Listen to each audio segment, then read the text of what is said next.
You are a big man, with a personality of a tough straight man, not only forced to bind the system of living off a woman, but also crossed over as a penguin. To turn back into a human, you must make the value of living off a woman reach 1,000. When you finally put down the big man's frame, endured the disgust, and accepted the affectionate feeding of an old female penguin, the system prompted, Soft Rice System Rule 1, both parties have affection. Soft Rice System Rule 2, the man is weak. Soft Rice System Rule 3, true love is invincible. Please host find a sincerely admired object to start the journey of eating soft rice. This made you lose the last bit of sanity, and you shouted, I am human. How could I possibly fall in love with an animal? At this moment, in a remote corner of the Antarctic glacier, a large group of penguins are gathering together. Their cheerful chirping sounds are echoing back and forth, chattering about the journey to the mating grounds. These penguins have shiny black feathers covering their heads and backs, contrasting sharply with their silvery bellies. Yes, they are the indigenous inhabitants of this vast glacier, the emperor penguins. At this very moment, during the annual mating season, all the adult penguins are carrying the longing for love and offspring, preparing to embark on the long journey to the interior of Antarctica to seek their desired partners. However, in the midst of this lively and joyous atmosphere, there is a penguin that appears to be particularly different. It is seen lying listlessly on the cold ice, with its two short wings hanging weakly. And this penguin is you. You came here in a dream, inexplicably bound by the animal plus soft meal system. Not only did you turn into a penguin in a remote and barren Antarctica, but you also have to accumulate enough soft meal energy to turn back into a human. You are soft everywhere in your life,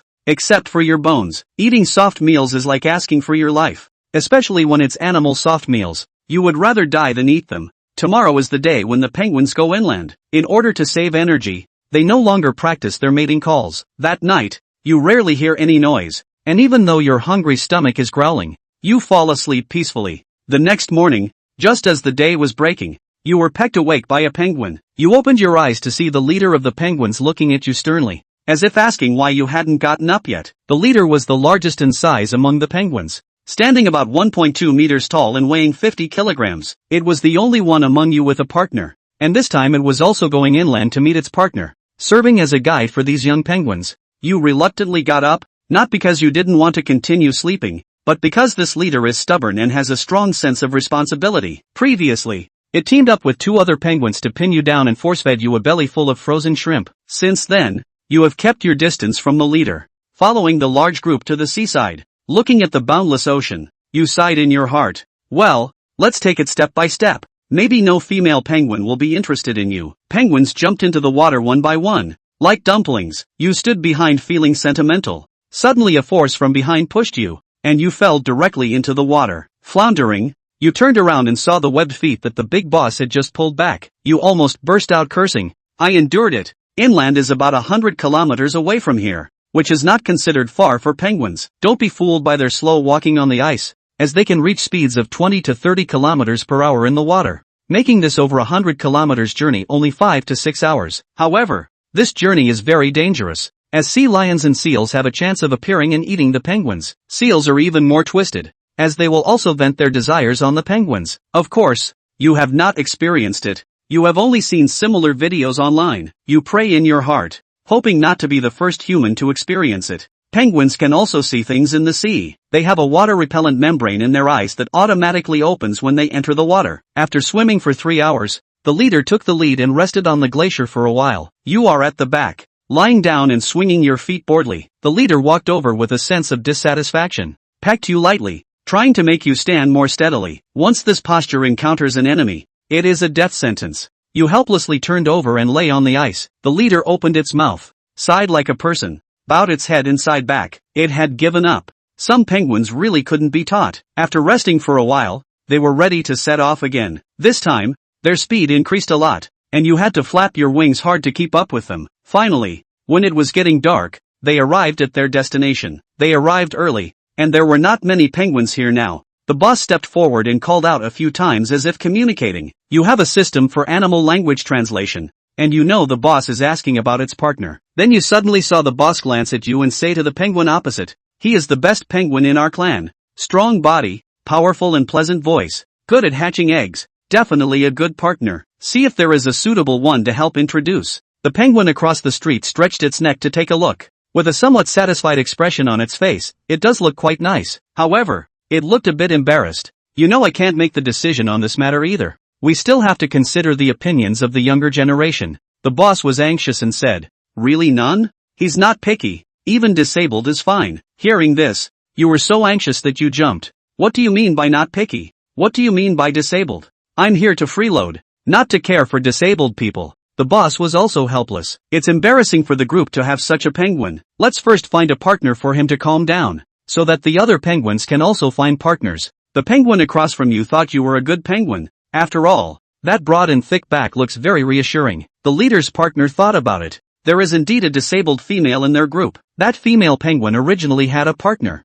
but unfortunately it was eaten by a sea lion. That female penguin is also tough, insisting on raising a child alone for 5 years without finding a partner. Maybe they can be matched up. When it mentioned the female penguin's past, it also wanted to see if you minded. Just as you were about to speak, the leader hurriedly said, "He doesn't mind. He doesn't mind." The boss said sharply, "So when will they get here?" The opposite penguin looked at the sky. When the first star appeared in the sky. Good. Looking at the boss's excitement as if he had found a mate, the opposite penguin had a faint heart. What he didn't say was that it was still a toss-up whether the female penguin could look at Xiaohua or not. That female penguin is a tough one, having escaped from the mouths of seals many times, and is physically strong unlike a penguin. On the other side, Xiaohua broke his wings and did some math. The adult period of emperor penguins was almost 6 months. The black penguin on the opposite side said that the female penguin didn't look for a partner for 5 years and raised a child. So didn't that mean the penguin was at least 5 years older than him? 5 years, and its children have children again.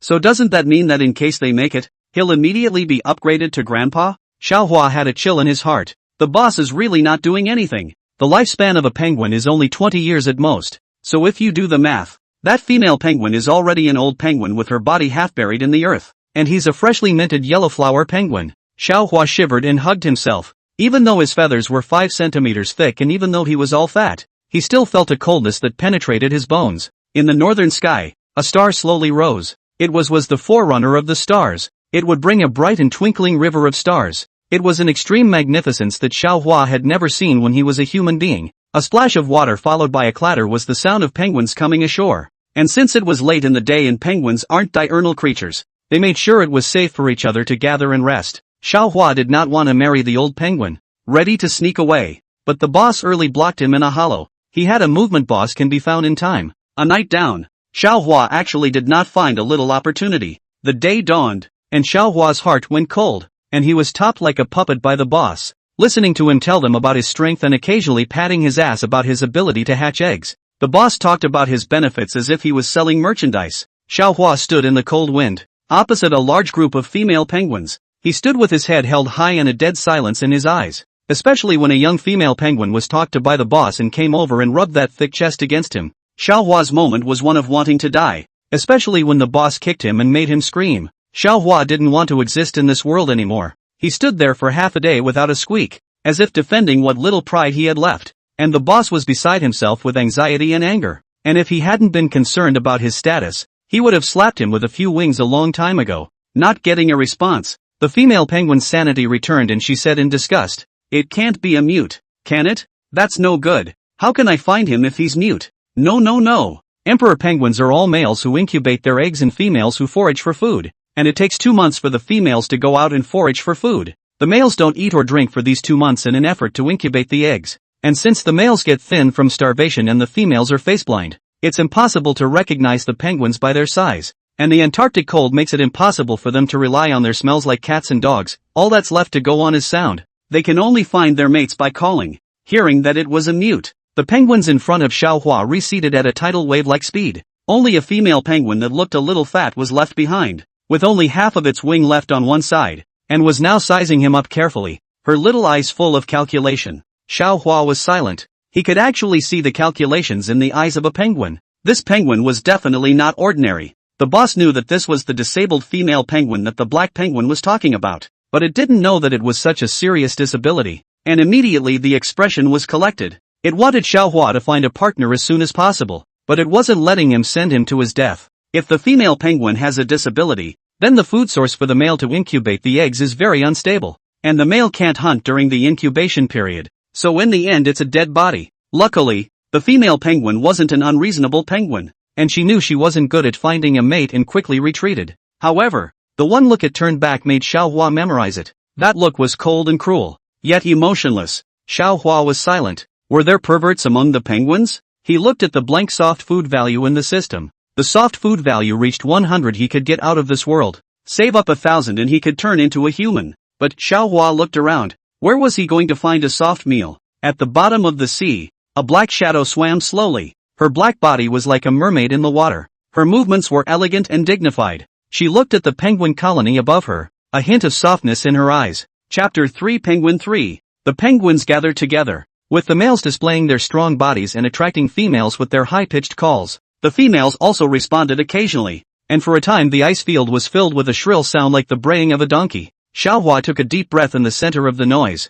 directly plopped down to the ground, and with a stomp of his feet, he slid into the distance with a stabbing sound. Although there were also the sounds of the penguins here, it was always not so devilishly harsh. He wrapped his wings around his head and prepared to take a nap. However, he had just closed his eyes when he heard a footstep. He opened his eyes to see a penguin standing in front of him, squirming and squawking delicately. Will you be my mate? This penguin is 1 meter tall, a strong build for a penguin, and a female. This was the first time Xiao Hua had been confessed to by a female creature, and there were some unspeakable feelings in his heart. If this was a gentle, pretty girl, he could be happy as hell. The reality is a penguin is courting him. Xiao Hua's excited heart instantly cooled down as he lazily rolled over and barked out a refusal. Penguins are cute, but he wouldn't marry a penguin. The female penguin was rejected. She froze in place. She was the most beautiful and strongest of the penguins. It was always she who rejected the other penguins. No penguin ever dared to reject her. It let out a mournful cry, and the cry drew a crowd of single penguins to it. The female penguin was surrounded in the center and was quickly attracted by the performances of the other male penguins, forgetting about Xiao Hua's presence and snapping her wings to show her liking. The single penguins, having been favored by the females, wriggled more and more vigorously and squawked loudly. Next to him, Xiao Hua covered his ears. Forced him to move another position. This time he hid in the ice hole in the ice. No penguins can see him. He floated in the hole in the ice and closed his eyes contentedly. Now he could finally get some restful sleep. Shortly after he went to sleep, a seal swam noiselessly and silently over to the penguin caught in the hole, a hint of humanized worry revealing itself in her eyes. Fearing that the penguin was freezing to death, she pushed her head up against the penguin in an attempt to push him out. Xiao Hua felt the impact force that kept going upwards in his dream, and his heart was a burst of madness. He had come here and there were still penguins to bother him. He couldn't help but open his eyes and scream randomly. He cursed so dirty that the penguins around him couldn't help but look back at him. The seal who had tried to save him had also heard the message. Her nose wrinkled slightly and a hint of displeasure flashed in her eyes. But the animal's life was most important, and this time she was prepared to use all of her strength. Xiao Hua was finally willing to take a look at what hit him after venting his grievances, and his hairs exploded at this look. Ah! Seal! He screamed out, and when he heard that it was a seal,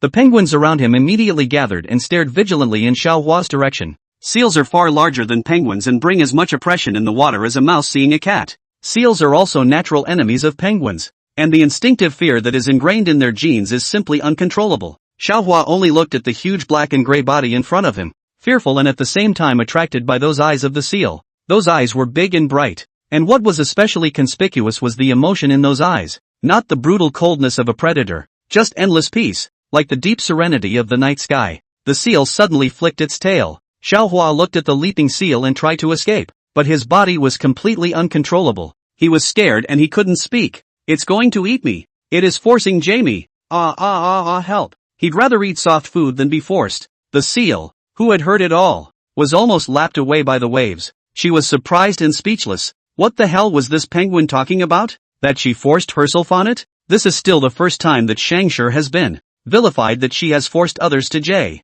She sighed faintly. It is true that the species is different and the thoughts are also different, and she is better to save the penguin. Xiao Hua's teeth chattered in fear as he watched the seal come at it again. It's coming! It's coming! The clean body he had kept for 23 years was going to be taken away by the seal. Chapter 4 Penguin 4. Not that he would think so. After all, it's not uncommon for seals to molest penguins. Scavenger flicked his tail, and suddenly, like an arrow shot out of the sky, he knocked Xiao Hua out of the room, just landing in front of the penguin group. Now that the penguin was safe, Centurion flicked his tail and turned away. Before she left she glanced at the foul-mouthed penguin and saw it standing cowering outside, surrounded by penguins who were ignoring it, and others who were trying to peck it away. Scavenger watched with furrowed brows. Could it be that bullying existed in the penguin colony as well?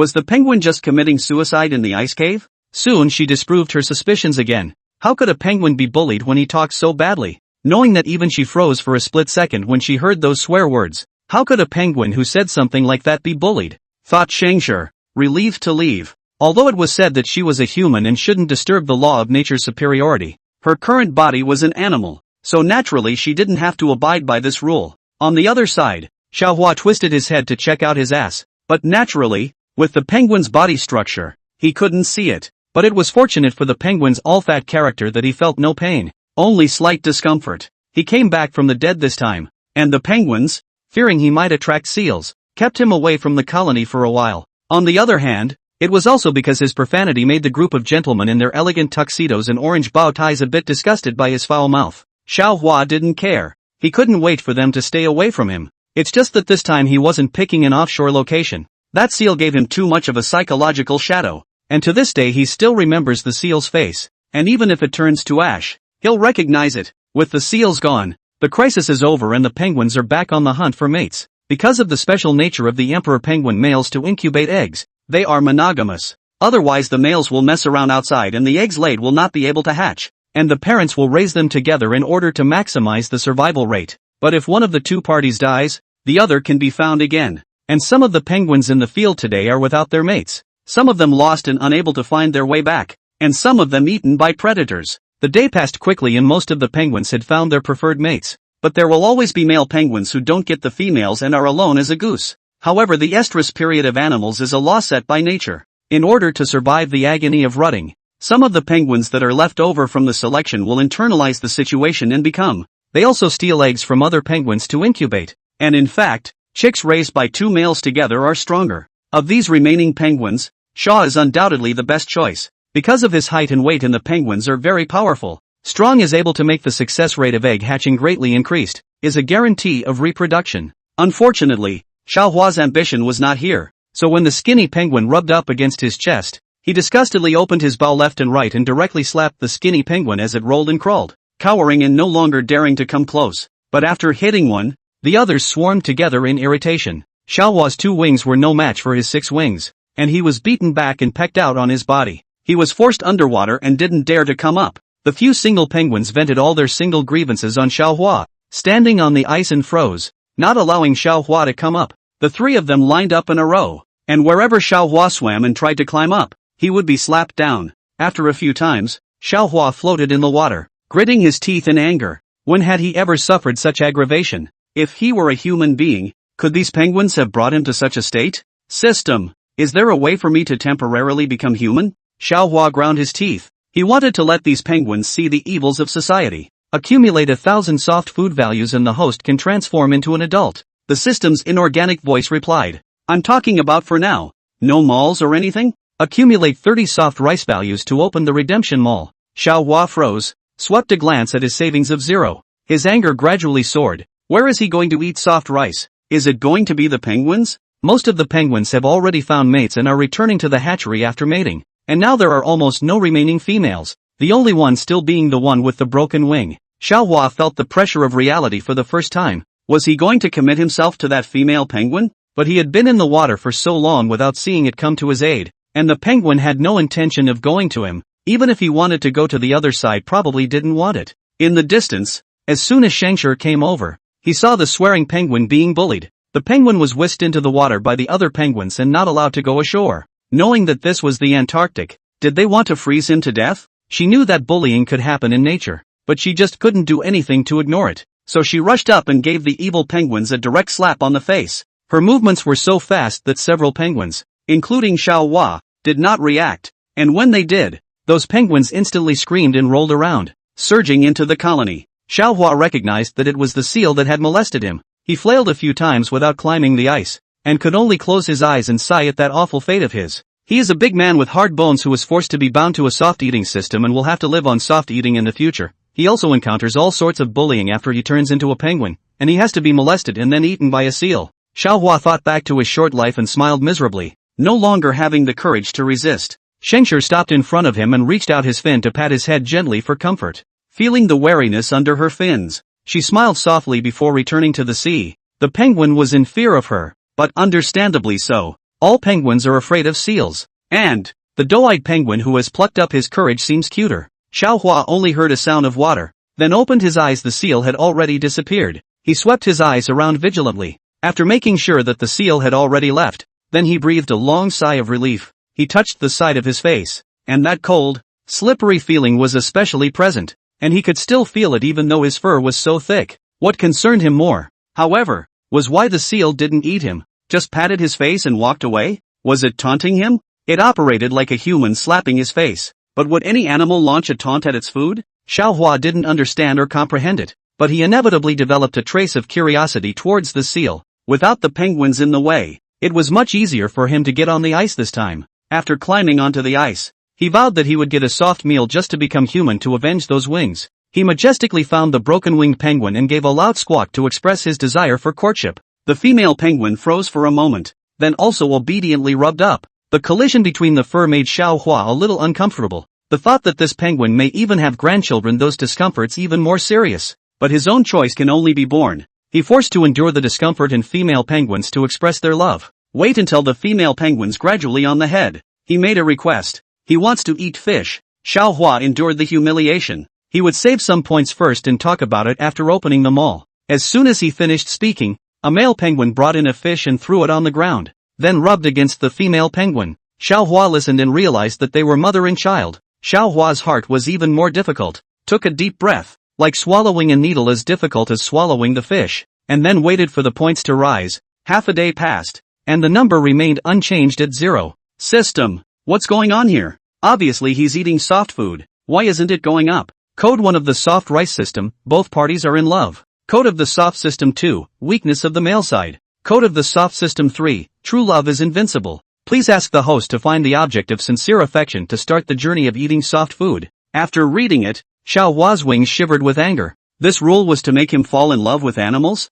He was a human. How could he have love for an animal? After slowing down, Xiaohua called out a despondent departure. The eyes of the female penguin who had just had a partner and was immediately abandoned deepened, and she nodded gently to her child. Xiaohua decided to go catch a fish and return it to them, then lay down on the side and wait for death. No one could stop him this time. Chapter 5 Penguin 5. Xiaohua slid into the sea, not seeing a male penguin secretly following behind him as he swam quickly through the water, searching left and right for tasty fish. It was getting dark and the fish were gathering. It didn't take Xiaohua long to set his sights on a fat fish. He swam with all his might, not realizing that a dark shadow was following closely behind him. Xiaohua aimed at the fish's position, and with a forceful scramble, he instantly took the fish in his mouth. He tried to return to shore with the fish in his mouth, but turned around and was crushed into the sea by a black penguin, which he floundered to avoid, and the fish in his mouth got away. He turned around and saw that the penguin was none other than the son of the disabled penguin. 100 question marks popped up in Xiaohua's heart,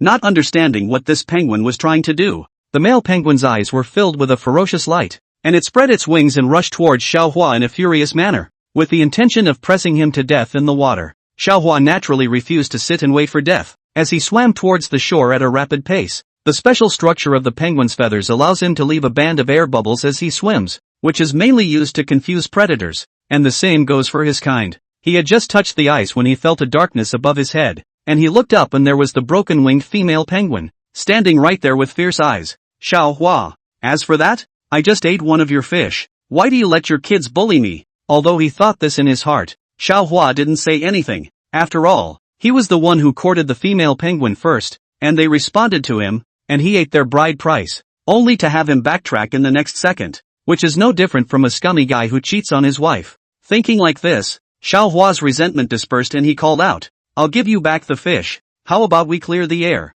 The female penguin looked at him fixedly, only looking at Xiaohua's heart, and after a long time, he saw the female penguin gently nod her head. Xiaohua was delighted in his heart and turned his head to catch the fish, but the female penguin called out, come with me to a place and I'll forget about the fish. Xiaohua was puzzled. What place? You'll see when you get there. Xiaohua had no choice but to follow the female penguins. They were walking in the middle of nowhere. The road was uneven with ice. It was very laborious to walk. Even the penguins would occasionally fall a few times, not to mention Xiaohua who was a human. The only good point is probably that penguins have thick fur and thick feet, so it doesn't hurt how you drop them. They walked for half an hour, so far that Xiaohua couldn't see the gathering of penguins. If it was a female penguin with her children, he really didn't dare to come. After all, Penguins also kill their own kind, but the female penguin a goose to lead the way, or disabled. So Xiaohua did not think much, directly heart big to follow. The penguins didn't have the abduction thing going on anyway, so what did he have to worry about?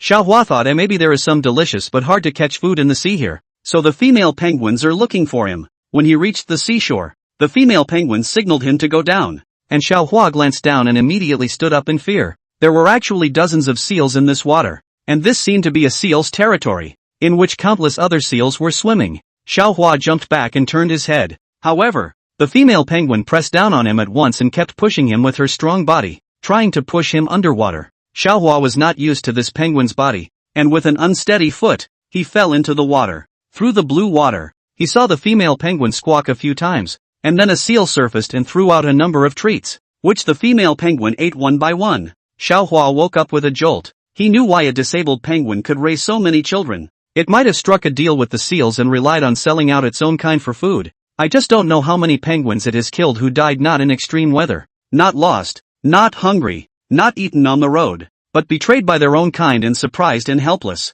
Xiaohua sank into the water and watched the seals around him gradually approach. His back pressed against the cross-section of the ice. His heart was uncomfortable. He was saddened by what had happened to those penguins. Yet reason made it clear to him that it was normal. It was in the nature of animals to do what they could to reproduce. The seals opened their mouths, their fishy breath coming right into their faces, and the sharp teeth inside could easily bite through the penguin's layers of feathers and right through the body. Xiaohua's heartbeat accelerated. Did he feel like he was going to die today? Ever since he came to the courtship he's been having trouble, and now he's going to be eaten by a seal. Is it his destiny to fall in love with the grave? Does falling in love kill you? Xiaohua's mind wandered. Suddenly a sound of water came. He subconsciously tensed his body, preparing for the pain that would follow. However, after waiting for half a day there was no movement. He opened his eyes and saw a seal staring at him. He remembered it. It was the seal that tried to strong him. He couldn't forget it even if he turned to dust. He thought that this seal was trying to be strong first and then kill it. And it was even if it was eaten directly. If it was eaten again in such a way it was too much of a commission. He couldn't bear it anymore and went crazy, slamming into the seal while slapping and kicking it, straight away scaring the seals around him back into the distance. They've never seen such chaste penguins. Shengshi was hit with a bit of pain on his body, even though the penguin's body wasn't big. Hitting someone with his full strength hurt. She waited for the suspiciously psychotic crazy penguin to tire of fighting, then gently toppled him back onto the ice with her head, and grabbed a bunch of fish and threw them ashore for the little crazy penguin. Every time she saw this penguin he was being bullied, and it made her feel sympathetic, and if she could, she wanted to keep this penguin all the time, sort of fulfilling a childhood dream, but she couldn't say that. Xiaohua stood dumbfounded in the pile of fish, with an octopus on his head. He could not understand the idea of the seal following the strong him and then saved him, and also gave him so much food. Is she trying to adopt him? Xiaohua trembled and looked towards the seal that was picking at the ice surface and looking at him, not knowing if it was his illusion.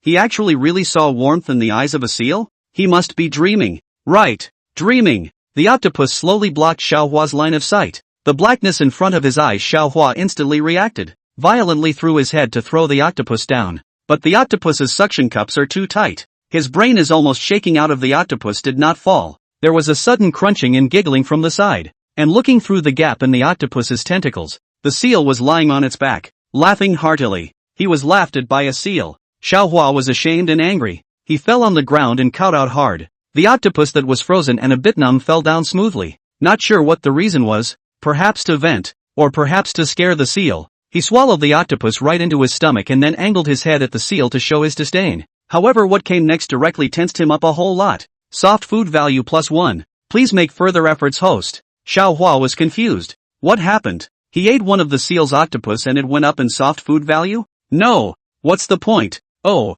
the point is not the 3 rules. Code 1 of the soft rice system, both parties are in love. Code of the soft system 2, weakness of the male side. Code of the soft system 3, true love is invincible. Which one does he fit? The key is the first one. How could he have a crush on a seal? That's the penguin's natural enemy. Who would want to do that? While Xiaohua was messing up, the system came out with the answer. Affection is not only designated as love, but also kinship, friendship, and kindness. Xiaohua was silent. He did not have any love for the seal, but it is undeniable that after the seal, he remembered him, but only remembered. Convenient for him to seek revenge. But after seal helped him, he changed his mind a bit, but not to the point of being so sick as to fall in love with seal, and even more so now. If truth be told, he probably meant a drop of favor to the seal, but of course, there was still a score to settle. He's a big yellow penguin. He can't let the seals take advantage of him for nothing. After thinking about it, Xiaohua took a big bite of the food offered by the seal.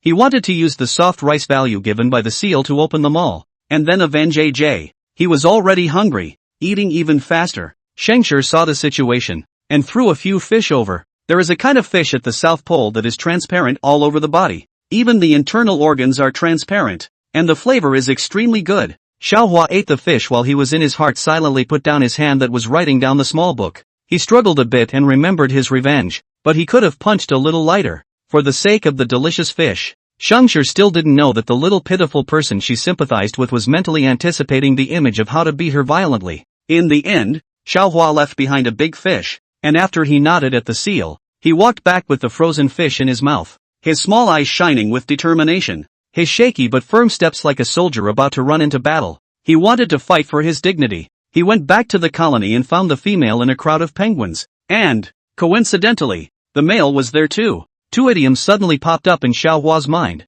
The wrongdoer and God has eyes. He aggressively threw the fish at the female penguin, snapping and splashing a lot of broken ice, the violent noise attracting several penguins. While they didn't react, Xiaohua rushed up with his wings spread out. He ran and screamed at the same time, straightening up the nearby penguins to run away in fear, and a moment later couldn't resist the curiosity to come over to watch the fun. Xiaohua pressed the male penguin into the ground and opened his two wings left and right, beating it and making it scream in a chaotic manner. Xiaohua's heart is slightly angry. In the sea is also even if he can't beat it. On the shore he is not afraid of it. A penguin is just a penguin. He eats hundreds of geese.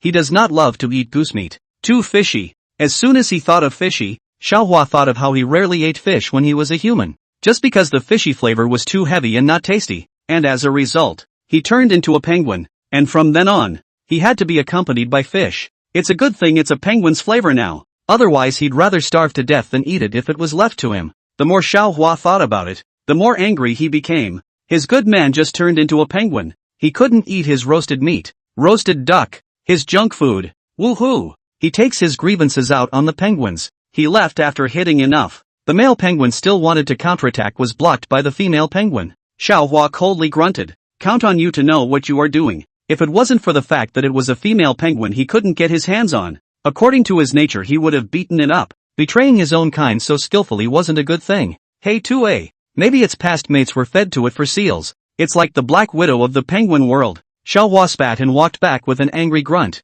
He found an empty seat and mentally sank into the system space. The soft food value had risen to 3 points. One meal had risen to 3 points. He would go and mingle for a few more meals and it would be enough to start the mall. Xiaohua clicked on the pre-sale interface of the mall, and the things inside immediately blinded him. Flash rice spoons? Sonic spatulas? Automatic pots and pans? His wings began to flutter again. Oh system, what the hell is all this? What was that glittering rice spoon? He would have recognized it if it glowed. After all, it deserved its name, but it was just a broken wooden spoon. Where would it glow? And what's the point of having a spoon? Smashing fish? In order to maintain the marine ecosystem, the prizes are now converted into harmless biodegradable items, and it is everyone's responsibility to protect the environment. So what's the use of spoons? How is he going to get his revenge? Chapter 6 Penguin 6. Xiaohua was depressed. He had thought that after opening the shopping mall he could exchange some handy tools to take revenge, but it turned out that it was all something a rice spoon? Spatula? It's useless. He doesn't even have hands. Even if we let him grow a hand, he can still use the pan to make some fried fish for dinner. I should really say that it deserves to be called a soft food system. The mall is a net tool for eating, and it simply carries out soft food in every aspect. Xiaohua stood depressed on the seashore, showing a clear contrast with the mating penguins on the side. Countless penguins do the breeding exercise, even without a partner to rub on the ice to have some ceremony. In a crowd of penguins are lying on their backs. Xiaohua's figure is even more taller, but there is a lonely sense of depression. Scavenger looked at it all and felt pitiful. She held the fish in her mouth, not wanting to disturb the penguins in their great plan of reproduction. It was good that Xiaohua was standing in a remote place. She could just throw the fish up there. Her head was buried in the water, revealing only one eye as she watched Xiaohua eat all the food she had given her, and a sense of fulfillment abruptly arose in her heart. Soft rice value +2. Just like humans feed their critters, the better they eat, the happier their owners are. At this moment, Scavenger decided that she would keep this penguin herself, and from today onwards, Xiaohua would be her pet penguin. Xiaohua, who had been silently eating a soft meal, suddenly shivered and always felt some uneasiness in his heart. System how did this soft food value suddenly go up? And it still went up by 2 at once. In the past, they have been grown 1 by 1, and today this is just so counterintuitive. The emotion is directly proportional to the value of the soft rice. That is to say, the more emotion the other party invested in you, the higher the value of your soft rice. Hearing the explanation given by the system, Xiaohua first froze and only reacted after a while. When he finally figured out the key to it, his entire body instantly turned into a dull goose and his body became stiff. He turned slowly, the already shaky defenses in his mind falling apart in an instant as his eyes touched the seal. He could even bet all the peach blossoms in his life to swear that he definitely didn't have any semblance of that kind of fondness between a man and a woman for that seal. That being the case, the truth of the matter is left to the only possibility.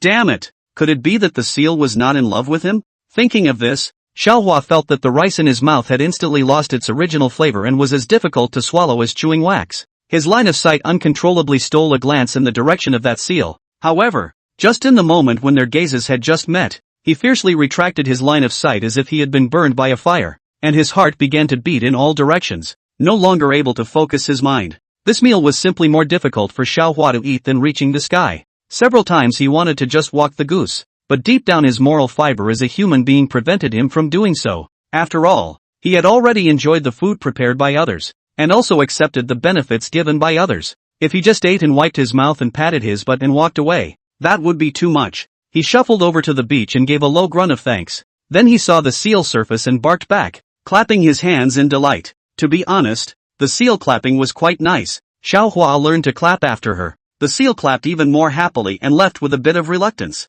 After sending her away, Xia stood in a pile of penguins to warm up and sleep. At dawn the next day, Xiaohua saw the seal as soon as he opened his eyes. He was a bit helpless, and there was a feeling in his heart that he couldn't tell. A deep-sea crab was thrown in front of him. It was as big as his body and had carefully removed the outer shell so that by looking down he could eat the crab meat inside. Even when he was a human he had never eaten such a big crab. With a pious heart he took a bite of the crab meat. The fresh flavor of the crab meat kept coming back to his mouth. Delicious and extraordinary. Yummy! Xiaohua ate the whole crab in 3 or 2 strokes, and he lay on his side, grunting in comfort. It's really comfortable to eat soft food. This feeling of having food without having to do anything is so nice. And soft food value +2. Now that he had 7 points of soft food value, saving another 23 points would open them all. And when he opened them all, he would be able to see even more things. Although none of them seemed to be of much use at the moment, but there might be something else. It was noon, and the penguins had begun to feed, and Xiaohua had someone to feed, so he didn't go into the water. And it was a good thing he didn't, because shortly after the penguins went down, an orca swam over. Since orcas are a herd species, the presence of one means there is a family of orcas nearby. Penguins are also on the orcas food list, even seals, and the killer whales are super intelligent and use tactical mobbing, which is unbeatable on every hunt. Xiaohua stood tall and saw the killer whale knocking out a penguin with just a single dash, biting down with a single bite, leaving only a bloody color on the surface of the sea. What surprised him even more, however, was the appearance of the seal, with a couple of live red shrimp in her mouth, which she tossed onto the ice, ignoring the orca aside, and then greeted him to come down and eat them.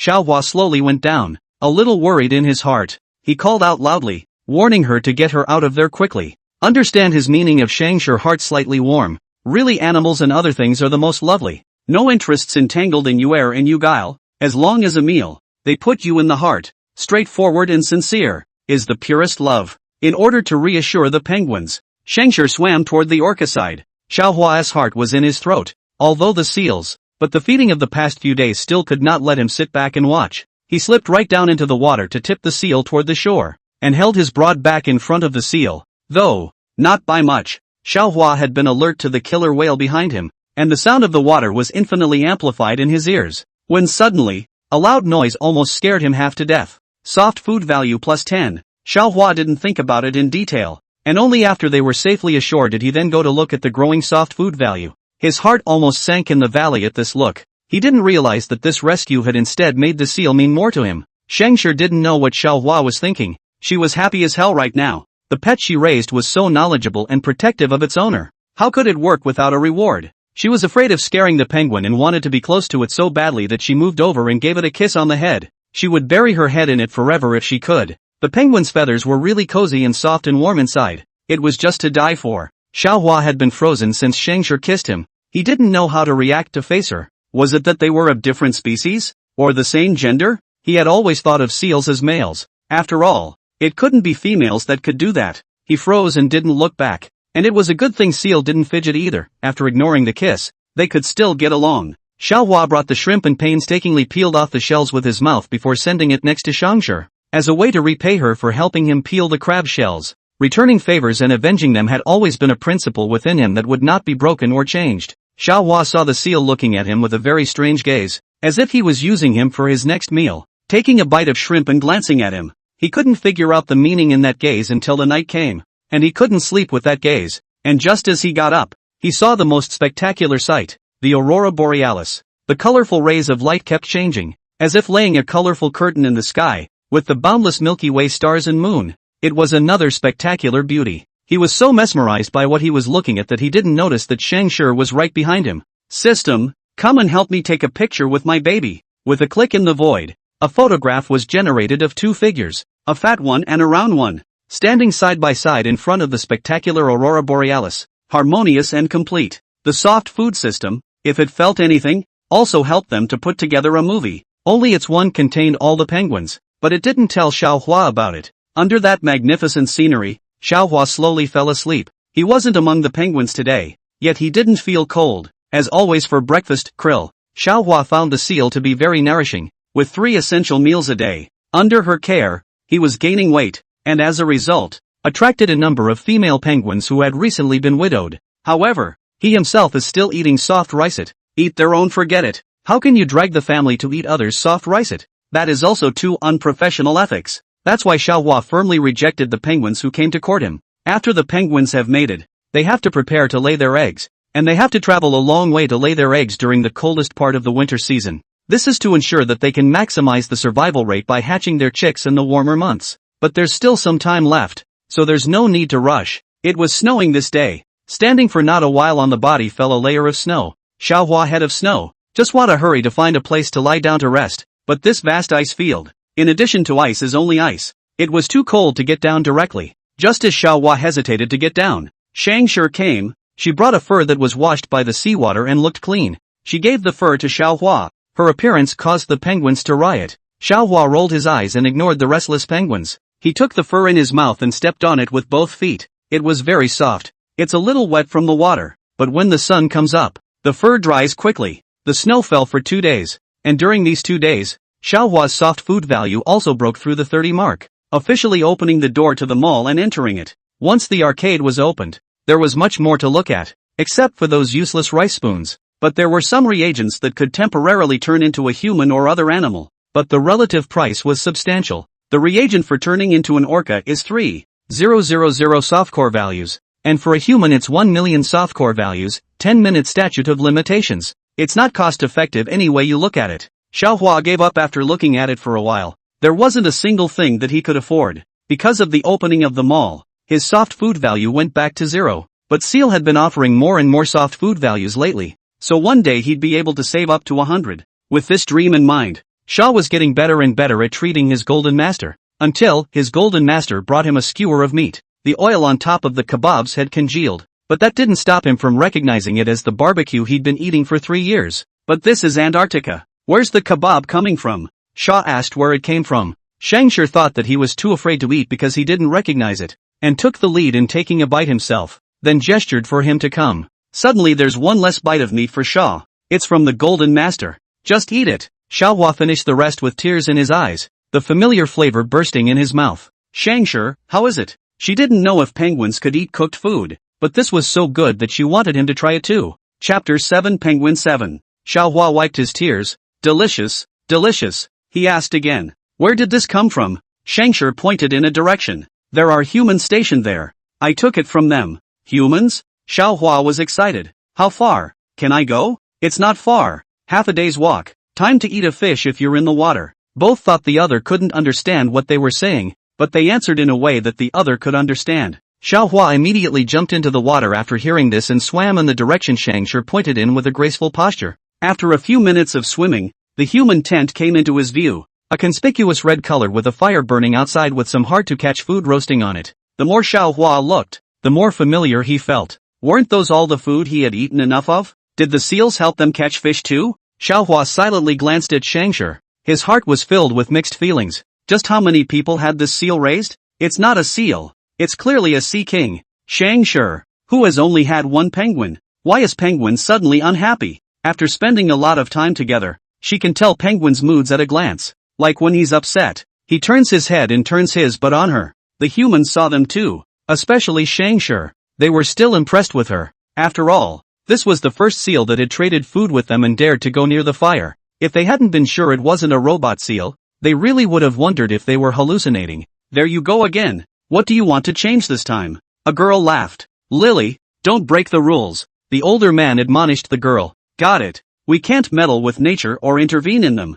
But, Ahawk Penguin's roasting. Watch out. Afraid that the penguin would burn herself, Lily took a leap of faith and rushed up to it before she pounced on the seal, reacting by immediately backing away. Seals are not cute creatures like penguins. They are feral and can hurt people. And this one has to be handled with care even though it shows exceptional intelligence. Xiaohua leaned against the fire and salivated at the smell of the roasted meat on it. Lily was surprised. Boss, look, the penguin is drooling. Call the captain, Yuan said as he came over and fell into silence at the sight of Penguin's drooling mouth that was nearly hanging to the floor. Sha, drooling. Boss, is he sick? Let's take him to the aid station, Lily said, a little worried. Xiaohua's heart moved. He was eager to touch a porcelain. If he was raised by a human, he wouldn't have to listen to those penguins twittering. But his gold master is here. Soft rice have eaten, but also cannot pat the butt and walk away. He's not sick, Yuan said helplessly. That's just drool. He's drooling with gluttony? Sha. He silently wiped his mouth, and sure enough there were wet marks. So embarrassing. But the roast is really good. Lily, take everything back. Don't get robbed again. Yuan laughed. The last time they didn't pay attention they were robbed of their roast by a seal. They didn't expect a penguin this time. Oh. Lily watched the penguins as she cleaned up. It was the first time she had seen penguins and seals get along so harmoniously. The smell of roasted meat gradually moved away, and Xiaohua moved back, but did not stop it. Without food, Xiaohua and Scavenger went back. On the way, Xiaohua caught some octopus for Scavenger. It had always been the other party who brought him food, and he had to show it, even though it was a soft meal. It had to come and go. Scavenger was getting more and more fond of this pet. She ate the octopus in 3 or 2 bites and pounced on Xiaohua's chest. During this period of time, Xiaohua has already gotten used to her proximity. He let her rub on himself. Anyway, there is no substantial behavior. Besides, isn't that what soft eating is all about? After the intimacy, Scavenger wandered away full of vigor, and Xiaohua watched her leave before returning to the clan. Xiaohua looked at his soft rice value.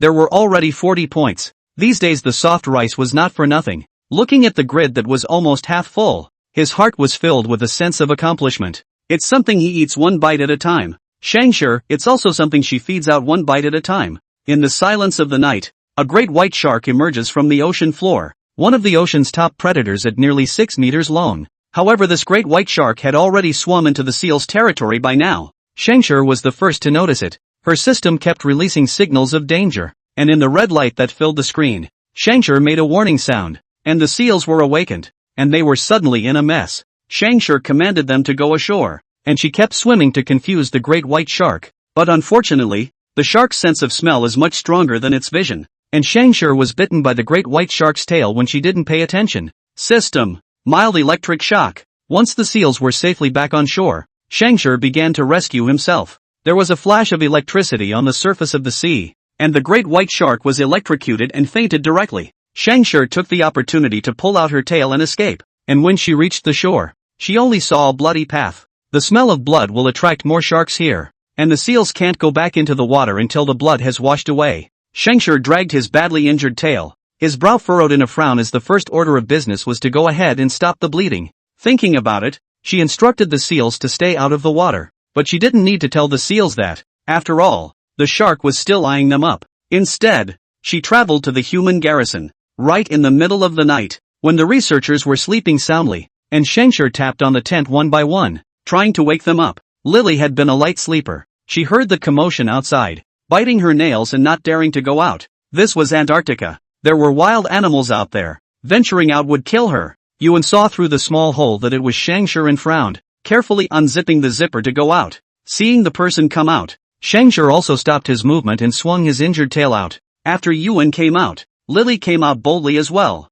And when she saw the injury on Shanger's tail, she exclaimed, "How did it get so bad?" With that she rushed to the tent to get her medicine. Yuan examined it and found that the wound was a penetrating wound. But fortunately it wasn't fatal, and the animals had a strong ability to recover, so they would be fine after half a month of recuperation. Lily said as she helped her put the medicine on, "You can't go in the water after rubbing the medicine or it will be washed away. So stay here for the next few days so we can put the medicine on you." Scavenger answered. She was a bit worried about Xiaohua, but the penguins themselves could hunt, and he didn't starve to death before he met her. So she was relieved. That penguin wasn't going to dry up and starve waiting for her to feed it. That would be silly. Daybreak. Xiaohua lonely a goose day standing waiting for the golden master to feed. He waited from dawn until dark. Not even see a fish splinter. His brow furrowed. Did the golden master think he ate too much and didn't want to feed? He was rambling when he heard the penguins say something. It turned out that they passed by the seal colony every time they hunted. However, this time they didn't even see a single seal.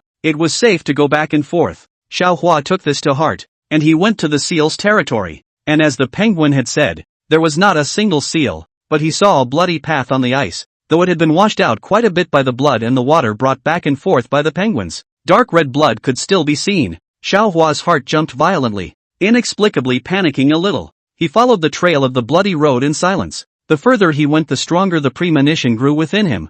This road was familiar to him. It was the way to the human garrison. Only that seal knows. Could it be that the two men had captured her? Snow falls slowly. Xiaohua suppressed certain unknown emotions in his heart and quickly arrived at the human garrison. The heart he had been carrying on this journey fell into place the moment he saw that seal. He reached seal almost at a run, looking her up and down, and she was still a little surprised to see him, then moved over so he could come in and get warm too. It was the blanket Lily had laid out for her, and with their own fur and fat, they were perfectly capable of surviving outside. Xiaohua shook the snow from his body and didn't go in. Instead he used his wings to help her tuck in the blanket and then stood next to her, to keep watch for her. He had smelled the medicine and knew that seal must have been injured, and he wanted her to get well. Scavenger looked at Xiaohua who was standing calmly. Her heart was touched. He stood in a position that just stopped the snowflakes from falling on her. This was the first time that Shanger's heart was touched. From this penguin, she actually saw the bearer of the responsibility. Just because she fed him, she got a pet that was full of her eyes.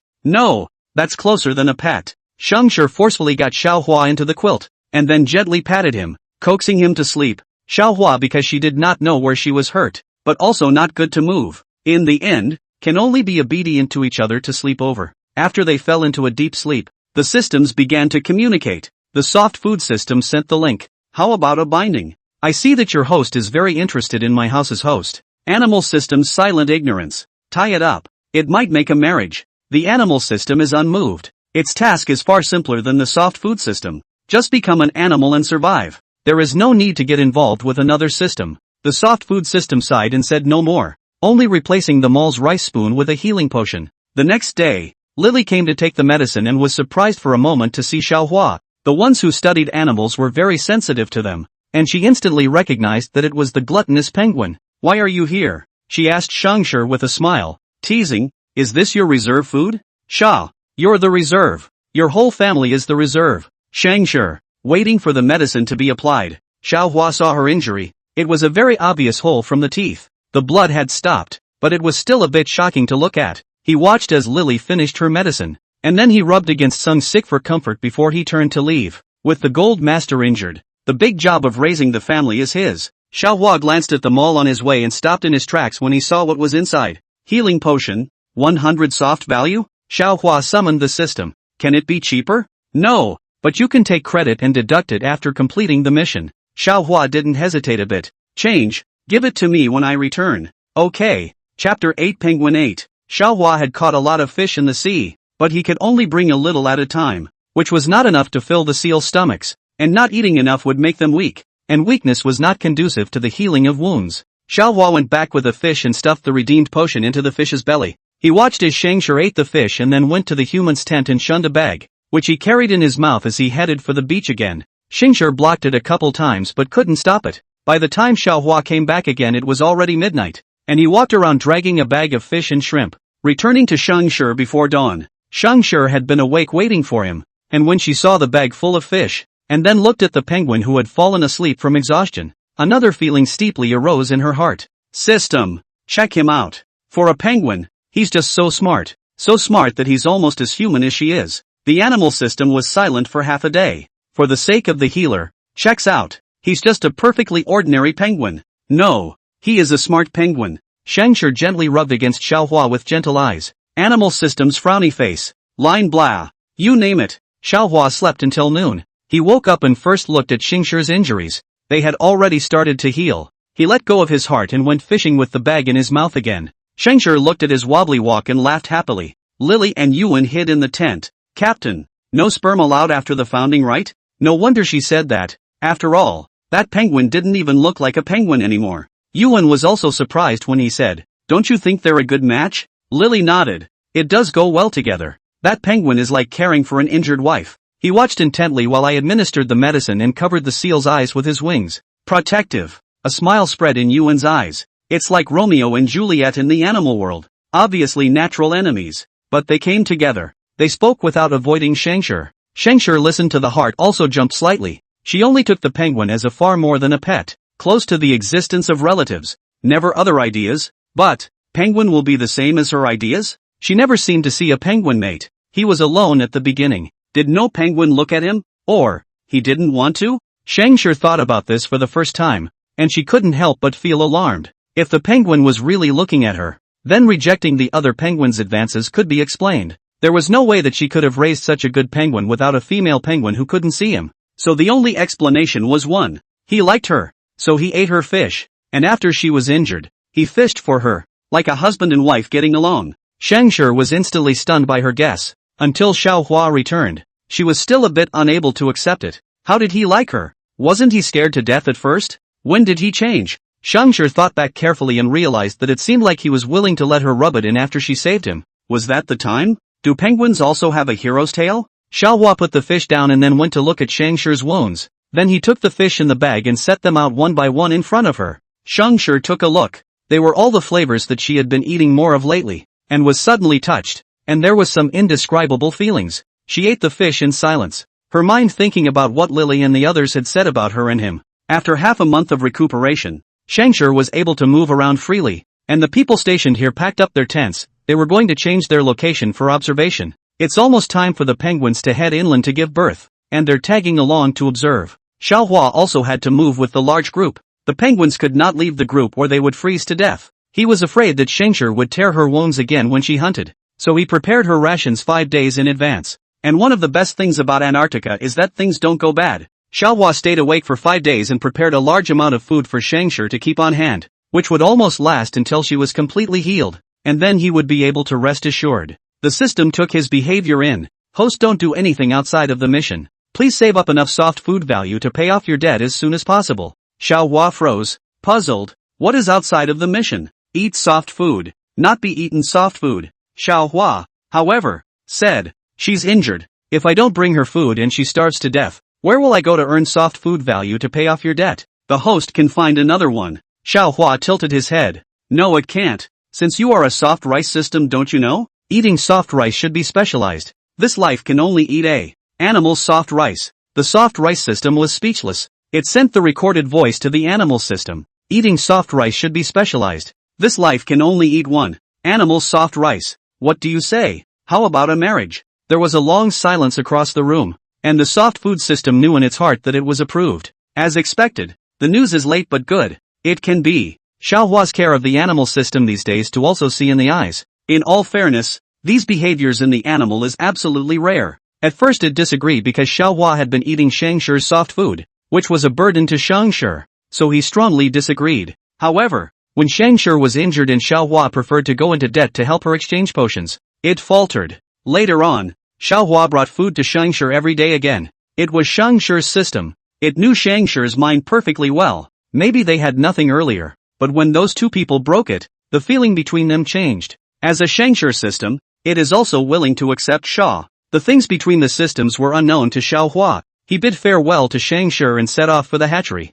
the female penguins went inland to wait for their births, and the male penguins had to bear the burden of raising their families. Once the female has laid her eggs, the male penguins will take on the burden of incubation, and after giving birth the female penguins will walk hundreds of miles out to sea to forage for food. To ensure that the chicks have enough time to grow up, they are hatched in the winter, and when the weather warms up and the ice melts, it's just about time for the chicks to hit the water. During this time the female penguin will be away for about 2 months, during which the male penguin will not eat or drink and will have to wait for the female to return to forage for food. Of course there are males who are so hungry they can't take it anymore and have to discard their eggs, or starve to death along with them. However, as a single penguin, Xiaohua didn't have to worry about hatching the eggs at all. He could go with the female penguins to catch fish to eat, and the hatching ground was all ice field. Seals couldn't pass by. It was a natural safe zone. It's just a bit of a shame that you don't get soft core value for a few months. At night, snow fell from the sky, and the cold caused the penguins to keep gathering,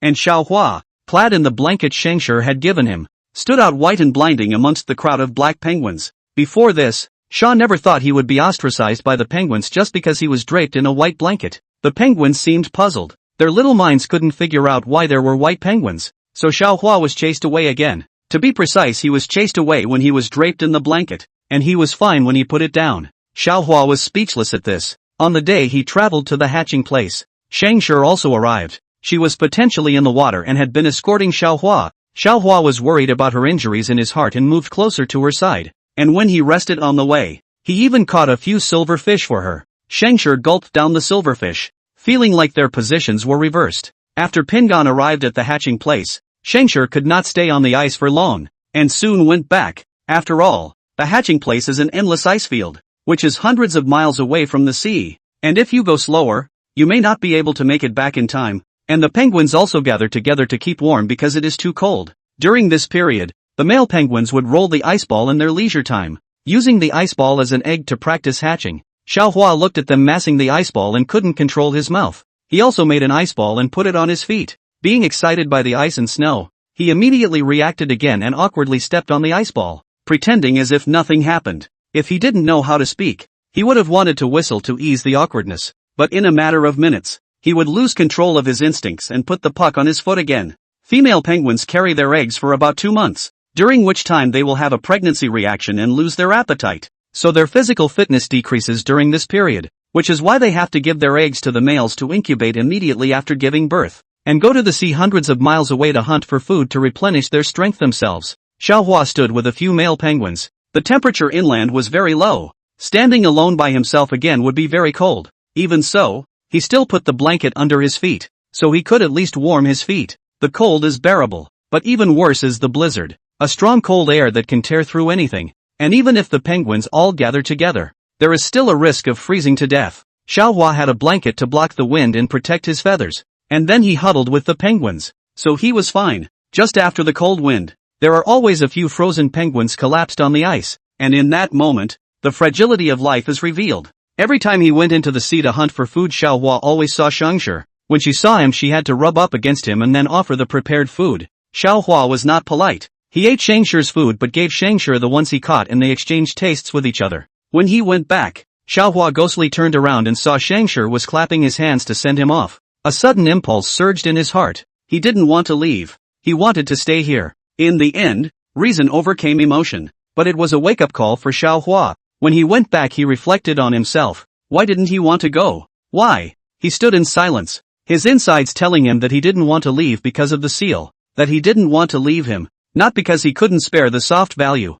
but simply because he didn't want to leave. Xiaohua was a very sober person. He understood his own mind for only a minute, but understood that it was impossible. He also used only a minute. It's not just gender that separates him from the seals, it's the species, and most importantly, the emotion. Penguins are just food for seals. Xia asked himself if he would fall in love with a chicken leg. No, he just wants to eat it. Can't see it now that there's plenty of food, but once food is scarce, then what is he to the seals? So it's simply not possible between them. Chapter 9 Penguin 9. Although Xiaohua understood in his heart, he could not control the loss. The ending of the first time he moved his heart was always imperfect. He constantly consoled himself, but his emotions were constantly pounding and roaring. The first time was also the most unforgettable. He was constantly struggling between reason and emotion, and when Scavenger came to see him, he was surprised to find that he had lost so much weight. You can feel the contours of the bones when you rub them. This feeling was really too uncomfortable. The first thing Scavenger did was to frown and go catch the fish.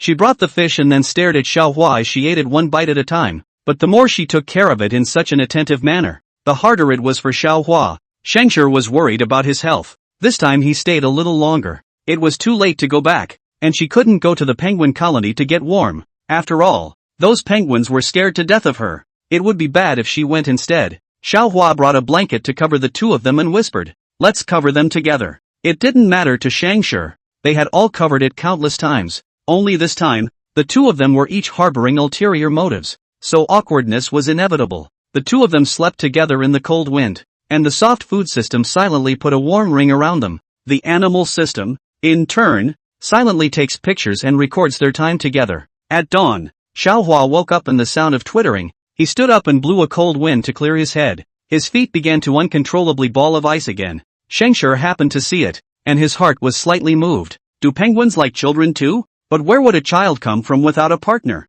She was silent. Xiaohua winced at the coolness and reacted with an expressionless kick away from the puck, walking to Scavenger's side pretending that nothing was wrong and that they were going to go fishing together. Scavenger doesn't look like the kind of penguin who can take charge, does he? The penguin group next to him is much rounder than he is. The soft food value didn't grow much these days. After all, he and Scavenger met very little, and there weren't many chances for it to go up. On the way, when Scavenger walked slowly, Xiaohua waited for her. When Xiaohua walked slowly, Scavenger waited for him, and they got along as if they were an old married couple. After capturing the food, Xiaohua opened them all and took a look. It was still the same useless stuff. He closed it again without interest. As he watched the seal feed, he felt how she was so good looking. Sha, lover's eyes. Hua, worthy of being the object of my affection. You look so good even when you eat. System. I really don't know what there is to see in a seal, like a big gas tank, but it only dared to mumble inwardly. Soon it was time for the female penguin to lay her eggs. Xiaohua watched as the female penguin carefully handed over the eggs to the male penguin after giving birth. A very dangerous process. If the egg stays on the ice for too long, it simply freezes and loses its hatching value. In addition to this, the egg may break and fail to hatch because the handing over was done too roughly. Only during this handing over of eggs, there are dozens of eggs because the parents are still novices. Unskillful techniques directly broken on the spot, leaving a puddle of yellowish-white liquid. These penguins that have lost their eggs or are single will go and grab another penguin's egg to hatch, as if it's a natural urge. Interestingly, penguins without chicks will steal other penguins' chicks to raise, but when the chicks grow up, the penguins lose that urge and become bored with the chicks. After giving birth, the females go hundreds of miles out to sea to fish to replenish their eggs, and when they return they bring food to feed their chicks, which are hatched in the meantime. The male penguins will hold the eggs on their feet. The males have brood pouches in their stomachs, and they will remain in this position until the females return and then raise the babies together. Xiaohua couldn't resist the physiological impulse and picked up an egg to incubate there as well. The egg had been exposed for too long and had long since frozen into a pile of ice, so he easily buried the egg in his belly, and he squatted and sat there with a serious look as if he was doing something great. Then he was frozen and shivering, but nature made him hold back from taking the egg out. After standing still like this for 2 or 3 days, Scavenger came. Her movements were a bit slow. In the past when she saw Xiaohua she was swooping over, but now she was slowly moving. Xiaohua saw that she was so happy that he couldn't care less about the egg under his belly. Kicking away the egg that had been warmed by himself for 2 days, he flapped his wings and flew over. Behind him was a snapping sound. The egg shattered on the spot and a puddle of yellowish-white egg liquid flowed out. Scavenger saw a jump in her heart. Her footsteps paused, and she unconsciously took a step back when Xiaohua went over to her, with some surprise in her eyes. Xiaohua was a bit uncomfortable in his heart. He also stopped his steps and called out softly, "Why are you here?" Hearing that, Scavenger came over and buried his head in Xiaohua's stomach and rubbed it. Xiaohua was looking contented as he stroked the seal's head when suddenly there was a weight on his feet and a warm round thing landed on his feet. This thing, he is very familiar with. He just hatched 2 days. Almost did not freeze him to death. It's a penguin egg. Xiaohua called out in surprise. Where did you pick it up? Scavenger also responded to him. It's a coincidence that she came here and was seeing female penguins. One didn't seem to be giving birth. They also didn't expect there to be seals around, and they were so scared that they just laid an egg. Thinking of Xiaohua's recent strange behavior, Scavenger brought the egg back. She had been containing the egg to ensure that it would not lose temperature and could hatch normally, but Xiaohua's actions just now made her realize that he actually wasn't fit to hatch eggs in the first place. Right? Xiaohua left the egg behind after hearing this. Since this was the egg brought by Scavenger, he would definitely take up the task of hatching it. Scavenger left a few fish for him. Male penguins are surprised to see seals appear inland, but nature is there. They are unlikely to lose their eggs in order to escape. So apart from some restlessness, nothing else happened. Xiaohua hatched the eggs, following the male penguins every night as they huddled to keep warm, while sleeplessly turning the eggs to make sure the temperature was consistent in every spot. To be honest, hatching eggs is very tiring. You have to keep a position and not move around. And when you walk, you have to hold the eggs and walk slowly, which is troublesome and tiring. And this is not the biggest problem. Male penguins are most afraid of starvation when hatching eggs. Good thing every few days, Scavenger will bring him a lot of fish to replenish energy. Other male penguins will come to grab it when they see it. The first time they were robbed, Xiaohua did not say anything. He knew that if he said Seasons would be here to watch him eat before he left, but then he wouldn't be able to make it back in time. And being a lone panther in an ice field could be dangerous. But just because he didn't say it doesn't mean the system doesn't know it. Whoever's host is heartbroken. When has it ever been starved as the host of the titular soft food system? That was disrespectful to it. The soft food system went straight to the animal system with the news that the food had been taken. The animal system was silent for a long time before explaining to Scavenger. Scavenger was surprised at first. Didn't you always disapprove of me playing with penguins? This is the time and place. Scavenger couldn't figure out how it had suddenly changed. And if she couldn't figure it out, she didn't think about it, as she swam in the deep sea, ready to catch some calorie-rich food. Speaking of which, the seal's favorite food was penguins. That thick fat was a life preserver in this Antarctic. However, since raising Xiaohua, Scavenger had never eaten penguins again. Oh, she hadn't had it before. This time she met the orcas again. Perhaps because she was carrying a system or was originally human. The orcas loved her, and she wasn't treated a star better than the other seals who were treated like skin balls and slapped. Scavenger now had penguins to feed. After playing with them for a while, she went to catch a fish. This time she caught a big fish. This fish was half the length of her body and weighed more than 100 kilograms. It was enough for Xiaohua to eat for a few days. She just arrived at Xiaohua's. There are a few male penguins that have no eggs to hatch, ready to wait for Scavenger to go to a full meal. Xiaohua knows this. If there is no egg as a drag, he will be good to teach them how to be a good penguin. But with the egg, he couldn't be as reckless as he had been. But that didn't mean he let the matter go. And when his egg hatched, Scavenger came and uncharacteristically didn't leave. The fish was too big to swallow directly raw, so she tore it into portions and fed it directly to Xiaohua without needing him to bow his head. Like feeding a cub, Xiaohua incubated the egg and Scavenger fed him. An inexplicable feeling of shyness spread throughout his body. If not for his thick fur, I'm afraid that his face would have long since reddened to something like a monkey's butt. How has he ever been fed? Under this shyness, Xiaohua ate unusually quietly, not even noticing the fluctuations within the egg. Some days down the line, while the other penguins were starving and skinny, Xiaohua hadn't changed a bit, and what size he was when he arrived was still what size he was now. Thanks to Scavenger. If Scavenger wasn't an animal, Xiaohua would have confessed, but he didn't know that Scavenger was thinking the same thing. If only he were human. Animals live short lives and are bound by nature, making it difficult for them to live from one moment to the next, even for humans. But this is the most extravagant point. Xiaohua, so he does not fall in love,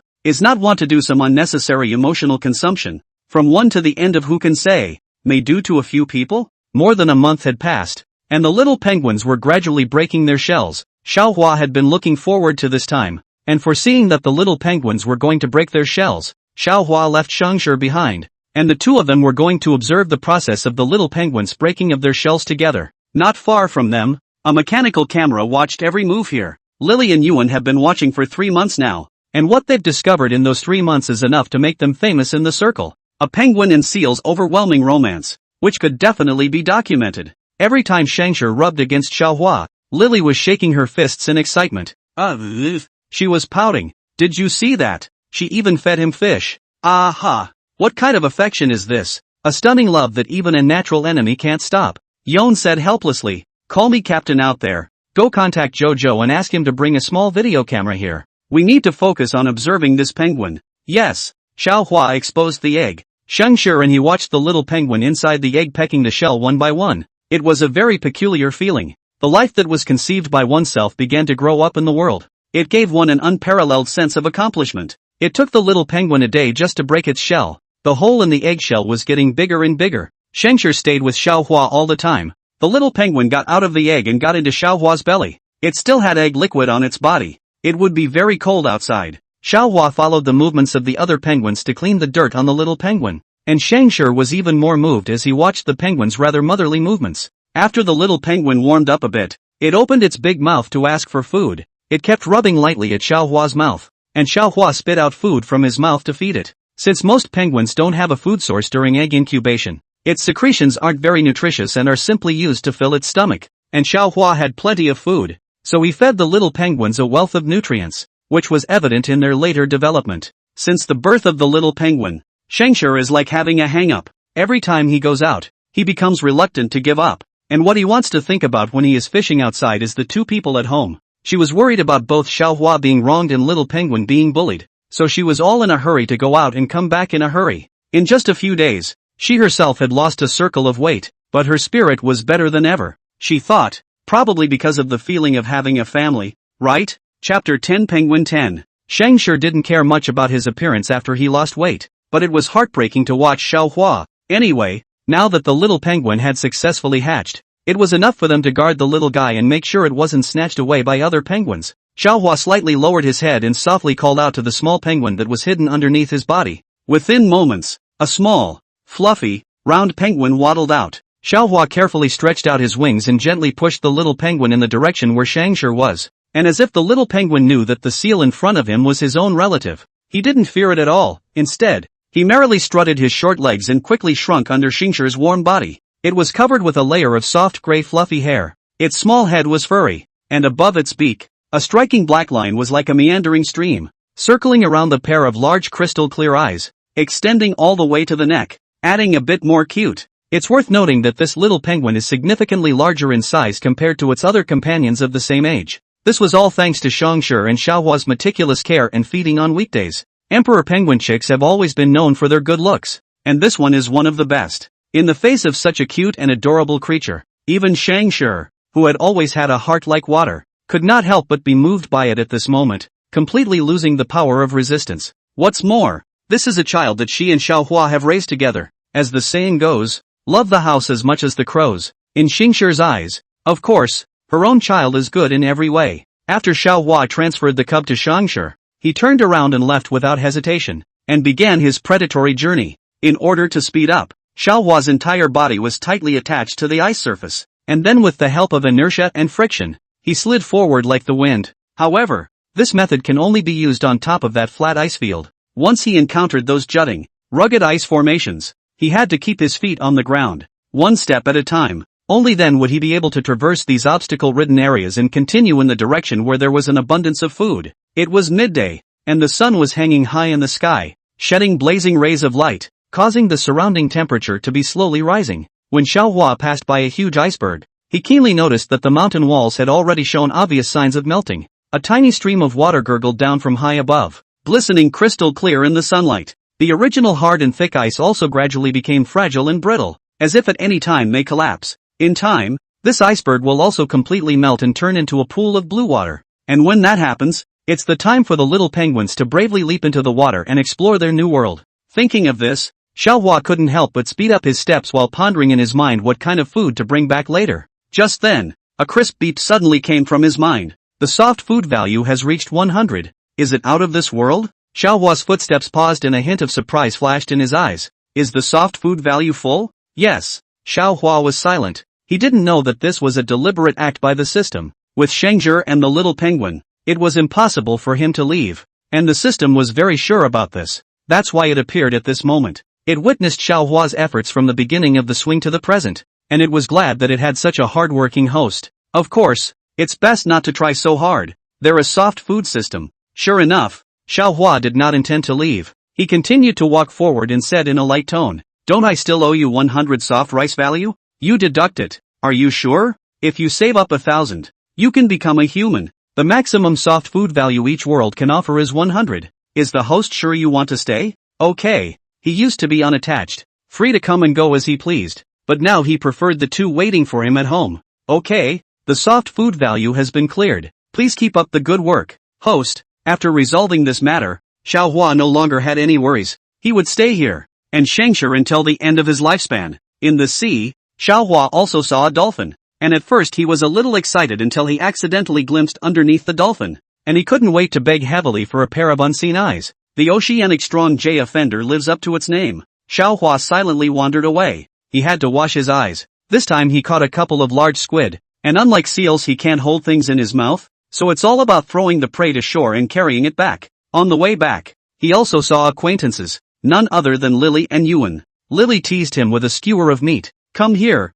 I'll give you some meat." Yuan fiddled with the device, rarely stopping it. Xiaohua wasn't afraid and went over with something in his mouth. He moved forward and Lily didn't tease him, jerking the meat off and putting it on ice for him to eat. Xiaohua didn't move and wandered into the tent. He looked around and found a large bag. He wasn't polite and dragged it outside. He stopped in front of the kebabs and then bagged all the meat. He pushed the squid over to the two men's surprised stares and gestured to the fire again to signal them to grill it. Lily froze and followed his instructions. And since they were stationed so close to the sea, Xiaohua was prepared to fill the bags and go back, or else Scavenger would have to make an extra trip. Lily obediently grilled the squid and muttered, "That's really becoming. How could there be such a smart penguin?" Yuan said, "Doesn't this just show how lucky we are?" He looked at Xiaohua's broad back and the corner of his mouth rose. The discovery this time can definitely shock those people's jaws off. Lily, aha, the first sightings of seals and penguins could definitely set them a world record. Xiaohua had been fishing here for a day, leaving some of the fish for the humans,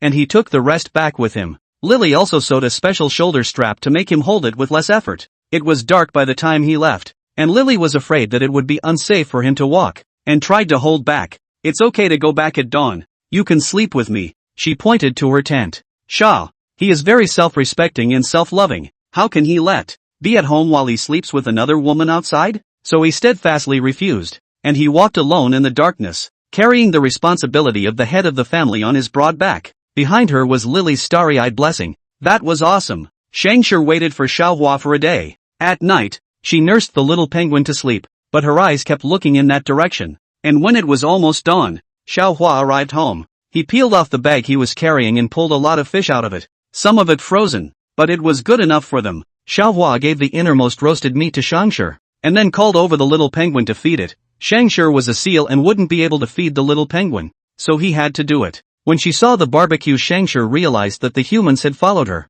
presumably to film the growth of the baby penguins, but she hadn't noticed any cameras nearby. Scavenger ate his fill and also came over. The family of three huddled together. Even the blizzard could not cool the cozy warmth between them. As the day dawned, the penguins began to stretch and softly called the chicks to come out and bask in the sun, and since Shane came from time to time, the penguins became accustomed to her, and were not as scared as they had been at first. Moreover, Xiaohua would sometimes leave some food for them, so they didn't particularly resent it. It's mostly useless to resent it. The fish that Xiaohua brought with him spread all over the area, which attracted the saliva of some animals in the sky, the thieving gulls. Thief gulls don't just eat fish, they also prey on baby penguins, and every time this time of year, the neighborhood is full of them and seabirds. And if you're not paying attention, a baby penguin will be buried in their mouths. Xiaohua was very scornful of these heavenly creatures, and since the appearance of the seabirds, he had not moved an inch from the little penguin, and couldn't wait to grow a few extra pairs of eyes to keep an eye on it.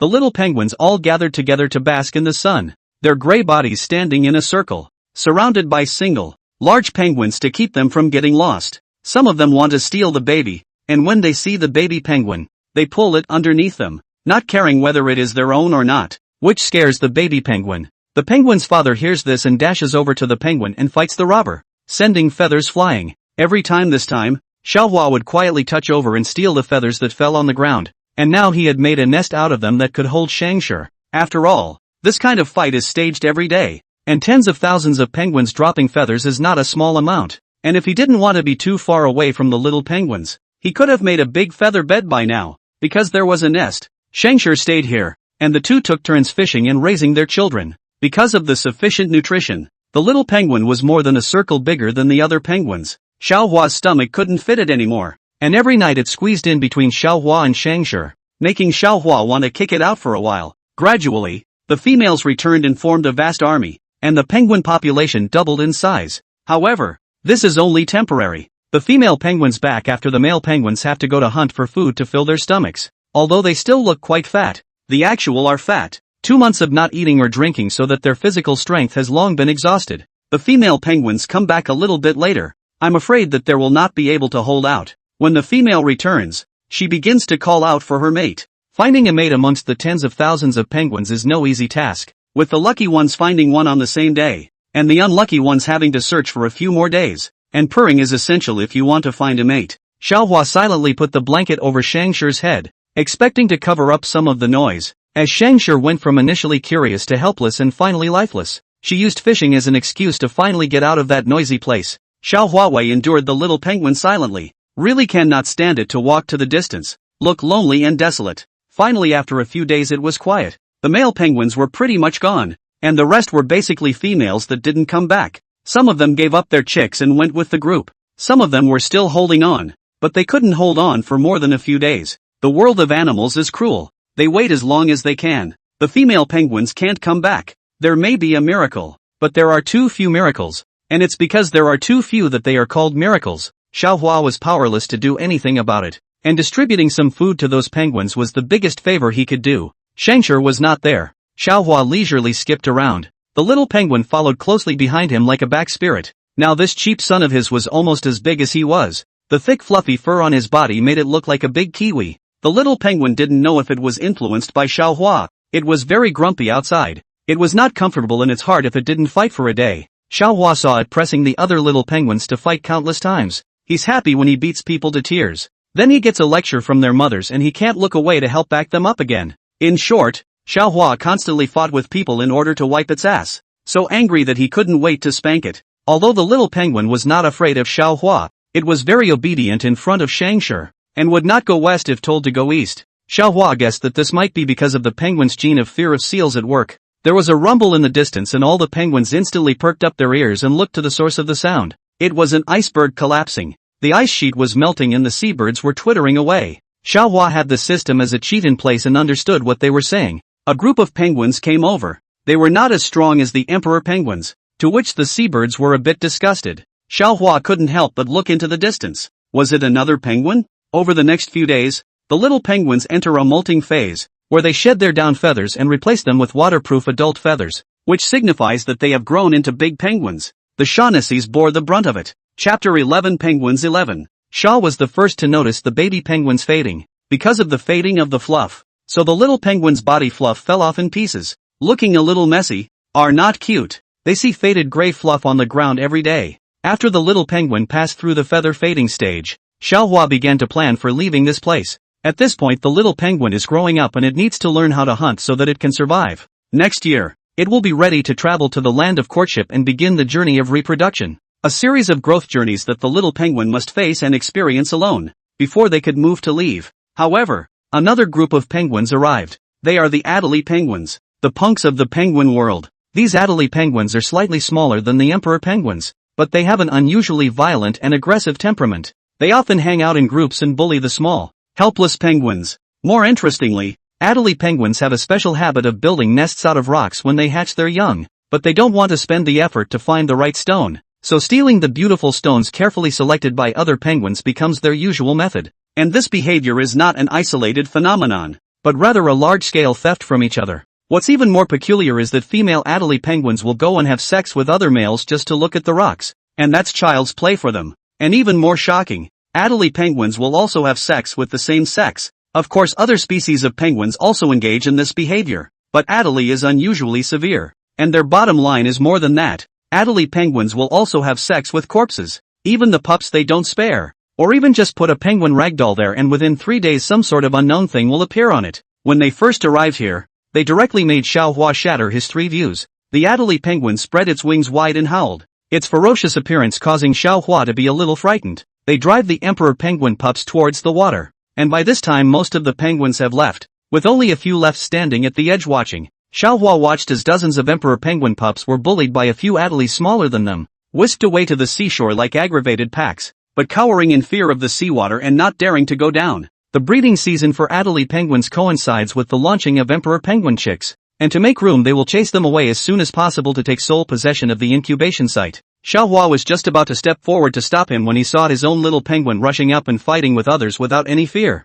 Fearing that his own child would be injured, Xiaohua also rushed up to help. However, although the Adelie penguins were small, they had a lot of momentum, plus the number of penguins was superior, and in the end, Xiaohua's 2 penguins were still defeated. Just when they were also going to be whisked down, Shangshi arrived. She did not yet know what was happening, she just felt that the atmosphere was not right. She went over and rubbed against Xiaohua, who felt ashamed and covered his face all the time, but did not even have the heart to say that he and the child had been bullied. The little penguin, however, didn't care. Its eyes shed tears, pointing at the Adelie penguin and screaming, occasionally pointing down at Xiaohua, complaining about how they beat him and so on. Aggrieved, Scavenger worriedly glanced at Xiaohua, who was embarrassed. It was his cheap son who caused him to lose face. I don't know if it was influenced by Xiaohua and Scavenger, but the little penguin was also exceptionally smart, and it was skillful in suing. Xiaohua, who understands, silently covered his face. Child, you do not say. You are young and don't want face. Your father, I still want face. The soft rice system sensed Xiaohua's inner thoughts and was silently speechless. Hadn't it been without a face from the time it was bound to it? What kind of soft system wants a face? But now Xiaohua wasn't considered to be eating soft rice anymore. He and Scavenger helped each other. It had long since ceased to be a soft rice relationship. After Scavenger heard the little penguin's words, he first glanced at Xiaohua and asked in a low voice, "Is everything alright? Shaughnessy, it's okay." He felt unusually ashamed. This feeling of being bullied and his daughter-in-law coming to make a scene was really too embarrassing. While he was messing around with his head down, the little penguin had already identified the penguin who did it, and then he retreated behind Scavenger, showing a look of watching the show. Scavenger didn't do anything, she just scared a few penguins and came back. The little penguins seemed to be a bit reluctant, but they were honest after being patted by Scavenger. Scavenger looked at Xiaohua. "When do you want to leave?" Adult penguins have to return to their habitat and wait for a new round of reproduction to begin. Xiaohua looked at the little penguin and said, "Tomorrow then. Tonight, he'd teach it one last thing." Night came and Xiaohua led the little penguin to the beach. Scavenger watched them from the sea. She let the little penguin go into the water and then the two of them taught it hunting skills together. The little penguin also seems to know that both parents are leaving, and studies carefully, enjoying his last moments of joy. At dawn, it looked at the distant backs of its two parents, and from that moment on, it consciously grew up. In fact, Xiaohua was peeking behind an iceberg to see what the little penguin looked like, whether it was hatched by himself or whether he couldn't be bothered to give it up. Although Scavenger seldom said it explicitly, her love for the little penguin was no less than his. Xiaohua wrapped her wings around Scavenger and gently rubbed her head to express her comfort. After observing the penguins for one more day and determining that the chicks were fully capable of surviving on their own,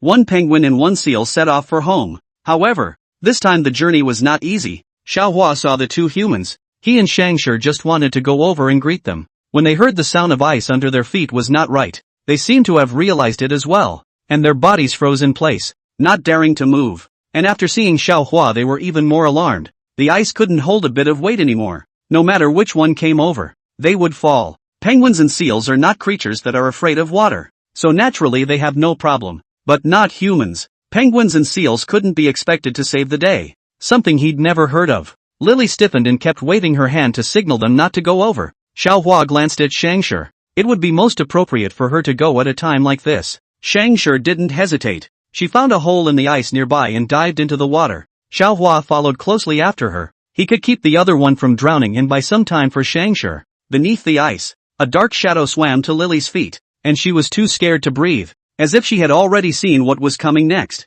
Yuan looked grave, but was left to his own devices. Shang swam for a moment and then crashed into the ice. Instantly the ice shattered and Lily screamed in terror. However, the next moment she realized that she didn't land in the water. She rode on top of the seal and in no time at all she was at a safe position. She had gotten a little water on her as well, but it was good to stay alive. When she reacted to what was happening, she subconsciously went to look at Yuan, only to see that Yuan was lying on the penguin's back, slowly coming towards her. It wasn't that Xiaohua didn't want to be fast, but his own weight was there. Being able to carry a well-developed adult man was already good enough for his body. After sending them to a safe location, Xiaohua didn't leave immediately. He pulled Scavenger and followed them all the way to their tent. They had saved their lives. What's wrong with treating them to a meal? Scavenger knew that Xiaohua wanted to eat grilled meat, and she said, "I'll go catch some fish." Then she swam away. Xiaohua stood outside the tent waiting for them to change their clothes and build a fire. They came out and saw Xiaohua alone and looked at each other. Lily blinked and leaned over to whisper,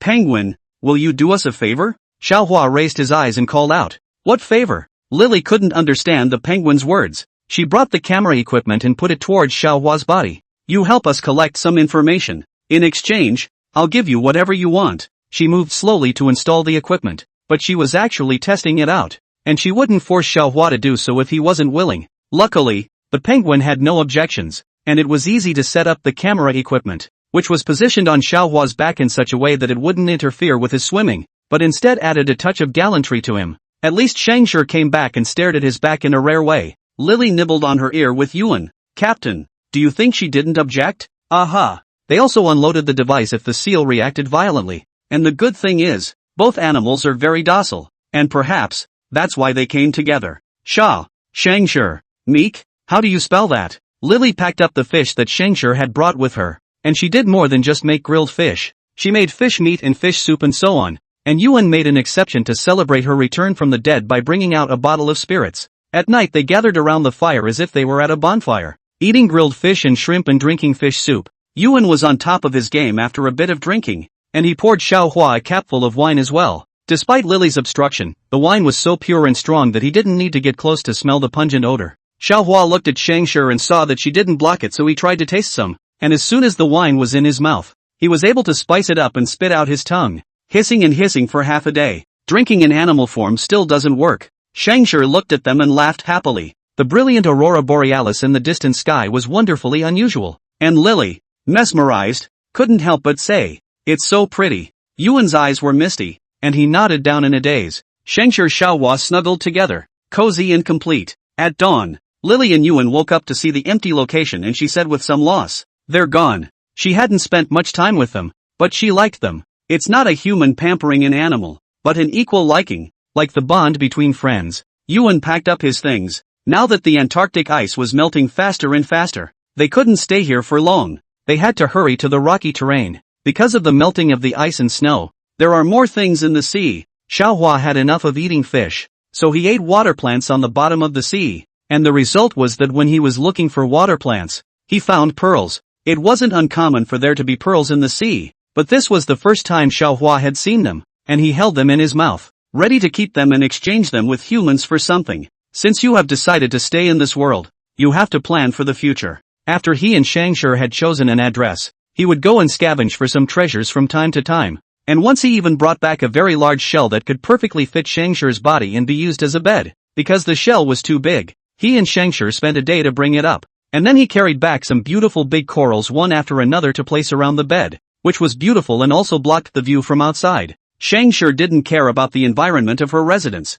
She could live anywhere, but as she watched the beautiful little home that Xiaohua gradually built out, she also developed a sense of belonging. Later Lily looks at the recorded image and murmurs, "Isn't this really a sperm?" Chapter 12 Penguin 12. As time goes by, the cold winter gradually goes away, the temperature begins to slowly rise, and the earth seems to be injected with new vitality and vigor. On the rocks by the roadside, I don't know when it actually grew some tender green tussock grass. They gently swayed in the breeze, adding a touch of light green to this desolate scene. Xiaohua was walking slowly as usual when he inadvertently glimpsed a small flower blooming extraordinarily beautifully on a rock by the side of the road. Xiaohua's heart was fond of it, and without hesitation, he bent down and carefully took this little flower down, and then happily brought it back home. At this moment, Scavenger was enjoying the warm sunshine, her eyes slightly squinted, a contented smile hanging at the corner of her mouth, and the whole seal was immersed in this cozy. Xiaohua walked quickly to her side and rubbed against her with the flower in his mouth. Scavenger slowly opened his eyes after feeling it and looked down at the flower in Xiaohua's hand.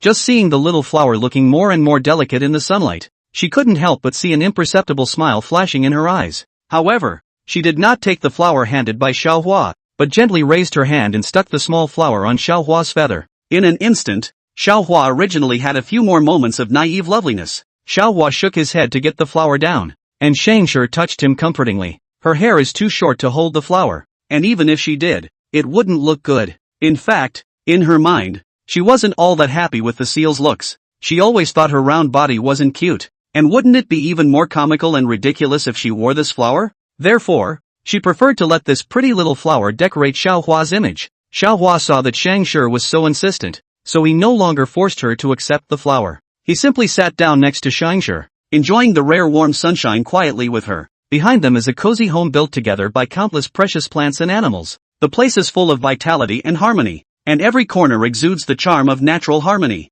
The camera that Xiaohua was carrying on his back, on the other hand, was always silently recording this beautiful scene in front of him. Whether it's that sincere emotional exchange between Xiaohua and Scavenger, or those vibrant natural landscapes around them, all of them are captured in their entirety and become eternal memories between them. At the end of November, the seals were in heat. Xiaohua realized that Shangshi was very out of place recently. She seldom went near the seashore and there were suddenly more seals in the vicinity. Shangshi herself didn't go into the water and didn't allow Xiaohua to go into the water either. Xiaohua was curious and occasionally went to the beach to have a look. Then he saw countless seals lazily lying on the beach, and occasionally a few of them even did reproduction exercises. Xiaohua immediately understood that this was the breeding season of the seals had arrived. After reacting, he turned on the mode of not moving an inch towards Shangshi, practically hating to hang onto her as if she was a thief, and defending himself against the seals in the sea as if they were thieves. Until one day a seal invaded the penguin's territory. Xiaohua took the lead and was the first to rush out to drive it away. The penguins have a strong sense of territory, and the other penguins rushed up to drive the seal away with a brain. Fighting, Xiaohua's body feathers turned up. Shangshi went over to give him a lick of hair. Feathers back to smooth. Xiaohua, a little grumpy heart, also quieted down. He leaned into Shangshi and grunted lowly, like he was pouting, or just pouting. Shangshi's heart was budding, but he couldn't show it, so he could only press Xiaohua and licked and licked. Xiaohua was licked and couldn't open his eyes, but his heart was happy. He thought about all the possibilities of why Shangshi didn't have an estrus period. After all, animals were very sad to be in heat. It was like nature's punishment, and it would be very painful if they didn't mate. But on Shangshi he didn't see any manifestation of her pain. She was as quiet and calm as ever. And every time Xiaohua looked at her, he felt that his heart was also much calmer. He kind of suspected that Shangshi wasn't an ordinary seal either, and was probably one who carried the same system as he did. Except he didn't ask, and didn't really intend to. Let them live out this life as animals. Simply happy. The system, whatever it is, go to hell. Finally, the seal's breeding period was over, and Shangshi would occasionally go into the water to catch fish. And she caught things that Xiaohua loved to eat but he was not good at catching, such as crabs. Shangshi does not like to eat crabs, or seals do not love to eat. A bite down all shells and not much meat. Catch it is a pure waste of time. But Xiaohua's words. Shangshi was very happy and would even help him shell. Xiaohua finished his meal and went down to the water after looking at Shangshi. Shangshi was a bit strange but followed him. Xiaohua washed his body in the water. He kept cheering himself up. Certain lives still had to be had. Shangshi had endured so much for him. He had to give something back. Tonight, he'd give himself to her. Xiaohua, who was a straight male in his last life, was silent. He never thought that he would willingly female under a male, and the other party was still an animal. No way. Can't think anymore. It's too sick. He won't have the heart to think about it anymore. Shangshi evening saw the pouting penguin,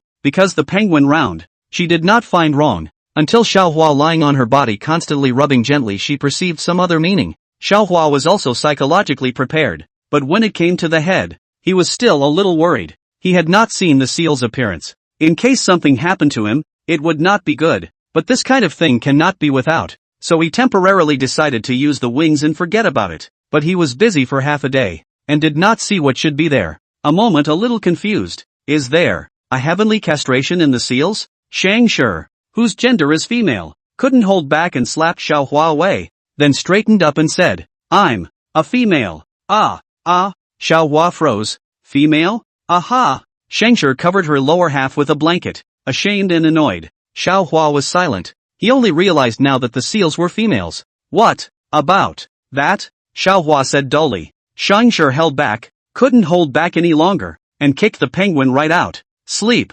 Shaughnessy. Oh, inside the nest. Although Shangshi was ashamed, she was touched by Xiaohua's act of offering his body. No penguin would risk his life to mate with a seal. Their bodies were completely unequal to each other. Shangshi didn't have any desires in this regard, so she never cared. And if it wasn't for this outburst from Xiaohua, she hadn't even thought about it. Xiaohua stood in the ice and snow. As soon as he thought that the seal was a female he was hot on his body. He looked at his body with certain expectations. And then, he knew what is called the greater the expectations the greater the disappointment. Forget it. A spiritual relationship is not bad. The next day, the two of them met. Shangshi was still a bit embarrassed. Xiaohua no longer had any attachment to his body. He leaned against Shangshi grunting and pouting. Hardware strength does not work. Software strength should follow. Shangshi patted him with a gentle brow. If she knew Xiaohua's inner thoughts, she wouldn't be so gentle. Xiaohua and Shangshi lived a daily lovey-dovey life, but the heavens always seemed to want to find some pain for them.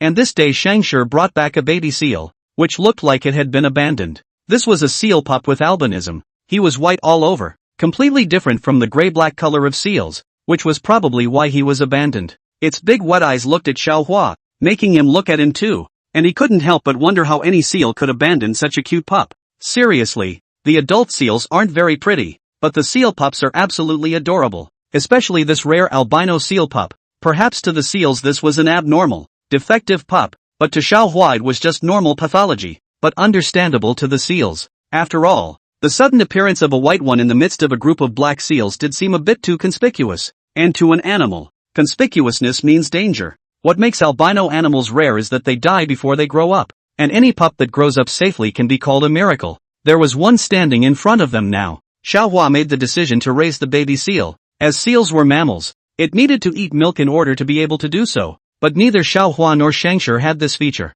Finally, in order for the baby seal to grow up safely, Xiaohua and Scavenger brought it to the human station. Albino animals are very rare. The humans were surprised to see the seal for a while, and soon contacted the Animal Protection Center. The seal pups will be well cared for there. Xiaohua was still a bit reluctant to leave. He hadn't even touched the baby seal a few times before he left. What a cute little albino seal. It's up there with the harp seals in the Arctic. As time passed day by day, Xiaohua and Scavenger gradually forgot about the seals and concentrated on preparing for a new round of reproduction. Only this time, there was one more seal in the reproduction army. In the morning, Xiaohua followed Scavenger around, constantly looking around, his sights on the group of new young penguins, whose children were probably among them. However, Xiaohua's eyes were blurred from seeing them, and he froze, not even recognizing which of these penguins he had hatched. Xiaohua was depressed. He was a face-blind solid hammer. But what was the deal with him never being face-blind to Scavenger? Could it be that the misunderstanding at the beginning had left him with too much of a mental shadow? Is that why he can remember Scavenger? Scavenger patted him and told him to squawk. Penguins find each other based on sound. Xiaohua sighed and screamed along with the penguins. This scene could definitely be counted as the black history of his life. The animal system videotapes silently. It doesn't inform anyone. It turned out that although Xiaohua was unreliable, his cheap son was very reliable, and he had only called out a few times before a large penguin rushed out of the penguin colony and ran towards him. Xiaohua was not aware for a moment and was directly knocked to the ground. He looked at the big penguin in front of him in a daze. A few months have not seen. This son of his has actually grown so big? Look at this head. It's got to be 5 feet 3 inches, right? He has to look up to see it. Be careful. Scavenger lightly scolded the little penguin. The little penguin, who had been a bit excited, quieted down, with only those eyes showing uncontrollable excitement. Xiaohua shook his head helplessly and took it back to his small home. The little penguin has already reached adulthood and has reached the time to look for a partner. This kind of thing Xiaohua and the others can't intervene, and they are also too lazy to intervene. The little penguin talked about the interesting stories of going into the water. Xiaohua nodded his head with a nod. Scavenger listened attentively. She was very pleased that the original little penguin had grown into a big penguin with a sense of responsibility, just like its father. Xiaohua yawned and fell asleep with his eyelids drooping. Scavenger. At night the little penguin enjoyed another childhood treat as he was sandwiched between the two and had a rare and restful night's sleep. The next day, Xiaohua's spirit was a bit weak. He sneezed and felt dizzy. After eating he went back to his nest and continued to sleep. The little penguin was surprised at his father's sleepiness, but didn't bother. So he followed Scavenger outside to bask in the sun or catch fish in the sea together. During the night, the storm came and their nest was almost all buried by the snow. Scavenger got up in the middle of the night and cleaned up the snow around them, and then slept with his arms around Xiaohua. Xiaohua was steamed by the heat from her body and slept uneasily. His throat suddenly hurt in his sleep. It was hard for him but he still didn't wake up. Chapter 13 Penguin 13. Xiaohua felt like he was caught in a terrifying nightmare. In the dream, he turned into a roast goose and had to be helplessly suspended inside a blazing oven. Roaring flames surrounded him, releasing a suffocating wave of heat. The rolling heat seemed to devour him, causing his throat to instantly become so dry and sore that he couldn't even make a slight sound. The next morning, the sun shone brightly and Scavenger woke up early. When he turned his head to look at Xiaohua who was still sleeping, he couldn't help but frown. She was keenly aware of an abnormal high temperature emanating from Xiaohua's body. She went over and rubbed herself against it, and this heat was very different from normal days. Taking a closer look, Xiaohua's nose and mouth were actually covered in transparent mucus around his nose and mouth. The appearance was simply like a person who kept sniffling because of a fevering cold. Could he be catching a cold? The thought suddenly flashed through Scavenger's mind, causing her heart to clench violently. Thinking of this, she hurriedly called out to the system, which she hadn't contacted for a long time, and asked, "Is there a potion that can cure a cold?" However, in the face of Scavenger's inquiry, that so-called animal system fell silent. After all, as you can guess from its name alone, How could such a system specialized in animals possibly possess a potion for treating human ailments? But it doesn't. There are systems that do. There is. Give me a copy. The animal system contacted the soft food system, and soon a potion landed in Shangshir's hands. The soft food system said while saying, "See, this is the benefit of a marriage. I can't even send you anything without a marriage." Animal systems. Come on, who wouldn't know when it's used? She carefully broke open Xiaohua's tightly closed mouth and poured that healing potion into it. Watching the medicinal liquid slowly flow into Xiaohua's throat, Shangshir's heart let out a sigh of relief, but immediately afterward, he frowned and wondered. The Antarctic is bitterly cold all year round, and there are almost no germs that can survive here, so how did he catch a cold? Is it too cold? The system said. It should be due to the germs carried by those migrating birds. The penguins may have had contact with those migratory birds at one time. When Shangshir heard that, a flash of realization flashed in his eyes. Afterward, her gaze turned to the little penguin that was guarding beside Xiaohua with a worried expression. This adorable little fellow was obviously still not clear about what was happening, and was only gazing nervously at Xiaohua with its round eyes. However, in order to avoid possible risks, Shangshir did not hesitate to send it back to the distant penguin colony. The poor little penguin was then inexplicably whisked away, waddling into the penguin colony with confused and helpless eyes, seemingly completely at a loss to understand what he had done wrong. The other penguins around them cast curious glances, making the little penguin, who was already a bit overwhelmed, look even more lost. He didn't realize that this was to prevent him from catching a cold. But more importantly, the little penguin had been in contact with the migratory birds, and it was important to keep them separated as well for the sake of Xiaohua's safety. At the same time, as the tube of magical potion gradually took effect, the body temperature on Xiaohua's body slowly began to drop. However, despite the healing potion's powerful efficacy, it wasn't omnipotent after all, and in order to completely recover, it still required a period of time to recover and recuperate the body on its own. Xiaohua woke up from the dream, and there was a moment of loss in his expression. And the roast goose was delicious. It is a pity that it is just a dream. His throat was red and swollen and inflamed and he couldn't make a sound, so it was difficult for him to eat the fish. So Shangshir tore the fish strips and fed them to him, and if it wasn't for the fear that he wouldn't be able to take it, she would have wanted to just chew it up and feed it to him. The sore throat Xiaohua can still endure. The key is the runny nose he can't endure. Every time a runny nose there is no way to wipe it, and then it flows into the mouth. It simply makes him want to immediately pinch the neck of the system. Let it change a pair of hands out for him. Finally survived to get well. The little penguin also brought back his partner. His partner is a strong female penguin. Height than the little penguin is no less. The two of them together that is called a strong combination. Xiaohua also assured. This time Xiaohua also saw the boss. His partner had changed again. This is to say something about the special nature of emperor penguins. Although they are devoted to their partners, the time will only last for a year. After a year they will look for a new partner. This is also to continue better genes. Of course there are partners who don't separate, but it's still pretty rare. Finding a good mate is mating time. Xiaohua saw the penguins mating as soon as he went out every day, and gradually he rarely went out, until it was time to leave. He saw a familiar penguin, the male penguin who had once tried to drown him, and the male was followed by a young penguin, presumably a newborn from last year. After seeing it, Xiaohua flipped up his small book again. He hesitated for half a day whether to go and beat it up or not, probably because he had been with Shangshir for a long time. His mind had calmed down quite a bit, and in the end, he also put away his small book and gave up. They swim to the breeding grounds and the hatching begins. Shangshir gently bumped Xiaohua and asked him if he still wanted to hatch another egg. There were many eggs that didn't have a chance to hatch here, and if Xiaohua was willing to hatch them, he could also save one more little life. Xiaohua thought about it and agreed. Although hatching penguin eggs was tiring, the satisfaction was irreplaceable. They picked up an abandoned penguin egg that was still active because it hadn't been exposed for too long. Xiaohua, who had one hatching experience,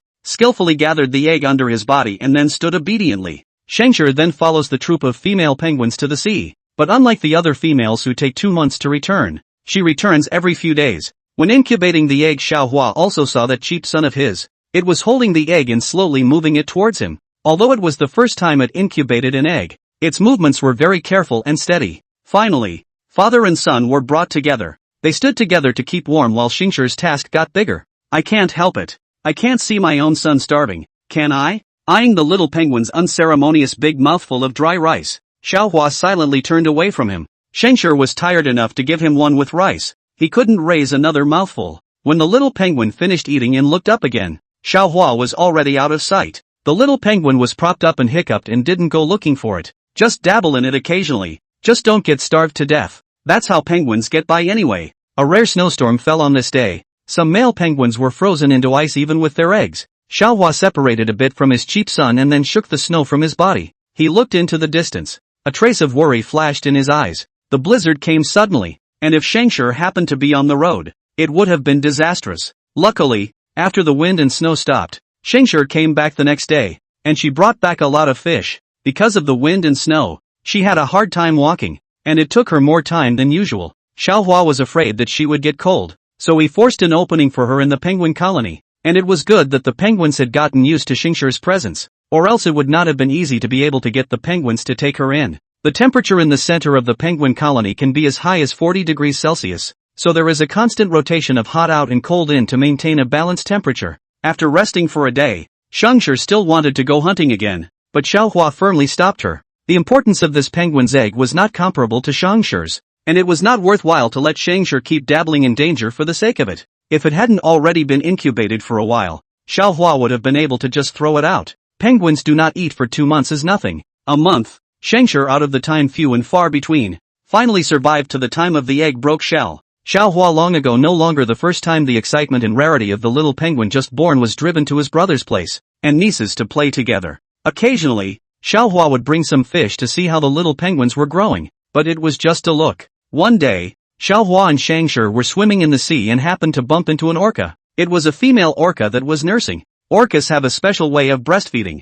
They will secrete milk through their mammary glands and jet it into the mouths of their cubs to feed them. Orcas have a high concentration of fats and proteins in their milk, which will not melt in the water, and it looks more like a solidified white soup. Xiaohua had a craving and secretly sipped a little bit of the trimmings. The flavor was fishy and he smacked his lips, and the texture was sticky and the fishy taste did not dissipate in his mouth. It caused him to have no appetite for a long time. But orca milk, though average in flavor, is full of fat, and for young whales that's an indispensable presence to grow up fast. Since the whale milk incident, Xiaohua rarely tasted unfamiliar food anymore, and unless it was given to him by Scavenger, he wouldn't move half a mouthful. After the little penguins went into the water, Xiaohua and Scavenger returned to the settlement, and this time they met Lily and Yuan again, who were stationed in their path of necessity as if they were waiting for them. They had come to remove the equipment from Xiaohua's body, and without the camera, Xiaohua felt as if his body was so light that he could fly. They say goodbye to humanity and wait for the new year. Lily and Yuan went back and started editing the video.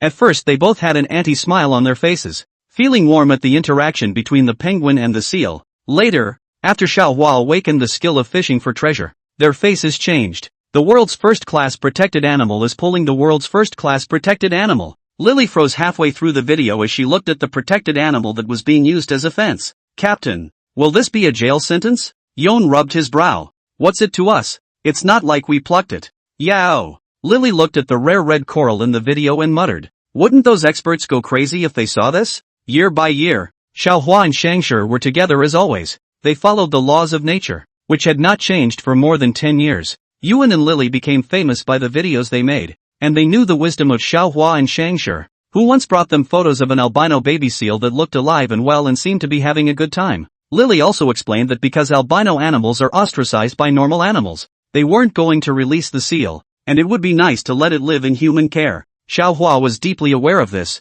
thinking that when he was ostracized by the penguins just by wearing a blanket, the albino seals should be much more serious than him. Time passed little by little, and Xiaohua was gradually aging. He began to fail to keep up with the pace of Scavenger, and the amount of time he spent sleeping every day increased. Scavenger seemed to have sensed something. She no longer went out fishing and stayed by Xiaohua's side every day. The sun was setting, and Xiaohua was slowly coming to the end of his life. He leaned on Scavenger and looked at the last afterglow. As a penguin, he did not die in the predators, blizzards, diseases. His life is far better than the other penguin's life. Xiaohua finally touched Scavenger's face. He didn't know how the other party looked hidden under the seal's body, but the heart of love wouldn't change. He just wanted to be able to meet her again, even if it was just one side. The sun set and Xiaohua closed his eyes. Scavenger wrapped her arms around his body for a long time. In the system space, Xiaohua, who had retransformed into human form, opened his eyes, and in front of him was an empty piece. The soft food value reaches 100.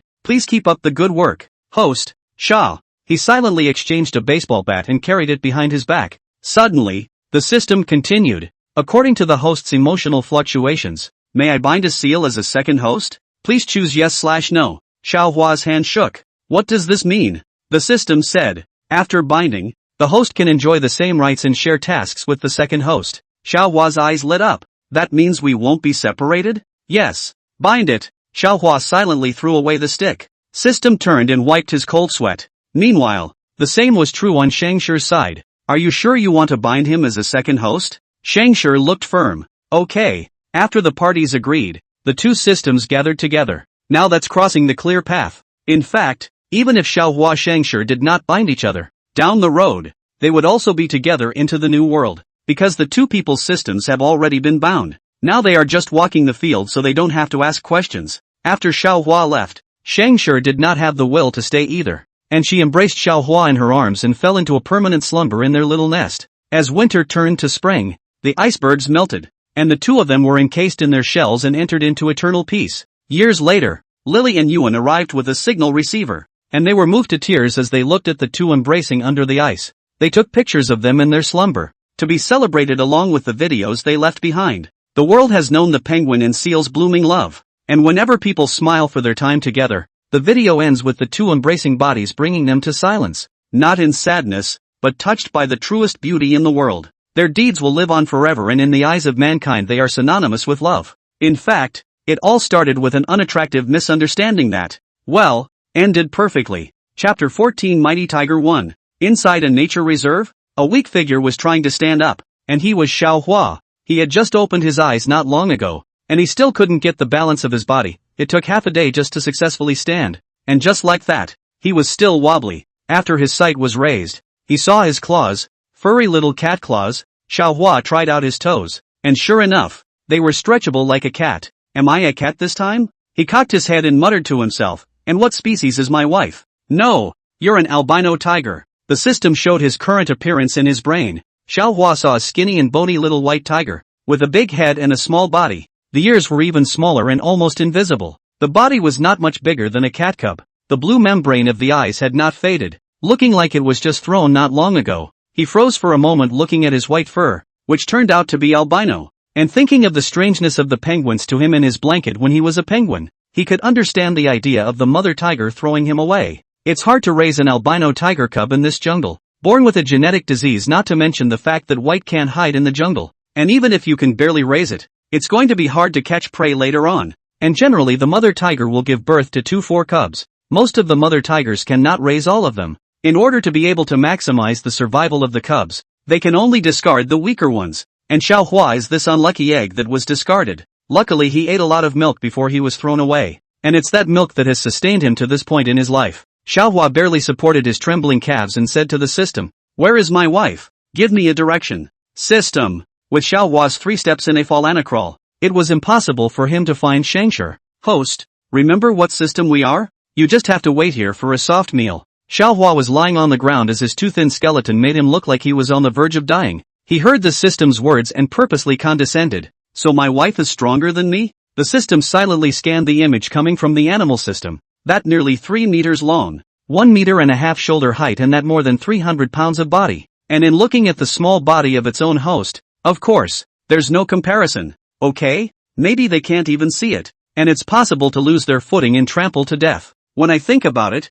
it's still quite dangerous to have a soft meal this time. Xiaohua struggled to get up and scanned around. Where his eyes reached were all weeds. The grass was no more than the height of a person's calf. But to Xiaohua it seemed like trees. The line of sight was blocked. He looked for a tree nearby to rest for a while. Now just to May. The temperature is just right. Xiaohua lying under the tree in a short while to sleep. This body was just too weak. Hunger filled his entire body, and the extreme weakness caused him to quickly fall asleep. But fortunately, it was only a sleep, not a sleep. The system looked at Xiaohua's weak appearance and silently exchanged a milk to feed him. Milk down. Xiaohua's complexion also eased a little. At least that little belly slightly bulging. The system looked a little more comfortable. At night, the insects chirped in all directions, and the moonlight poured over Xiaohua, causing the color of his fur to become even more silvery white. Tiger cubs are similar to cat cubs in that they need plenty of sleep early on to build up a strong body, and will often sleep all day, only waking up when it's time to eat. It was dawn again. Xiaohua's eyes were misty. He yawned. Even though he had slept for a day, he still had the feeling that he couldn't wake up now. As the day passed and he felt a little stronger, he got up slowly and moved slowly in the direction the system pointed him. He wasn't fast. He had to rest for a while as he walked for a while, and as the day went on, he could look back and still see the weeds he'd slept on and climbed under. Forget it. It's a bit too much for this body of his to go looking for a wife. Xiaohua was powerless and paralyzed on the ground. Suddenly his ears twitched and he alertly looked somewhere. It was the sound of grass being stepped on. As the sound approached, a tiger appeared in his eyes. Xiaohua's first feeling at first glance was one of amazement. The tiger was truly worthy of being the most beautiful creation of nature. The thick and sturdy muscular lines hid explosive power. That was the power that belonged to the king of beasts. It looked down at him. There was an inexplicable emotion in its eyes. Xiaohua didn't know how to say it, but he felt close, and with just one glance at him, he suppressed his body to show weakness and would. He thought the tiger would kill him. However, to his surprise, the tiger just looked at him fixedly, then leaned down and licked his fur, lying down beside him and feeding. Xiaohua was disliked in the face by his belly. He struggled and eventually could not resist following his instincts to go up and suckle, talking to the system while eating milk. This is the mother of this body? Yes, you have it sent on you. And the other tiger cubs aren't around right now,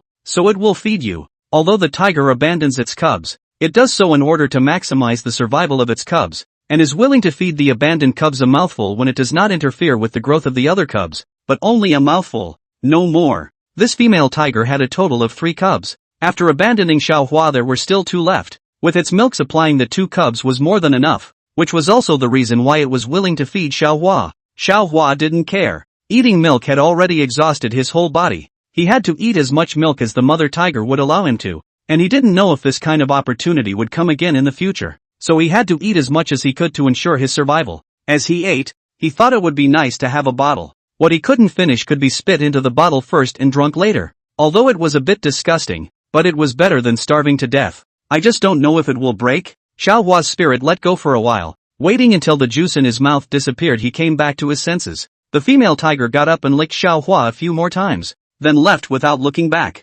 Xiaohua looked at the figure that was gradually fading away. There was a trace of reluctance in his heart. It was an instinctive attachment to his mother, but more than that, it was worship. Worship of the kingly figure that never looked back. He fantasized about being this majestic and dominant when he grew up. On the other hand, Scavenger was still recuperating at the aid station. Her leg had been injured by a poacher, so she was taken away by the humans to be treated. She stared at Xiaohua's spot on the light screen and wondered how she was going to get to him. The animal system knew this all too well, and it was afraid that Scavenger would have to go out despite his injuries if he knew of Xiaohua's misery. So it said, "He's on his way towards you." Scavenger sniffed, and it was just an idea to look for him. The next day, however, she stared at the barely moving point of light with a furrowed brow. Had the little penguin turned into a snail? The animal system was silent. After the mother tiger left, Xiaohua moved forward following the path she left behind. The scent left behind by the mother tiger could deter some small animals from putting his life in danger. His hunger was temporarily solved,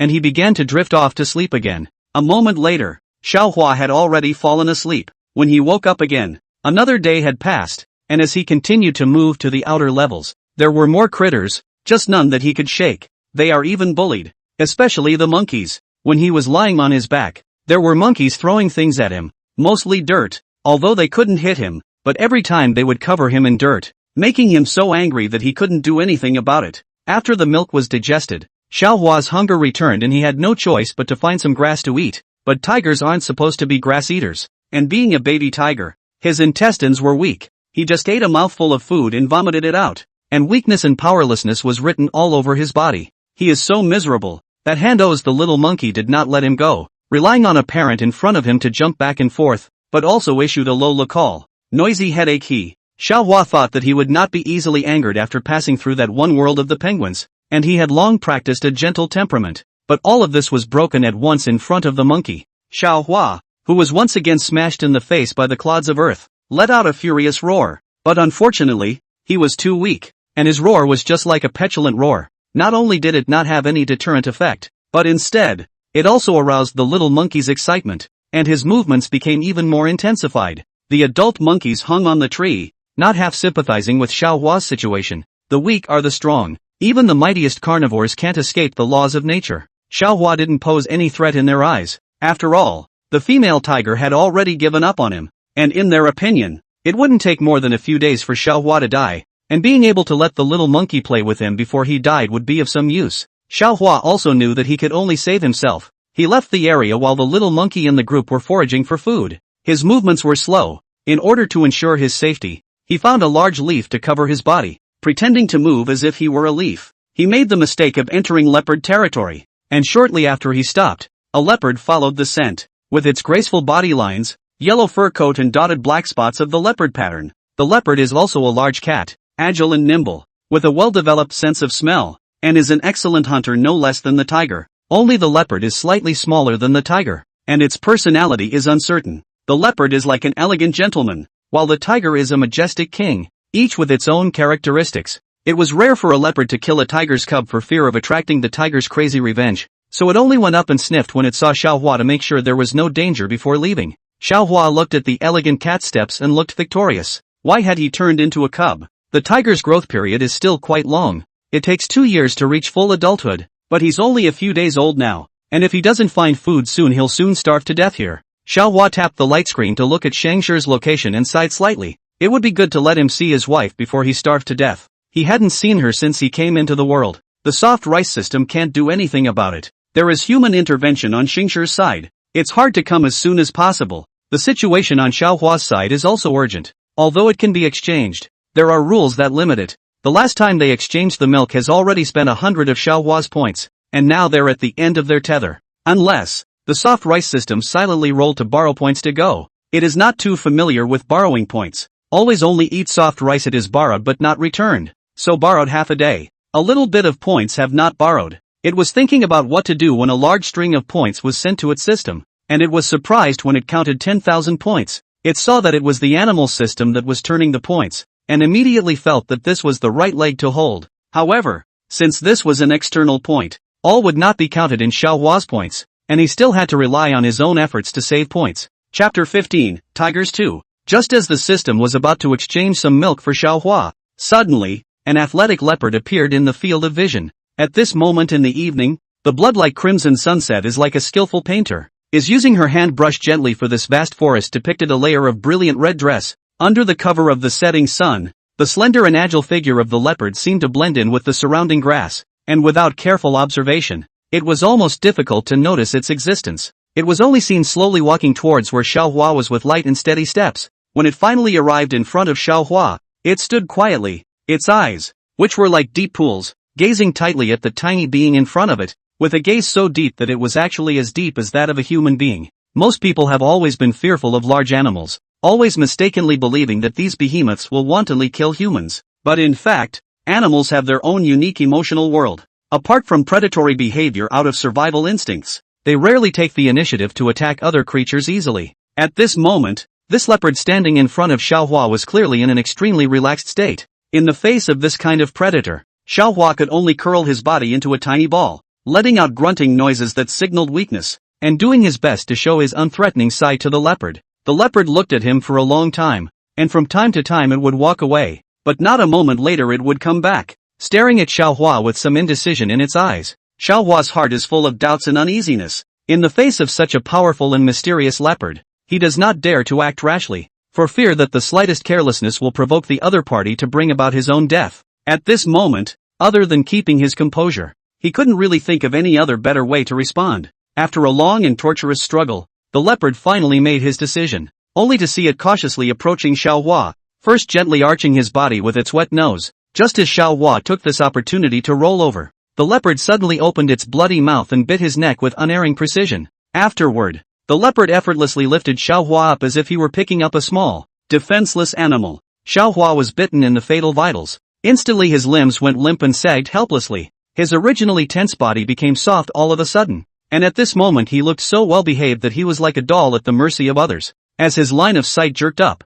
Xiaohua was then surprised to realize that the leopard was leading him forward in a certain direction. Along the way, the leopard's movements appeared to be unusually dexterous and agile, and it traveled silently through the forest trails, barely making a sound. And Xiaohua was carried in its mouth like this, and for the first time in his life, he saw the lush scenery of this forest area from such a unique perspective. It was full of big, bucket-thick trees that towered over each other, their dense canopies intertwined like a giant green umbrella, blocking out most of the sunlight and making the forest seem a little dark and damp. From time to time, There are bursts of crisp and melodious sounds of insects and birds crowing happily, as well as sika deer, water deer, bison, wild dogs and other wild animals in groups of 3 to 5 in the woods to forage for food or play, constituting a picture full of vitality of the wild. When they reached their destination, Xiaohua realized that the leopard's nest was a tree. The panther was agile and brought him up the tree in a couple of tries, as easily as if he hadn't been carrying a cub but a piece of feather. Xiaohua was lying on the branches of the tree.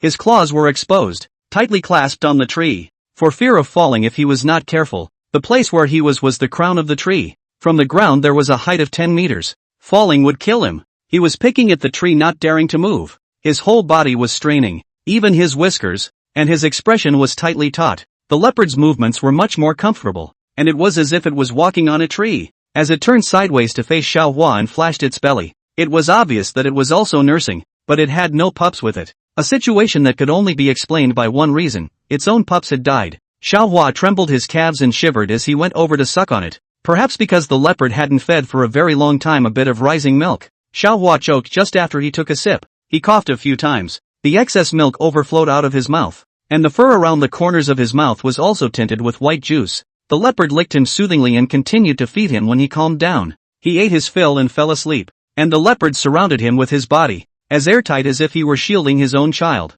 Most animals have a history of adopting other animals' pups after losing them during lactation, and it has even been documented that it will adopt human pups as well. So leopards adopting tiger cubs isn't anything out of the ordinary. At night, the leopard came down from the tree silently. His movements were light and he landed without making a sound. He was going to hunt. The night environment is its natural protective coloration, and it will have more success hunting at night. Their sense of smell and ear power is so developed that they can smell even miles away, and they will patrol their territory and leave scents to avoid other animals intruding. All predators follow the rules of not trespassing on other people's territory, except of course during the rut. They don't normally invade other animals' territories, and if they do, they leave quickly to avoid inconsequential fights. He followed the scent and saw a few rabbits grazing. Their ears perked up high as they did so, keeping an eye out for any breeze around them. The leopard skillfully leans in close and waits for the distance to close before it explodes with lightning speed. The rabbits jump back into their holes in fear, but one can't go back either. It is now in the leopard's mouth.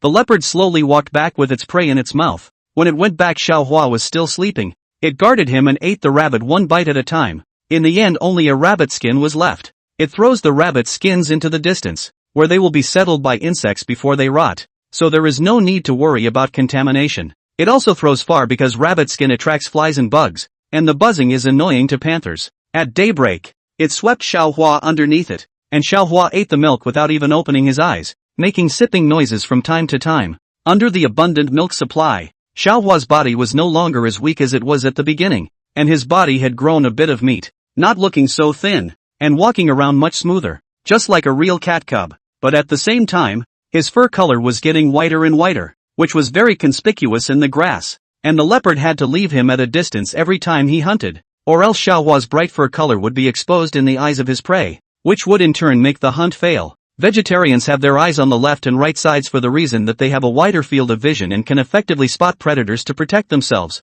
and the langur monkeys, the forest sentinels, are always on the lookout for movements and will sound the alarm if they spot a fierce animal. They have their own means of preserving their lives, even though they are the hunted. Xiaohua was sheltered by the leopard. He is now able to eat some raw meat, but most of them are rats or rabbit cubs. Xiaohua is still a bit intolerant when he eats them, but think about not eating them, then he will die, so he better eat them. With the meat supplement, Xiaohua's size began to rub up. Originally that monkey would still come to tease him, now when they see him they all hide far away. As to whether it is fear or because of his leopard foster mother, it is unknown. After all, there are monkeys on the leopard's menu. They dare to tease tigers because tigers can't climb trees, but leopards are tree climbing experts, and most of the monkeys they prey on are buried in their mouths. On this day, the leopard led him on a tour around the area. The animals were surrounded by a water source for them to replenish their water. They reached the shore and saw a few younger dancers drinking here as well. The spots on the deer were adorable, and their 2 pairs of clear eyes stared curiously at Xiaohua. They had never seen a white tiger before. Curiosity drove them forward, but they were quickly stared back by the adult deer, whose instincts told him he was dangerous. Xiaohua didn't want to wet his fur and stood on the bank unwilling to go down. The leopard didn't force himself and squatted on the bank to drink the water himself. It also remained vigilant while drinking the water, its eyes glaringly observing the surroundings. In the water, a pair of evil eyes showed. It was the crocodile, the vicious beast that hides in the water. Xiao Hua faced the crocodile directly for the first time and was startled by its appearance, taking a few steps back without a bit of the tiger's dominance. But he was still small enough that it wasn't a disgrace. As soon as the crocodile appeared, the air around it froze for a few moments, and the animals hurriedly drank the water and then moved away from the dangerous waters. But as the weather got hotter, the waters would gradually shrink, eventually leaving only a little water. And at that time, it would be the real danger. Xiao Hua is also thirsty, but he is afraid of crocodiles, so he dawdles behind the leopard and does not dare to get close. The leopard's milk has not been much lately, and it has gradually become uncomfortable with Xiao Hua's presence. And when the upward force of motherly love passes, Xiao Hua's presence becomes a bit redundant. What's more, Xiao Hua would also disturb its hunt, and its conspicuous fur color would easily attract some predators. And before Xiao Hua knew it, the leopard was already planning to get rid of him. In the end, is their own feed big? The leopard did not use too rough means, but informed him of the location of the water source and then left. Its speed is very fast, so fast that just Xiao Hua a blink of an eye, there is no trace of the leopard in front of him. Xiao Hua sniffed the odor left behind by the air and was a bit confused. Am I being abandoned again? Yes. The fact that the leopard had tolerated it so far was beyond the system's expectations. Although Xiao Hua's body is small, but the day's food is absolutely quite a lot. The leopard itself still have to eat, but the leopard's size is smaller than the tiger. The size of the prey that can be caught is also limited. Unless you get lucky to catch a water deer is also good. But with the presence of Xiao Hua, the food it catches is not enough. Especially Xiao Hua is also a bit picky. He only eats the internal organs of the prey. Of course, only limited to the upper body. The leopard can only eat the rest of him. Over time, the leopard's body cannot hold up. It is more and more unpleasant to look at Xiao Hua, so it is also the time for Xiao Hua to leave. The leopard didn't half give up. Xiao Hua's food intake was too large, and it could no longer afford to raise him. Without the leopard, Xiao Hua's actions were difficult. Although he had grown up a bit, but he still couldn't hunt independently. He could only pick up some insects to eat every day. The insects he bit clacked. In addition to insects, there were also frogs. There were a lot of frogs in the forest, but they only appeared near the water source. Xiao Hua lied down behind the tree and wanted to try to catch one. He didn't realize that a snake was slowly swimming in the tree. That snake had red stripes on a black background. Its length was about 1 meter, one half of Xiao Hua's length. It spat out its letters. Its tiny eyes were cold and abnormal, carefully searching the surrounding scent information. Snakes' tongues are their sensors, picking up any scent with precision and following it to their prey. At that moment, it took aim at a frog, and as it happened, that was also what Xiao Hua had his eye on. He crouched low and moved his body like a panther, then struck a blow. At the same time, the snake in the tree launched itself into action and the two of them coincidentally collided. Xiao Hua leapt out with his eyes closed. This was to prevent the prey from counterattacking and hurting his eyes, so when he felt something swaying under his feet, he thought it was a frog. He was surprised in his heart for a moment at the frog's energetic strength, and stamped his feet more fiercely, and only heard a twittering sound, and there was no more movement under his feet. The snake had already been stepped on 7 inches, and with this force, it immediately spat out its tongue and paralyzed on the ground in a state of uncertainty. Xiao Hua tried to open his eyes to see. The first eye he thought that he stepped on the red withered grass. The second eye he saw what it was, immediately screamed in shock, crying and howling and flew out, waited until the open space. He raised the foot that stepped on the snake with tears in his eyes. This foot can't be wanted. To this day he remembers the touch on his feet. It was horrible. He lifted his feet and dared not put them down, always feeling as if snakes would appear under them if he did. Shang Shi, who had just been released from anesthesia, looked at the steeply bursting points of light, his eyes moving slightly, so fast it didn't look like a snail again. She waited for the drug to wear off, knowing that there were plenty of cameras out there recording her poses as she went out, but what she didn't know was that the humans were tracking her from time to time. On the other hand, Xiao Hua didn't dare to go to the water after being scared by the snake. It was like he was afraid of the well rope for 10 years once he was bitten by the snake. He would associate the sight of something red with the snake, and just fantasizing about it scared himself to the point of trembling. The system enlightened him. You're afraid of snakes like this. What can you do if you become a snake yourself in the future? Xiao Hua's heart and liver trembled. I will still turn into a snake? Certainly. Possible. Xiao Hua shivered and imagined himself turning into a snake. Thinking about it, he thought of the White Snake Chronicle. He was similar to the male protagonist in it. Both of them were eating his wife's soft food. When he thought of soft rice, Xiao Hua thought of his wife, and wondered what had become of his wife. Does she still remember him? Will his wife, who is suspected to be carrying the system as well, retain the same memories as he does? What if I don't remember? Xiao Hua asked the system. Does the bound's second host have memories of his last life? The system hesitated. No, but there will be familiarity. She may not remember you, but she will be familiar with you. It was too early to tell him the truth, and it was true that a normal second host wouldn't have memories, but the other party also possessed the system, and that was different. Chapter 16 Tigers 3. After the strong numbing effect gradually dissipated, Scavenger finally felt the power return. She stretched herself gently at first, and then, slowly, she stood up and, with a slightly waddling step, walked towards the open cage door. 1 step, 2 steps. As he got closer and closer to the cage door, Scanger's footsteps gradually became stable. Finally, she managed to step out of the cage that had held her captive. Just in the moment when she had just left the range of human sight, her whole body's muscles violently tightened and fired, instantly accelerating like an arrow off a string, and the cameras hidden around the area tried their best to follow her figure. But in the end, they could only capture a blurred remnant. This shows how amazing her speed really is. Scavenger ran furiously all the way, with only one thought in his mind, to find Xiaohua. She was completely oblivious to the fact that she had inadvertently traveled through a lot of tiger territory. But before the tigers could react, Scavenger had already sped past like the wind and disappeared without a trace. At this moment, Xiaohua was chewing on a snail with a twisted face. Compared to other foods, this snail may be the best food he has found so far. Nonetheless, with each bite, that slimy texture still made Xiaohua unable to resist a burst of nausea. Suddenly, he noticed a faintly glowing dot on the system approaching his side at an alarming rate. Xiaohua's eyes immediately brightened, and without hesitation, he spat out the uneaten snail, quickly stood up straight,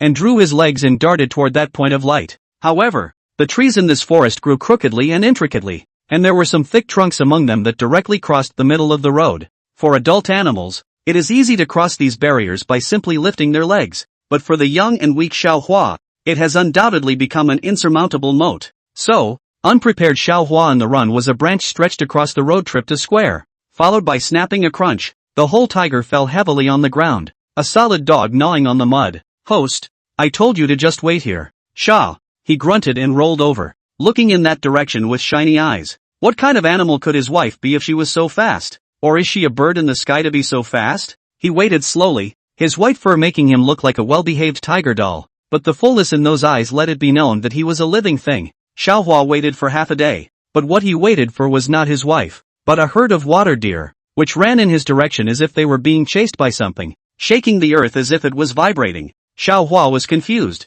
because it was not only the water deer group that came, but also the sloth bears, the wild dog community, and even a small wild boar inside. He panicked and got out of the way, and in the meantime, he let the system probe what was happening. Then, the vibrations under his feet intensified, and Xiaohua's pupils instantly shrunk. It was an earthquake, and it's not even a small earthquake. He instantly looked at Scavenger's position with worry, while looking at the light spot on the light screen. But fortunately, the light spot had been in a moving state, so Xiaohua was a little more relieved. Come to think of it, being able to get the soft food system to propose binding as a second host, his wife was definitely not a regular person. Of the two of them, the most dangerous one was actually him. After all, he didn't even have any ability to defend himself. As he ran, Xiaohua saw his tiger mother and the leopard. The tiger was followed by 2 cubs. Their bodies were much stronger than Xiaohua's. The mother tiger was carrying a cub and was extremely fast. The leopard hesitated as it passed by Xiaohua, but finally picked up Xiaohua's neck and fled together. Xiaohua was a bit touched and didn't dare to move. He just wondered how an earthquake could suddenly occur in the mountains. After the earthquake stopped, the animals stopped as well, and the first time Xiaohua went to look at the coordinates of the light point, the speed of the light point did not decrease by the slightest bit, as if it was not affected by the earthquake at all. Is it really flying in the sky? Confirming that the earthquake had stopped, the animals returned to their territories one by one. After all, there were only a few places with abundant water and grass, and they were still more used to them. This time Xiaohua was walking back by himself. Both the leopard and the tiger had territories. They wanted to make sure that their territories were not invaded. And by the way, they were spraying their own scent markers, so as soon as the earthquake stopped, they rushed back. Xiaohua was clear in his mind that Scavenger was safe and sound and was searching for his trail, so he wasn't too worried. So he leisurely followed the merganser ahead of him slowly. Since the hair on Xiaohua's body was exceptionally eye-catching, it soon attracted many animals to come and watch. These animals had their heads tilted,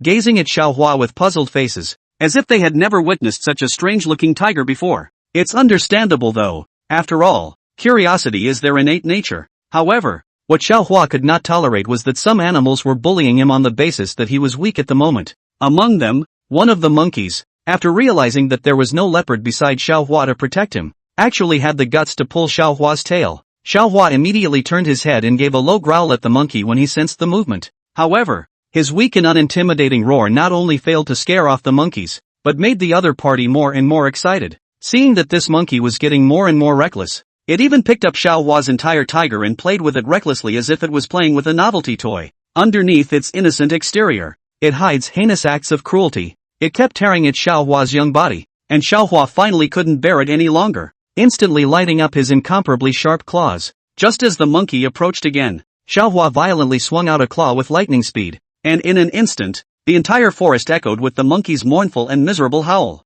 It suffered pain and his hand loosened. Xiaohua landed on the ground, but he did not go. The hair on his body sprang up like a big white fur ball. A threatening low roar came out of his throat. As long as the monkey dared to come over, he would definitely fight him. The monkey's partner followed the sound. The monkey covered half of his bloodied face and let out a whimper. Xiaohua knew that it was complaining. Now that he was a lone tiger, it was the perfect time for them to get their revenge, but he wasn't going to let them pinch his goo. The monkeys formed a semicircle to approach him, and Xiaohua was just about to rush up, when a sudden gust of fishy wind arrived and steadily stopped behind him. The wind was so fierce that the hairs on Xiaohua's body stood up. Xiaohua didn't turn around. He froze as he looked at the overlapping points of light. His eyes flooded with watery light, and he turned back to pounce into Shangshir's arms, humming and pampering. They all bully me without you. With someone to rely on, Xiaohua also revealed his vulnerability. After he finished, he remembered that Shangshir might not have memories of the previous generation, so he stepped back,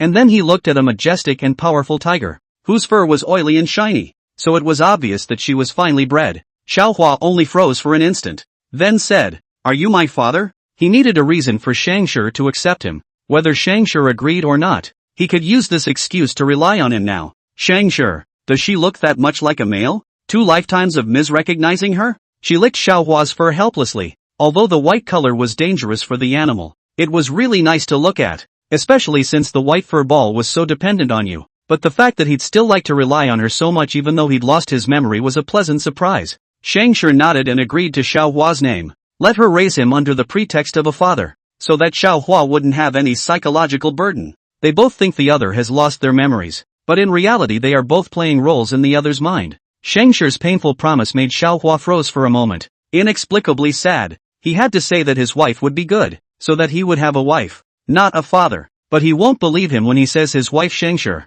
Woohoo! Shangshir blocked in front of Xiaohua. His eyes narrowed slightly. Was it this group of monkeys that tried to bully him just now? She had just taken a step forward when the monkey screamed and scattered in all directions, leaving only the one scratched by Xiaohua. With Shangshir backing him up, Xiaohua was not afraid at the moment, and stepped forward to slap 2 claws onto the monkey's body. He deliberately exposed the tips of his claws, and the monkey's body also had a few more blood marks, but it does not dare to escape, or rather he cannot escape. Shangshir on the side of the tiger eyeing intently, as if it dares to move a little bit will get it dead. Can escape under the tiger's animals are too few. It can only lie on the ground. Let Xiaohua out of the air. At this time, Xiaohua did not know that monkeys were very vindictive creatures, and he almost died in its calculations. After retaliating, Xiaohua returned refreshed to Shangshir, who rubbed against him and went to look for a place to land. Tigers have their own territories, and the more powerful ones have the better territories. The best territories are rich in water and grass,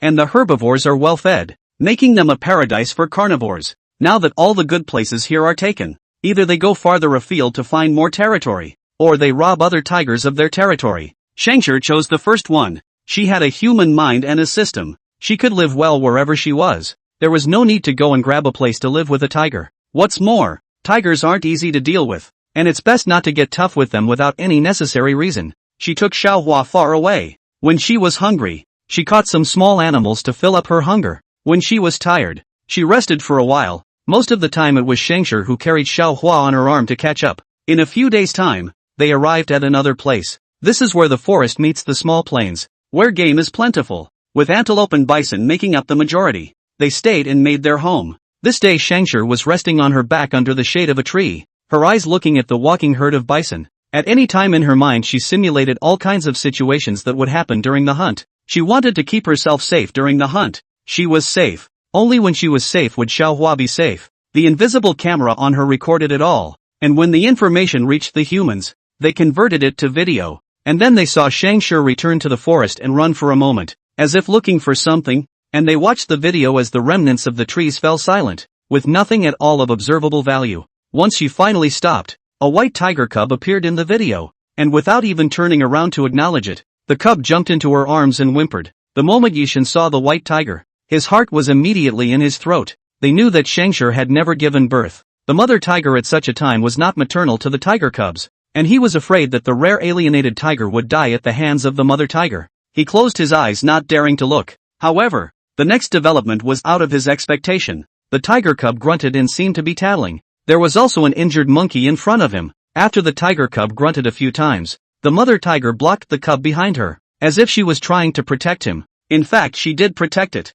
After they realized that the mother tiger was backing up her cubs, the cubs' tails went up and the tiger taught the monkey a lesson. It's really cute. You cupped her face? Why is he so cute? Monkey, are you polite? Yishan shook his head helplessly. This should be an albino tiger cub. I suggest bringing him back to be examined first. Albino animals have a hard time surviving in nature and are best off living in the shelter of the human world if they can. Seems to be a bit difficult. Xiao Yu reclicked and pointed at Xiao Hua, who was being held in the tiger's mouth. It seems like this tiger is planning to keep him, trying to take out a cub under the mother tiger's nose. And it's an only seedling. That's really hard as hell. Yi Shen. Luna is right. It is indeed too hard. Let's just see what happens. Xiao Hua and Scavenger settled here, and every few days Scavenger would come back with prey. From rabbits and deer in the beginning to antelope and bison now. Scavenger's hunting skills were gradually being refined. Pai Xiaohua hid in the grass, watching Scavenger slowly walk over with a bison in her mouth. She was against the light. Her body seemed to radiate light around her, and she was majestic like a heavenly god who descended from the sky. Looking at Xiaohua's heart constantly bloomed with small flowers. His wife is really handsome. One bison was enough for them to eat for a few days. Luckily it wasn't too hot now, so the meat could still be put away for a while. And after some more days, Scavenger didn't intend to hunt for some more large animals, and only caught some that were enough for them to eat. The prey was too big for them to eat, and it would also easily cause some scavengers to covet it, and it wasn't safe for Xiaohua. Chapter 17 Mighty Tiger 4. With the arrival of summer, the water sources gradually dried up, and Xiaohua guarded the last small water berth, somewhat worried about how to live in the future. The small pool of water, which was shared by all of them, was dwindling at a rate visible to the naked eye. And if there wasn't another downpour, then they would have to move out of the area and find another place with a water source. Fortunately, God still favors them. Suffocated for more than 10 days, the air is full of moisture. Dark clouds on the sky, the distant lightning in the clouds rushing. Heavy rain is ready to go, ready to give this hot summer to a thorough cleaning. Thunder rumbled, and Scavenger and Xiaohua hid under a cliff cave, relaxing as they waited for the torrential rain that was about to pour down. The animals in the forest also had a premonition and raised their heads to meet the rain. The rain came, and with it came thunder, low and close, and sometimes trees were struck down by it, causing a shriek. Scavenger relaxed lying on her back. Xiaohua was hidden in her jaws, only a head was exposed. Scavenger enjoyed rubbing against the top of his head to fake sleep, and she was able to relax a little bit on a rainy day when she didn't have to hunt. Thunderstorms are perfect for sleeping. The weather was cool. Xiaohua was tightly protected by her, and froze without even receiving a bit of wind. The grass outside the cave was battered by the swift rain, but was strong enough not to fall, instead growing stronger under the rain. The rain fell for 3 days in a row. The small pool of water again turned back into a large lake. The grass after the rain cleaning more green and green. Xiaohua just pinched the tip of the grass, the gap on the water droplets, visible water tender. After the rain cleared, the animals couldn't wait to drink water to quench their thirst, and Xiaohua crouched down by the water, occasionally playing a game of catch and practice. When Scavenger rested, he licked her fur, but his body was too small to lick much after a day, so he licked where Scavenger couldn't lick herself. Thus, this scene can be seen in the forest, a small white tiger lying on the tiger's head to lick her fur. The contrast between white and yellow, the difference between dorky and dominant. The adorable onlookers of the human wailed. Although they gave up on bringing Xiaohua back, they urgently added multiple hidden cameras around the area to see Xiaohua and Scavenger's daily routine clearly. They were very new to the routine between these two tigers. Scavenger went to hunt, and Xiaohua was not far behind her, a small mass squatting in the grass, but still very obvious. Scavenger had two minds at once, and in a short time he caught a small deer, which was not so small as to be enough to feed them for a day. She skillfully tore open the skin and flesh of the deer, revealing the internal organs inside. and the blood and gore that came out made their mouths water involuntarily. Xiaohua sighed inwardly. If only there was a fire, he would be able to eat roasted venison. If he becomes a gorilla monkey kind of animal, he will be able to make fire, and then he will take good care of Scavenger. Eating soft rice these days couldn't grow soft rice value anymore, because when he ate the first soft rice in Scavenger, the soft rice value was already full of 100. As soon as the weather got hot, Scavenger took Xiaohua to take a dip in the water.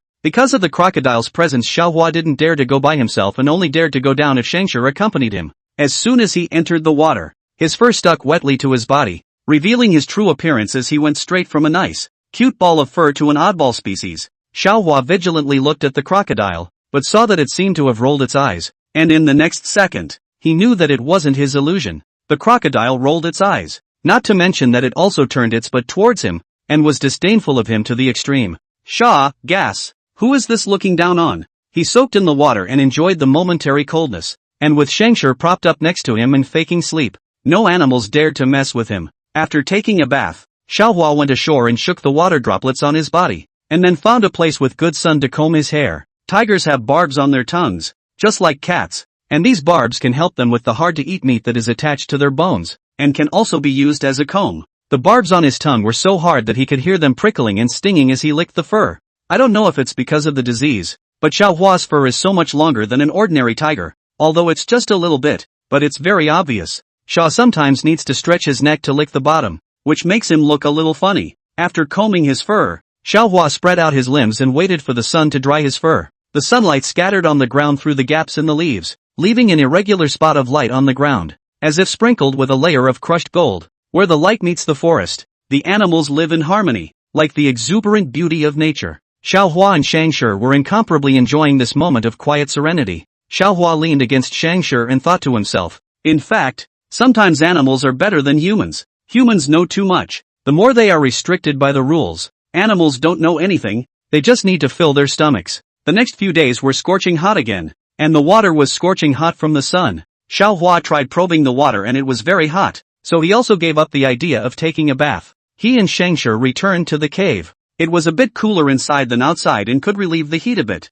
In the past few days, Xiaohua had seen quite a few herbivores appearing here, probably because the water source of the jungle inside had dried up, and they had come here to drink. This is not good news for them. When the prey goes, then the predators naturally follow, and it is hard for predators to coexist with each other when all the prey territories are limited. As darkness fell, Scavenger went back to marking his territory, a mere warning to let them know that the place was owned and that they could be more restrained when hunting. Xiaohua waited for Scavenger to return in the darkness of the night and glanced at them all in passing. This time there were no more of those glittering spoons, but a lot more of these things like kitchen knives and cutting boards. He turned off the light screen with a grimace and knew it was a crap system. As he had expected, a portion of the ferocious beasts gradually began to expand their own territorial range. At this time, Xiaohua was still young, but his keen sense of smell clearly conveyed an important message to him that there were unfamiliar outsiders intruding into this area where they were. The other man spilled his scent even more arrogantly, not hiding it at all. It even completely masked the scent that Scavenger had left behind to mark his territory,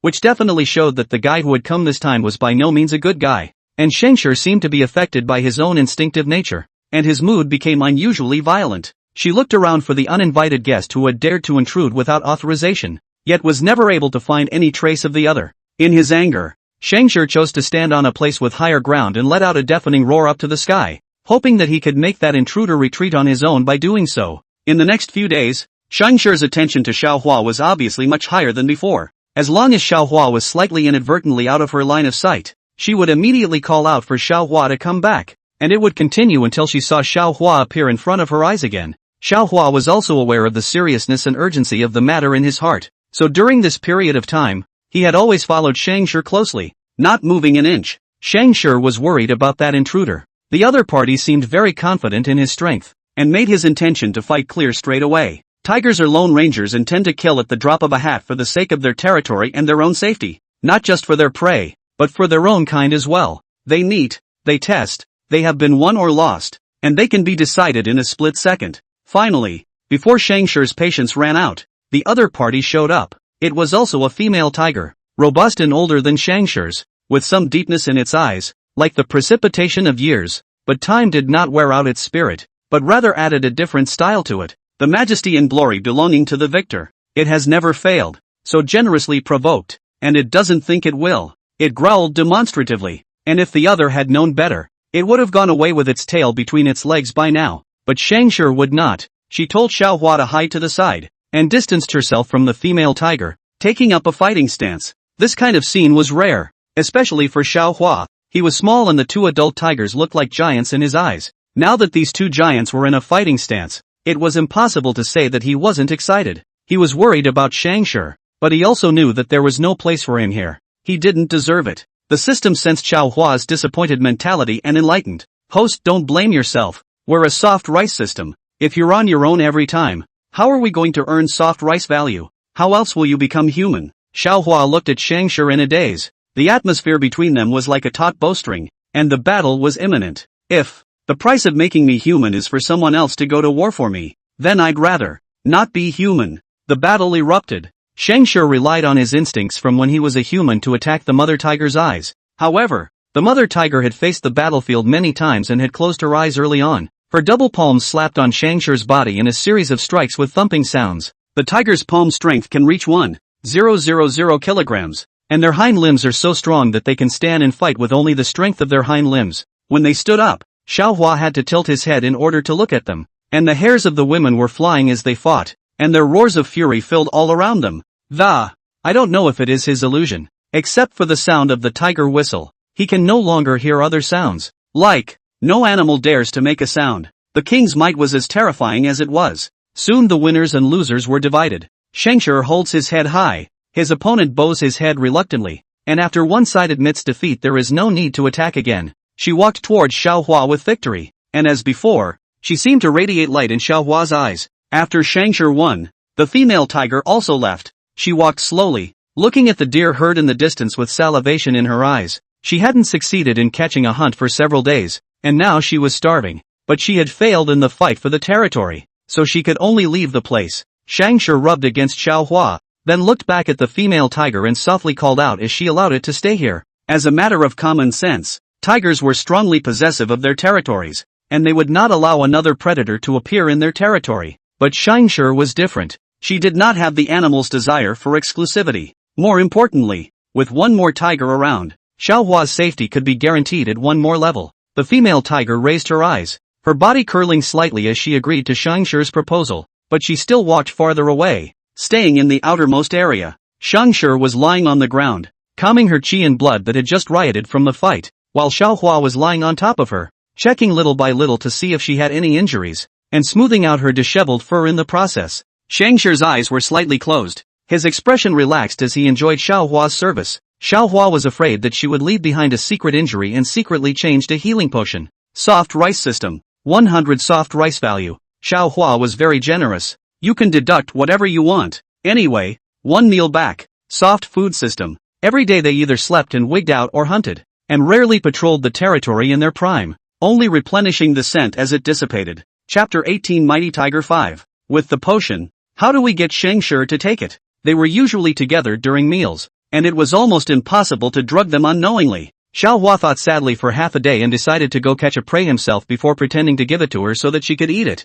He wandered around for half a day. Because of the fight between Scavenger and the female tiger, there were no animals in the neighborhood, especially those small animals. They had stayed away from the area as early as at the beginning. Not even a single hair was left behind. Xiaohua wanted to walk farther away, and he called out softly to Scavenger to express his desire to go out. Scavenger was a bit worried, but thought of a female tiger keeping watch outside and agreed. Play for a while and then come back, she instructed. Xiaohua responded. Aha! He headed inside the forest, which was full of small animals, and with Xiaohua's current size, there was still hope that he could catch one. He stopped in front of a frog, first looking up with a heartbeat, and was reassured by the fact that there were no snakes, but a dilemma lay before him. Would his wife eat frogs? Xiaohua fantasized about him carrying the frog back to Shang, the green frog and the majestic king of the beasts. He slapped away the fantasies in his head and left with a grimace. How could his wife eat frogs? Frogs don't deserve it. After crossing the frogs, there was the water pit in front of him, where quite a few animals were gathered, and Xiaohua also saw his tiger mother, who was drinking water with her 2 cubs, and lazily lifted her head and retracted it when she saw him. Compared to the mother tiger's coldness, the 2 tiger cubs were enthusiastic, and they also showed a newfound interest in Xiaohua, who was about the same size as the cubs because of the good feeding at Scavenger. They familiarized themselves with each other for a while and then played. Xiaohua also participated in it. They practiced their hunting skills and their playfulness. Choke holds, stomps and kicks and so on, which occupied their daily games. The mother tiger watched them playing around and didn't stop them. Xiaohua played for a while and then was ready to leave. He still had to go catch prey to drug Scavenger. It just so happened that he encountered the lazy bear family. Immediately his eyes lit up. There was a piece of yellowish object in the mouth of the little lazy bear. The sweet smell told Xiaohua that it was honey. There was nothing more delicious than that. He instantly thought of something to give away. He pressed down and swept his eyes from side to side. Good. The parents weren't around to bully. There were no parents guarding around the little sloth bear. This was a good time to strike. The little lazy bear was not as big as Xiaohua, so he bullied it without any pressure. He took advantage of the little lazy bear was not prepared. A slap on its head. Directly it shot dumbfounded. Frozen half a day to react. Take advantage of this opportunity. Xiaohua claw snatched it in the mouth of the beehive. Before it howled out a sound, quickly run away. He has no chance of fighting back against the sloth bear parent. So he has to run before the mother sloth bear comes back. Perhaps it was heaven's shelter that he didn't see any lazy bears following him even after he returned to Scavenger's territory. He was greatly relieved, and after resting for a while, he put the medicine down into the hive and prepared to give it to Scavenger. When he thought of Scavenger's happy face when he ate the honey, Xiaohua immediately tucked his tail and happily went forward to offer the treasure. When he saw Scavenger was planning to go to him, and when he saw him come back he got down again, and by the way greeted him to come and eat. She had just caught a spotted deer, and it was fresh. Xiaohua happily ran over, then put the beehive on a clean leaf and pushed it over, signaling her to eat it. Scavenger saw that it was honey and pushed it over again. You eat it. Xiaohua shook his head, grunting and pouting for her to eat. He rolled on the ground. Scavenger looked up at him with gentle and affectionate eyes. System. Did you see that? He still brings me food. Animal system. It really wants to roll its eyes. How many things has Xiaohua eaten her? What is giving a honey? It kind of hates it. How come Scavenger only remembers this? Seeing that the system didn't respond, Scavenger added, you shouldn't understand. Right. To the animals food is their life, and his willingness to give me food is entrusting his life to me. Animal systems. Ha! Seeing that Scavenger still wanted to say something, the animal system immediately interrupted her. He calls you daddy. One hit. Scavenger fell silent and ate the honey in silence. The husband of the previous life called her father in this life. Really has nothing to say. After eating the honey, Scavenger felt as if her body bones were reset and comfortable. She didn't even eat the meat and fell asleep with Xiaohua in her arms.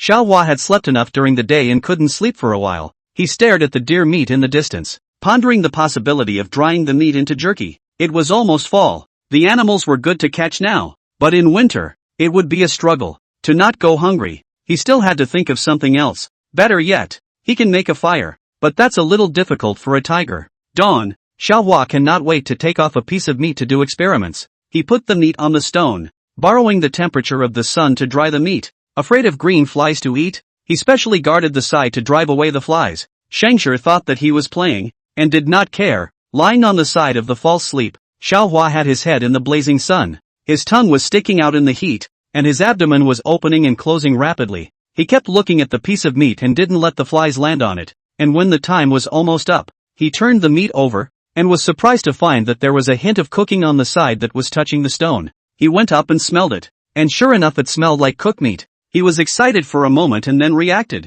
The stone wasn't big and it would take extremely high weather temperatures to cook the meat a little bit, but meat was also most likely to spoil at high temperatures. The most important thing is not enough to eat. In full bloom a meal at least 10 pounds of meat. The stone simply cannot be put. Want to realize the freedom of cooked meat? Simply unrealistic. After thinking about it he lost his heart for tanning the meat as if cold water had been poured on him. He ate the pieces of meat in 3 or 2 bites and went back forlornly. Can't even provide his wife with some decent food. He's pretty useless. It was too hot in the summer, so Xiaohua didn't squeeze with Scavenger and found himself a corner to squint. After the sun went down, the temperature dropped. The animals who had been heated up all day were finally able to breathe a painful sigh of relief, and they ate grass and drank water sporadically. The scene was peaceful. Xiaohua and Scavenger also went to take a dip in the water, which was still a bit hot, but much better than at noon. Today eat a lot. At least 3 days do not need to go hunting again. Scavenger also accompanied Xiaohua to play a game. Said the game, but in fact is the hunting skills.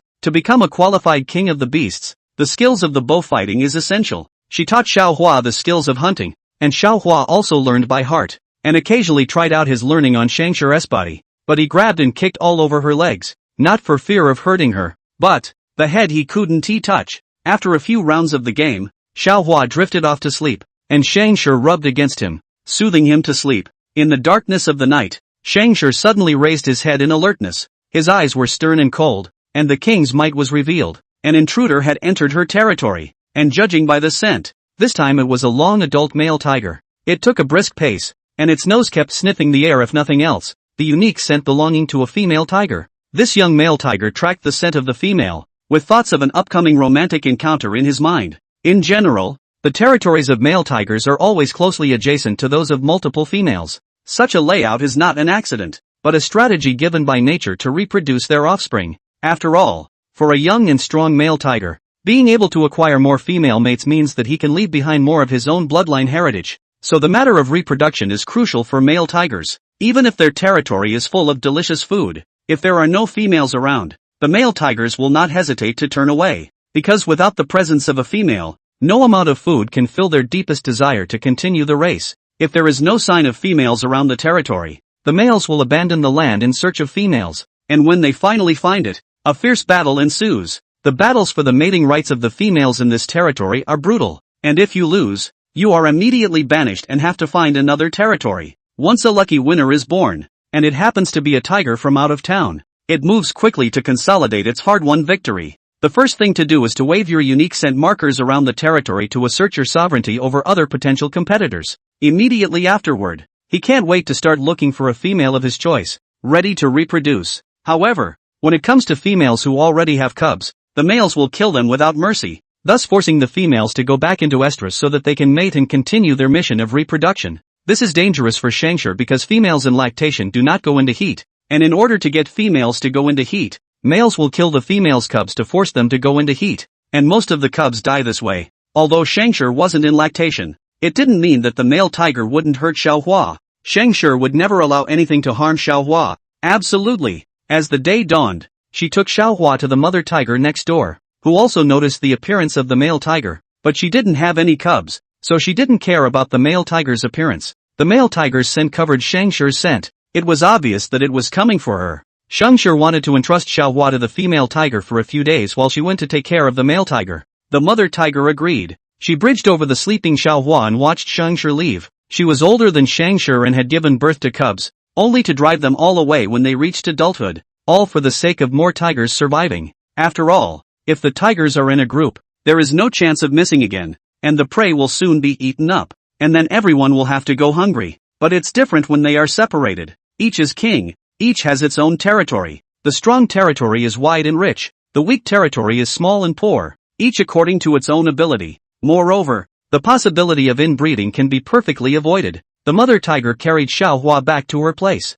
Her eyes were full of dislike as she looked at Xiaohua. There was no need for the weak cub to waste his energy on him, but she promised Shangshir that she would do it, and she would be responsible for taking care of him until Shangshir came back. It licked Xiaohua's upturned hair. After a few licks, Xiaohua woke up with a grimace on his face. In the past, Shangshir licked his hair especially gently, so comfortably that Xiaohua just wanted to grunt, but just now it was as if he was having his flesh pulled by an iron comb, and it hurt him. What's going on here? Xiaohua was shocked to see the female tiger after slowing down. Why are you here? The mother tiger called out to him. Your foster mom asked me to take care of you for a few days. Xiaohua was puzzled. Shangshir had never entrusted him to someone else. Had something happened? System, what exactly happened? Xiaohua became serious in a rare moment. There are male tigers trying to cuckold you. Shaughnessy. Ha! Chapter 19, Mighty Tiger 6. After the system's explanation, Xiaohua was instantly enraged. He was about to immediately go and teach the male tiger who had misbehaved with his wife a lesson, but he didn't take a few steps. When his vision shifted, he was back where he started, and it was the female tiger who had articulated him back. Xiaohua held back his anger and stomped his legs desperately. Don't you stop me. Host, calm down. Just your little body is not enough for someone to kick. Xiaohua sneered. So you want me to just watch? We are a soft rice system. The host just need to take care of their own on the line. Shaughnessy, get out. He didn't listen to the system's advice to wait dry. He was a man. No matter what, he couldn't let Shangshir fight alone at a time like this. It took every ounce of strength he had to run to find out where she was. The female tiger followed, even though she resented the trouble. On the other side, Scavenger also saw the male tiger. The male tiger slowly walked towards Scavenger, trying to show his goodwill. Scavenger roared at him to drive it away. The male tiger froze for a moment, did not leave immediately. It wandered around the neighborhood, its eyes locked tightly on Scavenger. Scavenger was so disgusted that she didn't want to waste time, so she simply rushed up herself. Her fierce attack made Scavenger retreat for a bit, looking rather helpless and puzzled. It didn't understand why Scavenger had to work so hard. Wouldn't it be nice to have a cub together? Facing Scanger's attack, it kept retreating, occasionally circling around behind her to try to directly force its way in. And when she dodged it, the attack became more violent. The male tiger stared at Scavenger, who was like a madman, and eventually retreated. He still had other females to choose from. There was no need to get hurt because of a female tiger. It turned away forlornly, and Scavenger toured her territory. And after respraying her scent, she feared that the male tiger would return again, and made a point of standing guard outside, wary of any movement around her. Suddenly, she got up alertly and looked around at the sound of a white-haired mass of people running quickly towards her, with what appeared to be moisture in their eyes. Looking pitiful, Xiaohua stopped in front of her, staring wide-eyed to see if she was hurt, tears falling uncontrollably, blotting the hair under her eyes. Shanger's heart instantly softened into a ball. She licked his tears and gently comforted.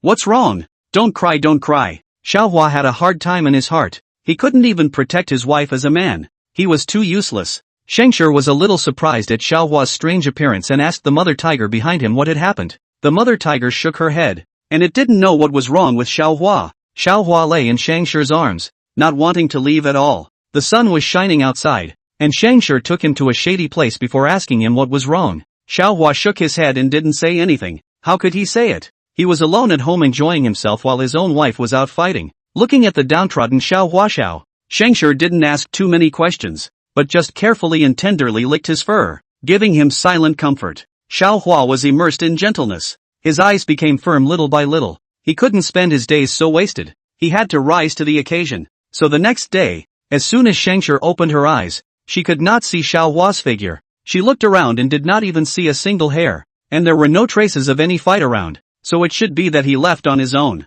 Thinking that, Scavenger followed the scent to him. Xiaohua is practicing his skills with his own brother. He wrestled the tiger cubs as if they were enemies, even scratching and biting, hitting the two tiger cubs 0-0 back. The mother tiger lying on the side and watching him didn't stop it. It's better to be injured now than when hunting, and Xiaohua didn't lay a hard hand on them, so she didn't bother. The cubs are getting bigger and rowdier, and the mother tiger can't wait for them to burn off their energy and quiet down. Xiaohua rested for a while when he was tired, and when he slowed down, he continued to train his skills. He didn't have any other partners, so he could only train with these two tigers. He was holding a breath in his heart, a breath that allowed him to show off his strength in sparring, beating the two tiger cubs to the ground, not daring to resist, grunting and wanting the mother tiger to back him up. The mother tiger raised her eyes and looked at him. Xiaohua's heart was flabbergasted. He was by no means the mother tiger's opponent. However, the mother tiger's eyes crossed over him to look behind her and gave a low growl of warning. Xiaohua froze. So it wasn't rushing him? He looked back and the familiar tiger was sitting crouched not far away staring at him like he was picking up a playful child in a kindergarten. Is in full bloom. Xiaohua's eyes were slightly hot and he flew towards her. Scavenger lowered his head and rubbed against him, telling him to go back and eat. He called out to the tigers that he would come after dinner, and they shivered in unison, cowering under the mother tiger and not coming out. Xiaohua smiled and went to eat with Scavenger. This time she caught a bison. The hair of the bison was not good to pull out. She was all about tearing open the belly of the bison and eating the meat inside directly. Xiaohua didn't have as big an appetite as Scavenger, and with a maximum of 2 to 3 kilograms of meat a day, most of this bison still went into Scavenger's stomach. After eating and resting for a while, Xiaohua went to find the two tigers to practice their skills. Scavenger would have liked to follow. Think about it, we have to give the child a free time, so there is a mother tiger watching. She also fell asleep with peace of mind. When Xiaohua saw them, they were playing a hunting game with the mother tiger, who was annoyed with them, and when she saw Xiaohua, a hint of relief flashed in her eyes, and she actually let out a humanized sigh of relief. The two little tigers were taught by the mother tiger for a while. They were not as unbearable as they were just now. At least they could hurt Xiaohua's skin and flesh. As they fought, they left the sight of the mother tiger, who was taking advantage of the time that the tiger cubs were attracted by Xiaohua to fake sleep, and didn't realize that they had reached the middle of the forest. A monkey call interrupted them. Xiaohua looked up. It was a family of monkeys. They were squatting on the branches of a tree looking at them. Xiaohua didn't take it to heart. After all, it would be strange for a lungor to see a tiger and not call out. However, there was a sudden wetness on his head, and he looked upward in confusion. A langur was peeing on him with its legs forked. Xiaohua was a very gentle person. He did nothing and silently went to the water to wash his hair. The crocodile was far away from him and didn't move when he saw him. Xiaohua blocked the bottom of the water current, borrowing it to rinse the hair on his head as he lay on his back in the water, his gaze occasionally sweeping towards the langur monkey, his eyes sharp. When he was almost done washing, he walked over to the smooth, clean stone and plopped down, waiting for the fur on his body to dry. The two little tigers were next to Xiaohua, wondering why he didn't continue playing. Xiaohua disgustedly let them play aside. The leaf monkey also stained them when he peed, and now they are all dried into a strip. He is a little heartbroken for the female tiger who licked the fur for them. After the hair on his body was almost dry, Xiaohua came under the tree, straightened up and grabbed the trunk vigorously, then used his strength to climb upwards. The tiger's body structure was not suitable for climbing trees, but Xiaohua was a human. He would use some clever tricks to keep himself from falling. He was small and climbed fast, and in no time was at the highest pitchfork. But the langur was much more dexterous, and jumped to another tree just as he was about to climb, wagging his tail at him playfully and revealing the indescribable. He also knew how difficult it was to catch a monkey, so he wasn't disappointed as he grabbed onto the trunk of the tree, taking in the view from high above, when all of a sudden, a monkey jumped on top of his head, and the canopy of the tree swayed back and forth from the impact. Xiaohua hugged the tree trunk tightly in fear. His expression was like the cat and cat panic emoticon pack circulating on the internet. When the tree stopped shaking, a langur monkey appeared in his field of vision. Half of this langur monkey's face had scars from scratching. It was the same monkey that Xiaohua had scratched in the first place. Xiaohua was wary and slowly moved down. The leaf monkey stared at him, his eyes filled with the pleasure of being about to succeed in his revenge. It squatted on a branch that was slightly lower from Xiaohua and reached out to pull his leg. Xiaohua's hair exploded when he was grabbed by his leg, and a low roar came out of his throat. But as before, it was not much of a threat to the leaf monkey. He was too small, so small that the leaf monkeys didn't give him a second thought. Feet were grasped with force. Xiaohua looked at the height of nearly 5 meters below. His expression was tense. He tried to call out to Scavenger, but the sound was made but angered the langur monkey. It screamed and pulled him down hard, and even gleaned his hair without any martial arts. The pain caused Xiaohua's body to tense up, but he didn't dare to let go and continued to call out loudly Scavenger. His voice reached the distance, and the 4 tigers came running towards this place in unison. Finally, the nearest male tiger was the first to arrive. The moment Xiaohua was ripped off the tree, his heart imagined his own miserable situation. Just at this moment, a male tiger leaped in the air, just to catch him. Because of panic, Xiaohua unconsciously ripped off quite a lot of its hair, but this male tiger did not get angry. Xiaohua closed his eyes and felt himself being gently placed on the ground. Then a tiger roar directly shook his ears. This was the true roar of the king of all beasts. The langur was stunned and stayed in the tree, not daring to move. It thought it was safe here, but it had underestimated the male tiger's jumping ability. The male tiger's eyes are deep, briefly eyeballed the distance, and then unexpectedly in the trunk of the tree with the force of a stump, directly leaped to the leaf monkey there a bite down. The leaf monkey did not even make a sound, so buried in the mouth of the male tiger. The male tiger bit the body of the leaf monkey and placed it in front of Xiaohua, gently sniffing his scent. Xiaohua also slowed down at this time. He looked at the large and majestic tiger head in front of him and asked the system, "Is this my father?" His tone was a little hesitant, but his eyes were sure. Yes. Xiaohua didn't feel much for this father, just that it was big and domineering, the way he wanted to grow into. The male tiger had no intention of taking him with him, rubbing against him and leaving. A male tiger had recently arrived in his territory, and he had to hurry to get rid of it in order to ensure the safe growth of his offspring. He had also come this time under the mistaken impression that an alien male tiger was harming his cubs, which was why he had hoofed it. It was a little disappointed that it wasn't an intruder. It was a little disappointed, but looking at his cubs made him feel a little better. The male tiger had just left and Scavenger arrived. She smelled the unfamiliar male tiger smell and immediately her whole body exploded. She hurriedly checked Xiaohua's body and found that he was fine. Then she breathed a sigh of relief. Chapter 20 Mighty Tiger 7. Xiaohua also explained clearly the identity of that male tiger. "It is my father, and it was it that saved me just now." He explained what happened when he was caught by the langur, and Scavenger listened into his heart, gently comforting him while keeping the langur's appearance in his mind. In the following days, Scavenger went to catch langurs almost every day, directly making the nearby langurs compelled to move. Xiaohua brightly occupied their territories, and was about to realize the freedom of fruits. After autumn, the fruits on the tree hang red and ripe, and those that are overripe or have worms will fall down. So Xiaohua stays under the tree every day and waits for the fruits to ripen. picking some ripe ones with good color for Scavenger to bring back. Scavenger thought he liked fruit, and had brought him berries back from outside. A red pile on the leaves, a splash of intense color in this monotonous green forest. Xiaohua shared the food with her. Most of it was fed into Scavenger's mouth by him, and Scavenger was helpless. She just yawned and there was something more in her mouth, and she had stopped it, but it was useless. He left it all for her like he knew she liked it. When the first fallen leaf fell, autumn arrived, and Xiaohua grew up quite a bit, shedding his tender and cute appearance and revealing his maturity. But the plague of hair loss is also inevitable. He just sits still and white fluffy hairs fall off his body. Xiaohua looked at the snow-like hairs on the ground and for the first time, he had a sense of crisis of hair loss. He stared at the fur, and a sudden flash of insight came to his mind that he could collect animal pelts to make a simple quilt, like the ones he had when he was a penguin, and he could sew a simple leather pouch for some fruit and other food. Thought. He immediately acted. They only left his skin one by one gripped over. These deerskin bison skin has not been corrupted. He tugged these skins directly jumped into the water,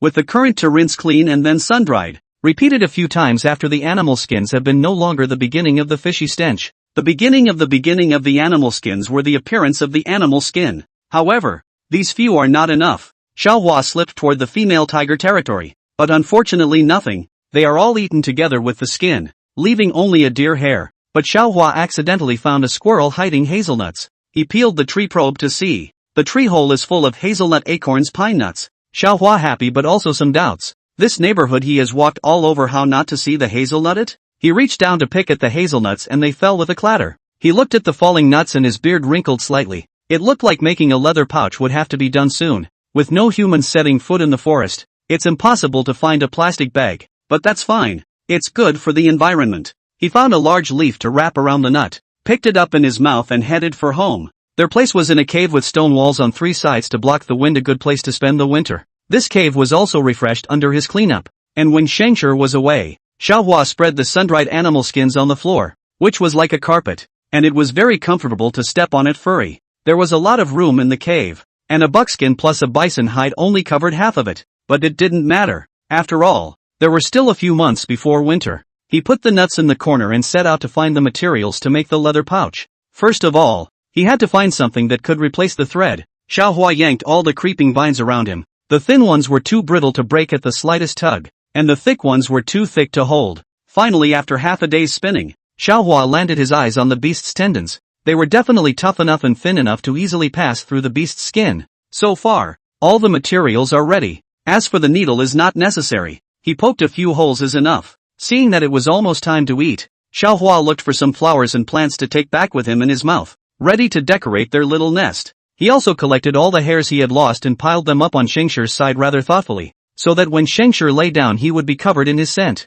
Scavenger froze in place when he came back and saw the refreshed cave. Once upon a time penguins behaved like this, decorating their nests, just like humans do. Is this really the kind of intelligence an animal can possess? Scavenger was in deep thought. Xiaohua did not know that his identity had been realized by Scavenger. He filled his stomach and went outside to look for some winter things. Although the tiger is not afraid of the cold, but who does not want to be warmer if he has a choice? He pulled the leftover animal skins to the river to wash them, which made Scavenger even more sure of the suspicion in his heart. She licked the tiger's paw, her eyes darkening slightly that her system had even learned to lie. Xiaohua's arrival drew a burst of dissatisfaction from the crocodile in the water. Originally the water source was clear and clean. It was very comfortable to soak, but when Xiaohua washed the stinking animal skin he made the water stink as well, making it very uncomfortable. Although the water source had the function of self-purification, it also needed time, and Xiaohua's frequent washing of animal skins gave the water source no time to purify at all. However,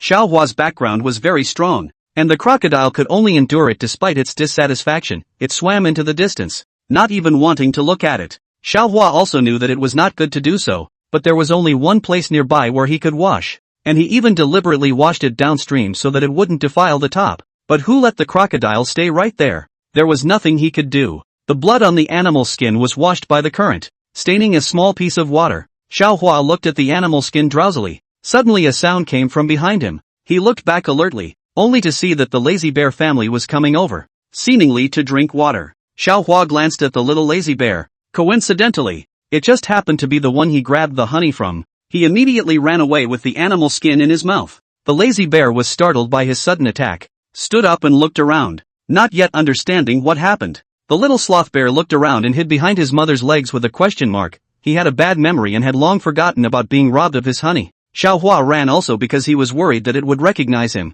There was no way. His fur color was too conspicuous. He was the only one in the whole forest. He could be recognized for any bad things he did. He ran for half a day, confirming that the lazy bear did not catch up, then put down his heart, put down the animal skin to survey the surroundings, only to realize that the trees here are particularly straight and smooth.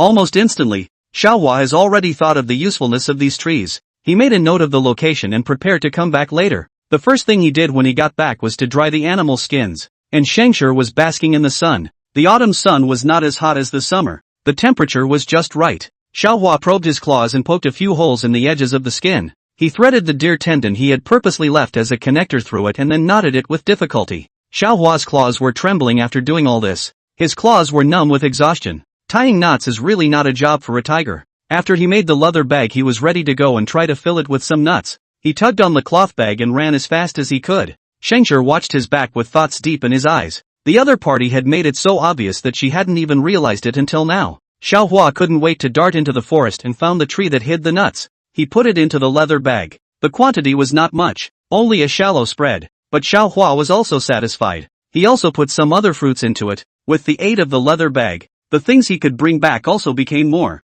He was dragging his leather bag back, when suddenly his pupils constricted and he saw something that shouldn't be there. A wheel mark. Wheel marks in this pristine forest. That means a human being has come here. A researcher or a poacher? Xiaohua's tail exploded slightly. The feeling of being invaded by a stranger in his territory made his spirit become tight. He had a mind to follow up and take a look, but thought better of it. It would be bad if he was caught. He didn't want to be separated from his husband and wife. After thinking about it, Xiaohua went back with a pocketful of loot. On the other hand, a few people who came to recover the camera equipment were sitting in the car and resting. It was approaching winter and they had to recover the camera equipment before the snow fell. This equipment that could transmit information at any time was a valuable thing. There were limited quantities and it had to be recovered. They had just arrived and knew that Xiaohua and the others were still resting in their lair. So they pressed on for the time being and waited for them all to go out before collecting them. At this time, several people were watching the video of Xingshir's eyes glowing. The opportunity to see a wild tiger up close is not many.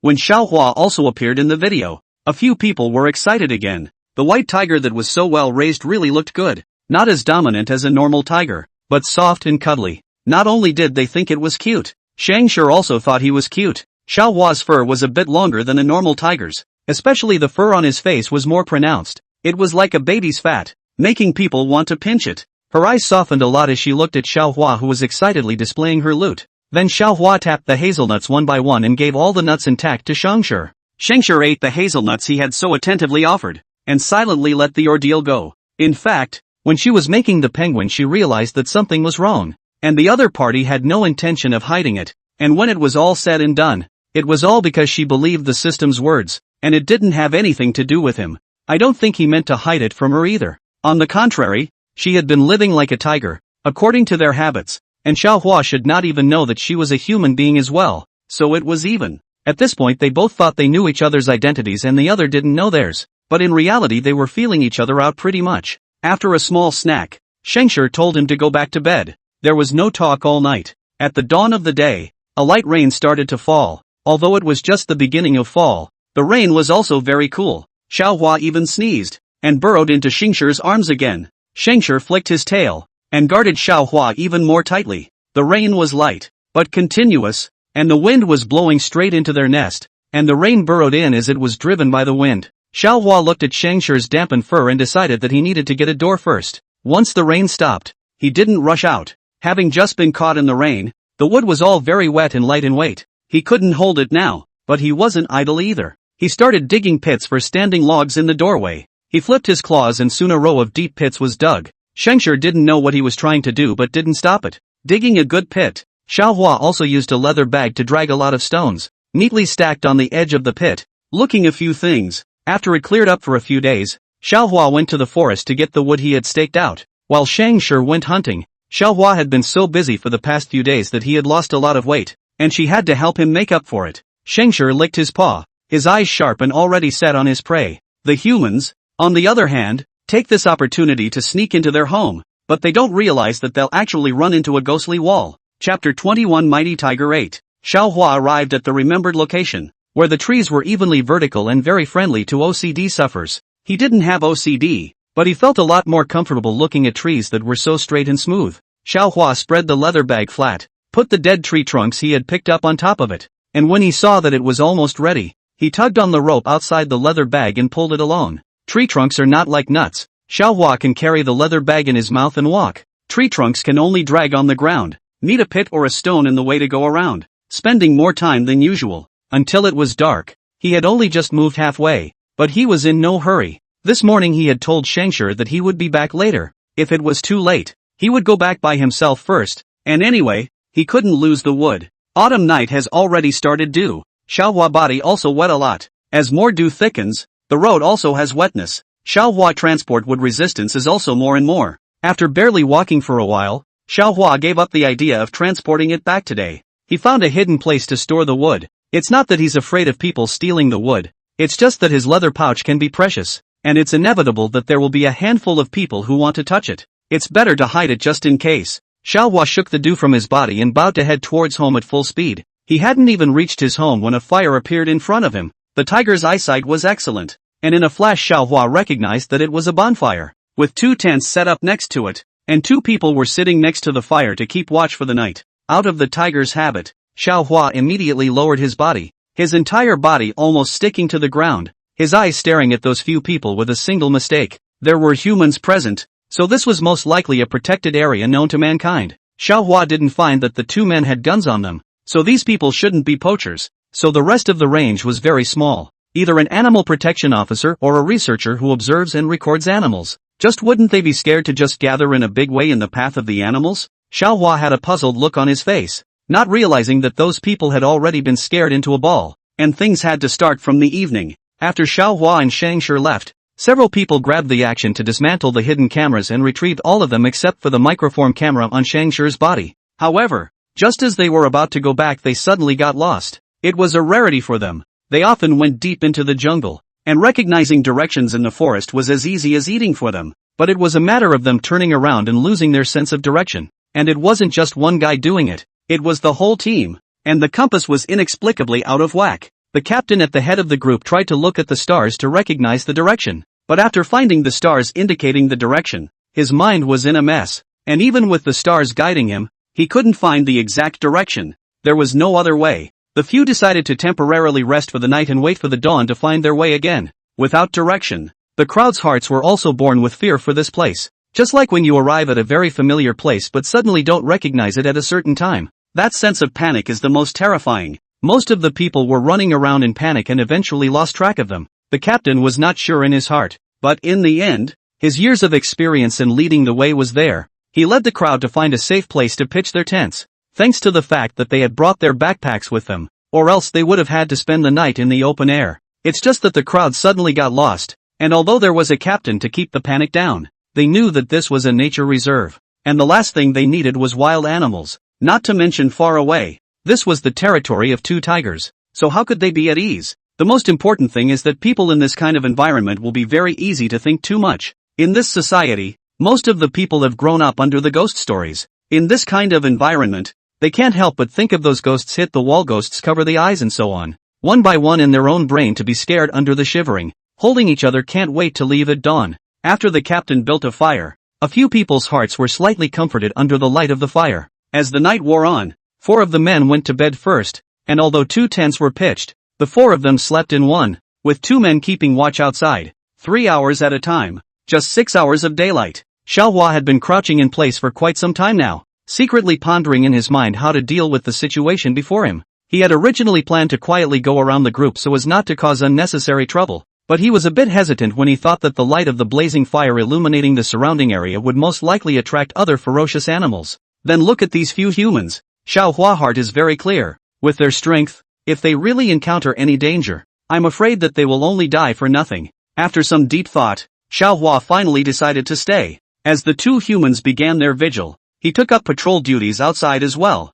hoping to spot and stop any animals attempting to break into the area in time. The night was getting late and most of the animals had gone to sleep, and there weren't too many animals active at night in the first place. Xiaohua wasn't too worried at first, thinking that it was just one night, How could he run into any powerful characters so coincidentally? But sometimes, things tend to be so unpredictable. Just as Xiaohua slightly relaxed his guard, a slight ringing sound entered his ears. His heart tightened and he immediately looked alertly in the direction from which the sound came, only to see dozens of green eyes gradually revealed in the darkness. It was actually a group of hyenas. At a rough count, there were at least a dozen of them. They were obviously attracted by the firelight and were approaching silently. The hyena in the lead was extraordinarily tall, and its eyes glittered with a ferocious green light, as if it could penetrate the darkness of the night and go straight to the deepest fears of one's heart. When Xiaohua saw this, he couldn't help but tremble and subconsciously took a few steps backward. Even his tail was unconsciously clamped tightly, fearing that if he was not careful, he would become a delicacy in the mouths of these hyenas.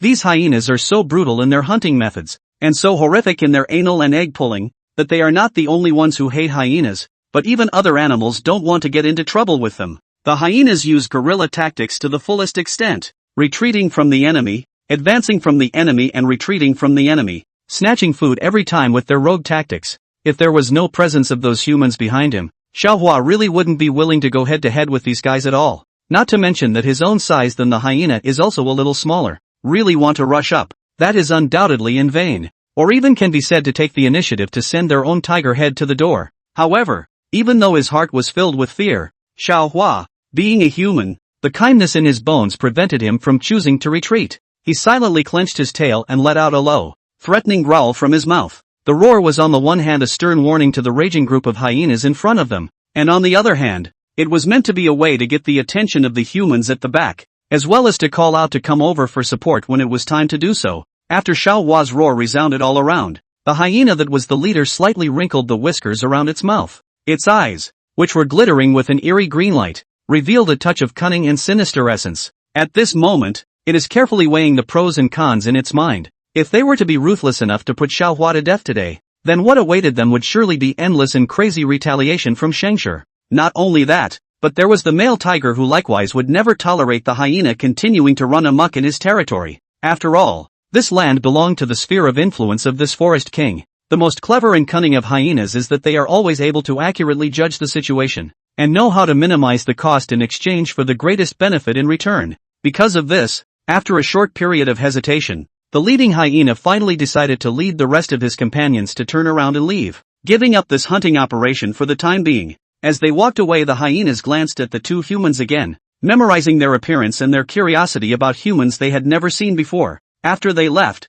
Xiaohua's heartstrings that had been taut finally loosened slightly. He remained quietly on his side, his eyes locked on the busy human figures. At this point, the campfire was roaring and the embers were jumping merrily. Xiaohua couldn't help but gaze at the fire, and his mind began to uncontrollably fantasize about all sorts of tantalizing images of deliciously roasted meat. The aromatic chunks of meat seemed to be right in front of him, making him salivate. Thinking about it, without realizing it, a trace of crystal saliva actually flowed out from the corner of Xiaohua's mouth. If he hadn't been worried that he was scaring them, he would have wanted to waltz over and rub the warmth of the fire and roast something to satisfy his hunger. It wasn't long before a cacophony of noises came from far and near, only to see Scavenger dragging a huge, 400 to 500 pound wild boar. Originally, the prey that Scavenger was interested in was not this wild boar, but for some reason, this wild boar acted as if it had gone berserk, and not only did it frighten a group of water deer into scattering, but even the black bear's cubs were not spared, and were hit hard by it. Good thing the black bear has always been known for its thick skin and flesh.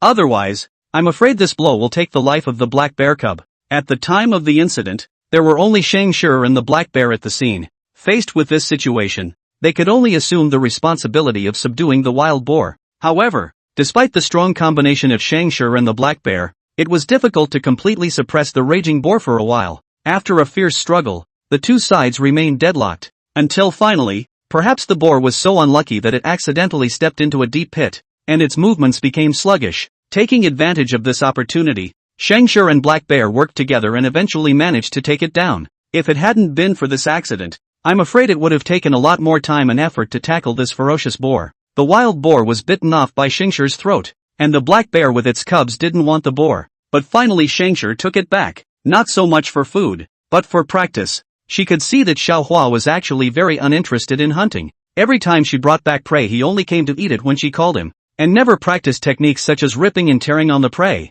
This was not good news. As a top predator standing at the top of the food chain, Without learning the techniques of hunting, it would be no different from waste. Scavenger guessed that Xiaohua might be a human, so he didn't want to learn the hunting skills of wild beasts. Instead, he used the ingenious wisdom of humans to live. But this was undoubtedly raising the short and suppressing the long. Using the tiger's power to do more things would be more than enough, and it shouldn't be wasted just like that. So she planned to let Xiaohua learn to use the tiger's power. She could not use it, but she could not know how to do it. For the first point, start by practicing your claw strength. Xiaohua was not yet aware of Scavenger's thoughts as he glanced at the tents in the distance, then waited for Scavenger to tear open the boar skin and start the meal. However, he waited for half a day and Scavenger didn't move. Xiaohua thought that Scavenger was tired, so he went over by himself and prepared to tear the skin of the wild boar. The wild boar's fur was short and hard, just like a sharp thorn. Xiaohua probed his claws and scratched hard on the wild boar's body, but it only left a few shallow imprints. The boar's skin was too thick to tear with his strength, and he sardonically swept his eyes at Scavenger and found that she was resting with her eyes closed, as if she hadn't seen Xiaohua's movements. However, without seeing it, you don't know? The tiger's ear is not bad. Just by listening to Xiaohua's breathing, she was able to recover Xiaohua's movements. Xiaohua didn't want to admit that he was weak. He exerted all his strength on the boar. He didn't mind getting dirty. He even scratched and bit. He wouldn't stop until he left a wound on the boar. Finally, under his efforts, there was a small wound on the boar's body. There was a wound that he was better able to power up. Xiaohua turned the small wound into a large one. The dark red blood inside gurgled out, blotting the ground in this area. Xiaohua called out to Scavenger, indicating that he could come and have his meal. Scavenger raised his eyes to look at the boar and got up to turn it over, and at once the wounds that Xiaohua had worked so hard to rip out were pressed underneath. Scavenger naturally walked past him and resumed back to resting on his back. Xiaohua stared blankly at the intact side of the boar, only feeling a sea of question marks popping up on his head. Why not eat it? Why turn it over? He didn't understand. Xiaohua stayed a few moments to observe Scavenger when he went to pull the boar this time, and realized that Scavenger was not staring at him, but instead was resting with his eyes closed, and did not look the least bit hungry. It's like, this boar is just a toy. When Xiaohua thought of this, he suddenly realized, this is the toy that Scavenger brought back to him. Probably want to let him practice hunting techniques. Thinking through this point, Xiaohua this time gnawing on the pig's skin became a little more elegant. Anyway, it is to practice hunting techniques. Of course, how to be clean, how to come. Chapter 22 Mighty Tiger 9. Xiaohua was like a ferocious beast, biting tightly at the boar's thick neck and not letting go. His mouth was slightly open, and low, powerful grunts came from his throat from time to time, as if he were issuing a stern warning to the predators lurking around. Stay away. This is my prey. Even though Xiaohua's teeth had not yet been able to penetrate the boar's tough pig skin at this point, this did not weaken his exquisite lockjaw skills in the slightest. After a long period of hard training, this skill has been honed to perfection by him. Time passes by, the night fades, and the light of dawn creeps down to the earth. After Xiaohua's busyness throughout the night, the boar's body had long been scarred and blood had dyed its originally brown for red, and Xiaohua himself was so tired that he fell asleep resting on the pig's head, letting out a light snoring sound. Meanwhile, next to him, Scavenger gently shook off the dew that had condensed on his body. Those human beings who had camped and rested on the far side also began to pack up at this moment, and they carefully buried the fire that had burned last night tightly with soil, and set up a simple isolation zone around it to prevent possible sparks from reigniting and starting a fire. After carefully discerning the direction of advance, the leader of the group waved his hand and hurried towards the place where the vehicles were parked with a few of the remaining men. With the departure of these people, the wilderness regained its tranquility. After Scavenger watched them leave, she walked over to the sleeping Xiaohua and softly called out to Xiaohua that it was time for them to go back. No matter how hard Scavenger pushed Xiaohua, he remained unresponsive and slept as sweetly as a child. Having no choice but to lean down, Scavenger gently opened his mouth and articulated Xiaohua's neck, then easily lifted his body and slowly walked towards the direction of his home step by step. This period of Xiaohua is still a lot smaller than Scavenger. Even so, Scavenger is also a bit strained to hold him. I'm afraid that after a few more months, she won't be able to hold him in her mouth. Back home, Xiaohua did not want to wake up. Scavenger put him in the hole. His own steps out to hunt. Yesterday's wild boar cannot eat. Today to catch a new prey to fill the stomach. Scavenger looked back at Xiaohua sleeping in the cave. A hint of favor flashed in his eyes. This time, let's catch a prey with tender meat. Xiaohua slept this sleep until noon the next day, and he didn't wake up until the sun was in the middle of the sky. After slowly opening his eyes, he realized that he was alone in the cave and covered in a soft, warm animal skin. Without thinking about it, Xiaohua's heart was as clear as a mirror. This must be what Scavenger had thoughtfully covered for him. Xiaohua comfortably stretched his waist greatly, and it was as if the muscles and bones of his entire body were being stretched out. Then he walked slowly to the entrance of the cave and saw a large tree with a thick, sturdy trunk outside the door. So he went to the tree and lifted his sharp claws and rubbed them back and forth on the rough bark, sharpening them. After making these preparations, Xiaohua began to move to find Shengshir's trail. On weekdays when they went out hunting together, Shengshir never left him too far away. Relying on his keen sense of smell, Xiaohua tracked his way along the scent remaining in the air. It wasn't long before he spotted Shengshir's figure in a patch of grass not far away, only to see Shengshir as if a statue quietly hiding in the bushes, a pair of eyes without blinking staring at the prey that had long been locked in front of him. At this moment, Shengshir's entire tiger was completely immersed in the atmosphere of the hunt, so much so that even Xiaohua's quiet proximity was unnoticed. Xiaohua knows that distraction at the critical moment of hunting is the biggest taboo of all. The slightest carelessness will not only miss the opportunity to let the prey escape, but also may be subjected to fierce counterattacks by the prey and thus be seriously injured. Therefore, he likely followed Shengshir's example and carefully hid himself a little farther away, his body clinging to the ground without moving. If someone didn't deliberately search, I'm afraid it would be hard to find Xiaohua's figure that was hidden deep within the grass. Shengshir had his eyes on a small deer. This fawn's legs were a bit deformed. It looked like it was born with deformities. By all rights it should have been eaten by the beasts long ago, yet it survived until now. Although it was only now, no prey that Shengshir set her sights on could escape her hand. This time she had her own mind on this fawn specifically. In her heart, she secretly thought about capturing this deer alive, so that Xiaohua could use it to practice. After all, compared to the wild boar with thick skin and flesh, a young deer like this that had not yet reached adulthood was obviously more suitable. Just then, the fawn paced slowly in the direction of where Shengshir was, without a hint of alertness. When Shengshir saw this, a pair of eyes gradually became dark. When it was too late, she saw her figure flash, instantly leaping up like lightning, and violently pouncing the fawn to the ground. This sudden change made the deer around the original quiet grazing herd was frightened, have scattered to run away. However, the poor little deer was deadlocked by Shengshir's powerful force, and was simply powerless to break free, and even the movement of struggling appeared to be exceptionally difficult, and could only emit a wail full of despair from its throat. Such scenes are undoubtedly extremely brutal for onlookers, but here, similar scenarios play out on a daily basis,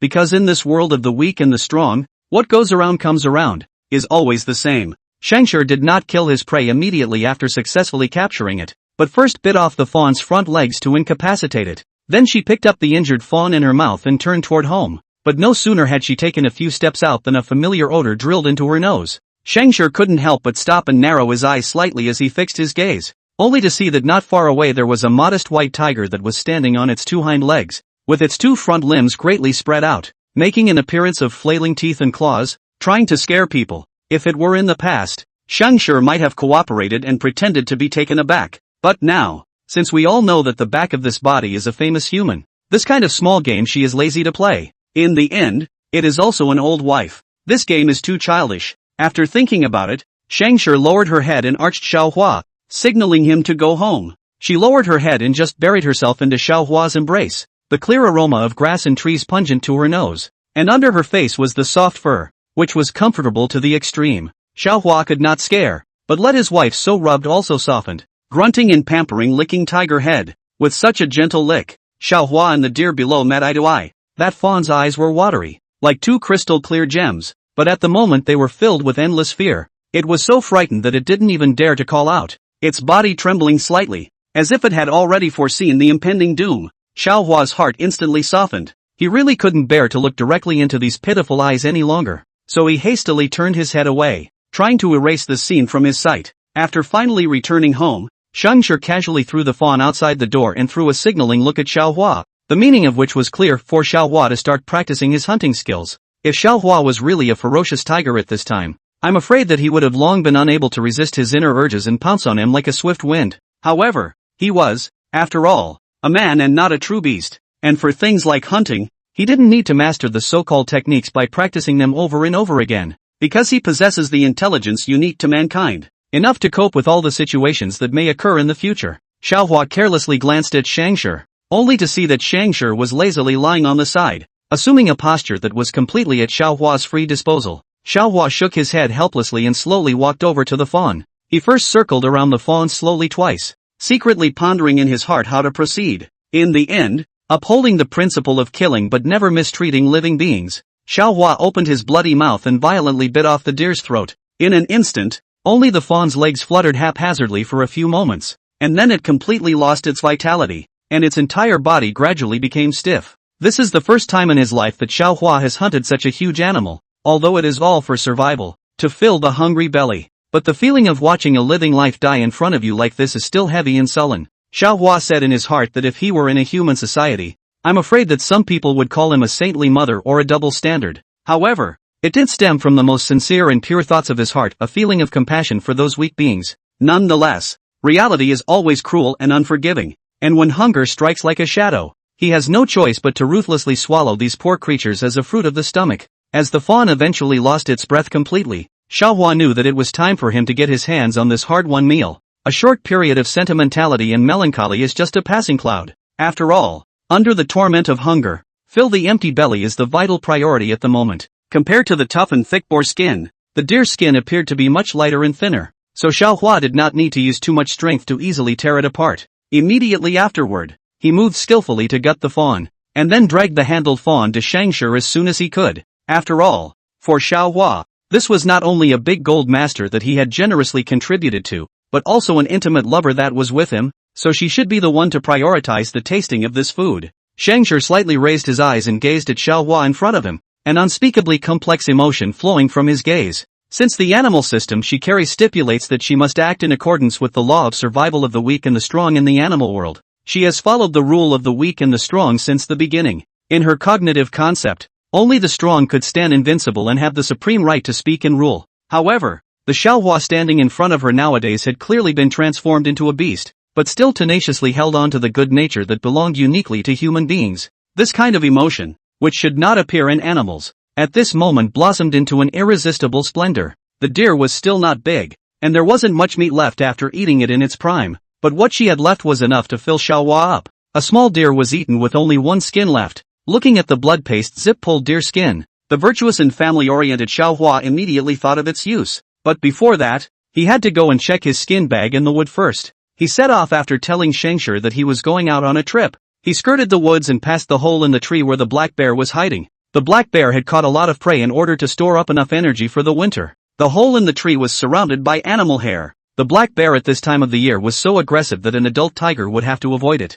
In order to get through the winter successfully, everyone was working hard to prepare for it, and animals preparing for hibernation were often seen moving around outside on Xiaohua Road, all with food in their mouths, just like people who had just returned from a barbecue. Xiaohua exchanged a glance with them and walked away individually. After finding the wood, Xiaohua quickly returned. He dragged the wood to the door of his house and carefully removed the beast's skin bag. The wood was suddenly scattered all over the place. Xiaohua measured the length of the wood. Try to take a diagonal support outside the cave. Originally he dug a good small pit of earth also has a use. The wood to the pit of earth buried. Immediately stable when the pestle there. He did as he did. And soon a simple version of the door came into view. These woods were close together, just like a bamboo door, which could block both snow and wind. Although there were still gaps in the middle, but he had also thought of a countermeasure to this, and these gaps could be blocked with animal skins, similar to the kind of door curtains. After all this, Xiaohua lying on the ground to rest for a while, he specially left a small hole to facilitate the entrance and exit, and so on the winter a cold, directly with the beast skin cover on the line, both convenient and labor-saving. When Scavenger came back and saw this, she was silent for a moment, then rubbed against Xiaohua to express her compliments. Xiaohua happily showed off his work as he led Scavenger back into the cave. Although the wood blocked most of the light, it did not affect his vision. The most intuitive thing you can feel when you go in is the warmth, and with all that wood blocking the way, the temperature inside is really quite a bit warmer. Scavenger was a bit surprised by Xiaohua's virtuous family, and even began to guess that the body was actually a female soul. Xiaohua knew nothing about it. After the frost, winter has officially arrived. The leaves in the forest fell a thick layer, golden like a layer of carpet. Step on it will always make a clicking sound. In the morning and evening the ponds were frozen, and it was only a little hot for a while in the middle of the day, but it was fleeting, and the animals were preparing for winter. Scavenger everyday hunting time is also getting longer and longer. Often the day is not dark to go out. Dark can only come back.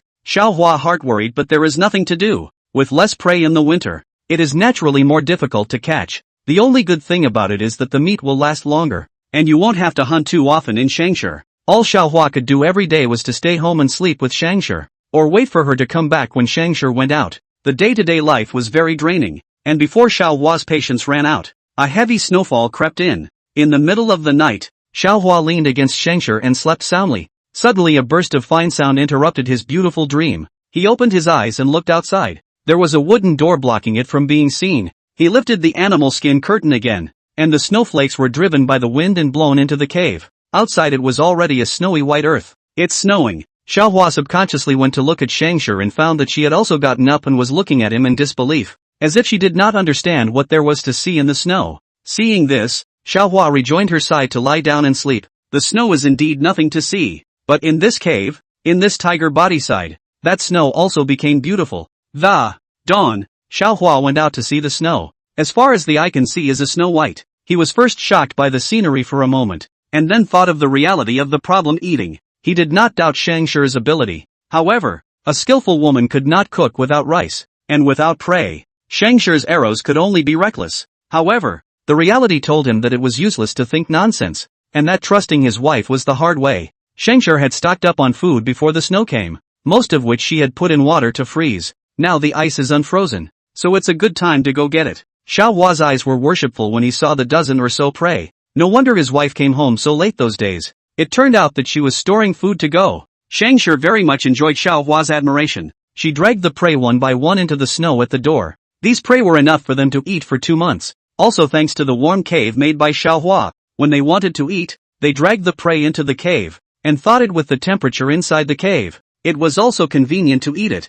and they wouldn't eat a bellyful of frozen meat. With these reserves, Scavenger also stopped going out to hunt, occasionally practicing hunting techniques with Xiaohua, and still sleeping most of the time. The wind and snow raging outside couldn't disturb their sleep. This winter passed. Xiaohua's size grew with the naked eye. I don't know if it was because Scavenger fed him well. His size was almost on par with hers, and he looked no different from a full-grown tiger. This also meant that Xiaohua's own hunt had begun. Chapter 23 Mighty Tiger 10. The snow that hadn't melted yet acted as a protective color for Xiaohua, and when he hid in the snow, even Scavenger found it difficult to detect his form. Borrowing the protection of the snow color, Xiaohua stared at an antelope. Just as he was about to ambush, Scavenger suddenly leaped out and startled the antelope. In a blink of an eye, the antelopes all ran out of sight. Xiaohua jumped out with a head of snow and looked at Scavenger with a confused look. He had found this antelope herd with great difficulty, and had been squatting for a long time in order to make it. The soft food system was silent. It guessed that Xiaohua had forgotten what kind of system they were,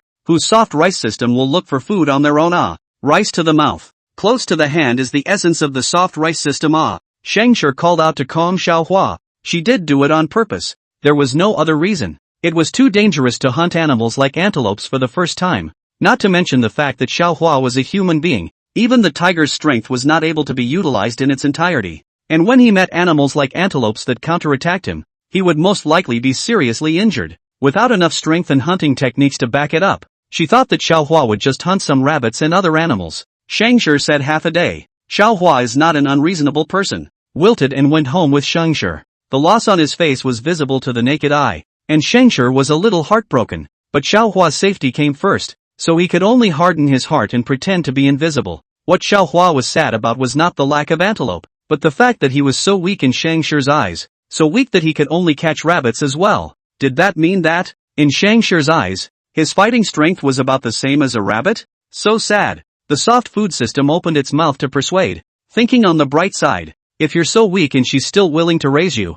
doesn't that speak volumes about her feelings for you? Upon hearing this, Xiaohua's ears stood up. The system was right. If there was no reason who would keep a burdensome person by their side? He lowered his voice and said as if he were a thief. System, do you say? You say she also has the memory of her last life? The soft rice system. System is not detected. Xiaohua didn't get to the bottom of the matter. Anyway, he knew that Scavenger also had a heart for him just fine. Scavenger looked at the person who was happy again with a face of uncertainty. Since the snow closed the mountain, the prey is visible to the naked eye less. Xiaohua every walk in the snow, as far as the eye can see is a snow white, although he does not lack of food. But every day to sleep a big head sleep also lying difficult. Occasionally will come out to walk. After he had finished his rounds of his territory, snowflakes had fallen all over his body, and in no time at all he had turned into a white donut-like figure. And he shook the snow off his body before entering the cave. Before stepping inside, Scavenger rarely went out when food was plentiful, and she was even lazier when her fur color was hard to hide in the snow. Xiaohua went up and rubbed against her, then skillfully lay down beside her to rest. He had long since gotten used to her scent. Only then could he sleep peacefully. Scavenger raised his jaws. Xiaohua drilled in without opening his eyes. The fur here is the softest. His favorite place to lean on is here. However, in Scavenger's opinion, Xiaohua's body is the most comfortable and soft. The meat of his body is not like a normal tiger, is generally strong and powerful. Soft adorned in the body. Even the fur is not like her face. Soft and unlike pillow in the above comfortable. The two leaned against each other and relied on each other through the first winter. At the beginning of spring, the snow melted, and the prey caught by Scavenger had just finished eating, without a trace of waste, and even the fur was frozen in the residual snow by the virtuous and family-oriented Xiaohua, waiting for the weather to warm up and then deal with it. The melting remnants of snow turned into mud and water, and the ground was muddy. None of them would go out at such times. After all, it was not easy to clean up after stepping in mud and water. As spring returns to the earth and everything recovers, Xiaohua probes around the cave entrance. His size looks about the same as an adult tiger. Only that large face and those innocent eyes make him look completely less domineering than a tiger and more like a large, cute cat. Since he just came to this world to see his own looks, the back of the Xiaohua has never seen it again. He only knows that he has grown up a lot, and Scavenger stood together is not much different. As for the looks, he has never paid attention to it. Scavenger went out to hunt, and he was supposed to go too, except that there were unfamiliar scents appearing nearby, and Scavenger was uneasy and told him to stay home. Xiaohua, after all, was still underage, so if he took on an unfamiliar male tiger, he would easily get injured and get into trouble. Xiaohua had nothing to do at home, so he thought about whether he could drill wood to make a fire, something he didn't dare to think about before, but now the thickness of his tiger's paw should be able to accomplish this job. It's all about finding the right wood and lead first. Hay is fine for the lead, it's just that it's not easy to find. It's only fine if it's completely dry. There was quite a bit of dead wood in the forest. It was just too thick and it was a real pain to try and carry it back. However, just as he was getting worried, the wood came on its own. He stared blankly at the face magnifying fake wooden stake, the real camera, thinking it wasn't a coincidence. Hidden camera completely unaware of the danger. Around the Xiaohua 360 degrees without dead angle to take a beautiful photo uploaded to the internet. The people who have not seen him for several months to see him grow so strong and mighty, budding, and happy and worried. Happy that a mutated albino tiger can survive in the wild. Worried about how he will survive when he is expelled by his mother as an adult. They could put the tigers in an eco-park. But can the tigers, who are used to living in the wild, adapt to the environment of an eco-park? There is no guarantee that the tiger will not develop a stress reaction. Xiaohua circled around the camera and took advantage of its inattention to slap it down violently, at which time the camera was overwhelmed and let out a squeak, thus scrapping. Just in case, Xiaohua also specially snapped out the lens, leaving only a bowl-sized hole and wheels, which just cheapened him, and it was more convenient to move around with wheels. The next step is to find wood suitable for drilling. There are suitable ones at Xiaohua's doorstep. No need to search far. As for the lure, that would be even easier. There are plenty of dead grass blades and flakes. Things were ready one by one. Xiaohua moved his wrist with a grave expression. The next step was to see the power of his tiger palm. He plucked and pulled the flammable grass wadding into the grooves of the stake, then put in a good-sized piece of wood, and turned it hard with his powerful tiger's paw. Not very fast, but with 10/10 of the force. Xiaohua's entire body was exerting itself, and his beard stood up from the exertion, and just by looking at those serious and droll eyes, one could tell that he was using his full strength. The work is not to be disappointed. In Xiaohua's unremitting efforts, the groove of the grass wadding out of a wisp of gray smoke, there are points of sparks spreading. Xiaohua see the situation, the atmosphere, do not dare to gasp, for fear that this point of astral fire blowing out. After adding a little more grass wadding, the little spark gradually grew in size and finally turned into an open flame.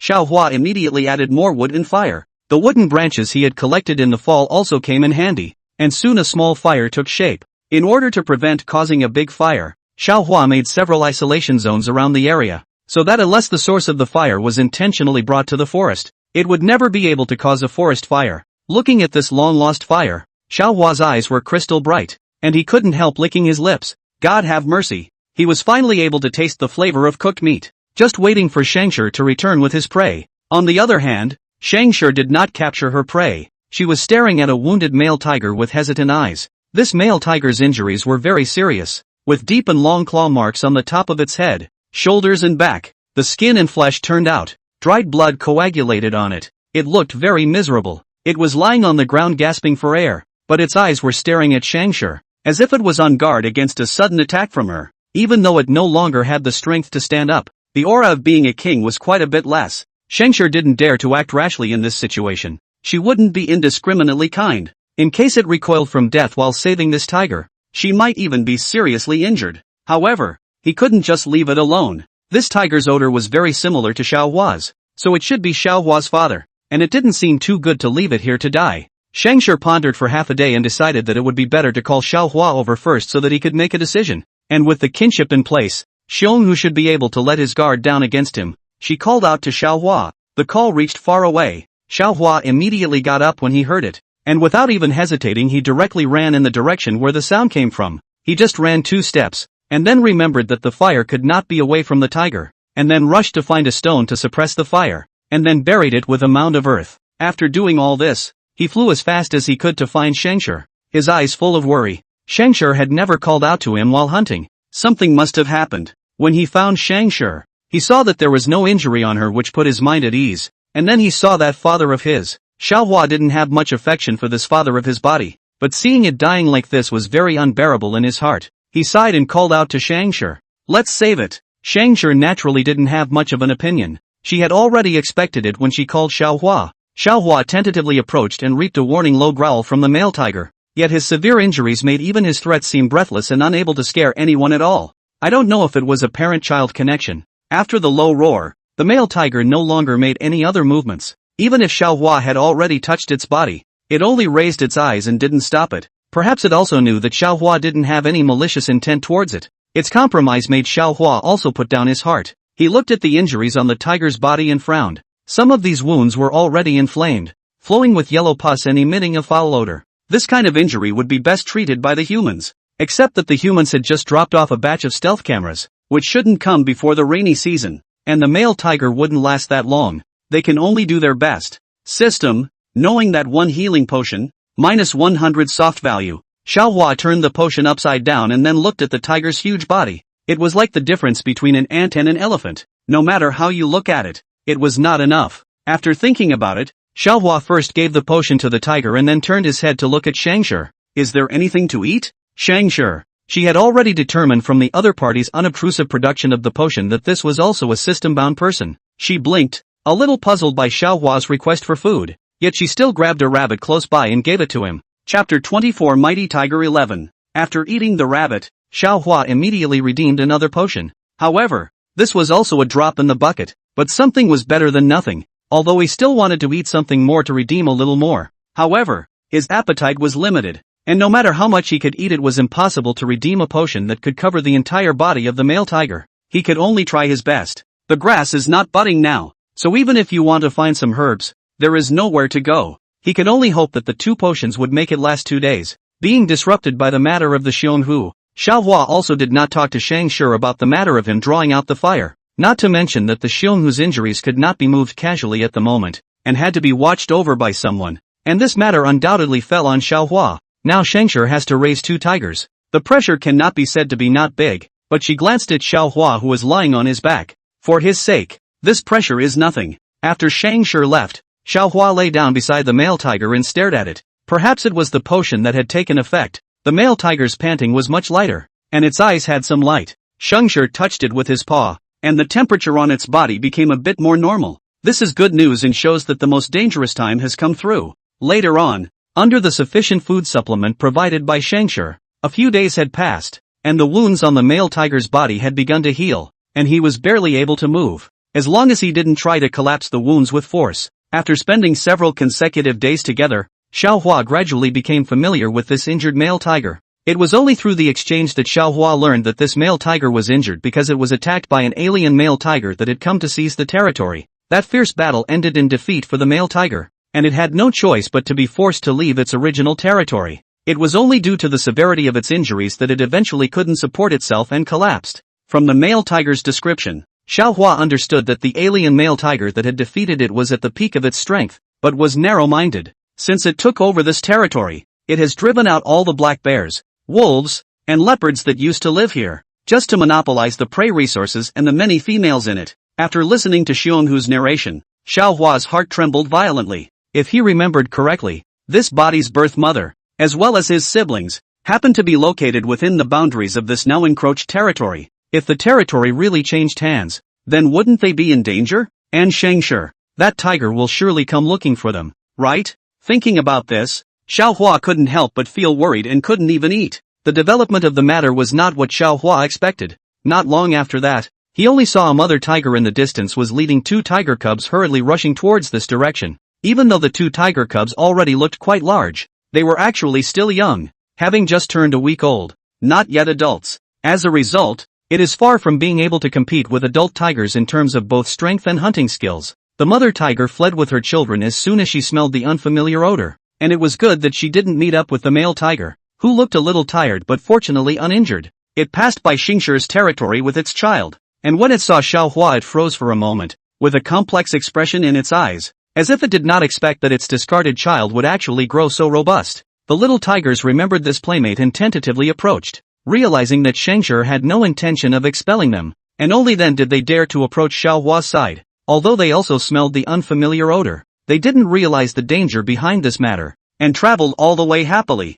without any urgency at all. Xiaohua accompanied them to play around for a while, and the mother tiger also took this time to rest for a while. The sleepless journey had made her incomparably tired. The children could rest under her guard, but she had no time to rest. Looking at this family that looks like they are fleeing, Xiaohua can't help but be a little worried. In case that male tiger follows the smell to find this how to do? If the male tiger can't handle it, can his wife? Not a moment later, Scavenger, who was lying on his back and recuperating, suddenly raised his head and his gaze fell somewhere, and almost at the same time, the female tiger also opened her eyes. Her eyes showed a fierce light, and she stood up silently. On the other hand, Xiaohua and the 2 little tigers who didn't hear or see anything glanced at each other, twitched their ears, and also looked at the place where they were looking, although they didn't know what they could see. After about 10 minutes or so, Xiaohua suddenly heard a crisp click sound of grass blades being stepped on. The sound came from far away, as if some behemoth was slowly approaching. At the same time, the female tiger that was originally lying quietly on the side instantly became tense.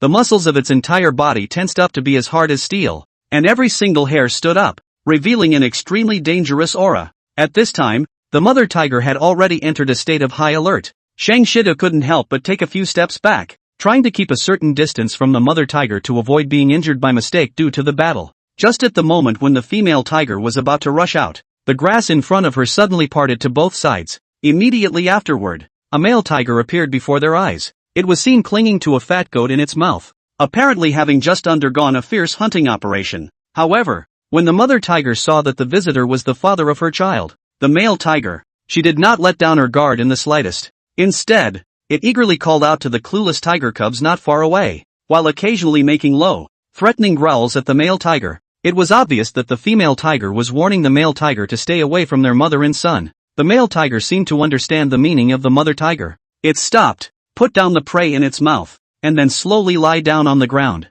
and obediently rolled over, the soft belly unreservedly exposed, indicating that he completely obeyed the will of the mother tiger. At this moment, Xiaohua inexplicably captured a trace of unspeakable shame from Xionghu's face. If it hadn't failed, then at this moment the mother tiger wouldn't have to face the threat from the male tigers from the outside world, let alone having to uproot her young children and be forced to leave her familiar territory. The male tiger's gesture of weakness finally made the female tiger calm down a little, but she still did not dare to take it lightly. After summoning back the bewildered and dumbfounded cub, the mother tiger resolutely turned around and led her children to continue towards the outskirts of the territory. The male tiger saw this and immediately got up. It carried the goat to Scavenger and put it down in front of him, and gave a soft cry as a way of repaying for taking care of it all these days. And then it looked at Xiaohua, and then it followed the female tiger's footsteps and marched off. Xiaohua and Scavenger stood still, their gazes closely following the gradually fading figures of those tigers. Although the female tiger would occasionally look back and let out a threatening growl as a warning,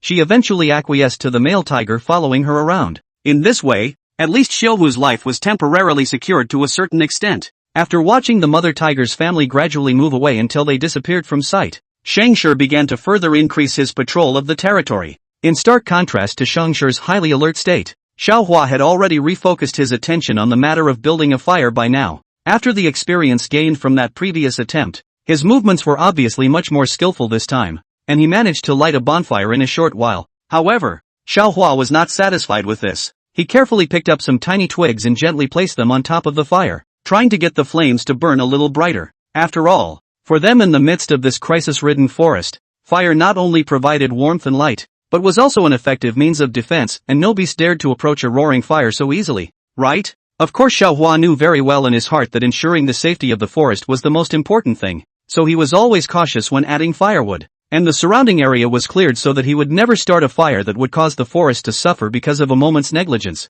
Just as Xiaohua was fully concentrating on taking care of the fire, Scavenger returned after completing the day's hunting mission. Only when she saw the sight in front of her, she couldn't help but freeze. He only saw that Xiaohua was squatting next to the bonfire, adding wood and branches to it with an excited expression, while the flame was burning more and more vigorously under his efforts, emitting crackling sounds. She was silent for a few moments before finally coming back to her senses. She subconsciously opened her mouth and took a bite out of the still struggling fawn in her mouth. Originally, according to the plan, she was going to bring Xiaohua along to learn how to hunt today, but now that she saw that Xiaohua was so obsessed with the job of building a fire, she suddenly felt that it didn't seem necessary. It was clear that the other person was from 2 worlds away from himself. She followed the beast's talent to survive savagely in nature, while Xiaohua took out the hang-ups in nature, or hang-ups that could not be solved. Who can compare this to? Seeing Scavenger, Xiaohua excitedly ran over. He didn't notice her strange eyes calling her over, showing off his virtuousness, and more importantly they didn't have to gnaw on raw meat now. God have mercy. Ever since he met this system, he hasn't eaten anything good in both worlds. He's had enough of the fishy, meaty flavor long ago. Seeing the longing for the fawn in Xiaohua's eyes, Scavenger handed the fawn over to him to clean up, and lay down on the side to rest himself. She thought that the deer put on the fire on a burn, did not think that Xiaohua hard to get a roasted deer out. Prairie hare plucking skin, pulling out the viscera with a branch, set up on 2 stones slowly baked. Scavenger, who had always lived a rough life, hadn't realized that a deer could do so many tricks. The rest of the entrails Xiaohua did not waste. He found a stone with a groove, put the entrails in and boiled them in water for fear that the stone would explode from the heat. He also told Scavenger to hide far away from the stone pot. He himself was far away from the stone pot, and most of his eyes were still on the roasted whole deer. Although there is no salt, an important seasoning, but the venison in the flame of the roast, the flavor is also slowly overflowing. The droplets fall burst oil sound is like Xiaohua's saliva, continuous. Scavenger also unconsciously moved a little closer when he smelled the fragrance, and the 2 of them guarded the roasted whole deer, smelling the tantalizing aroma, and seemed to foresee a better life in the future. While they live a life of leisure and comfort, the human side has long since turned over. Although Xiaohua had avoided the camera when he made the wooden door and built the fire, the invisible camera on Scavenger's body had captured everything long ago, no matter if it was making a leather bag or a wooden door. This was obviously not something that a tiger could understand and do. At first they thought it was just that this albino tiger was extraordinarily intelligent, but when the fire appeared, none of this seemed to explain why a tiger would make fire. If their initial purpose was just to observe Scavenger, their current purpose was to study Xiaohua. A strong female tiger can't be studied as much as a tiger that can build a fire. They have decided to capture the tiger as a research subject and named it Spark 1. Xiaohua didn't know that his tiger body was about to be unprotected. He was indulging in the delicious taste of the deer meat. The roasted meat broth he made was all secretly filmed by the camera, and the personnel in the observation room couldn't help but gulp as they looked at the charred and crispy venison and the richly colored broth. After a long time, an old man with glasses spoke up. "We must bring this tiger back. This may be the only tiger in the world with superior intelligence, and it would be a shame for the world to miss it. But the fire and the female tiger have been inseparable. We are afraid that we won't be able to find them." The person in charge of capturing it said. "Then bring it back together." The old man hammered out, his gaze fixed on Xiaohua on the video. "This will be another shock to the world. The last time was the seal and penguin love of the century." Yes, the humans moved quickly and it didn't take them long to get into the forest. Armed with powerful anesthetics, they set out to capture the fire. Their movements could not be hidden from Scavenger. So many people in the forest, action is certainly not to throw handkerchiefs. She was silent and observed for a few days, and found that their target is Xiaohua. Also Xiaohua is more homely, nothing to do, like to shrink in the cave, which did not let the people succeed. Scavenger guessed that it was the humans who were going to take Shaw to the zoo to raise him, but of course it was a good place to go. There was no shortage of food and drink, just no more freedom. If it was her, she would definitely choose freedom, but it was a little less certain if Xiaohua would choose her. When he got back, Scavenger told him about the humans and asked, "What did you think?" Xiaohua waved his head. His refusal couldn't be more obvious. "I'm not going." It's not that he doesn't want to, but what if he's sent to a poor place where he doesn't get 3 meals a day? It was only a 1 in a million chance, but he didn't want to put his fate in someone else's hands. In that case, We're getting out of here. Scavenger lowered his eyes. This place was being monitored by humans, so he could only find another territory. Xiaohua rubbed her face and hummed softly. Go anywhere. I'll follow you. I'll go wherever you go. The system silently covered its eyes as it watched the slimy two. It was so eyeless. And, of course, it muffled the lens of the invisible camera. As long as the camera is still working, there's no peace for the host. And that's okay. The point is that once humans intervene, then either Xiaohua's mission to eat soft food or Scanger's mission to simulate animals will fail. And that won't work. It's about their performance. Chapter 25 Mighty Tiger 12. As night fell, the moonlight poured over the earth like water, casting a veil of mystery over the entire world. In this silent and dangerous night, Xiaohua and Scavenger quietly set out on the road to escape.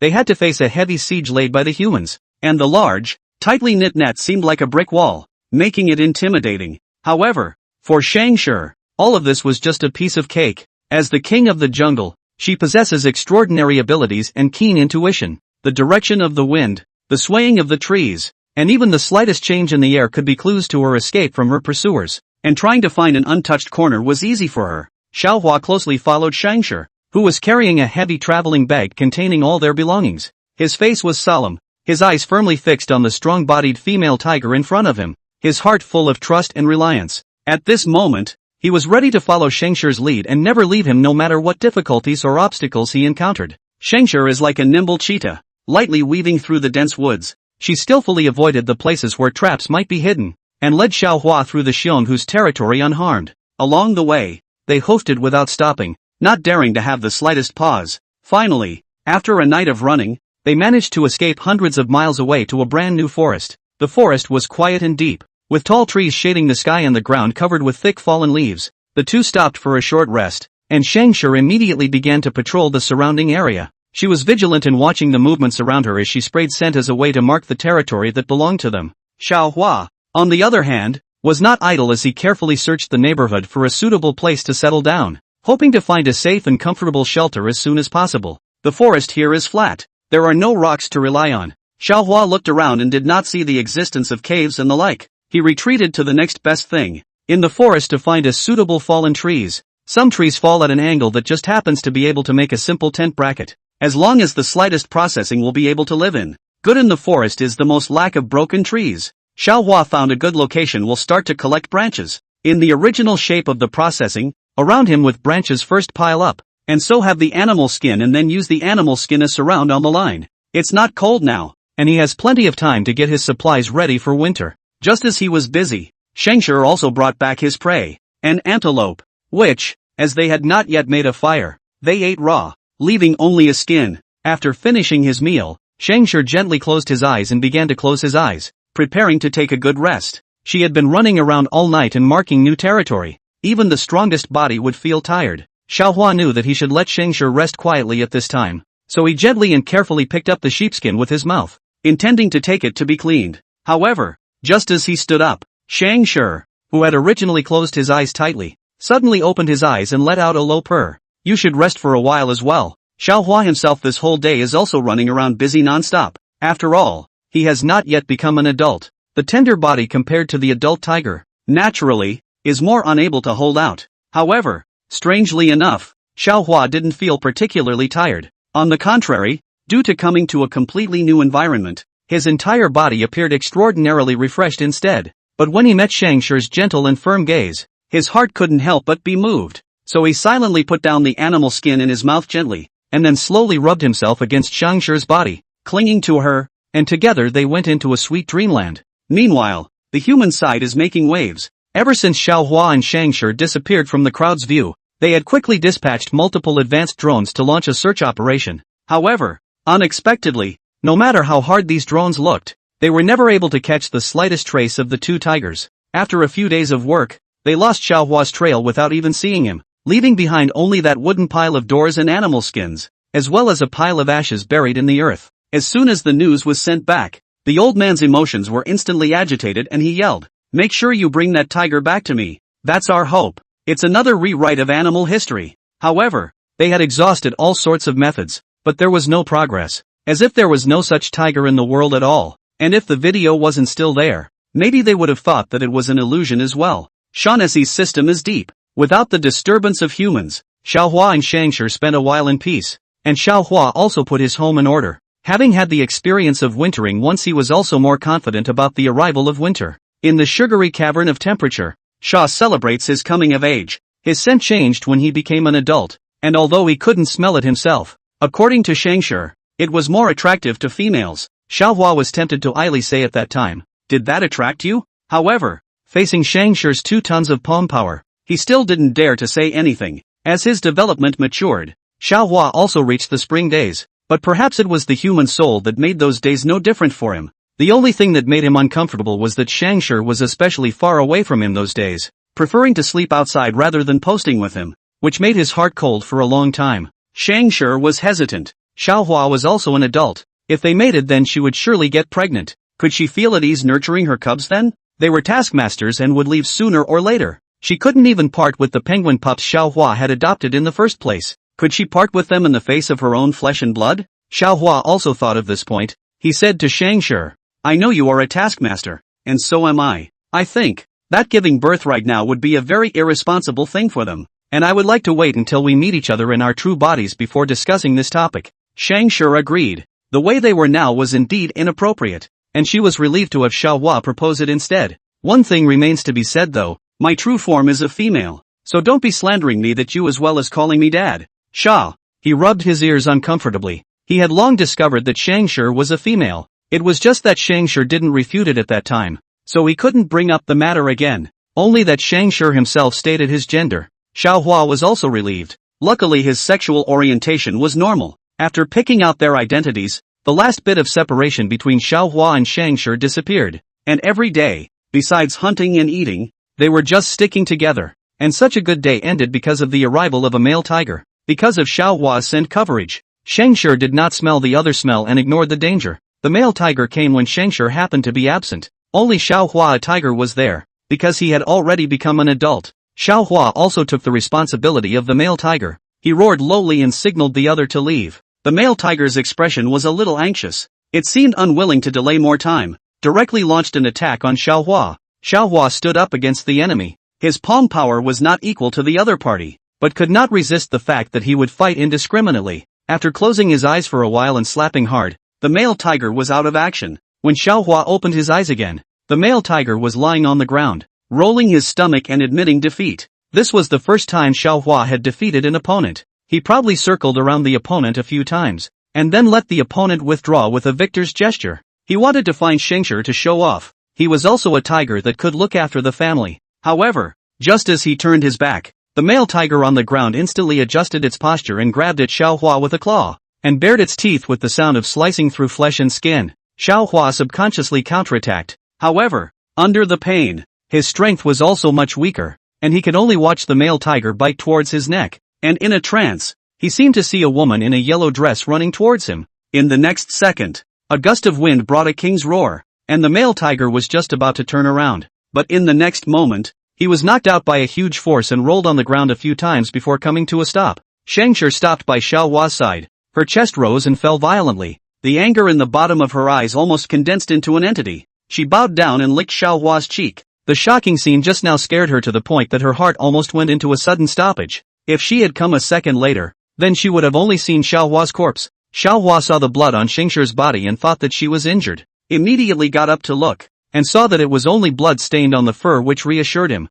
As soon as he moved, Scavenger also saw the injuries on his body, and immediately showed his sharp teeth with a ferocious face, and roared at the male tiger. Xiaohua stood next to him and was shocked by the sound of his brain was wooden, not to mention the male tiger not far away. Seeing that Scavenger was not to be messed with, the male tiger lay down on the ground and winced in weakness. Xiaohua was afraid that Scavenger would fall for the trick, and busied himself by saying, "That's how it sneaked up on me just now. Don't trust it." Even if he didn't say anything, Scavenger didn't intend to let it go. The male tiger was coming for Xiaohua's life. How could she let it go? Scavenger, who was well versed in the habits of wild beasts, decided the fate of this male tiger at the first moment. Who was not a protected animal anymore? Scavenger sharpened his claws and pounced. The male tiger, who loved to make underhanded moves, was no match at all, and soon became a corpse falling to the ground. Scavenger gasped and went to look at Xiaohua, who moved over with the pain and commanded Scavenger to peel off Xionghu's belt and go home. They don't eat the meat of their own kind, but the skins of the beasts can't go to waste, instructed Scavenger. Well, it's not a bad thing for the one in the family to be too virtuous. Xiaohua's injury wasn't too serious and scabbed over after a few days of recuperation, except that Scavenger seemed to have left a psychological shadow and began to follow him every inch of the way. Even when he went to the toilet, Xiaohua was somewhat helpless on his face, but in his heart, he was secretly happy and couldn't wait to celebrate. The tiger skin was used as a mattress by him, although it was said that he was also a tiger, but lying on the skin of a beast of the same kind that felt comfortable. When Scavenger saw that Xiaohua liked it so much, he also left a few more thoughts when trapping, catching more of those animals with good-looking fur to come back, and a few years down the line, their storage of fur reached a staggering amount. As time passed quickly, the humans found their way here as well, only for the aged Xiaohua and Scavenger to give up on hiding and allow those humans to take them back. Xiaohua and Scavenger were lying on their backs in the iron cage in a drowsy state. When they heard the humans discussing it, they immediately perked up their ears. Hearing that they all saw him building a fire and roasting the meat, Xiaohua's hairs instantly exploded. He was acting so smart. The humans wouldn't have captured him to dissect and study him, would they? Is his brain still preserved? Xiaohua's heart was scared, afraid that once he arrived at the place he had no brain. He shivered with fear. Scavenger thought he was cold, and leaned toward him to continue to sleep. Do not say, this all long hair leaning is really soft.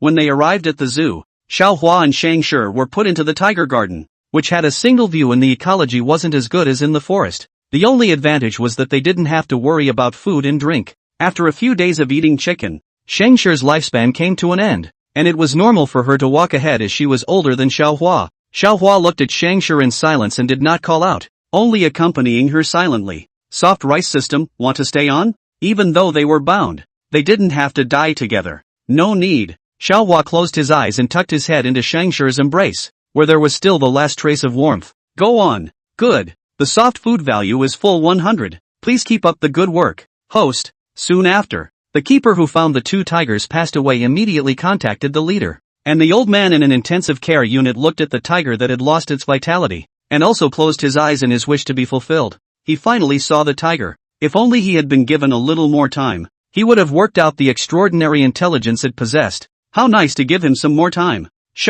God forbid. His brain is safe. His original home was also reproduced 1:1 for visitors to see and marvel at his ingenuity, and eventually drew international attention to increased wildlife protection. Shaw was also entered in the animal records, earning the name Spark. Chapter 26 Burrow 1. Xiaohua woke up in a shaking. It was like riding in a bumpy car, up and down shaking his buttocks. He moved his body and found that he seemed to be bound in a circular space, unable to move. What's going on here? Why can't he see anything? Xiaohua, who had been dropped once again, called out to the system. What have I changed this time? How come I can't see anything? The soft food system very thoughtfully displayed the situation he was currently in clearly in his mind. The image presents a bird's nest perched high above the branches of a tree, with a naked, not yet feathered young bird inside exerting its tender strength to the best of its ability. The young bird was seen laboriously bending its body, using its tiny wings to keep powering up, while arching its back with difficulty, trying to use its back to push a pale green egg. The egg began to move slowly upward as the young bird continued its efforts,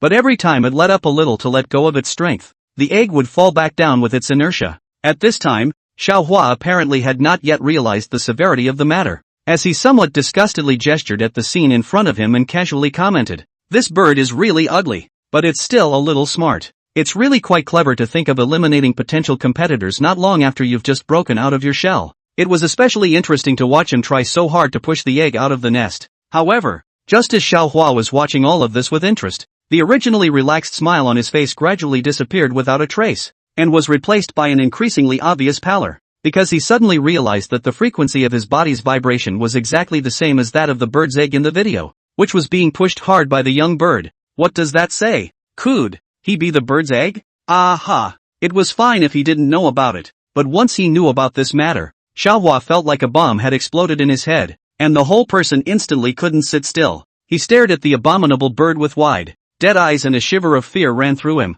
He could see very clearly that according to the current development of the situation, it wouldn't take more than a day's time for the damned bird to absolutely push him down from the heights, and then there would only be one ending waiting for him, as miserable as a puddle of broken egg yolks. What to do? What in the world should we do? Xiaohua's voice trembled terribly. At this moment, he was staring tightly at the bad bird in front of him that was building up its strength and preparing to launch an attack, and he didn't even dare to blink, fearing that if he was slightly distracted, he would fall into the abyss in the next second. Where's my wife? I'm so screwed. Well, I wanted to see her one last time before I die. The system voice in his head rang out. The second host is counting his points and will not be able to arrive here just yet. Hearing the word points, Xiaohua seemed to have grabbed the last straw, and a glimmer of hope flashed in his eyes. Right. The points might be able to help him get out of the predicament at hand. Thinking of this, he hurriedly shouted to the system. Quick, open them all. Let me see if there's anything that can come in handy. With the system in accordance with the instructions to open them all interface,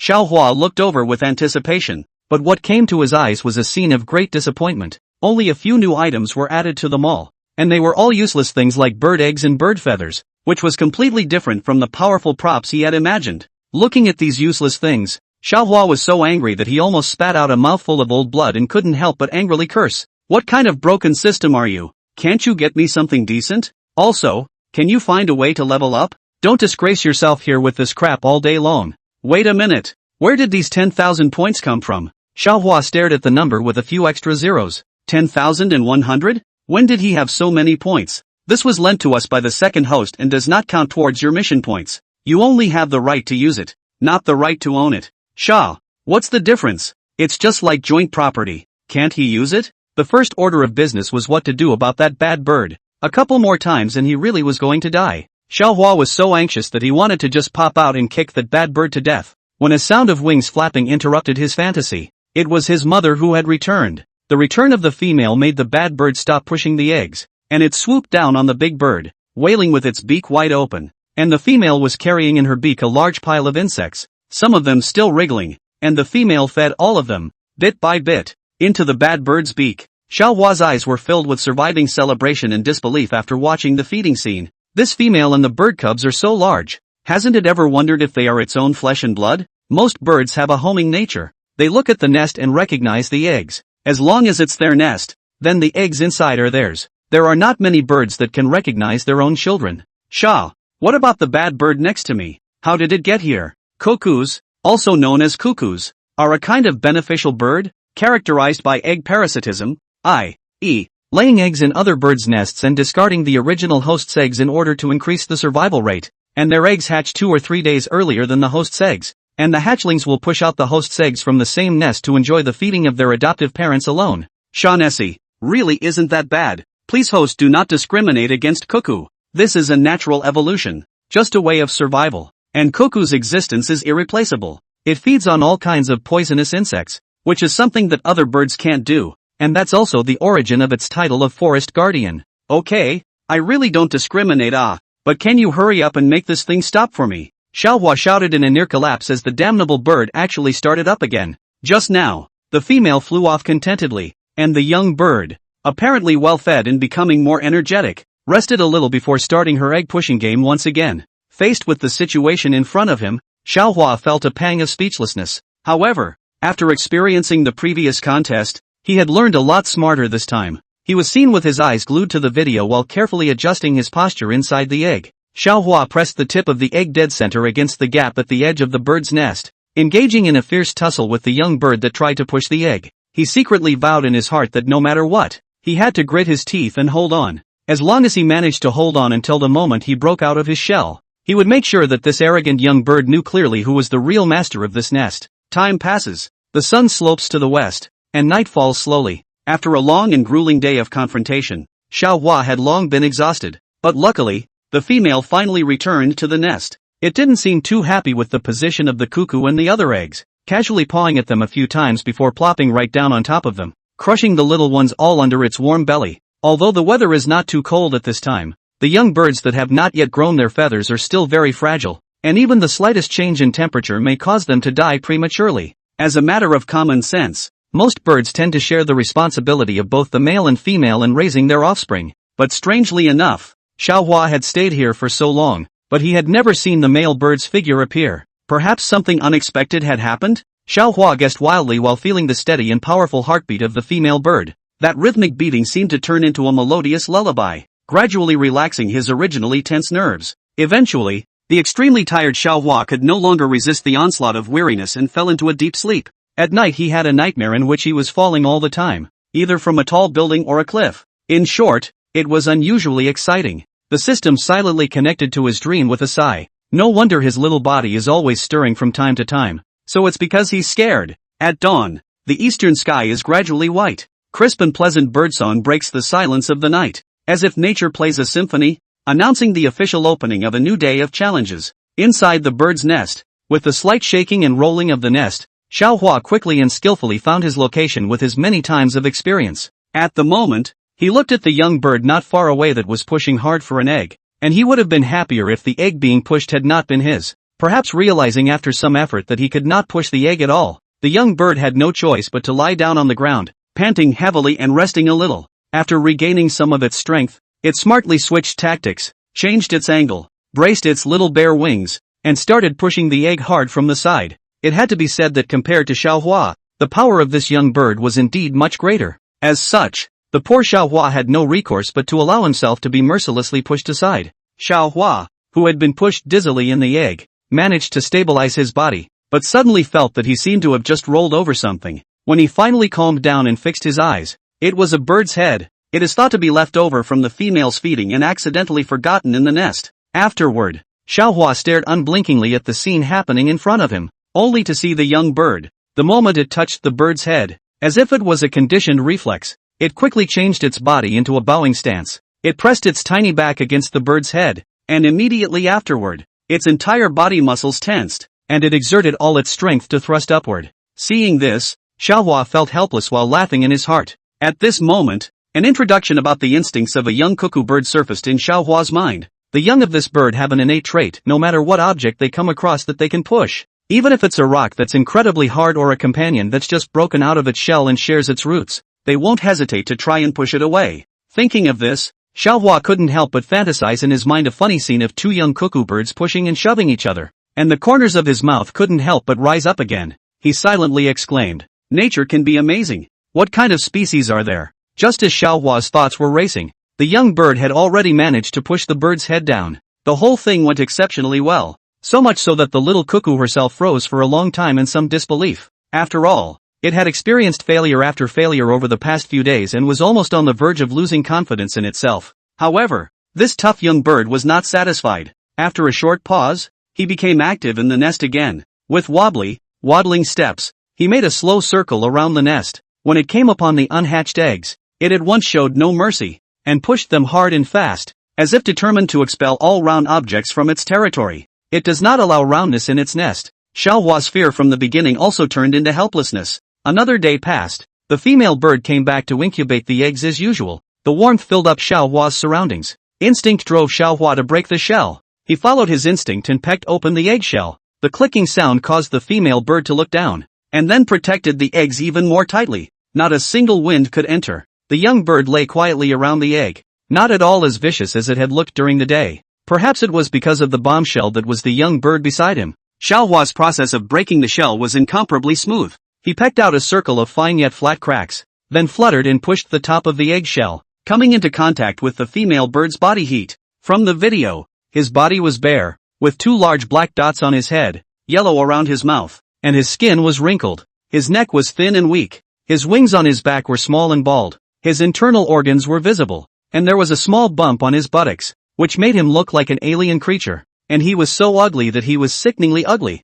There was no need to eat when the shell was just broken. Xiaohua was lying quietly under the female bird. He wanted to nurture his energy to wait for the time to avenge a push. The day dawned. The sun shone brightly, and Xiaohua, whose eyes were not yet fully developed, could only borrow the system's ability to see the world. When he saw the young bird, he immediately braced his wings and went over. The young bird felt something and managed to push Xiaohua to the edge of the nest after being slapped twice. Xiaohua, with God's view on, was still a bit confused. How did he get here? He remembers that he hit the cuckoo bird. The system was helpless. The size of the cuckoo young bird was double that of Xiaohua. His small wings and legs couldn't even compare to someone else's wings. So naturally he was pushed away without surprise. This time Xiaohua really a little goaded. Through the god's perspective he can clearly see the height of the bird's nest from the ground. This height is not dangerous for people, but for him it is an insurmountable moat. If he fell he would absolutely turn into a puddle of mush. The cuckoo young bird also detected Xiaohua's intention to retreat, and was greatly encouraged by this, pushing the bird even harder. It hadn't been able to push Xiaohua down in the past few days, making it a bit frustrated, and now that victory was right in front of it. Its eyes seemed to be glowing as if it was looking forward to a scene where it would have exclusive access to the resources. Without claw hooks and weak wings, Xiaohua was really at the moment of life and death. He was lying on the outer edge of the bird's nest with a look of despair. Remember to tell my wife that I love her. He had never said this to Scavenger. He had wanted to wait until the two of them met in reality, but now there was no chance. Looking at Xiaohua's system, who seemed to be explaining his last words for a while. Even if you die, we will only immediately go to the next world. You won't really die. Sha, that's even scarier, isn't it? What if you're dressed as a cub again? Wouldn't that be a total giveaway? He smiled miserably and said his last words to the system. Meet you.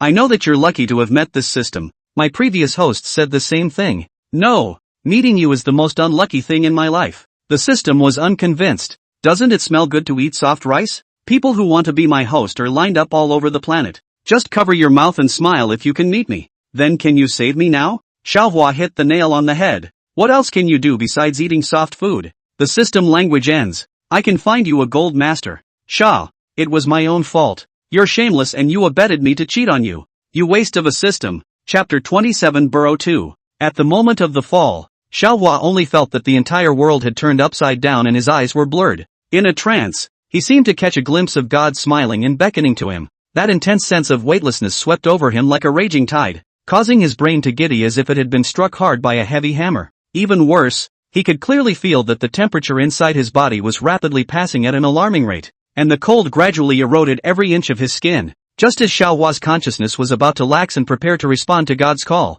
suddenly, a dazzling green light forcefully intruded into his eyes, instantly filling his entire field of vision. At the same time, the two originally separated coordinates miraculously reunited. This sudden change caused Xiaohua's taut heartstrings to relax a little, and eventually, he slowly fainted with a hint of reassurance. And at this moment, Xiaohua, his small body was quietly hidden in the soft feathers of Scavenger. He was incredibly light, as if a single breath would blow him away as lightly as a feather. Scavenger carefully controlled the speed of his flight, and rushed all the way back to the nest with the wind. Upon arrival, she gently sidestepped and placed Xiaohua with incomparable caution. However, a heart instantly rose in her throat as she watched the cute little pink mass slam into the dry, hard branch. It turned out that Scavenger had rushed out to look for Xiaohua in a frenzy the first moment he realized that he had disappeared, so much so that he had no time at all to properly organize and set up his bird's nest. At this moment, looking at the poor little bird, which was much smaller than her eyes, lying helplessly on top of the rough tree branch like this,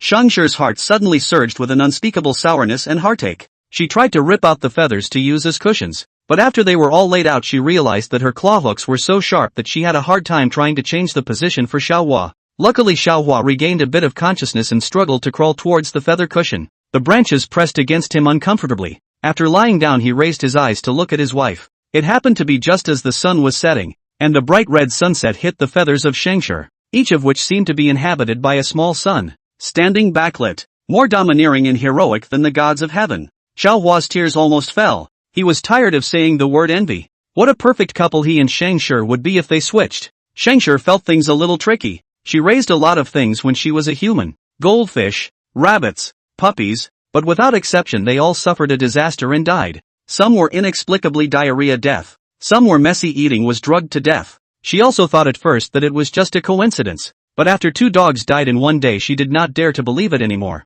Growing up, a dozen died because of her, and she hasn't kept anything since. Xiaohua was the only rare character she could raise and not die since then. But Xiaohua could also live because he was in his adult state at that time, able to hunt on his own. Even if he was a tiger that whirled, his body was weak but full of life. However, now this lump under his feet. No fur to keep out the cold. No mouth hook to tear the prey. Even her paws are bigger than his. Soft and weak. And all the organs of his body are clearly visible. Such a weak body. Scavenger is really afraid that she can't feed him. She stood there breathing, did not dare to force. Tiptoe carefully virtual stand on the body of Xiaohua. She did not even dare to get down, for fear of Xiaohua pressure bad. This position is very torturous. But Scavenger, hard to hold up the night, did not move. The next day, Xiaohua woke up in hunger. Instinct drove him to scream softly and open his mouth wide to beg for food. Xiaohua wanted to stop screaming, but he was helpless to control it at all. Scavenger's eyes were austere. His gaze swept straight to the ground. A prairie rabbit was quietly grazing.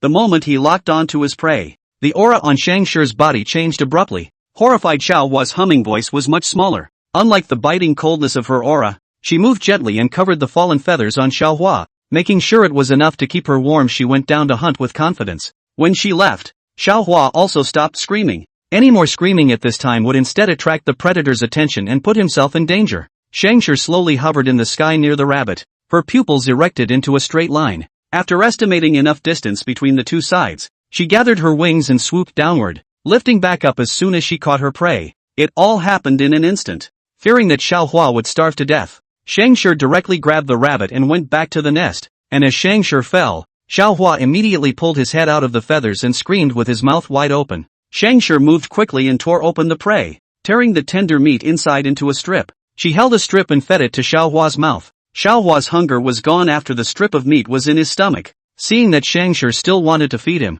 he waved his head and then burrowed into the feathers to rest. Seeing this, Scavenger swallowed the strip of meat herself, and she ate the rest of the rabbit with rough movements, then carefully peeled back the feathers to look at Xiaohua's position before she dared to go in slowly. Eating and drinking, Xiaohua slept a beautiful sleep, then a strong urge to defecate drove him to wake up. He woke up when Scavenger happened to be absent. He clumsily flopped around in the nest, looking for a place where he could make the toilet, but Scavenger's nest was built so airtight that there was nothing that could be funneled down to it. Xiaohua was in a hurry. He just couldn't pull in here even if he was suffocating. The soft rice system. Is 10 minutes enough time?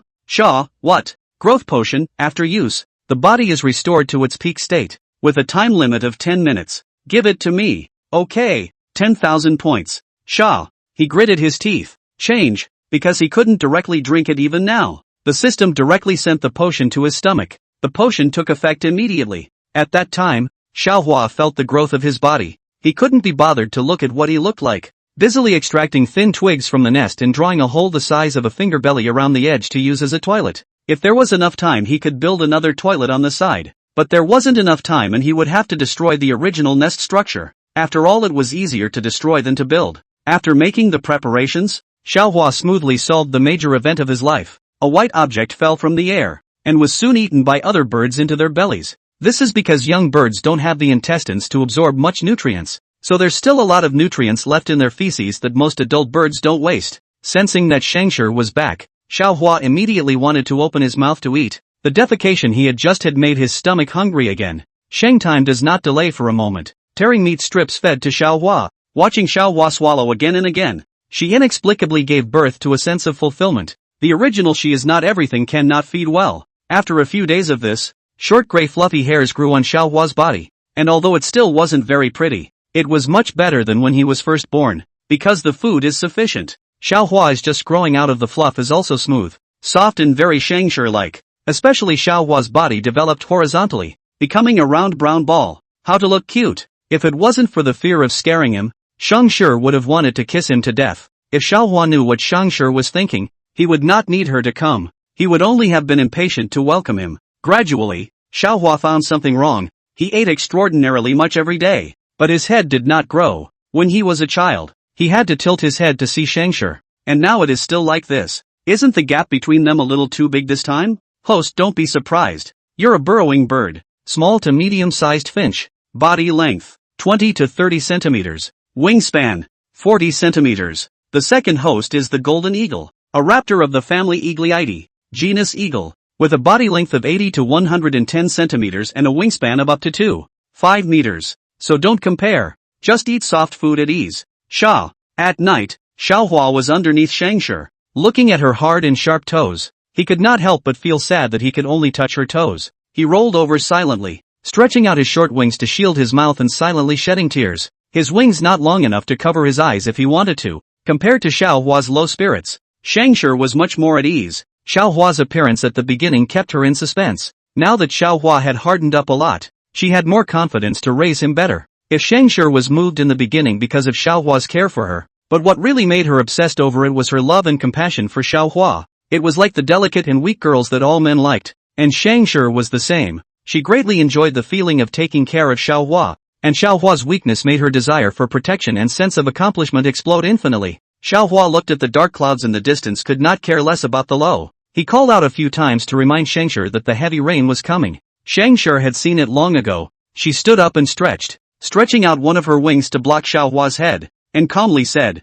"This is fine. The rain looks heavy, and you'll catch a cold if you get wet, so go find something big and sturdy that will keep the rain off." a leaf will do. Scavenger was a bit helpless. I don't need to. She used to live like this. However, Xiaohua's attitude was resolute, with the appearance that if you don't take shelter from the rain then let me pour to death as well. He stood up beyond the protection of Scavenger's wings with a terse neck, and had the cute look of if you don't live, I won't live. Scavenger cannot take him. The main thing is that Xiaohua's demeanor is too adorable. That kind of cute expression so that she simply cannot refuse. Not to mention that Xiaohua is also for her sake. Then naturally everything is in accordance with him. Scavenger found a few large leaves and inserted them into the gaps of the nest under Xiaohua's command, allowing them to support each other and form a tent-style confined space. There are limitations to this method, however, and if this is used in windy weather, it is likely that even the leaves with the nest will be toppled to the ground. Before the heavy rain arrived, Scavenger went to catch a rabbit as a snack. The rain looked like it would last all night.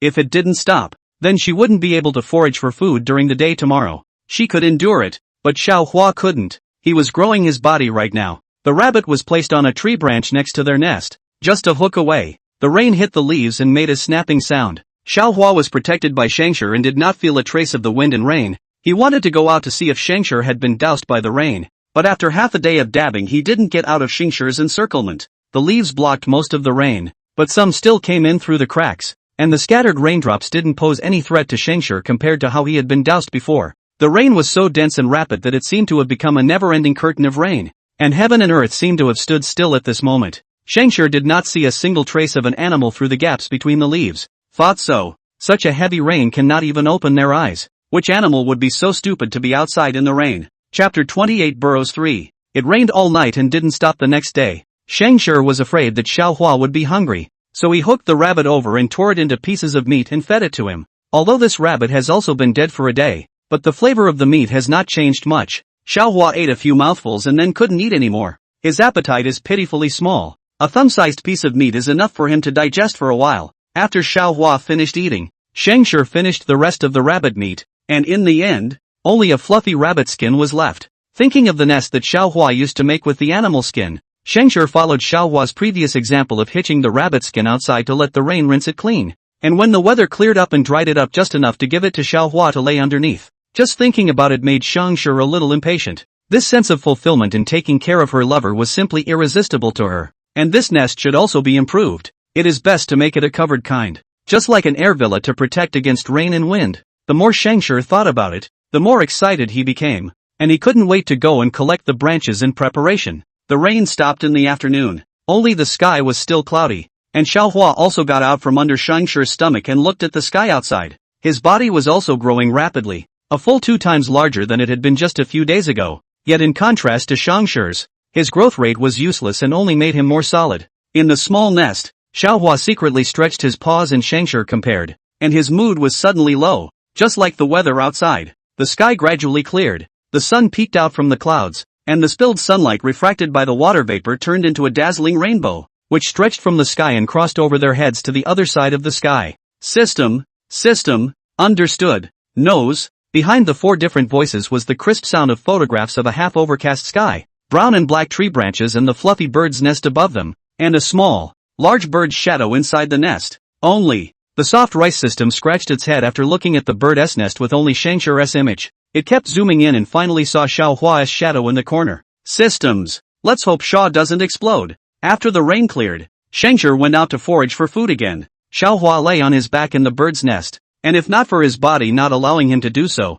he would have been able to cross his legs. He's decided he's going to swing for the fences. He's going soft. In his heart to make this decision he is incomparably miserable. Once upon a time, he is also a rigid man. He does not want to eat soft rice, but the reality of the situation is here. If he didn't want to eat softly, then he would have to hunt for himself and have to feed Scavenger. With his success rate in hunting, feeding Scavenger would be like an ant digging a grave for an elephant, and he would never have to do anything else in his life. So Xiaohua thought deeply and decided that he would have to eat soft food. Without the pressure of raising a family, Xiaohua was alone in the air villa enjoying himself as much as he could. The only bad thing was that Scavenger's nest was built too high. These days he felt scared when he looked at it with the system's perspective. He didn't even have to feel it. His fear of heights was definitely off, but he didn't take it to heart. He was a bird after all, born with wings, a messenger of freedom, and when he could fly his fear of heights would naturally be cured. He was now most looking forward to the day when his wings would be full grown,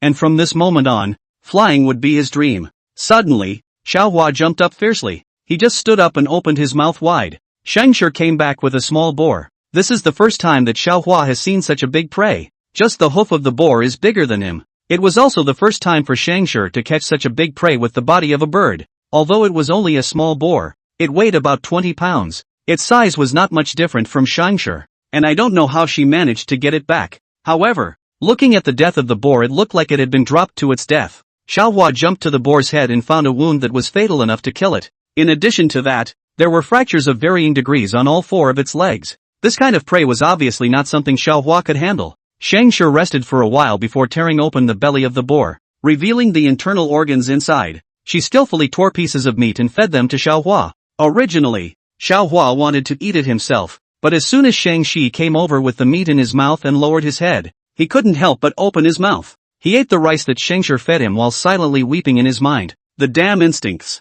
The two of them ate one after the other, and in the end, there was still a small half of a wild boar left, but of course most of it was solved by Scavenger, and Xiaohua's meal was not even a fraction of Shangshur's. The snacks she had for teething were enough for Xiaohua to eat for a day. The days passed little by little. Xiaohua's wings also plumped up. He was able to flutter a few times in the nest, although the flight is still unstable. In the end, it is flying. At this rate he'll be able to survive on his own in another half a month. When Scavenger came back, Xiaohua couldn't wait to show off his flying skills. Scavenger, as an experienced bird, saw the deficiencies in his flying posture at a glance, but thinking that Xiaohua had just learned how to fly, and now this was not bad at all. Yet when it came to actual combat, she realized how wrong she was. It was a sunny morning. The forest was full of insects and birds, a cheerful and upwardly mobile atmosphere, and Scavenger stood on the branch next to the bird's nest, cheering for Xiaohua, who was flying for the first time. Xiaohua stood trembling to the edge of the nest. Looking at the height below, his brain was dizzy,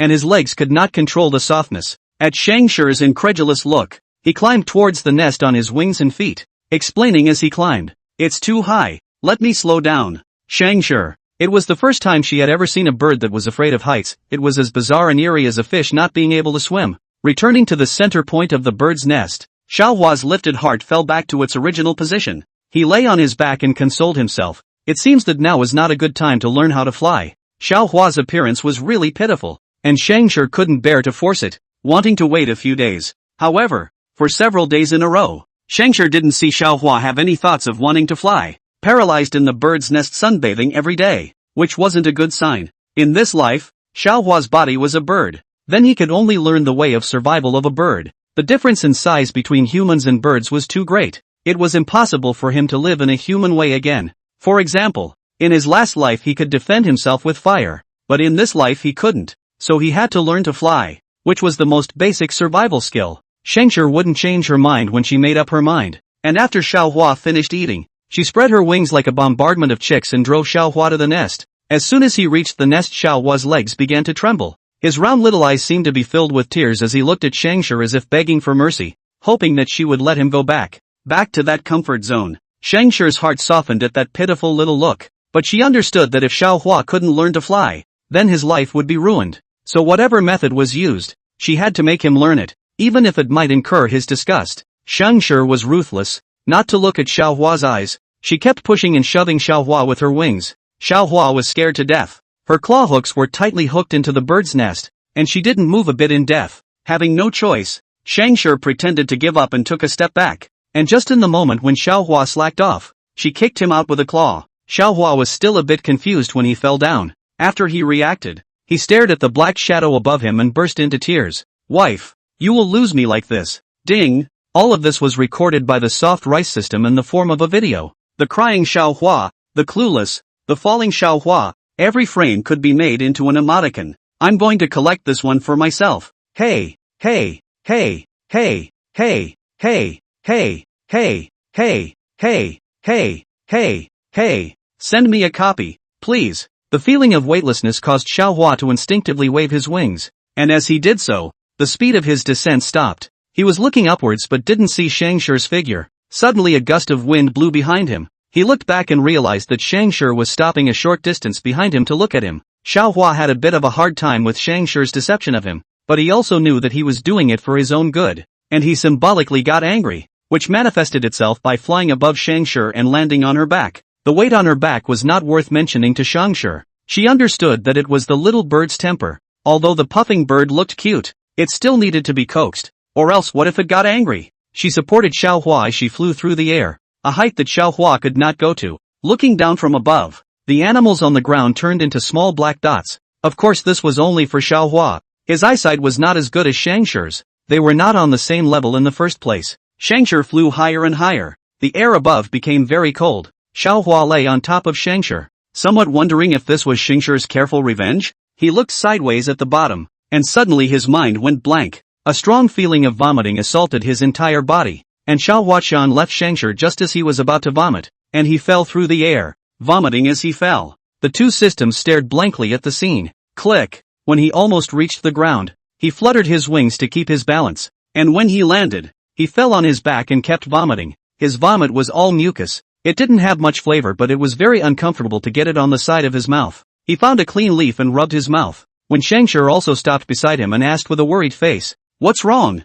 Xiaohua shook his little head. His spirit won. He didn't know why, so he made a wild guess and said, "Maybe the wind is too strong up there." Scavenger touched him, crouching down slightly and looking back at him. "Come up here. I'll take you back to get some rest. It's not today that you want him to learn to fly." Xiaohua still wanted to try flying by himself, but Scavenger lifted him up and flew away with a single claw. And this time Scavenger flew slowly and smoothly, always keeping an eye on Xiaohua's emotions. Back in the nest, Scavenger put Xiaohua down and gently touched Xiaohua with his mouth. "How are you feeling?" "Xia, much better." He rolled himself underneath Scavenger and lazily said, "I'll be fine after a nap." Scavenger looked at him for a moment and got down to shield him from the wind. Chapter 29 Burrows 4. The next day, Xiaohua was fully recovered. He shook his spirit and decided to make a clean sweep. Taking advantage of Scavenger's absence, he slowly climbed up to the edge of the nest, because Scavenger's nest was too big. Compared to flying and jumping up there, it was still safer to climb slowly. Having had one flight experience, he stood at the edge of the nest, spreading his wings, and after a moment of mental contemplation made a determined jump, his wings swinging through the air and taking him wherever he wanted to go. Xiaohua completely learned to fly. He flew for a while before finding a tree branch to rest his feet. Xiaohua combed his feathers sideways that were blown by the wind. Then he realized that his eyesight was amazingly strong. The grasshoppers, spiders among the grass, spiders, and squirming meatworms on the blades he could see clearly, and he even had already rehearsed the action of catching them in his mind. He knew this was the food he should be eating. So Scavenger hadn't returned yet, so Xiaohua wanted to try it himself. He picked his prey. Meatworms were the first to be ruled out. The fleshy look was not bad, but it was still unacceptable to Xiaohua, who had human memories. Spiders don't work either. Who knows if they're poisonous? That only left the grasshoppers, something he'd eaten before. Fried to perfection. Not as good as fried robins, but tasty nonetheless. Thinking of this, he followed the movements of the birds that he remembered catching the insects, and flew over to them silently, and then caught them in an incredibly swift hand. It was his imagination, and, in fact, he jumped away just as he approached the grasshopper, rendered invisible by the blades of grass. Initial loss. Xiaohua was not discouraged. He stood on a tree branch and crouched to guard his prey. This was what he had learned in the last world. As long as he had patience, he would definitely succeed. Only he squatted for half a day and didn't even see a grasshopper leg. It seems that the tiger's squatting strategy doesn't apply to birds. If he wasn't a picky eater, he could have swept away the neighborhood's meatworms in just the time it took him to squat. Xiaohua flapped his wings in a bit of a bummer, when suddenly a bird chirped. It was Scavenger's voice. She was calling him back for dinner. Xiaohua flapped his wings and flew towards home. In the nest, Scavenger stood on the branch next to her. Upon seeing Xiaohua's figure, she began to tear the meat, tearing it into pieces and placing it on the leaves spread on the nest, just like an outdoor picnic. As to why this was done, it was for fear that the blood would soil the rabbit fur that lay in the nest. Now Xiaohua didn't need to feed Scavenger mouth to mouth anymore. He swallowed the food in his own mouth. Only it always felt a little bit worse. After eating, he went out to fly a few more laps. Scavenger slept in his nest, and Xiaohua wandered around the forest, practicing his insect catching skills in the process. This time he chose simpler meatworms. He didn't use his mouth to pick them up. He just used his claws to pick them up and play with them. The meatworms were slow, and when they fell into Xiaohua's hands there wasn't any possibility of escaping at all. But Xiaohua has no intention of eating it. After playing for a while, he left. He flew to the canopy. After seeing the other birds' nests, went over and tried it. The size was just right. It's just that the nests here don't have a roof. When it rains, it will have to be drenched in the rain. If only there was a birdhouse with a roof. As soon as this idea came out, Xiao Hua couldn't control it a bit. He simulated in his mind how the nest with a roof should be built, as well as having to build a bigger one so that it could be inhabited in full bloom as well, and it also had to be able to keep warm in the winter. Xiao Hua went back and talked to Scavenger about this idea, and Scavenger thought the same thing, that although they had to live as animals, it would be better if they could live more comfortably. At that time, although Scavenger was somewhat moved, he still said, "We'll migrate to the south in the winter, so it doesn't matter if we stay warm or not." Xiao Hua was confused for a moment. He had forgotten that birds still have the instinct to migrate. He humbly asked for advice. "How far do you probably have to fly to migrate?" Scavenger thought for a moment. "A few 100 kilometers or so." It was still short. "Sha, better to discuss how to make a warm nest. It's not like birds have to migrate. Like a resident bird doesn't have to migrate, so he might as well be a resident bird. A few 100 kilometers. His wings must be rotten?" The experiences of her first 2 lives had bred a delicate body that could not suffer at all. "Let's get on with the birdhouse." Scavenger. Animals weren't easy to catch in the winter, and if they didn't migrate there might be a shortage in food, but she didn't say anything about it. She was never going to let him starve anyway. After all, he eats so little that there is literally no pressure to feed him. They continued to study how to make the bird's nest, but when the plan started to be implemented, Xiao Hua felt the difficulties. First of all, he and Scavenger were not equal in size, so the choice of branches had to be on the thicker side, and the thicker branches Xiao Hua couldn't hold, so in the end it was Scavenger who took on most of the work. On the first day, Xiao Hua went to pick up branches, because to build a very large bird's nest, the length of the branches needed has requirements. He picked up a day, only to be able to pick up 4 or 5 branches, on which he was still tired on the side only gasping for air. Scavenger, who also came back from picking up branches, stepped on a branch and broke it. She didn't care about it and just thought it was a fallen dead branch. She placed the branches she picked up on the ground, and the thinnest one inside was thicker than the one Xiao Hua picked up combined. Seeing this scene, Xiao Hua was incomparably heartbroken. Why couldn't he have a strong body? Heartache after heartache. Things still need to be done. The task of picking up branches was given to Scavenger, while Xiao Hua planned what he could do to make a bird's nest that was sturdy and could amaze the crowd. When the materials are all ready, a new problem arises. Then it's a matter of holes, or poor body size. Holes that would allow Scavenger to get in would have to be wide open, but with a large hole waterproofing and warmth would be a problem. Xiao Hua thought for a while and patted his head. "Why did I forget? Don't we have a lot of animal skins? And no one said that the bird's nest can't be surrounded by animal skins outside." This problem was solved, but how to surround it became a problem again. If Xiao Hua's claws could be more flexible, he could fix the animal skin by tying a knot, but his claws couldn't, and Scavenger couldn't do it. Seeing that the luxurious air villa was so close, Xiao Hua thought left and right. He took a look at the piled-up animal skins, and then took a look at a large oval-shaped bird's nest that was branched out, and his brows wrinkled slightly. "What the hell do we do?" Scavenger said, "Or else build another outer layer and try sandwiching the animal skin inside?"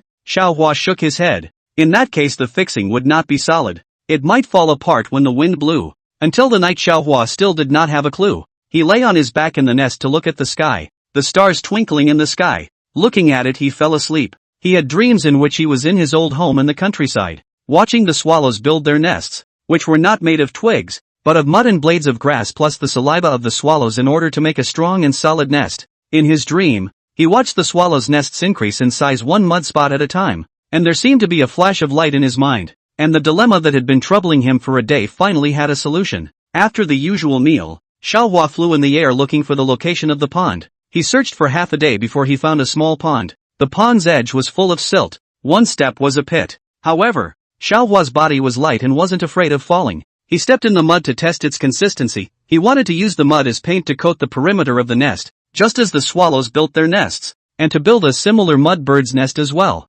Although this is a pain in the ass, it keeps you much warmer than branches. He told Scavenger about this method. Scavenger was not very agreeable. "This method is too troublesome. There are animal skins to keep warm even without a nest. They can't be cold in winter. There is no need to have a bird's nest." But she also knew that Xiao Hua was the one who decided to go for it, and she was willing to support him, even if it was troublesome. In one morning, they opened this time-consuming and laborious project. After the nest was built, Scavenger started to use the leaves to bring back the mud. A leaf full of mud is not too heavy for Scavenger, but it will be more troublesome to fly back and forth. Xiao Hua, on the other hand, hands and feet, try his best to paste the mud up. Some places have big gaps have to be plugged with mud first to avoid the back leakage. After Xiao Hua stuffed all those crevices with mud, he dabbed a piece of leaf on it. Because of the mud, the leaf was firmly dabbed, and the next step was Scavenger's main field. She flew back again and pressed the mud directly onto the leaves, gluing it down layer by layer, and by the end of the day, a bird's nest resembling a clay pellet was complete, and because of the leaves, the outermost layer was also very flat. Next it's just waiting to dry. The most important thing in summer was sunlight. Xiaohua would go and stand next to his new nest every day to see if it had dried up yet, and if the sky looked cloudy, he would hastily block it with leaves and animal skins. The system saw that he was so attached to building a room, and couldn't help but say, "How about I change my name to infrastructure system? I see that you're very proficient in this area." Yeah, Xiaohua felt deeply. If only you had an infrastructure system. The sun was getting bigger every day, and the temperature was beginning to soar, and the nests in full bloom were exposed to the sun, and every midday it was so hot that they had to take refuge in the shade of the trees. Scavenger didn't like to lie on the ground. That would make her feel insecure and unable to counterattack in the first place in the event of an attack. Xiaohua didn't have that concern. He puckered his butt and made a small pit for himself, then comfortably lay down in it. The soil of the small pit he had just plowed was loose and cold, and he rolled around in it, getting every feather in the dirt before shaking it off, as if he were taking a bath. Dirt is a natural cleanser for him. Scavenger watched him play from the side, her eyes unconsciously overflowing with favor. She didn't know why. She felt he was so cute. Systems. Fluffy Control looks at everything and thinks it's adorable. On this day, to avoid the summer heat, Xiaohua saw a bird that looked exactly like him flying away with a mouthful of food. Out of curiosity he followed, and then he saw that bird feeding all the food in its mouth to a bird that was much bigger than him. He could tell with his naked eye that the two birds were different species, and the more he looked at the bird, the more familiar it became. And just as he was vaguely about to remember, Scavenger came over to look for him to go back. However, as soon as Scavenger appeared, the bird that was just like him pecked and bit at Scavenger as if it was crazy. It was small but extremely explosive. Scavenger retreated a few steps, a few fluffy hairs fell off his body, and wondered, what's going on? Because the bird looked just like Xiaohua, she didn't fight back. However, Xiaohua was not going to do it. He pounced over to fight with the bird, hairs flying and blood spots splattering in between his scratches and bites. Scavenger was shocked in his heart and hurriedly yanked Xiaohua back. He was pecked out with multiple bloody slits on his body. Even his feathers had turned red.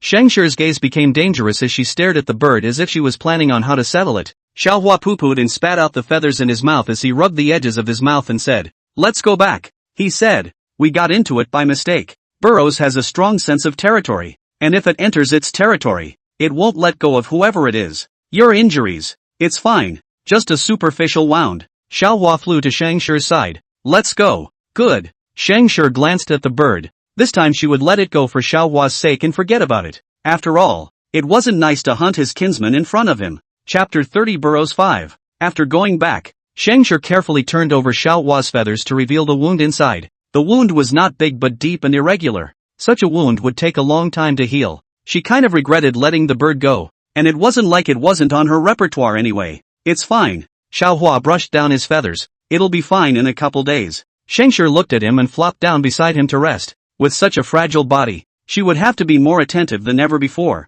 The sun was sinking in the west. The sky was getting darker and the brightest star in the north was hanging in the sky. Xiaohua slept enough during the day and flew around in the forest at night. The raptors in the vicinity were driven away by Scavenger, so there was no danger. Xiaohua flew to the tree just in time to be able to see the bird that was huffing and puffing in the bird's nest, the same bird that was going to push him down in the first place. After a period of time of not seeing it, it had actually grown so big. It looked like the mother bird had raised it very well. Such a bird that could nibble on the old man was too abominable, but he had no qualifications to talk about it. Wasn't he also on a soft diet? In the end, he and it were actually pretty much the same. Xiaohua stared at them for a while and then flew away. He didn't intend to intervene in them. If he really drove the mother bird away, then the Cuckoo young bird would surely die. He wasn't ruthless enough to that extent. Although there is hatred as a child, but he is human after all. Naturally put himself in the position of the strong, even if a moment of weakness suffered a disaster. But things since the past that he will not hold on to it.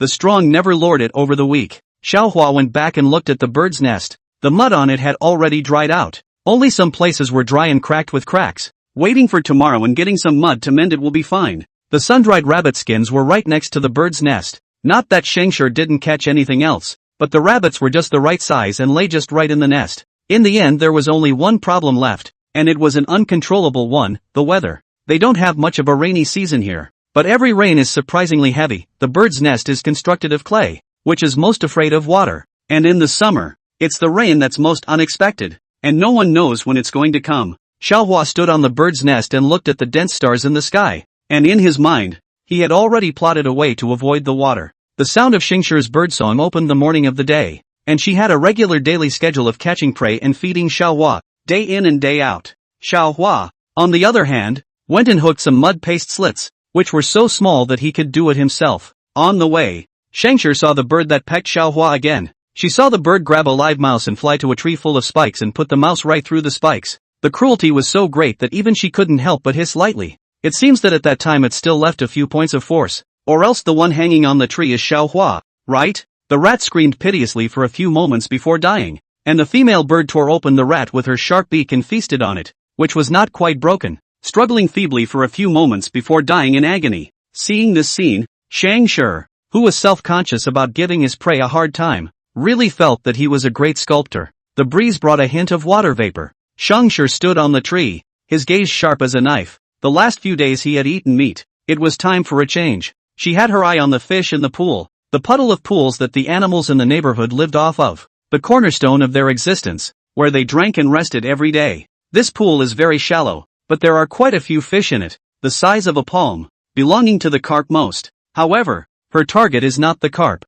The carp has many thorns, scales and hard, and the head is on the large side. Xiaohua can't swallow it. She wants to catch a kind of fish commonly known as the old man's fish, which is scientifically known as GE's perch pond snakehead, with an extremely strong vitality and a good taste. She had eaten this kind of fish before. The fish meat was fine and tender, and there were still few thorns, and they were all small in size, so it was just right to bring them back for Xiaohua to eat. In order for Xiaohua to eat the freshest, Xingshir also prepared a big leaf to put the fish. Her eyes were fixed on the water, and no fish escaped her clawed heart. While she was catching fish here, Xiaohua ran into a little trouble on his side. After he got the nest done, he went around the neighborhood and then saw a tree with a red-bellied snake climbing up the trunk. There was a bird's nest at the top of the trunk and it was obvious that there were a couple of hatchlings in it. Most of the hatchlings had left the nest at this time of the year, so I don't know why there were hatchlings here and the big one wasn't even home yet. The red-bellied snake's aim was obvious. It had set its sights on a couple of young birds that had stayed at home,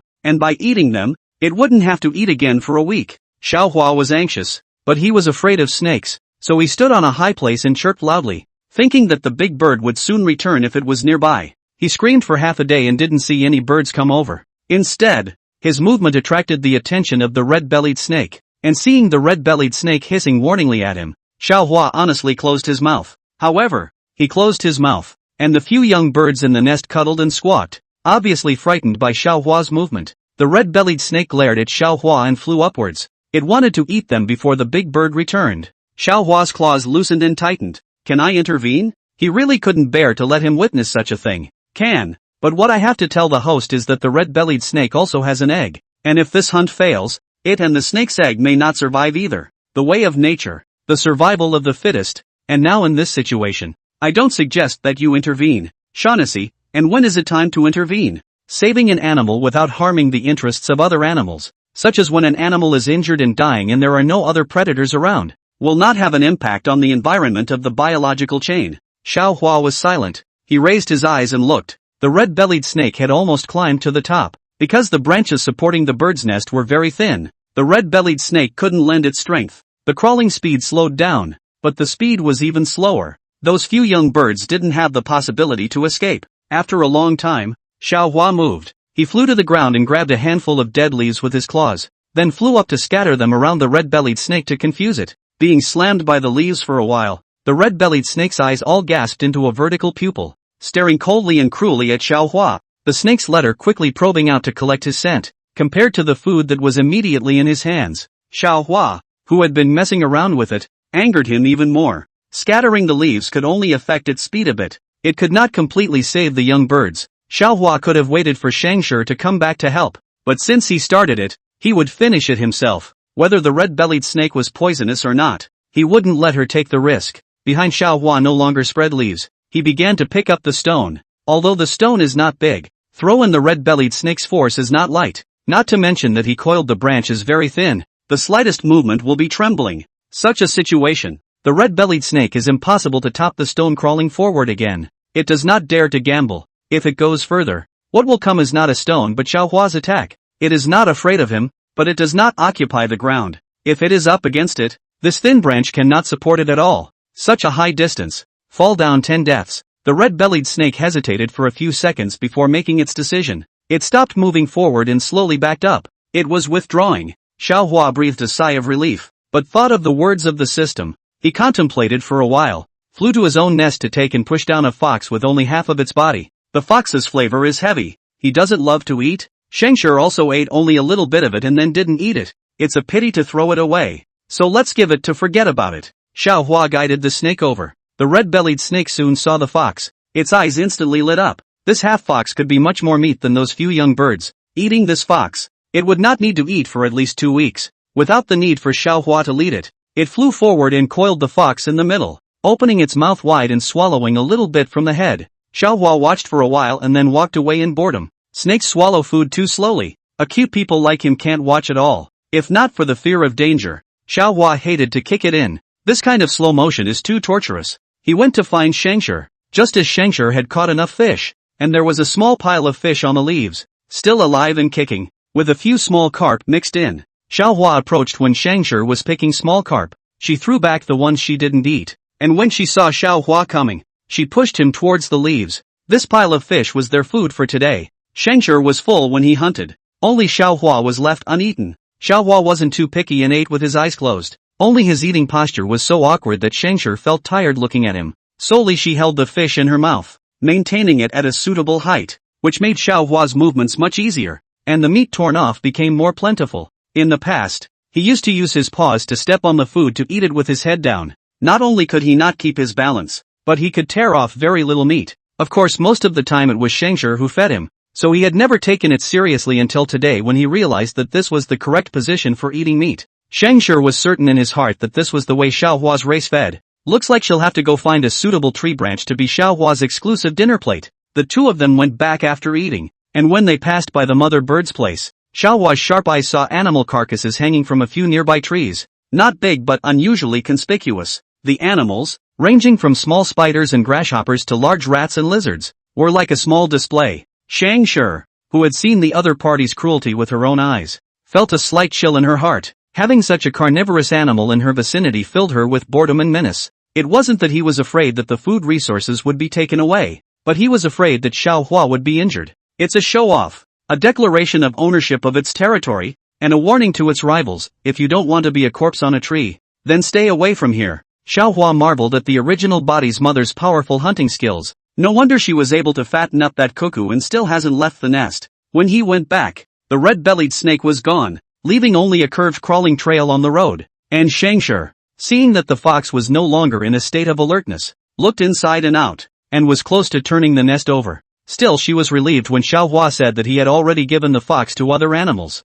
As long as there aren't any other animals coming through. Chapter 31 Burrow 6. Xiao Hua was a little concerned about those few young birds yesterday, and when he got up, he went to take a special look. Those young birds looked like they hadn't eaten for a day, and they were shriveled up. And although their feathers were plumped up, they still had a few days to go before they could leave their nests, and he just didn't know where their parents had gone. He didn't want the bird he saved yesterday to starve to death just like that, so he went to the neighborhood and grabbed a few insects, and just as he landed on the edge of the nest, the young bird opened its big beak, and the 4 big beaks made Xiao Hua stressed out because he just grabbed 3 insects, and one of them was destined to be eaten by the bird. After feeding the food to them one by one, Xiao Hua looked at the one that didn't eat with pity, and went to find some more insects nearby. This time he fed the one that didn't eat first, but this bit of food couldn't feed them at all. Xiao Hua flew several times one after another before finally letting them quiet down. Xiao Hua was panting with exhaustion on one side, looking at a small thing. The amount of food was really not small.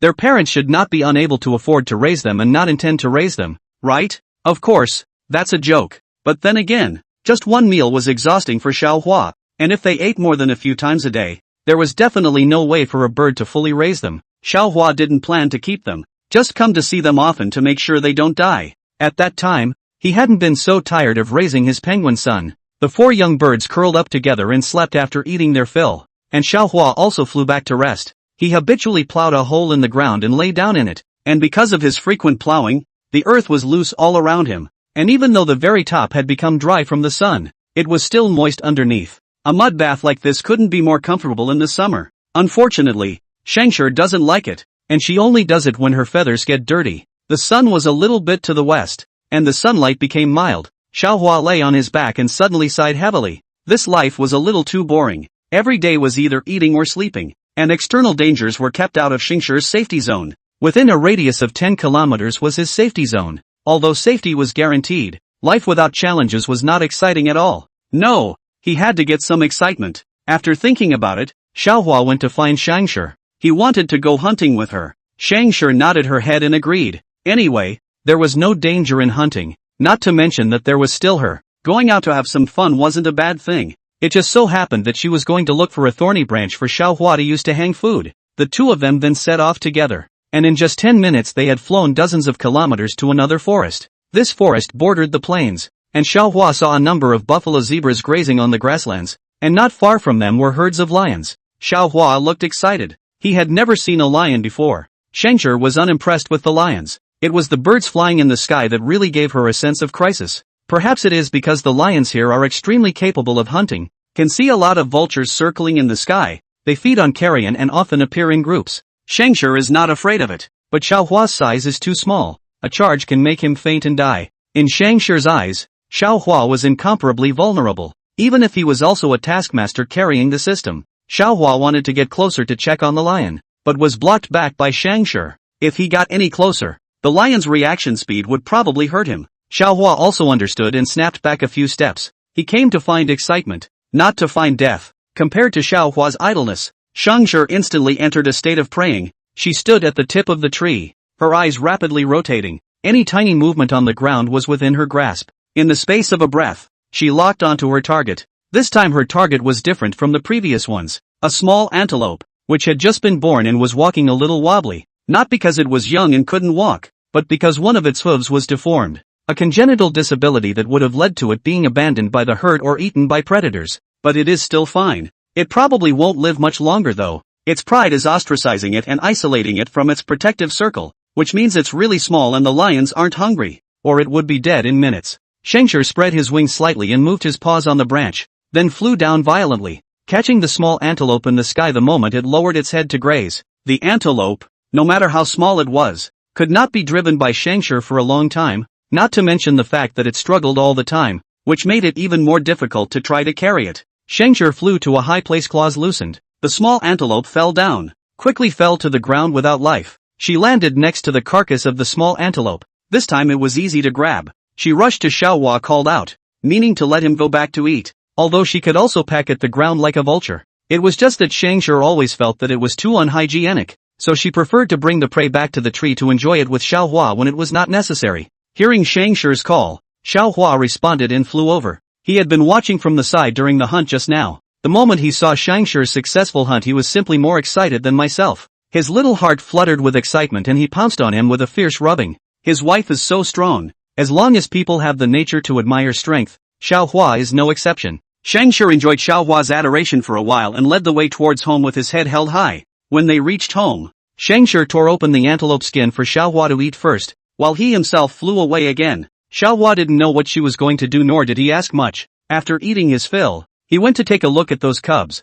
Fearing that they hadn't eaten, they also brought a few small pieces of antelope meat over. Don't look at the antelope meat, but it was real meat. Trying to digest all of it was not a simple matter. Xiaohua ate so much that even his little stomach bulged, and this meat was enough for him to not even need to eat tonight. When he arrived there, several small birds wilted and drooped, and when they heard him land on the edge of the nest they came to life and called out, each with its beak wide open for food. Xiaohua skillfully fed them, and every bit of the meat he brought went into their stomachs, and after making sure that they wouldn't starve to death, he flew back. Xingshir hadn't eaten yet, and he had to keep an eye on the food. The weather is hot. Around the antelope's corpse soon attracted a few green flies. These green flies are more than annoying. They will bite. When the tiger Xiaohua is most annoyed by them, one by one around his nose there, biting him itchy. Now that he had feathers to protect him, he wasn't afraid of the bites, but the annoyance was getting to him enough. He fluttered to repel the green flies as he caught and killed them, and soon the floor was covered with a layer of green fly carcasses. The ants were delighted at the heavenly delicacies and carried the green flies back to their homes,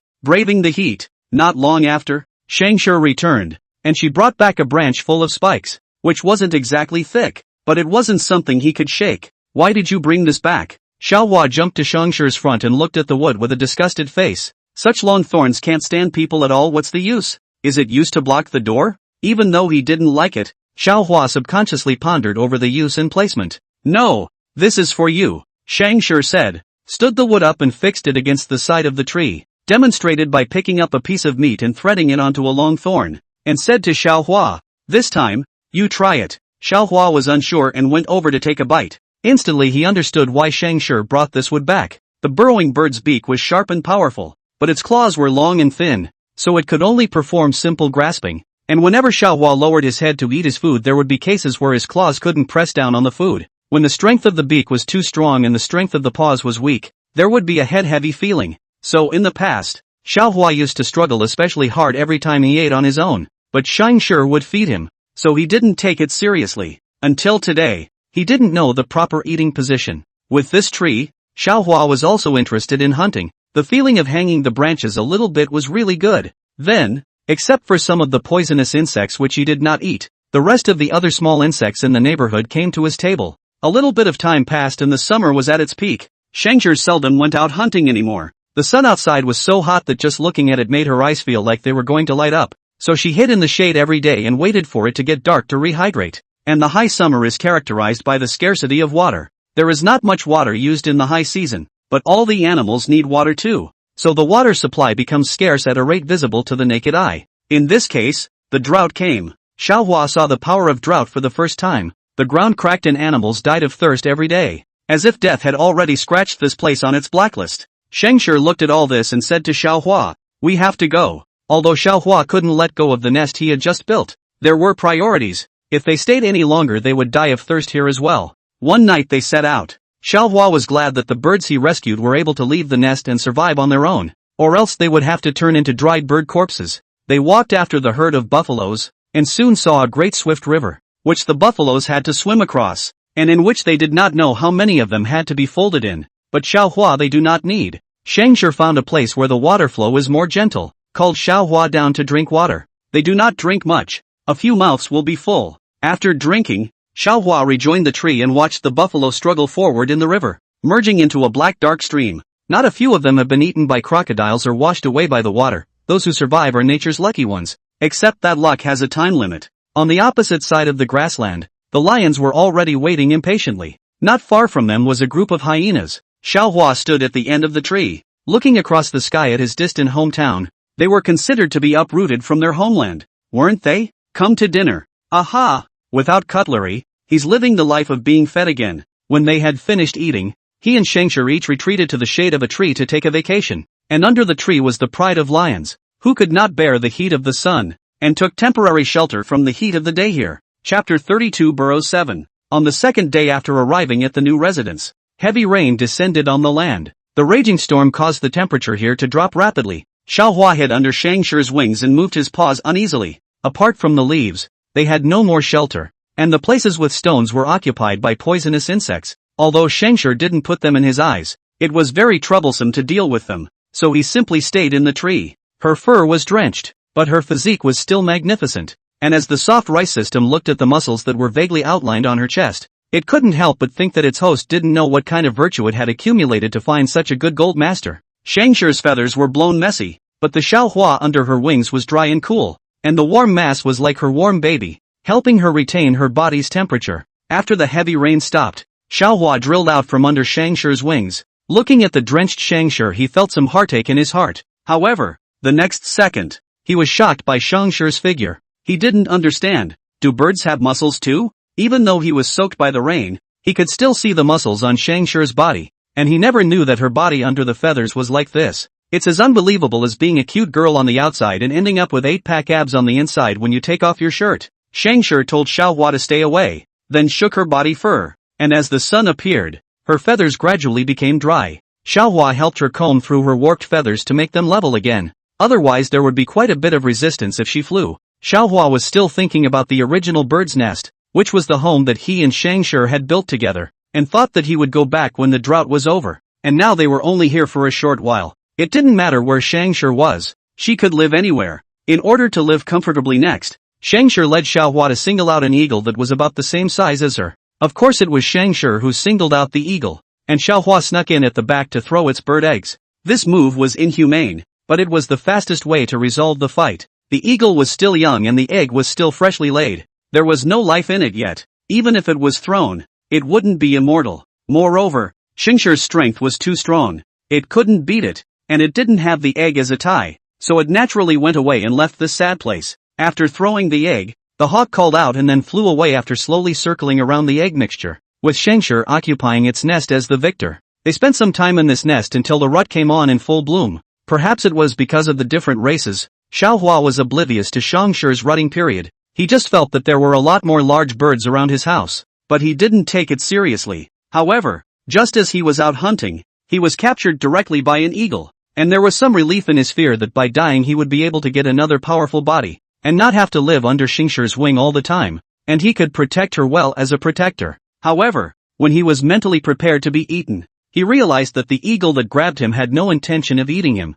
It grabbed him and was flying somewhere, and the more he flew the more familiar Xiaohua felt. This road seems to be the one of his house, and he passes it every day. Could it be trying to show off to Xingqi? After all, in their eyes, he was prey raised by Xingqi, just not eaten for a while. Xiaohua was brought to the tree, and then his perspective suddenly began to shake up and down, shaking him so much that he wanted to vomit a little. The system suddenly came online and gave him a god's perspective. The bird that had caught him was seen holding him in its mouth, bouncing around Xingqi with its wings spread. Xingqi was so old-fashioned that he didn't even open his eyes. Shaughnessy, what's it doing? It's so obvious, don't you get it? The system sighed. This is courtship. Shaughnessy, let me die now. Is there a more useless man in the world than him? Woohoo! Perhaps his desire to die was too strong. Or perhaps Xingqi was annoyed by the bird, and she opened her eyes ready to shoo it away. Who knew that as soon as I opened my eyes I looked at the bird with another bird in its beak, its short tail drooping how it looked familiar.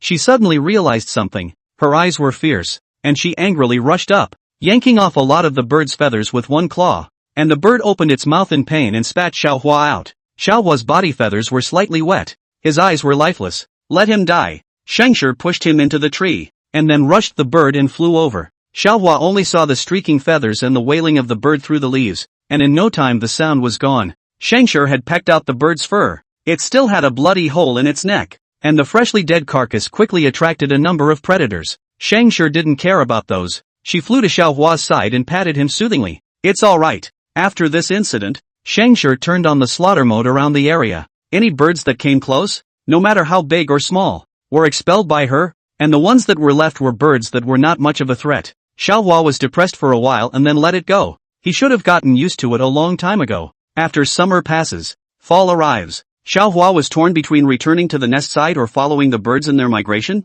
Xingqi said it was fine to choose either one. She wouldn't starve him anyway. In the end, Xiaohua decided that it would be better to go back to the nest to take a look, and if the nest was okay, it would be good to stay here for the winter. After they flew away, the birds around them were relieved, as they were afraid to fly freely for fear of Xingqi staring at them. Returning to the original spot, Xiaohua saw the small nest they had carefully built, but it was now covered with cobwebs and looked a bit messy. Xingqi cleaned up all the cobwebs and changed the feathers inside. Xiaohua went in and rolled around, so comfortable that he didn't want to come out. There were 3 birds on the tree next to her that had been staring at Xiaohua. Xingqi didn't care when she saw that they weren't a threat. She cruised around as the birds that had been forced to leave the original forest to come here because of her dominance were once again subjected to inhumane beatings before leaving with a mournful chirp. Xiaohua looked at such a mighty and domineering wife, and his eyes were starry with adoration. The leaves fell one by one, spreading a layer of golden color on the ground. Xingqi started the work of stocking up the food, while Xiaohua went to look for some nuts that could be stored for a long time.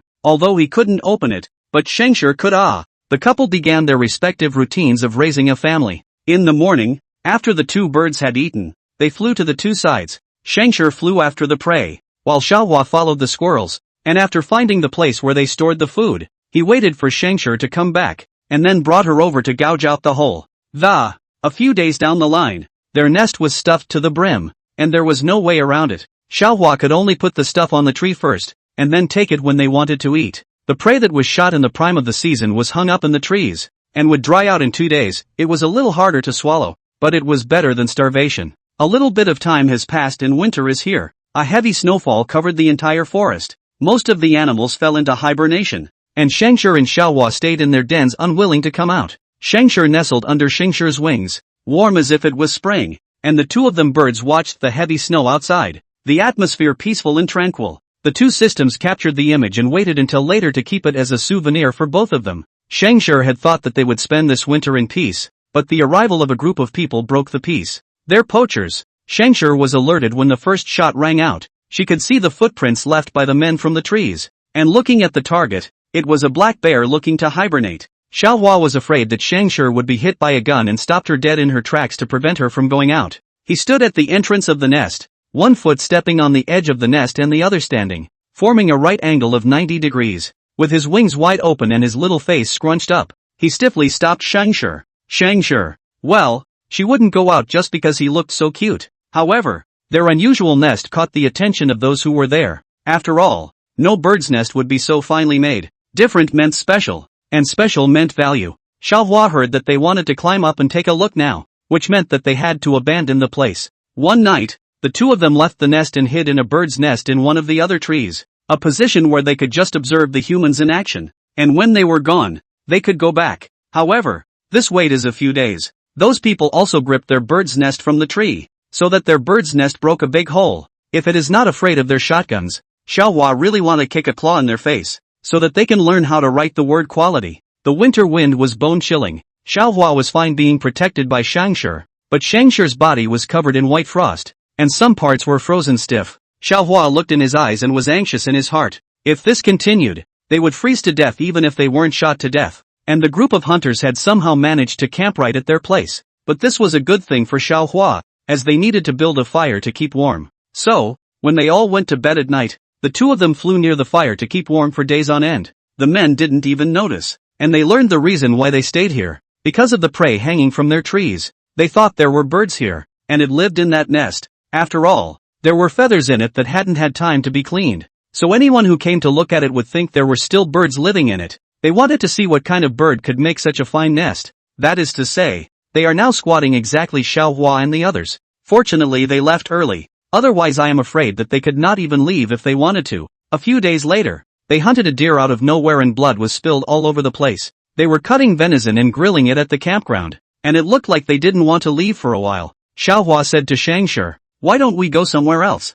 It's too dangerous to stay here." Scavenger said, "The current climate is harsh. We won't be able to go far if it snows heavily on the road. What should we do then?" Xiaohua was a bit frustrated. If he had known that he would have just migrated with Scavenger to somewhere else, he wouldn't have met these things. Scavenger comforted, "Don't worry, I've already figured out where we're going, but only if we wait for these people to leave." A deer was shortly afterward divided and eaten, and in the evening Scavenger and Xiaohua went to the ashes to pick out some of the refuse that had been thrown away and not eaten. Xiaohua looked at Scavenger, who was not picky at all. His heart was especially hard to bear. It was all his fault that he was useless to let Scavenger accompany him to eat these things. At the same time, he couldn't help but complain about the system. They were all like this, and they still didn't come out, and he didn't know where they had died. The system was silent. Those people had been squatting for almost half a month and were ready to leave when they were sure the birds in the nest wouldn't return. They packed up and headed elsewhere. Scavenger was looking out from the tree, while Xiaohua went to the bird's nest to take a look. The side of the bird's nest was cracked, and a lot of snow was blown into it, so it would have to be cleaned up if it was to be inhabited again. After Scavenger made sure that the group wouldn't come back, he flew next to Xiaohua and said, "We can't live here. I'll take you to another place." "Where?" Scavenger let Xiaohua just follow her. They flew for a short while before Scavenger stopped at a tree that had no canopy. It was like a dead tree. The tree was also very thick, so thick that it could almost fit two people. Xiaohua smelled the scent as soon as he got close, and he immediately understood that this was where the black bear hibernated. Scavenger led him to take away the scattered branches above, when they could clearly see the black broadback below. Scavenger went in, stepped directly on the black bear's belly, and said to Xiaohua, "You come too. It's especially warm here. It's even warmer than that nest they made." Xiaohua also jumped in. The body temperature of the black bear wasn't too high, but compared to the freezing temperature outside, it could be said to be a world of difference. Xiaohua shook his fur comfortably. Although it was smelly, it wasn't unbearable. They settled here afterward, and except for hunting, they retreated into their holes and did not come out. One day, a whale awoke them, and even the black bear beneath them trembled for a moment. Scavenger hurriedly flew out with Xiaohua as the wailing continued. Xiaohua glanced at Scavenger. "You're a big target. Wait here for a while, I'll go take a look." Against the white background, Scavenger's size was indeed too conspicuous. After she agreed, Xiaohua flew towards the place of the sound. Then he saw a leopard walking, dragging its injured leg, which howled only twice and then stopped, fearful that the predator might find itself. Bright red blood spilled all the way around, hot blood and white snow congealing into red clumps. Xiaohua silently watched as the snow leopard had a jagged clip on its leg. The jagged teeth sunk deep into the flesh, almost cutting off the leg. It was difficult for Xiaohua to describe the hard feelings in his heart as he flew back and talked to Scavenger about the matter. When Scavenger heard this, he flew over to look, and although the leopard had hidden itself, the blood had revealed its whereabouts. It also understood that there was no use hiding it like that, but it didn't have the strength to walk. It was panting roughly in the snowy cave, its life seeming to slowly dissipate. Xiaohua couldn't bear to look at it and asked the system, "Is there any way to help him?" Chapter 33 Burrow 8. The soft food system sighed and silently connected to the animal system. They can't offer mission help at all with the soft eating system, but seasons can. The animal system doesn't interfere with the host's choices, so when Scavenger exchanged the potion, it did so quite simply and successfully. Getting the potion, Scavenger took a sip and then her figure gradually elongated into a woman's form. Xiaohua couldn't stop looking. Scavenger was more beautiful than he had imagined. Her entire body carried a sharp edge, especially now. It was even sharper. However, when facing Xiaohua, that sharpness turned into soft water, just like the sparkling light scattered on the water in the early morning, calling to one's heart. Xiaohua involuntarily flapped his wings before flying onto her shoulder. Scavenger stroked his head, and then the rescue began. The moment it saw Scavenger, the leopard was alert with a series of low growls, and as it did so, the serrated teeth clamped onto its legs sank deeper and deeper. Scavenger's face sank slightly, and as soon as she reached out, various tools appeared in her hands. She picked out the anesthetic injection from it, and with a flick of her hand she stuck it in the leopard's leg. The agent gradually took effect, and the leopard's low growls became smaller and smaller, and after the last of the growls its head drooped down and it fell into a coma. Scavenger put on his gloves slowly and methodically. Xiaohua's eyes were glowing as he watched from the side. His wife was just too handsome, too handsome, too handsome. Then he shed tears of envy. He complained, "Look at other people's systems, and look at you. Hey, I don't even want to talk about you. No sound here is better than sound. Soft rice system, strong self-discernment. I am useless. You are not the same." Xiaohua was serious. "I was dragged down by you. I don't even love soft eaters. It's not all your fault. Soft rice system. Who says I'm useless? I'm still somewhat useful." Aha! Xiaohua had a disdainful look on his face. "Besides eating soft rice,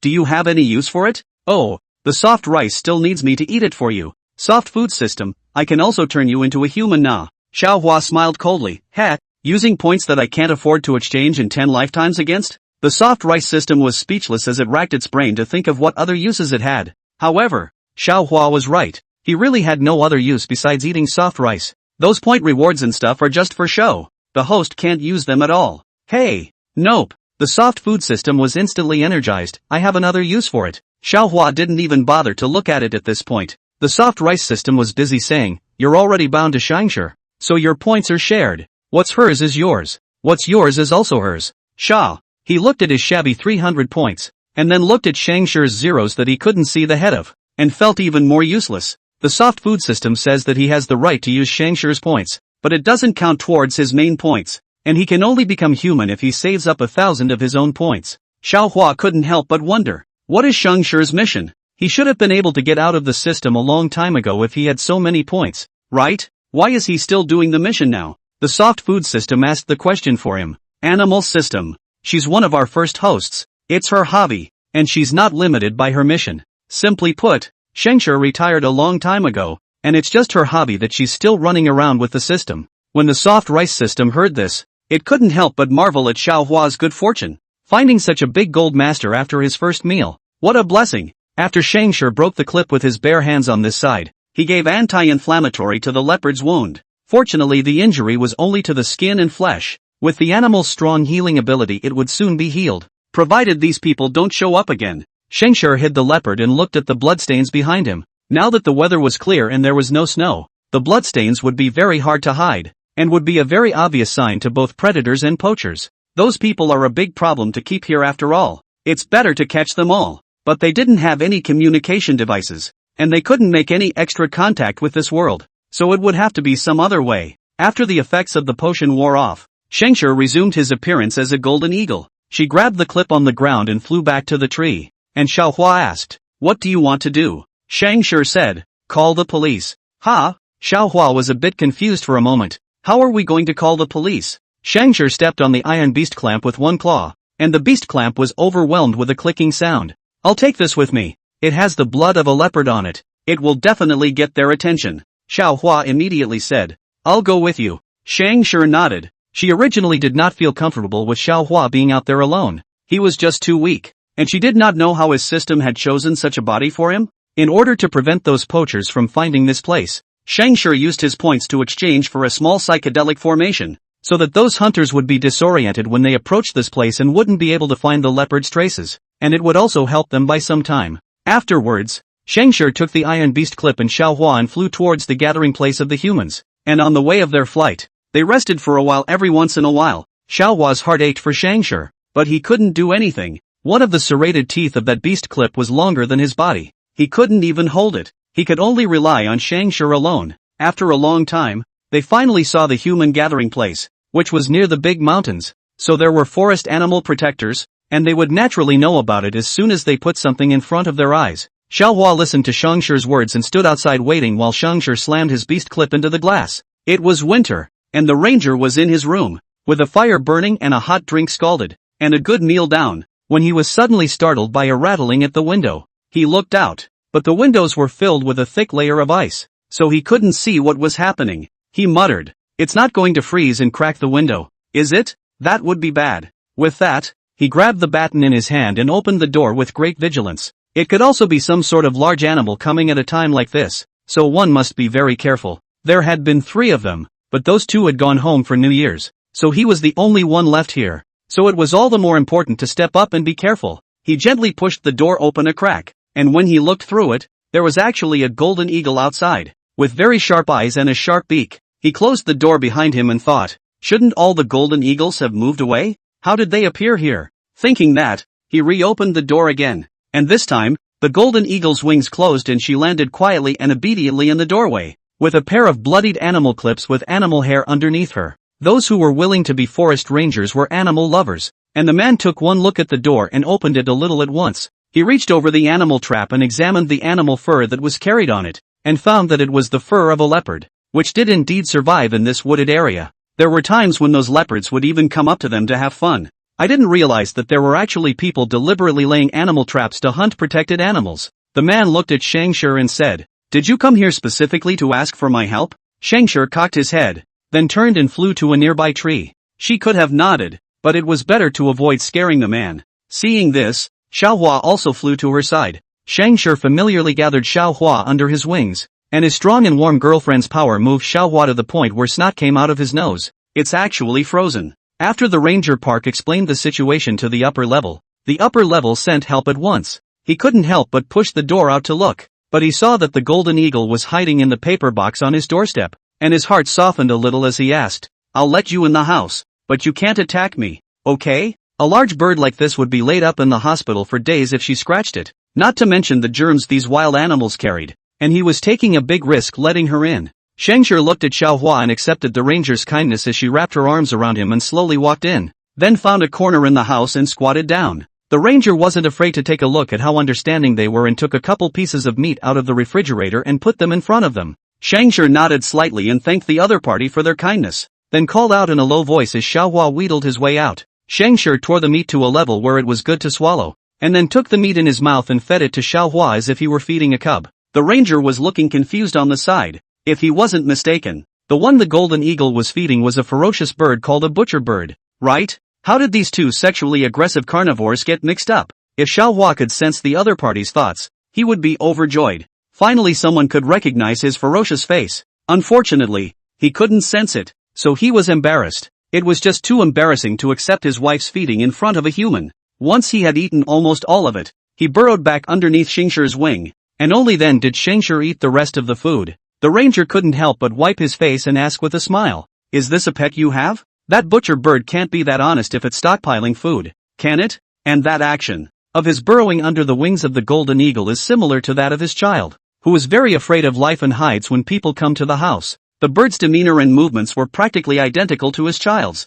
Chapter 34 Burrows 9. Xiaohua couldn't help but blow up when she heard the ranger's words. Who's the pet? Ah, he's her husband. Ah, oh, why is the gap between him and her so big? Ah, It used to be at least the same species, and it turns out that now they don't resemble each other in any way except that they're both birds. System. Can I get a good body in the next world? A stronger one? The soft food system looked at the species of the next world and huffed backward as it silently flipped the card upside down. Already wondering where to take shelter, Xiaohua didn't get a reply, and his heart instantly cooled down. At this time, the phone suddenly rang. The ranger picked up a listen. It turned out that the above sent to catch poaching people too. Now the big snow mountain road is not good to go. Need him to go to meet a bit. The ranger agreed and got dressed and equipped for the pickup. As he packed up his things, he said, "You guys just stay here.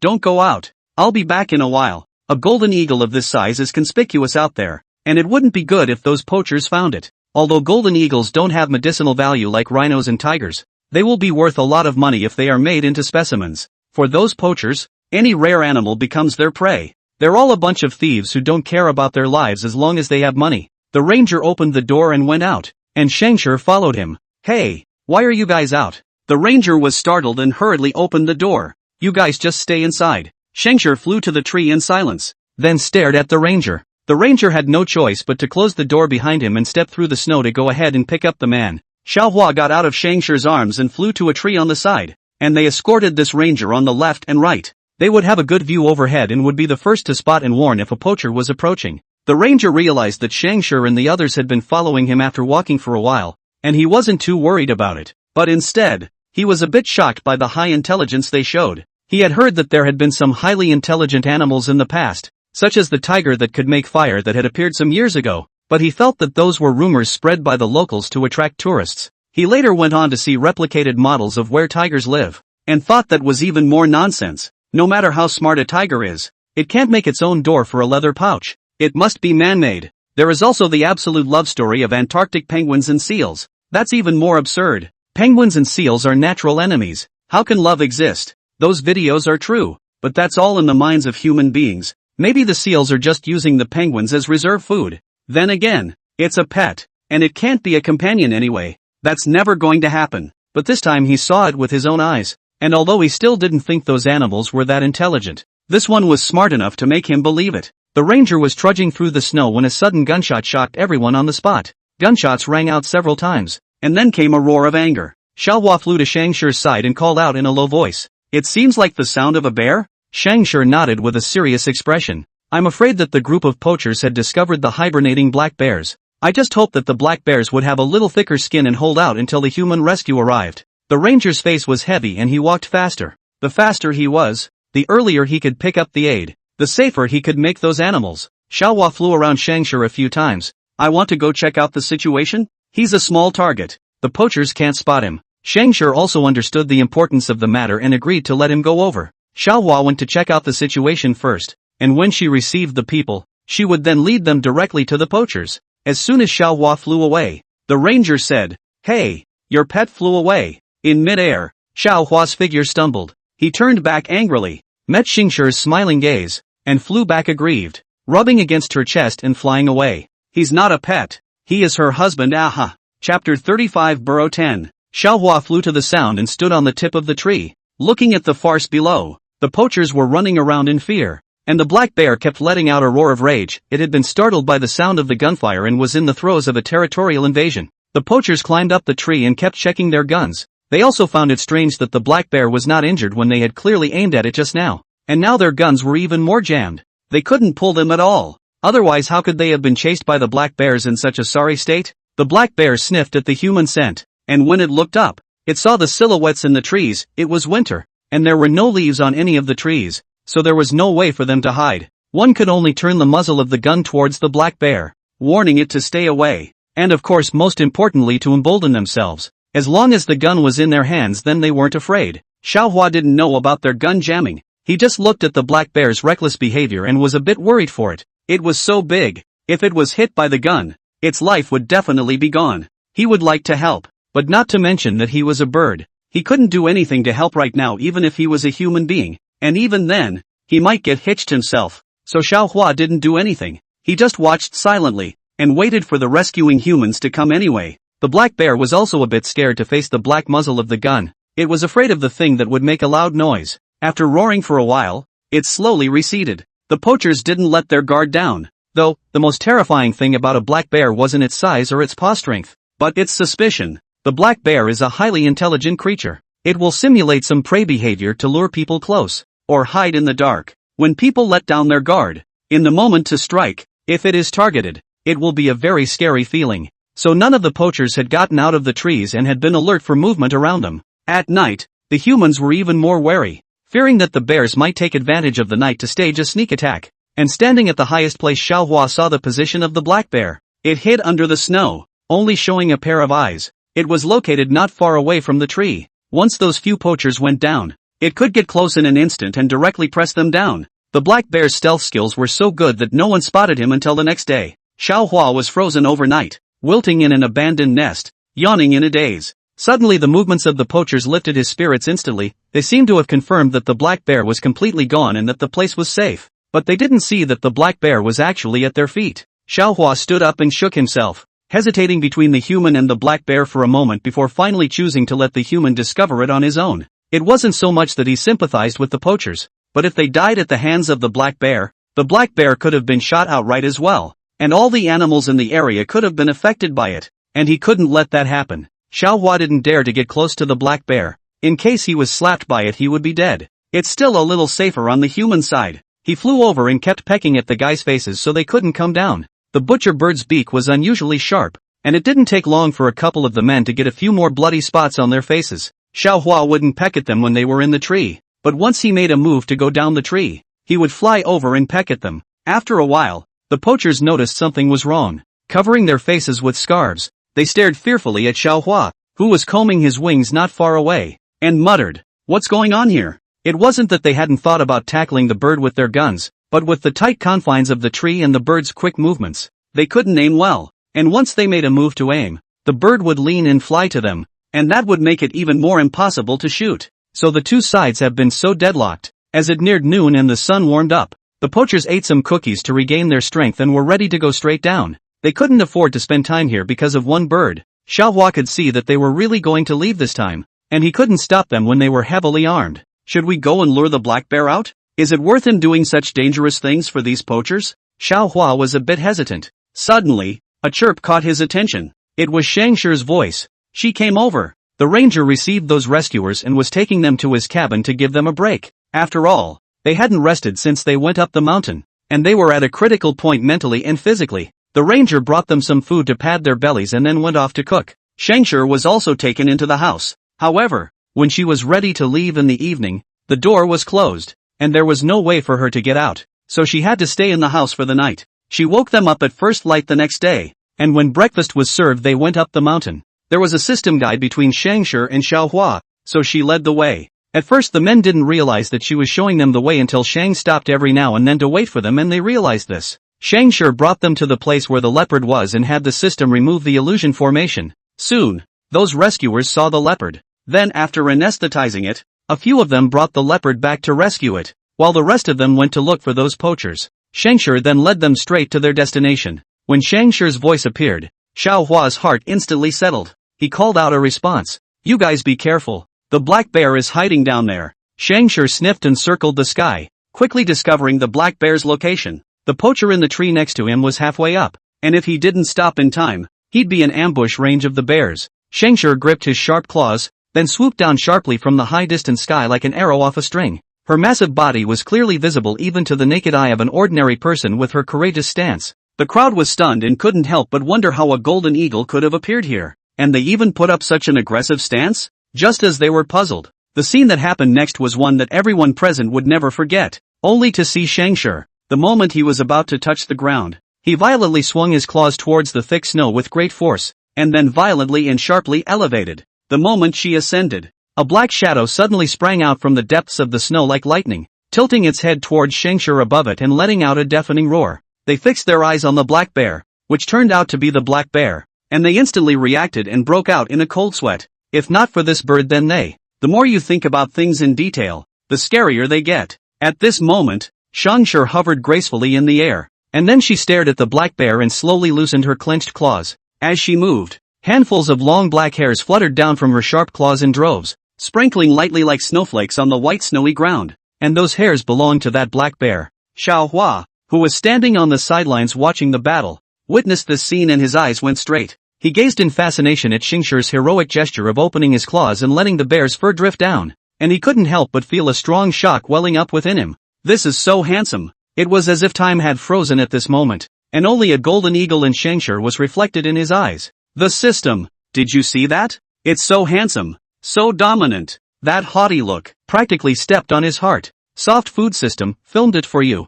For the first time, Xiaohua was sincere. Thank you. You're so nice. Soft rice system. Let's hope Xiao will be less angry in the next world for today's sake. The humans at that moment were also shocked by the scene, and the one in the middle of the tree immediately climbed up after getting his breath back. Xiaohua flew over and rubbed against her in a 360-degree circle in Shangqi's arms, and Shangqi's heart was softened into a puddle by his rubbing. The poachers looked dumbfounded. If they remembered correctly, that bird was the burrowing bird that had been attacking them, wasn't it? He doesn't attack when they're in the tree, but he attacks as soon as they step out of the tree. And now this bird is with that golden eagle. The poachers no longer dared to think about it any further, for it was more than they recognized. They couldn't believe that there could be such a smart bird and that it was helping them. However, this incident was engraved in their hearts and could never be forgotten. And this event has revolutionized their future destiny. They're starting to believe in animism because they've experienced it firsthand. The animal system had an extra HD video of Xiaohua spinning 360 degrees around and rubbing against Shangqi's chest,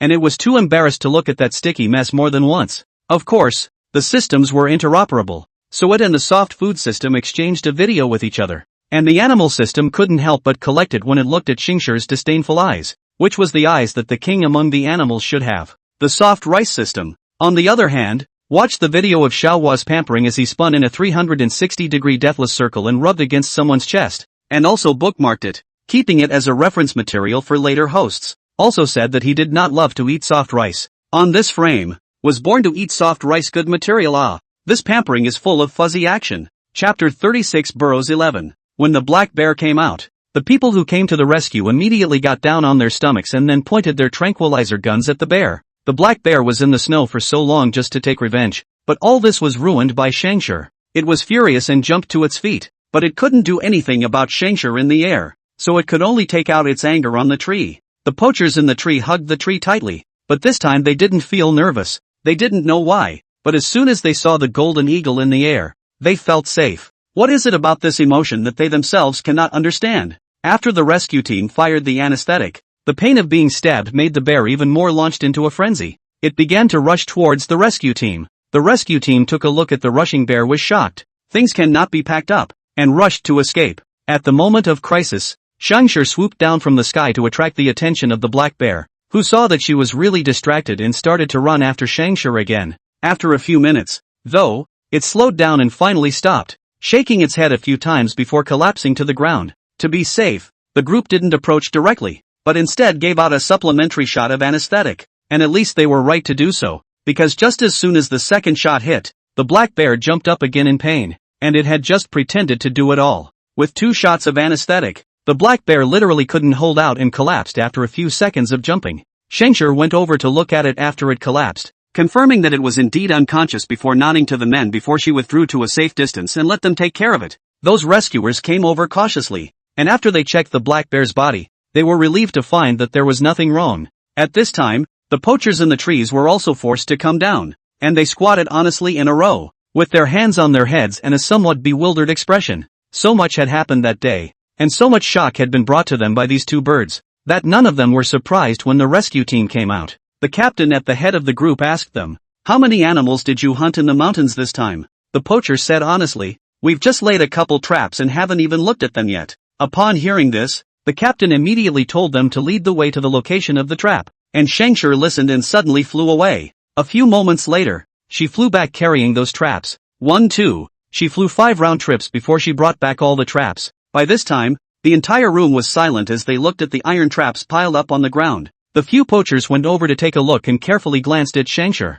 "It's all here." The captain let out a deep breath and had them cuffed and taken back. Then, he looked at Shangqi in the tree and said, "Thank you for your help." Shangqi silently stared at him for a moment, then led Xiaohua back. "It's settled. They're going back to their homes." After going back, Xiaohua looked at the big crack on the side of the bird's nest and was a bit helpless. Now that it was winter, there was no place to get dirt, so if he wanted to repatch it again he would have to wait for the next year. But even so, this nest was still warmer than the other birds' nests, so Xiaohua wasn't going to give it up. He dug in and cleaned up the debris and leaves inside. While Scavenger went hunting, Xiaohua cleaned up the nest neatly, then lay down in it and waited for Scavenger to come back. Scavenger hunts quickly, sometimes in just a few minutes. Birds have a great sense of vision and can easily spot prey on the ground. Half an hour later, Scavenger came back. She brought back a long-haired rabbit, and after tearing the fur outside she called Xiaohua to come out for dinner. Xiaohua laughed again as he ate while remembering the cute bunny terrier.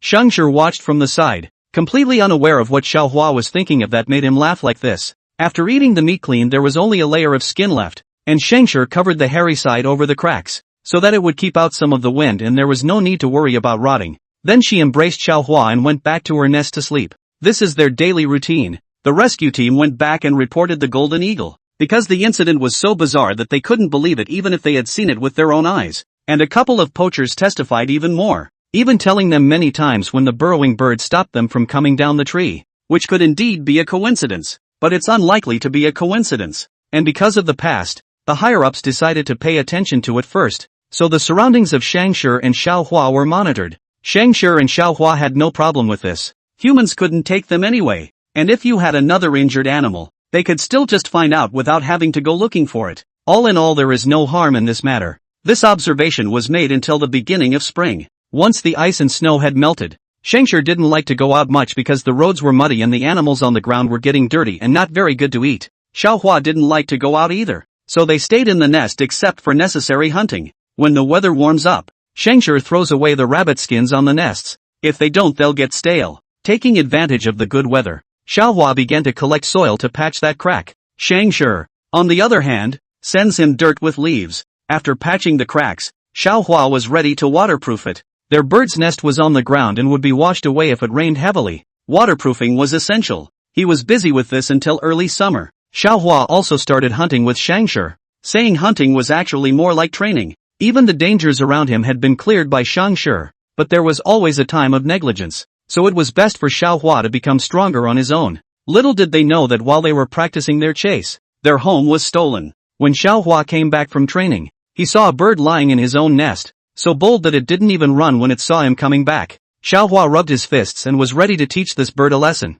letting it know the consequences of turtling a magpie's nest. He flew in, opened his wings, and kicked up with a furious kick. The bird flew away by his kick. It flew so fast that Xiaohua couldn't retract his foot in time, and directly chopped a big fork. He bared his teeth in pain, and tremblingly stretched out his wings and propped them on his sides. And half of the time he didn't slow down his strength. When he managed to get his strength back, he suddenly realized that something was wrong under his stomach. He jumped to the side, and then he saw an extra egg at the location of his stomach. That egg is still warm and it looks familiar. Chapter 37 Burrows 12. When Scavenger came back, he saw Xiaohua squatting at the entrance of the nest with a serious face, his wings tightly folded, looking up at the sky as if he was thinking about some major life event. She placed the food in front of him and gestured for him to eat first. Xiaohua came back to his senses and looked at Scavenger and softly called out, then let go of his body, revealing the bird's egg inside the nest. This is. Scavenger looked at Xiaohua with some surprise. She remembered that he was a male, right? I didn't watch the house and let other birds lay eggs in our house. Xiaohua walked into the nest and pushed the egg outward. You eat it. Bird eggs are pretty tasty, but it's a shame they don't have a pan. It's no use having a pan. They can't even make an omelette. Scavenger sighed. If you're all under, just keep it. They had a long lifespan. It was good to have a child around. And with a child, Xiaohua himself wouldn't be bored at home. Scavenger went over and pushed the egg in, and after taking a closer look, the egg was bigger than the usual bird eggs, and looked like it was quite a good keeper. She went over and plopped down to hatch the egg and said to Xiaohua, you eat first. Xiaohua looked back at the food and silently walked over to eat it himself. He silently wept in his heart. In the past Scavenger used to tear it up and then feed it to him. Now with a bird's egg he won't feed it to him. Oh. After a meal was finished, Xiaohua also burrowed into the nest, and in a moment's time, Scavenger's body heat warmed up the egg. They didn't know if the egg had a chance of hatching, but it was always a good idea to try. After the weather grew hot, Xiaohua took over the task of incubating the eggs, which required high temperatures in the early stages and not too high temperatures in the later stages. And it's too much of a hassle to change back and forth when Scavenger has to hunt every day. It was a cloudy day outside, like it was going to rain. Xiaohua crouched down in the bird's nest and lazily looked outside. Suddenly a few sharp bird calls caught his attention, and though he couldn't quite understand their language, he could hear that they were swearing dirty. In the spirit of watching the show, Xiaohua squatted to the edge of the nest with the egg in his hand, and then he saw a group of birds besieging a bird, and the bird being besieged was exactly like him, a burrow. They hit from the sky to the ground, and you could see all the dirt tumbling up on the ground. There are many kinds of birds that surround it, big and small, and the most numerous are the sparrows, not to mention their small size, and they are the ones that rush to the front. Xiaohua tucked in his wings and asked the system, how did they fight? Soft food system, burrow stole and ate their newly hatched baby bird and was caught in the act. Now these birds are going to work together to get rid of it.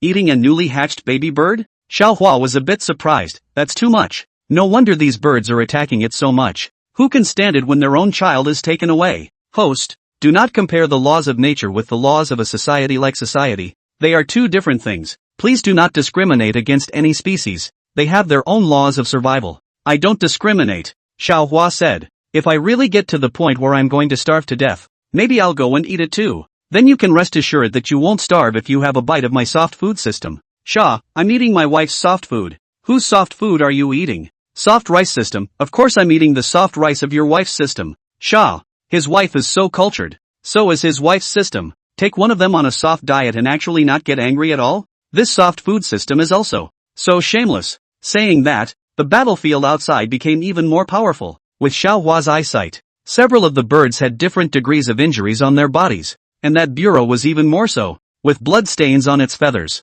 It looks as if this is getting to the point of no return. The bird next to him had been on the defensive, and as soon as the burrowing bird tried to fly away it was blocked, and then proceeded to face a crowd of birds. Xiaohua couldn't help but sigh. It's all about reproduction and eating, which should be the most important thing for all animals, right? Aha! In the face of this cruel scene, the soft food system could only be silent. Xiaohua could go and stop it, but he thought a lot about it. On what grounds would he stop it? He had no reasons. Those reasons were all imposed by his human thoughts. But like the soft food system says, the laws of humans and the laws of animals are different, and it would be wrong for him to take the laws of humans and adulterate them with the laws of animals. So he thought about it for a long time and ultimately didn't go over to stop it. Feathers were flying from the fight over there, and if he hadn't been so far away, I'm afraid the blood spots would have splattered all over his nest. Xiaohua retreated into the nest and quietly incubated the eggs. Not long after, Scavenger came back. As soon as she came, those birds ran away in fear.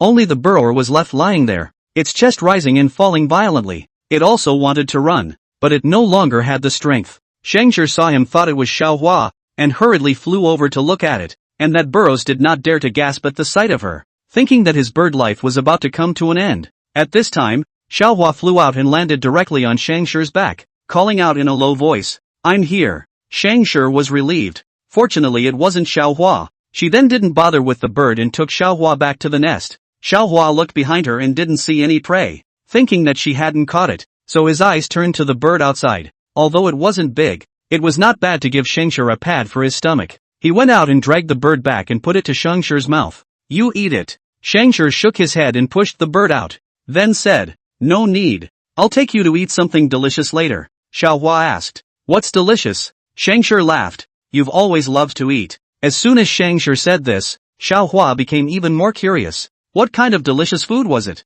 After a short break, Scavenger flew away, saying she would bring back something delicious. An hour ago, Scavenger was trapping when he came across the rangers. They had 2 extra men this time and were roasting in front of the house. As soon as she saw the roasted meat, she remembered the way Xiaohua was drooling with gluttony, so just grabbed a random rabbit and flew over to the guys, intending to trade the rabbit for a couple skewers. However, they couldn't communicate verbally with each other, so the exchange of things was also unilaterally exchanged by Scavenger. She glanced over and realized it wasn't cooked yet, so she was going to go back and check in and come back later. The rangers looked at the rabbit being thrown at them and looked at each other. What does this mean? One of the rangers mused. Is she afraid we'll starve to death? The same way my cat will catch mice for me to eat. The others asked. And did you eat it? Of course not. The others groggily exclaimed. Then you must have broken the cat's heart. That ranger was speechless. If I eat it, it's my stomach that will be hurt. Let me clean up this rabbit first. It's just right to roast it now.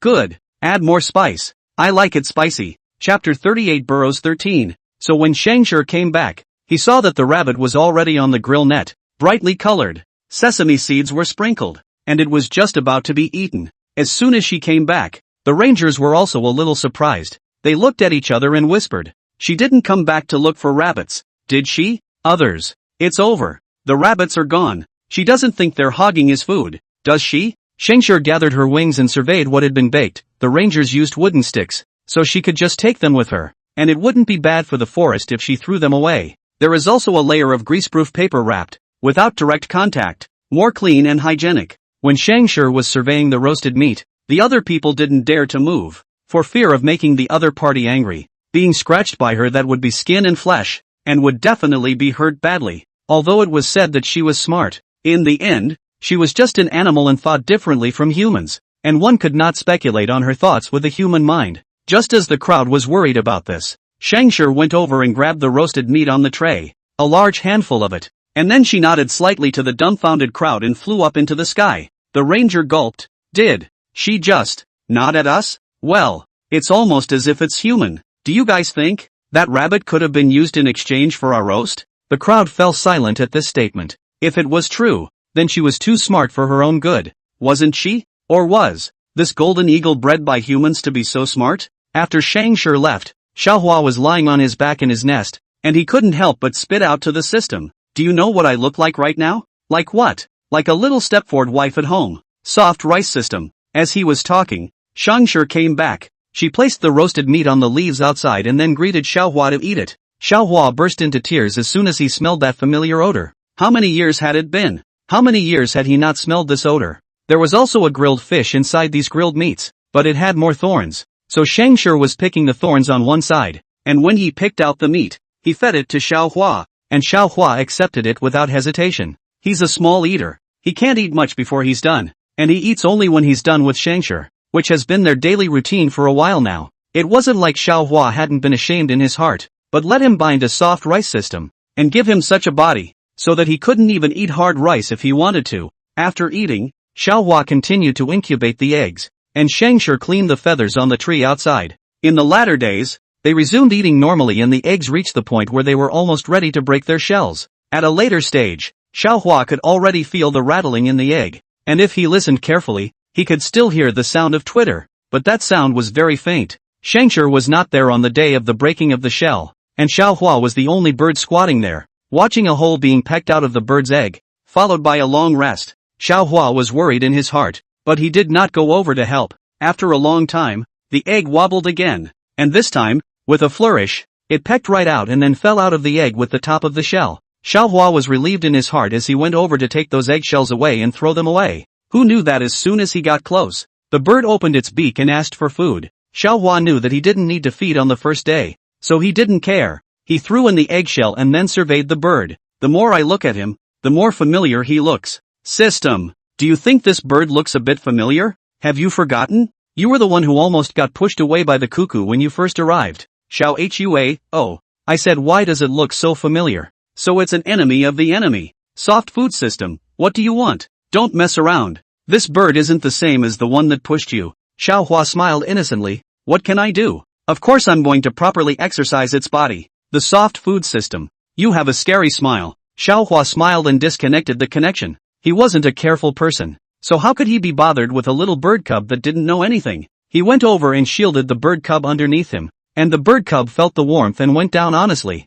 no longer screaming with his beak open. When Scavenger came back, Manhwa showed her this bird cub, and it was the first time Scavenger had seen any other bird cubs, and this one was much bigger than the Manhwa she had just seen. If it was before she met Manhwa, she definitely thought that she couldn't raise this bird, but after being with Manhwa, she felt that she could do anything. After that, Scavenger lived the life of a husband and children. Not really. After the summer, she slept in a tree, with only Shaw and the bird cubs in the nest, and Manhwa, in order to exercise the bird cub's body, would carefully select some rounded stones outside every day, and then put them in the nest, squatting by the side of the nest and watching the bird cub push the stones. Their nests are so large that they can turn around at will when they're even in bloom, and a nest that size definitely counts as a challenge for the pups. He has to push the rock to find the nest, then push the rock down, then go find another rock to keep pushing, and repeat the process every day. Under Manhwa's training, the bird cub's size became bigger with the naked eye, and the movements of pushing the stone became more and more skillful, until it grows feathers. Manhwa is still persevering to add stones to the nest, and the bird cub pushes the stone has become instinctive, but when it grows up, it is not pushing, but directly use its mouth to carry out. Sometimes when they are angry, they will circle the nest and block the doorway to keep the rocks out. Although he was still underage, he had already surpassed Xiaohua in size and ate more than Xiaohua every day. Xiaohua sometimes leaned over to Scavenger and sighed. If he were to raise this bird by himself, he definitely wouldn't be able to keep it. Scavenger responded to this by saying that with her, she would bring back anything they needed. When the child got older, Xiaohua went to look for food on his own, so that Scavenger would only need to bear the burden of the child's food, all the way to the time when the cuckoo bird could leave the nest. Xiaohua suddenly realized that the bird didn't seem to have any intention of leaving, hogging the nest every day and only asking for food with its beak open. Scavenger was a spoiled child and didn't realize anything was wrong. Feeding the child every day with food, Xiaohua couldn't allow such a thing to happen. It was fine for him to eat soft food alone. His children couldn't eat soft food. Therefore, taking advantage of Scavenger's absence, Xiaohua directly kicked the cuckoo out, letting it go find its own turf. However, he didn't expect his child to be so deadpan, not leaving even after being kicked out, but instead standing on the branch of a tree that Scavenger often visited to comb his fur. As soon as he saw Scavenger, he went over first and then waited with his mouth open for a feed. Xiaohua was so angry that he sharpened his claws. When Scavenger was gone, he wouldn't be called Xiaohua if he didn't beat this nibbling bird away. Chapter 39 Burrows 14. Probably because Xiaohua's emotions were too obvious, Scavenger could tell that he was angry, but she didn't know what he was angry about. She wasn't one to beat around the bush, so she asked Xiaohua directly what was wrong. Xiaohua was a bit embarrassed, feeling that he was too careful to bother with a child. However, it was hard for him not to take it into account, so he could only say in an aggravated manner, "The child is so big, so it doesn't need to be fed by us, right? What if we give it a habit? What will it do in the future?" Once Scavenger heard that it made sense, she nodded her head and said, "You're right, it's not to be fed anymore." She had already fed that bird cub as a pet, and Xiaohua was right. If she really got used to feeding it, then the bird would have no ability to survive. It has to be taught to stand on its own 2 feet. At Xiaohua's instigation, Scavenger stopped bringing food to the bird cubs, and Xiaohua's own bird lived the life of being fed again. Sometimes the bird cub wanted to come over and take a few bites of meat, and when Scavenger was there she chased it away, and if she wasn't there, it was Xiaohua who chased it away. After a few days, the bird cubs were too hungry to hold out and flew off on their own to find something to eat. Once it left, Xiaohua was also relieved. If it had been following them, the bird would have been ruined. It's not like it's some precious protected animal that can't even touch a human if it wants to. The bird cub didn't fly too far after it flew away. It always stayed within Scavenger's territory. It just didn't dare to go near the nest anymore. Over time, it has grown and learned to become proficient at hunting on its own. It would occasionally bring back some captured prey to give to Xiaohua,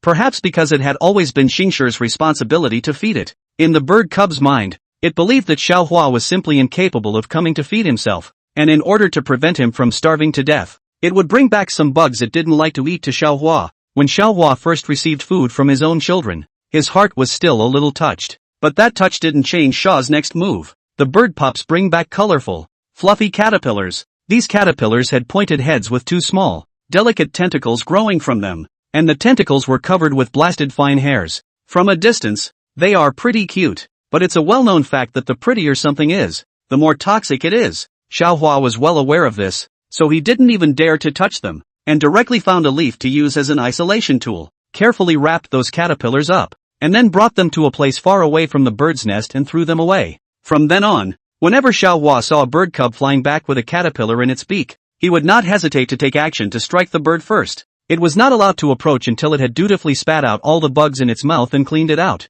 A little bit of time passed and everything that happened in this forest was recorded. The most talked about is the pair of disparate observations of Xiaohua and Scavenger. The crowd assumed that it wouldn't take long for the golden eagle to eat the burrower next to it. After all, they were also raptors with an exclusive desire for territory, and they shouldn't tolerate any of their own kind sharing their prey. But after a long time, they realized that Burrow was still by the side of the golden eagle. As always, Burrow's lifespan was much shorter than the golden eagle's, and despite Scavenger taking good care of him, the weakening condition of his body was unavoidable. Xiaohua didn't have the means to perform high-speed flying like he did when he was young, and he lazily sunbathed on all fours by his nest every day, in a human posture that didn't cover him up at all. He wanted to leave a little video with this. Humans might feel cute seeing him thus leaving a video, so that he could enjoy it with Scavenger later on when he became a human. And he'd also noticed that Scavenger really liked it when he acted human in an animal body. Maybe it was really cute that way? Xiaohua thought to himself. If only he could street dance, When the time came for him to stand on Scavenger's back and do a Thomas pirouette, I wonder how shocked those humans should be. He didn't realize that with the current attitude of getting along were enough to shock the human race. In human observation, a golden eagle's day is all about hunting and resting. She never ate first after hunting, but brought it back and fed the best parts to the burrow first, then ate the rest herself, which was simply against the nature of the animal, unless that burrow had been hatched by her herself. But even so, it's a bit too much to keep feeding, and there were other golden eagles in the neighborhood that came over to court. But just as soon as a shadow appeared, they were beaten back, and for that period of time during the rut, the ground was strewn with the feathers of male golden eagles. And all these things Xiaohua didn't know. Scavenger blocked everything out and didn't reveal a single thing. With these findings, the humans speculate that this burrow was hatched by a golden eagle, and that she treated it as her own child, which is why she kept feeding and rejecting other suitors. However, when the cuckoo egg appeared, the crowd's perception was once again refreshed. That burrower is actually hatching his eggs? Of course, it's not that he can't hatch, but as an unmated male, he's actually hatching eggs? And he saw the bird that laid the eggs with his own eyes. And even then he took on the role of hatching the eggs, which makes it incomprehensible. The golden eagle was even stranger, not curious at all about having an extra egg in the nest, accepting it well, and even spending more time incubating her eggs in the early stages. She and burrow are practically like the parents of a bird's egg, with a clear division of tasks, one at home incubating the egg and one working to support the family. Of course the one working to feed the family has always been the golden eagle. A human who understandably has a hard time feeding a golden eagle with the size of a burrow. When the bird cub grew up, they thought the golden eagle would keep it as she had taken care of burrow. But who knew that the golden eagle had banished the bird cub again? And from the beginning to the end, she was accompanied by only one bird, burrow. Though the bird cub came back often later and would bring some food after the golden eagle's fashion, the golden eagle wouldn't let him stay around, like a child growing up to be taught to fend for himself. But if she treated burrow like a child, why didn't she banish him?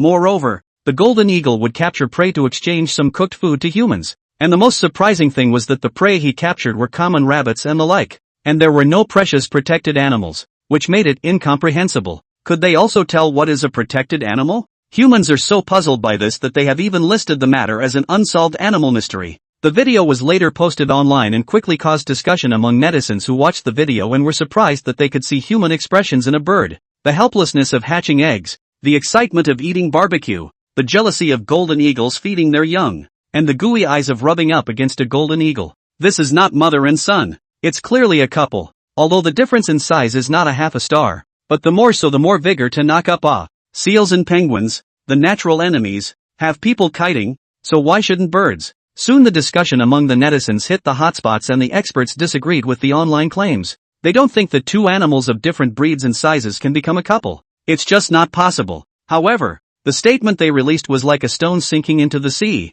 and was quickly and completely drowned out by all kinds of comments that were all over the internet. Numerous netizens are completely blind to the so-called differences in habits, and in their eyes, whichever way they look at it and judge it, these two birds are undoubtedly a sweet couple in the midst of a passionate love affair. As time went on, more and more people began to unilaterally identify and claim that this was a bona fide couple. Moreover, such statements are getting more and more intense, and their spread is continuing to expand and spread. In the face of such a frenzy to lose their minds of the netizen group, even the experts in the relevant fields are at their wits' end, and can only occasionally come forward to express their own relatively rational and objective views and opinions, in the hope of being able to wake up these netizens who have fallen into a state of insanity. But the result is often contrary to expectations. The experts, instead of making them sober, but also attracted countless netizens of verbal attacks, and even almost angry to withdraw from the network. By the time this video played out late, Xiaohua had also entered the countdown of his life expectancy. At this point,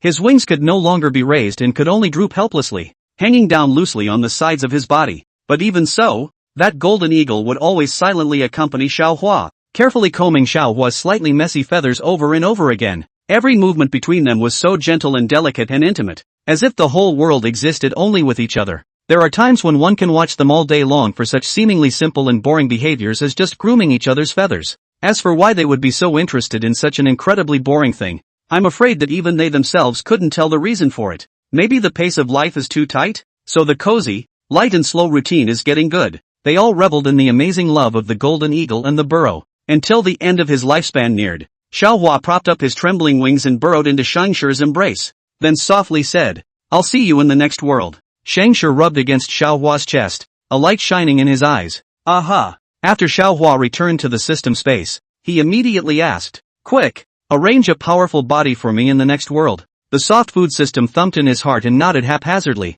Line. Xiaohua was fantasizing about raising a wife in his mind and didn't even notice the system's strange expression. After Xiaohua's body died, Shengshi placed him on her back. Then, she spread her wings and swung them with vigor, rushing towards the distant sky like a bolt of lightning. Despite the fact that the airspace was constantly monitored by advanced infrared cameras nearby, it was never possible to catch a trace of their departure. Just as people were wondering about this, a mysterious video suddenly circulated on the internet. The video has caused an uproar online, with countless people clicking on it to watch. The video footage shows a golden eagle with a burrowing bird on its back soaring majestically in the blue sky. It flew higher and higher, as if it was going to break through the sky and reach the clouds. She just kept on flying without stopping until she reached a limiting height and could no longer continue to rise. Immediately afterward, a shocking scene appeared as the golden eagle deftly flipped its body in the air and carefully turned the burrow on its back into its arms. Then she gathered her wings and held them firmly in her arms, floating down leisurely from the heights like a falling leaf.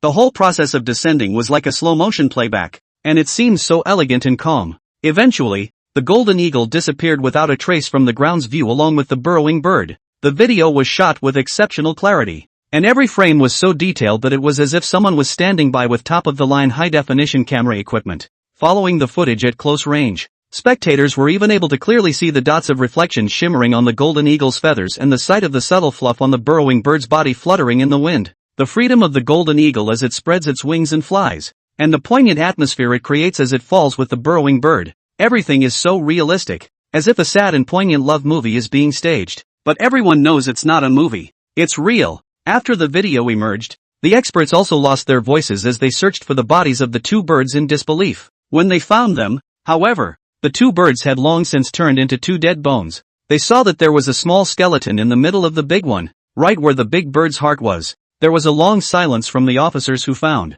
Is that a coincidence? Experts recalled the heated discussions of the netizens, and could not help but feel a twinge of doubt in their minds, and began to falter in their own profound knowledge. Does love really have that magical power? Can two races with huge differences in race and size come together and become mates? Despite their deepest reluctance to believe this fact, the evidence in front of them made it impossible for them to avoid it. There's also the already real penguin and seal love, whose union shatters conventional perceptions and becomes a compelling real-life case. That being the case, it was perhaps equally likely that the feelings between the two birds they were dealing with at the moment were sincere and deep. With their hearts full of nagging questions and confusion, the experts scrutinized the carefully captured video footage again and again. Every detail, every interaction continues to impact their inherent perceptions. As time went on, there were more and more signs that the two birds were indeed living together as a companion between them. Finally, after a long period of reflection and scrutiny, the experts put aside their preconceptions and solemnly recognized this special love relationship, and it was decided that the relevant information should be properly preserved in order to provide research references for those who came after them, so that more people could have a deeper understanding of the phenomenon of extraordinary emotions between animals. And the group of poachers have reformed after receiving their punishment. They keep telling the netizens about how the golden eagle and the burrow saved them from the black bear, and the experts and the rangers confirm the poachers' words, which are the facts that they have seen with their own eyes. As these stories have been widely circulated, people have become more and more amazed by the deep emotion between the golden eagle and the burrow that crosses racial boundaries. Their confirmation of the already legendary love story, but also put a layer of mystery, attracted countless people fascinated by this. Chapter 40, Meerkat 1. Above a vast tropical plain, where the sun blazes down on the earth, lush vegetation and vibrant animals make for a unique and spectacular sight. However, right in the middle of this seemingly serene and peaceful environment, there is a small puddle of water where something happens. At this moment, Xiaohua was sitting quietly before the water pit, his eyes staring straight at the water surface, as if he was deeply attracted by the images in it. Reflected in the water was an extremely beautiful cobra. Its body took on a girlish pink color, the kind of pink that was so bright and colorful that it was even a little eye-catching. If one were to get close enough to take a closer look, they would notice that the cobra's tail was quivering slightly, obviously, but deep down Xiaohua was filled with fear and resistance to the matter of becoming a snake. Showing him a snake was fine, but to be turned into one himself was a little too much for him. System. Is this the so-called powerful body you've so carefully prepared for me? The soft rice system solemnly said, well, this world has already been set up and can't be changed. But don't worry, in the next world, I will definitely arrange a powerful body for you. I swear by the dignity of my soft rice system. Sha, the dignity of a soft system. The soft rice system even sneaked a glance at Xiaohua after he finished speaking. He had such a calm expression it was a little less accustomed to it. He thought Xiaohua would not be able to resist strangling it after seeing his body. It's fine. I don't care. Now can you let me go back to the system space to get used to it? Xiaohua softly said. I promise not to harm you. I swear with my Xiaohua's dignity. Soft rice system. Dignity? What's that? I'm going to go to the door today. Host, arrange it yourself. By the way, your body this time is a pink cobra. Poisonous, don't have nothing to bite your teeth, and then poison yourself to death. Xiaohua, who was gritting his teeth in hatred, hurriedly opened his mouth. He was also afraid that he would accidentally be poisoned to death by himself, and that would really be a laughing stock. As soon as he opened his mouth, the snake's letter spat out, and with the hissing sound he made, he knew all the scent changes around him. Host, the second host is calculating points. Protect yourself. Oh, your wife will be here soon. What kind of animal has my wife turned into? The host can see for himself. I'm going to string out the door. Sha.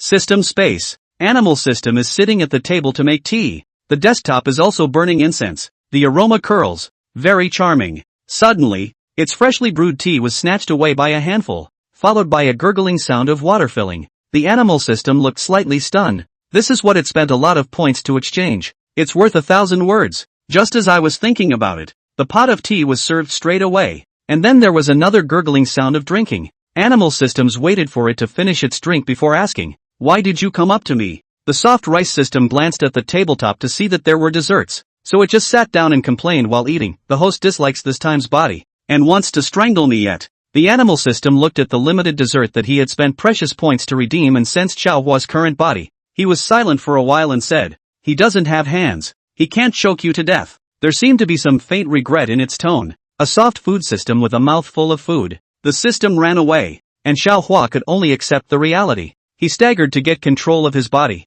and after half a dozen twists he was still spinning in place. The tip of his tail cramped from not being able to exert himself. He stretched his body out and slumped to the floor, not having an inkling of what to expect from the world itself. He couldn't even catch his prey in this condition. Damn it! He'll have to eat soft food again. I just don't know what kind of animal his wife has turned into, but given his wife's powerful physique, whatever animal she turns into should be stronger than him, right? As Xiaohua waited for his wife to find it, a rustling sound suddenly came from the bushes next to him, and he looked sideways with vigilance as a black cobra slowly crawled over. It spat out letters as it crawled, its eyes fixed on Xiaohua, as if it was rushing towards him. Xiaohua's heart trembled as he quickly coiled himself up like a lazy goat's hairstyle. The cobra slowly leaned over, while constantly hooking the tip of its tail at Xiaohua's tail. Xiaohua let out a warning hiss, but it was of no use at all. Instead, it made the snake even more excited, the tip of its tail picking and pulling even harder, and its body almost wrapped around his body.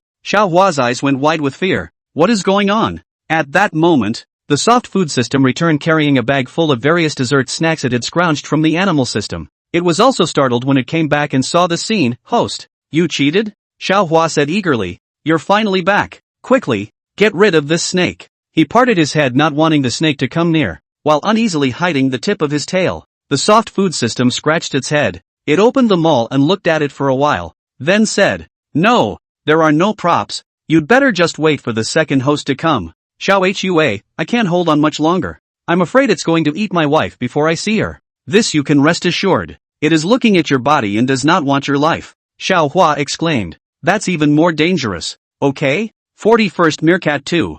That snake is still slimy rubbing upwards. Xiaohua really cannot stand it. Opened his mouth and bit up. But the snakes have a very fast reaction speed. He not only did not bite, but instead the other party pressed down the ground in a smooth manner. Then the other snake wrapped around it, and the two snakes became entangled in such a twist. Xiaohua desperately wanted to escape from the snake, like a weak girl forced by a bad guy, unable to escape or resist. Looking pitiful. I don't know if it was a fault of this body, but Xiaohua started to shed tears under his emotions, and those tears slid over his pink body, which was simply absolutely beautiful. It's a pity that Xiaohua himself can't see it, and probably doesn't want to see it. Seeing that his host is crying, the soft rice system also dared not look at it, although it usually says that this host is also a good material for eating soft rice, but in the past time he never cried. Seems to have never cried, right? Anyway, this host has a backbone of his own. And now that he's crying he must have reached his limit. Its host can't cry here. If he's going to cry, it's going to be in his wife's bed.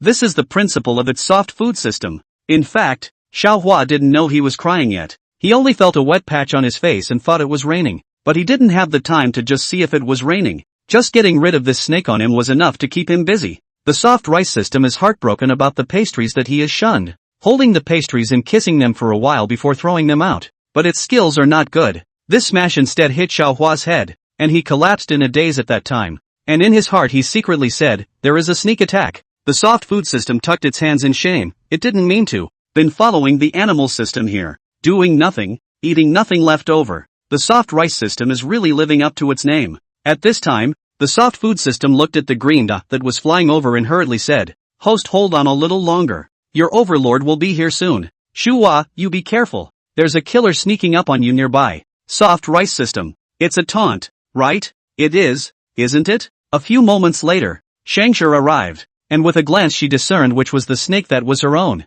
Stepped forward and stomped on the cobra's 7 inches before ripping the two snakes apart. She bit down hard on the cobra's 7 inches, instantly separating her head and body in a miserable fashion. Xiaohua couldn't help but feel a chill in his neck when he saw it. This time his wife seemed to be a bit overly powerful. Scavenger threw the snake head, then took the constantly twisting snake body, squatted down and poked Xiaohua, wondering, "Are you turning into a female this time?" Each change is based on her gender, and unless it's some special hermaphrodite animal, she comes in a female body. Xiaohua was silent for a moment and asked the soft food system, "I become a female?" Soft food system, "No. You're still a majestic male." "Shaughnessy, then why am I pink?" Soft food system, "It's a matter of variety." Variety. Xiaohua looked at Scavenger. "I'm a male." Scavenger smiled at his words and said, "Oh, you have a nice color." Xiaohua was helpless. "It's good that you like it." That said, he also surveyed his wife's current racial appearance. A gray fluffy body with a tiny head, a small ring of black fluff around the eyes, nose and ears, and a body that could still stand for a long time. Had the look of a weasel he'd seen before, but weasels have yellow fur, not brownish-gray. Scavenger saw that the snake was dead through and through, so he handed it to Xiaohua. "Eat it?" Xiaohua looked at Scavenger. "Have you eaten?" Scavenger nodded. "I've already eaten a lot of the insects I caught on the way." Xiaohua listened and waited with his mouth wide open to be fed. Scavenger was silent for a moment and fed the snake in. Xiaohua's swallowing ability wasn't too strong yet, so he ate especially slowly, and he used the system and Scavenger to transmit his voice. "If you have something to do, go back first. I'll find you after I finish eating." Scavenger shook his head. "I'm fine. I'll wait for you here." Xiaohua was so moved that he began to constantly speed up his swallowing movements. A few moments later, the snake was left with a tail outside. Xiaohua stood up and deadpanned. Scavenger saw this and said, "Don't be anxious. All snake-like animals are like this. You'll get used to it." Finally, after more than an hour, Xiaohua finally finished eating. During this time, Scavenger had caught quite a few small insects around, intending to give them to Xiaohua as snacks. These insects have had their heads and claws ripped off so that swallowing will a little more convenient. Xiaohua had just eaten a snake and didn't have the appetite to eat anything else, so he didn't eat it. Scavenger saw that he didn't eat it and found a leaf to wrap it up. "Where are we going now?" Xiaohua looked around and felt that there was no safe place. This place belonged to the plains. The only shelter was the bushes. Looking at him now, it would be impossible to make a nest. However, Scavenger had already thought about it. She asked Xiaohua to follow her, and Xiaohua, not knowing why, followed. However, Scavenger's speed was so fast that Xiaohua couldn't catch up even though he was twisting his tail to the point of smoking. Scavenger was also afraid that Xiaohua would wear out his scales, so he simply picked him up and wrapped him around his hand. She said, "Hold on tight, we're going to pick up the pace." Xiaohua put his head on her shoulder. His body tightened, and said solemnly, "Aha!" With Scavenger sprinting at full speed, they soon reached the gathering place. Once Scavenger slowed down, she placed the leaf-wrapped insect on the ground. Then she called out, and instantly all sorts of meerkats poured out all around her. They stood in front of Scavenger to be examined, and only after Scavenger nodded did they dare to touch the food on the ground. Xiaohua curiously said, "Are these your kinsmen?" Scavenger said as he returned to his nest, "Meerkats are a herd animal with a matriarchal social structure, and I am now the leader of this group of meerkats." Sure enough, the wife is always on the high ground no matter what kind of animal she turns into. After returning to the nest, Xiaohua climbed down from Scavenger's hand and looked around the cave. The hole was deep and clean. The temperature was perfect, and most importantly, it was safe. Xiaohua had been a bird in his previous life, and he knew that in this kind of plains, attacks from above were much more unpredictable, so he would be much safer in the cave. It was already late by this time, Scavenger patted Xiaohua and said, "Sleep first today, tomorrow I'll take you to get to know them." "Good." Xiaohua was also tired, and he fell asleep nestled against Scavenger's chest. The next day, Scavenger got up early. There were already meerkats standing sentry outside. This was to prevent any enemy attack. A meerkat sentry will yell an alarm if he sees any sign of an enemy, and a meerkat that hears the alarm will immediately go back into its hole and not come out until it is safe to do so. As soon as Scavenger moved, Xiaohua also woke up. He stretched his tail, barely considered a stretch, and then slowly climbed out. At that moment, the sun was just coming up, and a group of meerkats stood high above the ground with their arms draped over their chests, waiting for the coming sun shower. When Scavenger saw Xiaohua, she placed him on her body, and then she took him to stand in front of each meerkat for a while so that they could familiarize themselves with each other. If any of them wanted to make a move, Scavenger would give a warning first, letting them understand that this snake was not for them to move. The alpha's majesty was not to be offended, so even though these meerkats couldn't figure out why the alpha wanted a snake, they accepted it. This snake doesn't attack them first, and they don't attack this snake. When the sun came out, the sunlight shone warmly on his body, and Xiaohua plopped down beside Scavenger, enjoying the warmth of the sunlight with her. Once warmed up, the meerkats disperse in search of food, with a clear division of labor between those who take care of the children, those who keep watch, and those who look for food who also take on the burden of their food source. In the same pattern as the division of labor in a family, the chief meerkat has the first choice of food, but Scavenger will not rob them of their food, and often brings back food to share with them. To this chief, the meerkats are submissive from the bottom of their hearts. Scavenger was afraid that the meerkat would secretly bully Xiaohua if he didn't listen to her, so she took him with her when she looked for food, and she was able to rest assured that she was under her own watchful eye. Xiaohua looked at Scavenger, who was trying hard to dig a hole, and held back his tears, silently using his tail to pick up the dirt to play. He was really too useless. He was sad and upset when a small scorpion crawled out angrily and went up to Xiaohua's tail. It had endured it for a long time. This snake had been gouging the earth at his doorstep, causing the hole it had worked so hard to dig to collapse. Why is his tail so indebted? Pissed it off. This is its bride price for finding a wife. Chapter 42, Meerkat 3. Xiaohua felt that something was wrong with his tail and turned around, only to realize that a yellow scorpion was stabbing at his tail, but because of the hardness of his scales, it hadn't stabbed in yet. As he turned back, the scorpion had already shifted its position. It ran to a very sensitive spot, and then with a grim smile it sharpened its claws and stood up with its tail hook about to lash out at it. It used a very large amount of strength for this strike, and after Xiaohua felt something was wrong, his scalp instantly went numb, and with a whoosh he drew back his tail, and the scorpion tail was viciously rooted to the ground. The force was so great that even the earth around it splattered as it was slapped. If he hadn't ducked so fast, he would have stabbed him. Xiaohua was furious in his heart. He put up his tail and slapped it. The slap missed and the scorpion took the opportunity to burrow into the sand. Xiaohua didn't have the heart to feel inferior, and stared at the place where the scorpion had disappeared before spitting out the snake's letter. The senses on the snake's letter continued to absorb the information around him, and Xiaohua's eyes turned into vertical pupils as he slowly swam to the location where he felt it. And then with a firm slap of his tail, the scorpion burrowed out again. This time it was mad, directly climbed to the body of Xiaohua, began to zap him. Xiaohua constantly twisted his body to let it down. A snake and a scorpion opened up a big battle. Scavenger turned around when he heard the sound and saw that Xiaohua had all but twisted himself into a twist, while the scorpion had run up to the top of his head, its tail raised high and murderous. She went over and squeezed the scorpion in her hand, and was just about to pull off the tail for food when the animal system suddenly said, "Leave the scorpion under your hand." Scavenger's movements paused. "What?" This is also the taskmaster who carries the system as a colleague. The same words rang out on Xiaohua's side. Xiaohua came over to Scavenger's side, his tone somewhat deep. "Is it also like me?" The soft food system nodded. "Well, it's a wife-finding system, which is a little harder than you." Well, the mood suddenly got a little better. He wasn't the worst anymore. Scavenger asked, "In that case, why did it attack us? Hosts are forbidden from harming each other. Why didn't its system remind it of that?" Their system violated the law, so it was in the middle of being punished, and now that its system is blocked, there is naturally no way to alert it. "Scavenger," Xiaohua said in pity, "how pitiful. Let's release it. Turning into a scorpion and having his system blocked is worse than him." Upon hearing this, Scavenger placed the scorpion at a distance while leaving a locator on him to avoid it being eaten by other animals. Taskmasters like them, who wanted to survive all by their ability, surviving with the system was still so difficult, not to mention the system being blocked. So help if you can. Actually, don't worry too much. His system will be restored after he finds his wife. Xiaohua asked curiously. Then is his wife a carrier of the mission as well? Soft rice system, this is about the privacy of the other party. So I don't know, but I can ask around for you. I'm not bad at system karma.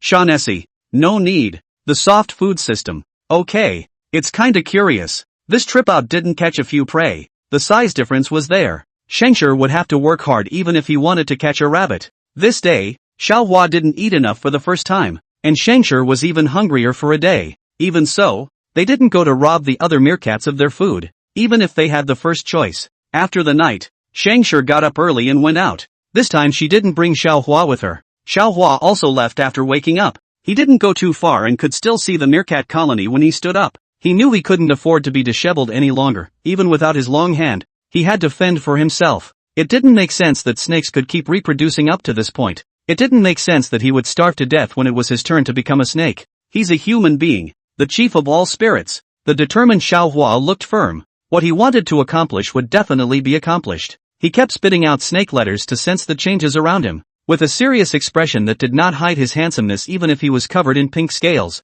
Finally, kung fu was not enough. In the scent brought by the wind, Xiaohua sensed the presence of a prey. His instincts told him it was a mouse. Maybe rats were dirty to humans, but to Xiaohua, who had now turned into a snake, rats were his main source of food. He spat out his snake letters and slowly approached the rat's position while crouching low to hide his form. That's how most hunting is done: spot the prey, ambush, and get it. The closer he got to the rat, the slower Xiaohua's speed became, until after the rat entered his attack range, Xiaohua fiercely scurried, as less than the speed of the ears to bite the rat into his mouth. The rat was still alive while in his mouth, constantly struggling with its claws, stomping and kicking at Xiaohua's face. Xiaohua's eyes were firm and he was kicked by the rat several times without releasing the venom because he wanted to bring this rat back to Scavenger to eat. She had been hungry all day and night and needed food more than he did. Xiaohua waited until the rat suffocated and died and released it, then continued to look for prey. Rats are very fertile. A litter can reach a dozen or so, and are monthly producers,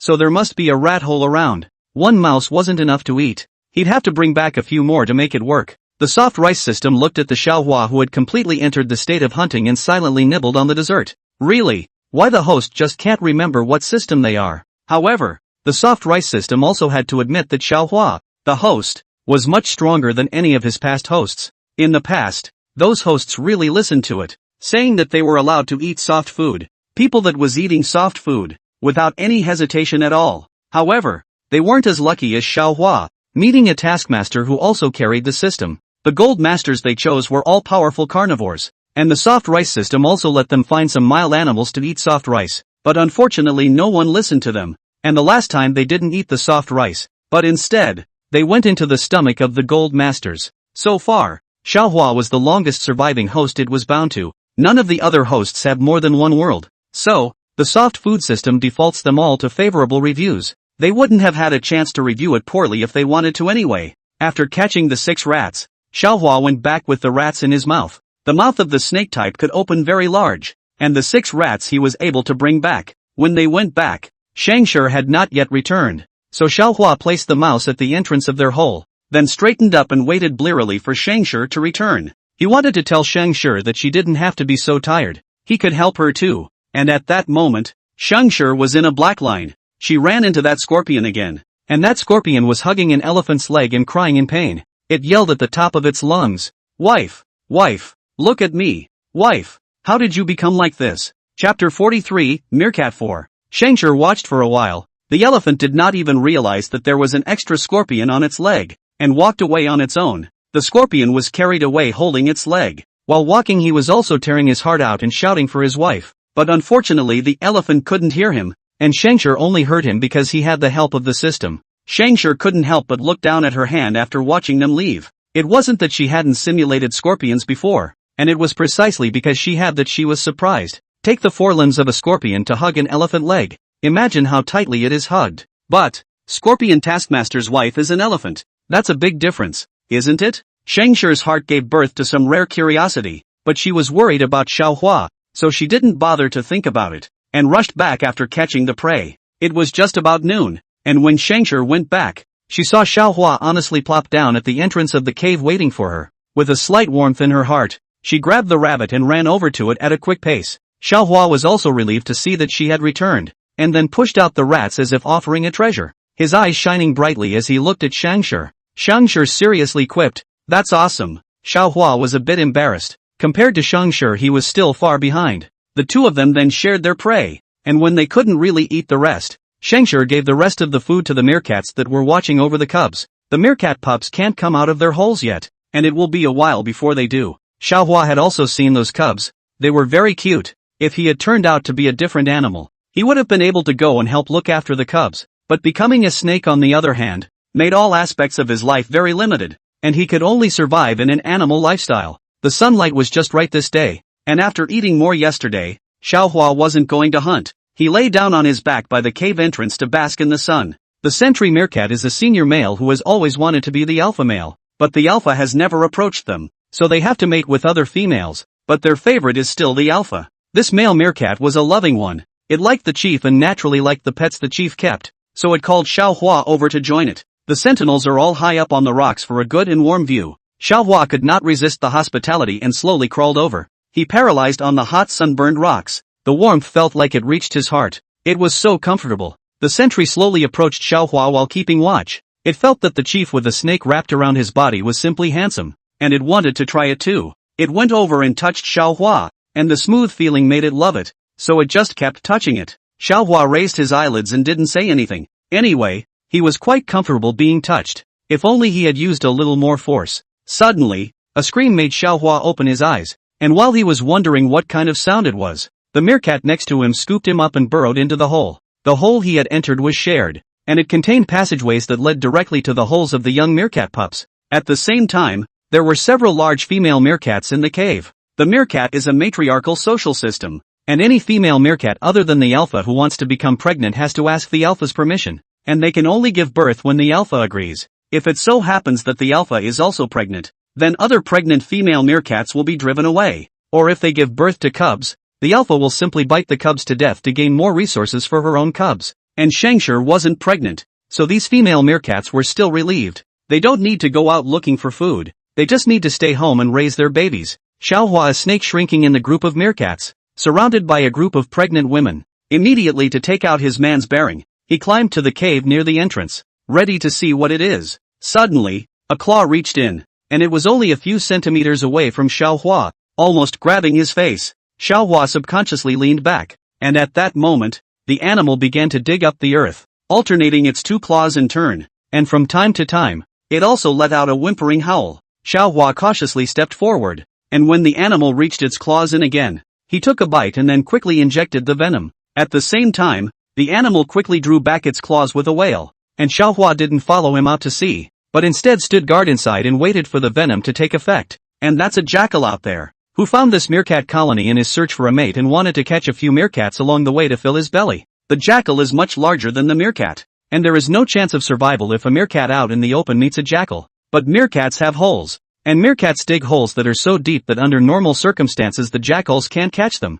But, again, nothing happens. But the jackal didn't realize that there was a cobra in the meerkat's hole, and he was well and truly bitten by the cobra. The toxin spread rapidly in the body of the jackal, but in a few seconds, the jackal's bitten paw swelled into a large swollen bag. The cobra's toxin contained neurotoxins that could interfere with the nerves, thus allowing nerve dysfunction to cause paralysis and coagulation dysfunction. An almost insoluble toxin in this environment. Xiaohua didn't hear the sound and peeked his head out to take a look, and then locked eyes with Hu Wolf, who had fallen to the ground and was struggling for his life. In that instant, Xiaohua's heart felt a little bit bad. He was clear that the Hu Wolf was going to eat the meerkat, and he was right to counterattack. Only now, looking at the other party struggling and twitching so much, he was still a little bit intolerant. Catching rats was to fill their bellies, but now they are fighting each other for survival. The soft food system shook its head helplessly. Host, learn from the second host. It's all been told to you. Animals have animal rules and humans have human rules.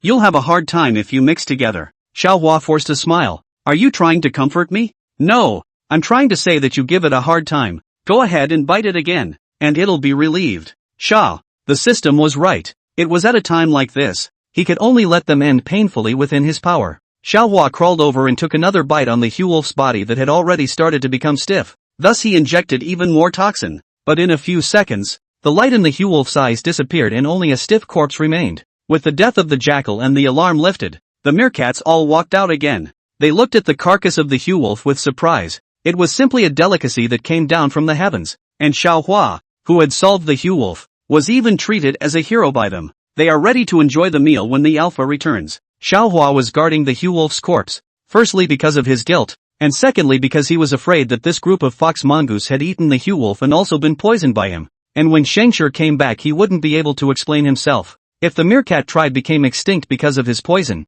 he would be ashamed to face Scavenger. The soft rice system saw that Xiaohua was in bad spirits and said in a thieving manner, "Host, I've inquired about that wife finder system. Do you want to hear about it?" Chapter 44, Meerkat 5. Xiaohua had little interest in other people's business, but it was fine now. So it was fine to hear about it. Frowny face, tell me about it. I'm telling you, I asked a lot of the system to find out. I'm telling you, I asked a lot of systems to find out. Soft rice system mysteriously said, on that find wife system host, he is a human like you. The first time to do the mission to find their true love wife. But, his life is very bad. Do you know where the bad is? Xiaohua was also piqued by its curiosity. Where's the bad part? That host was born a widow's life. So the first time he married his wife, she died violently. Upon hearing this, Xiaohua was shocked in his heart. Died violently? Dead? The soft food system nodded deeply. Sha, this is too bad, isn't it? I told you you could bind me. I told you that you could bind me. You just cover your mouth and snicker. There aren't many systems that are as blessed as I am. Sha. Moving on, how did his system get banned again? The soft food system cleared its throat. Later, his system in order to help him save his wife and change his widowed life. But this behavior violated the system rules and was only banned after the main system found out. However, the main system remembers that they had a reason for what happened and gives them a chance. And if they can recognize each other without the help of the system, then their systems will be restored. But this experience has to be gone through all the way up to 10 times before they can do so. 10 times? Xiaohua repeated. In that case, it seems like I'll be able to accumulate points for turning into a human if I've experienced the world 10 times, right? But there's also the option of binding me all the way like the second host, so I can take you to eat and drink, and we'll fly together. You're the first host I've managed to live this long. I definitely won't let you off the hook. Scavenger happened to come back when the system was talking. So Xiaohua didn't even hear the words of the soft food system clearly, and he quickly greeted Scavenger when he saw him. Scavenger also looked at Xiaohua who was speeding over with a gentle face, and smoothly picked him up, then let him wrap himself around her body, not worrying at all that Xiaohua would go berserk and hurt her. Meerkats are very, very light, but Scavenger is an anomaly in that she weighs almost a staggering 2 kilograms, which is a far cry from other meerkats that weigh less than 500 g. So picking up Xiaohua was still quite easy for Scavenger. Although Xiaohua wrapped around Scavenger, he never wrapped around her neck. At most, he only wrapped around one of her hands, and that was even when it was safe to be around and she didn't have to do anything. He knew where the line was. He used to be able to be as pampered as he wanted, and that was because they were at the top of the food chain. But not now. Their safety is paramount. After arriving at her cave, Scavenger patted and lifted the sigh for Xiaohua to sit down, and Xiaohua obediently sat down next to her. Scavenger carefully touched Xiaohua with his own nails. Open your mouth. Xiaohua opened his mouth for an unknown reason, and then only heard a soft thud as something delicious slipped into his mouth. That slippery and slightly fishy texture he hadn't encountered in a long time. Xiaohua was surprised. It's an egg? Scavenger smiled and nodded. I found it in a nearby bush, but unfortunately only one. At those words, Xiaohua buried his head into Scavenger's chest. How come his wife is so good? Did he save the universe in his previous life? Scavenger touched Xiaohua's delicate scales with a gentle expression. Then the wetness on her chest made her hand pause. She moved Xiaohua away from her chest, and thought that the egg was too delicious, and Xiaohua still wanted to eat it, so he was salivating with gluttony. After all, he had a previous record for this kind of thing, but when she moved away from Xiaohua, she saw his watery eyes and the tears that were welling up. A pink cobra was shedding tears. Scavenger had never felt any connection between tears and pearls before, but when Xiaohua's tears slid across his snake's face, it was as if his tears were also reflected as if they had turned into pink pearls. Scavenger froze for a moment before asking worriedly, "Why are you crying when you're fine?" Xiaohua lifted his tail in preparation to wipe a tear from his eyes and said sullenly, "I don't know. I shed tears when I get emotional." Scavenger was quick to hold his tail, then looked around and found a clean leaf to help Xiaohua wipe his face. "There's soil in the tail. Be careful of infection." The leaves gently slid past his face, and Xiaohua became even more agitated, tears flowing momentarily. He must have saved the universe in his past life to have such a wonderful wife. After sitting with Xiaohua for a while, the meerkats next to him couldn't sit still. They came over to Scavenger and asked the Hue Wolf how they were going to distribute it. Scavenger heard them say coyote for a moment and froze. They still had coyotes here? Xiao Hua immediately told how he poisoned the bearded wolf, and was a bit worried. I think it's better to bury it. The poison I used seems to be quite a lot. In case if it poisons you guys it won't be good. It's fine. Meerkats are resistant to the poison of poisonous snakes. Scavenger went to take a look at the bearded wolf even though she said so. Then she tore open the skin of the bearded wolf and casually threw an insect over. Xiao Hua looked at it and spat out a letter and asked, "What are you doing? Try the toxicity. If the insect lasts half an hour, then we're fine to eat it." Sha, what a simple and brutal method. He carefully sought to know, is this the way of the meerkat as a race? Scavenger, no. It's something I just came up with. Sha. Half an hour later the insect was still alive. And when Scavenger saw this,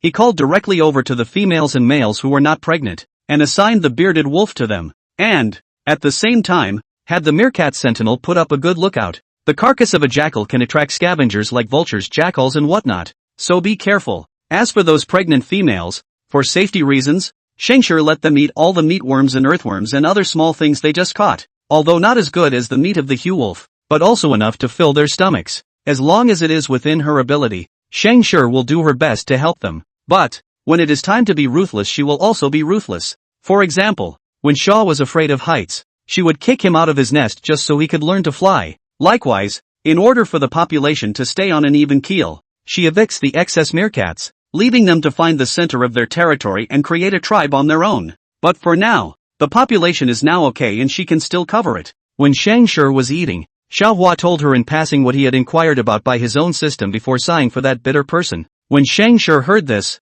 she also felt a bit surprised. Her system was very quiet and calm, and rarely communicated with other systems, so she was not too familiar with any other systems. In fact, up to now she didn't even know what Xiao Hua's system was, and she didn't ask because she wanted to hear Xiao Hua say it himself. She wiped her mouth with the leaf and said, "And do you know what its wife is?" Xiao Hua was puzzled. What? Scavenger looked bashful. I heard him call an elephant his wife. Xiao Hua was shocked. An elephant? It's that four-legged elephant? Scavenger was speechless. There are no two-legged elephants in the world either, right? Chapter 45, Meerkat 6. Xiao Hua asked again. You mean he turned into a scorpion and his wife is an elephant? Scavenger nodded silently. This is too miserable. Xiao Hua muttered. Thought he was bad enough. Didn't realize there were worse ones than him. Scavenger faintly said, actually, I don't think it's anything. If it's us, no matter what you become, I won't care. Xiao Hua looked at her sideways and said in a deep tone, then if I become a head, will you still love me?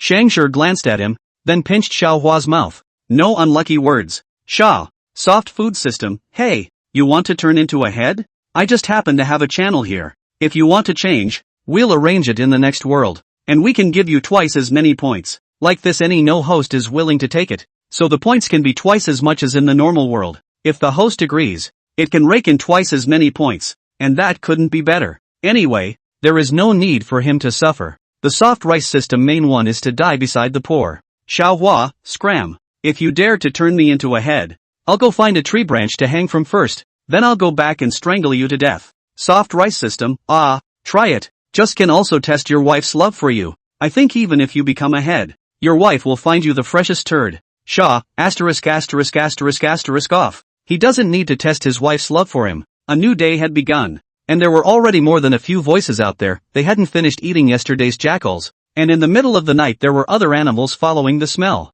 Scavenger looked around the cave entrance. There were small carrion-eating birds outside. There was no danger. She went over and shooed the birds away. Then called out the sentries to keep watch. The other meerkats were grabbing the rest of the meat and then they could throw the rest away. If they keep letting this carcass of a jackalope here, they will be targeted by some scavengers here, which is this very dangerous for the meerkat. Scavenger didn't like carrion, even though it was only a night apart and didn't have much flavor, but she didn't like it either. She was once infected by eating rotting meat and nearly wiped out, and if she hadn't been saved by a human, she would have been forced to leave that world. Xiao Hua followed. He was also going to hunt. When Scavenger saw him come out, he wanted to take him with him, but Xiao Hua had recently learned how to walk as a snake, and his speed wasn't too slow. He hooked a horizontal line with his tail in front of Scavenger, and then leaped forward. Let's compete to see who can run faster. Just until we reach that tree in front of us. He wanted to know how fast he was going. Scavenger clasped his hands on his chest. How do you compare? How about you count 3,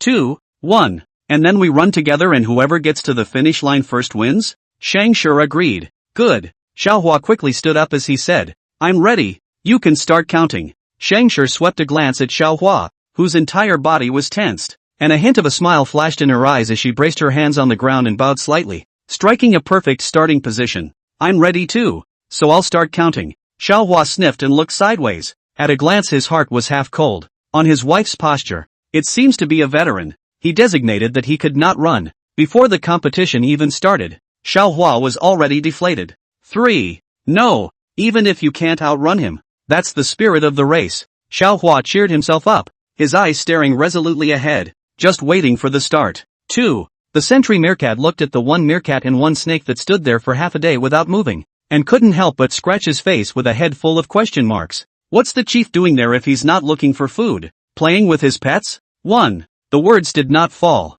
Xiaohua instantly like a stringed arrow scurried out, the snake body twisted old fast, the snake tail are thrown out of the residual shadow. It can be seen that is the old want to win. Scavenger did not hurry after counting, but looked at Xiaohua's back with a smile and waited for 2 or 3 seconds before following. In just these 2 or 3 seconds, Xiaohua had already run out a long way. Holding his breath, he didn't even dare to turn back, for fear that turning back would delay his speed. He had been running for half a day when he suddenly felt something was wrong. How come he hadn't heard anything behind him? He paused and looked back, and in the next second, he was scooped up by Scavenger. And then he experienced Scavenger's speed. Sure enough, the legless and the four-legged can't be compared. Not to mention that the meerkat is an expert digger, with developed hind limb strength, and its starting speed is not comparable to that of Xiaohua. After arriving at the finish line, Scavenger did not rush to find food. She saw small yellow and purple flowers blooming under the tree, and gathered them by hand, then clumsily braided a small garland. I say braided,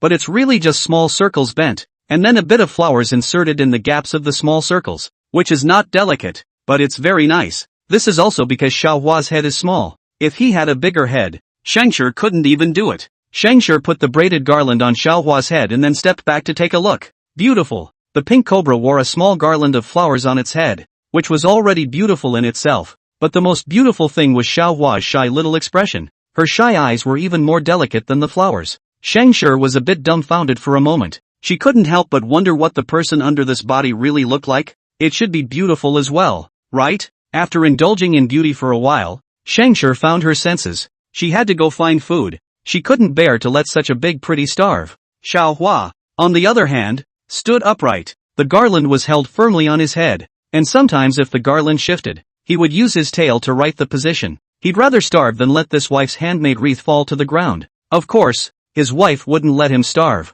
The meerkats on sentry duty took it all in and they couldn't help but wonder what the chief meant by this behavior. Why did he let that snake have food on its head? Things like these flowers and whatnot are on top of the meerkat's recipe. They are omnivorous, eating meat when it's available and some fruits and roots of trees when it's not. Flowers they will eat, but they won't play with them on top of their heads. That's too silly. And a meerkat that's too silly will be picked up by a hawk sooner or later. Their little minds can't even imagine that this is a romance that belongs solely to the human soul. Chapter 46, Meerkat 7. Scavenger would turn around to look at Xiaohua after digging on the ground, and once she saw Xiaohua she felt that her whole body was full of strength again. Xiaohua was cheering Scavenger on the side by patting the soil with his tail. With the encouragement, Scavenger moved faster, and in a short time, he turned out a few big white meatworms. These fleshworms are the thickness of a human finger and are so common in the ground that they can sometimes be turned up when humans turn over the ground. The bugs are called grubs, the larvae of the golden tortoise. And for the meerkats it's a tasty protein-rich meal.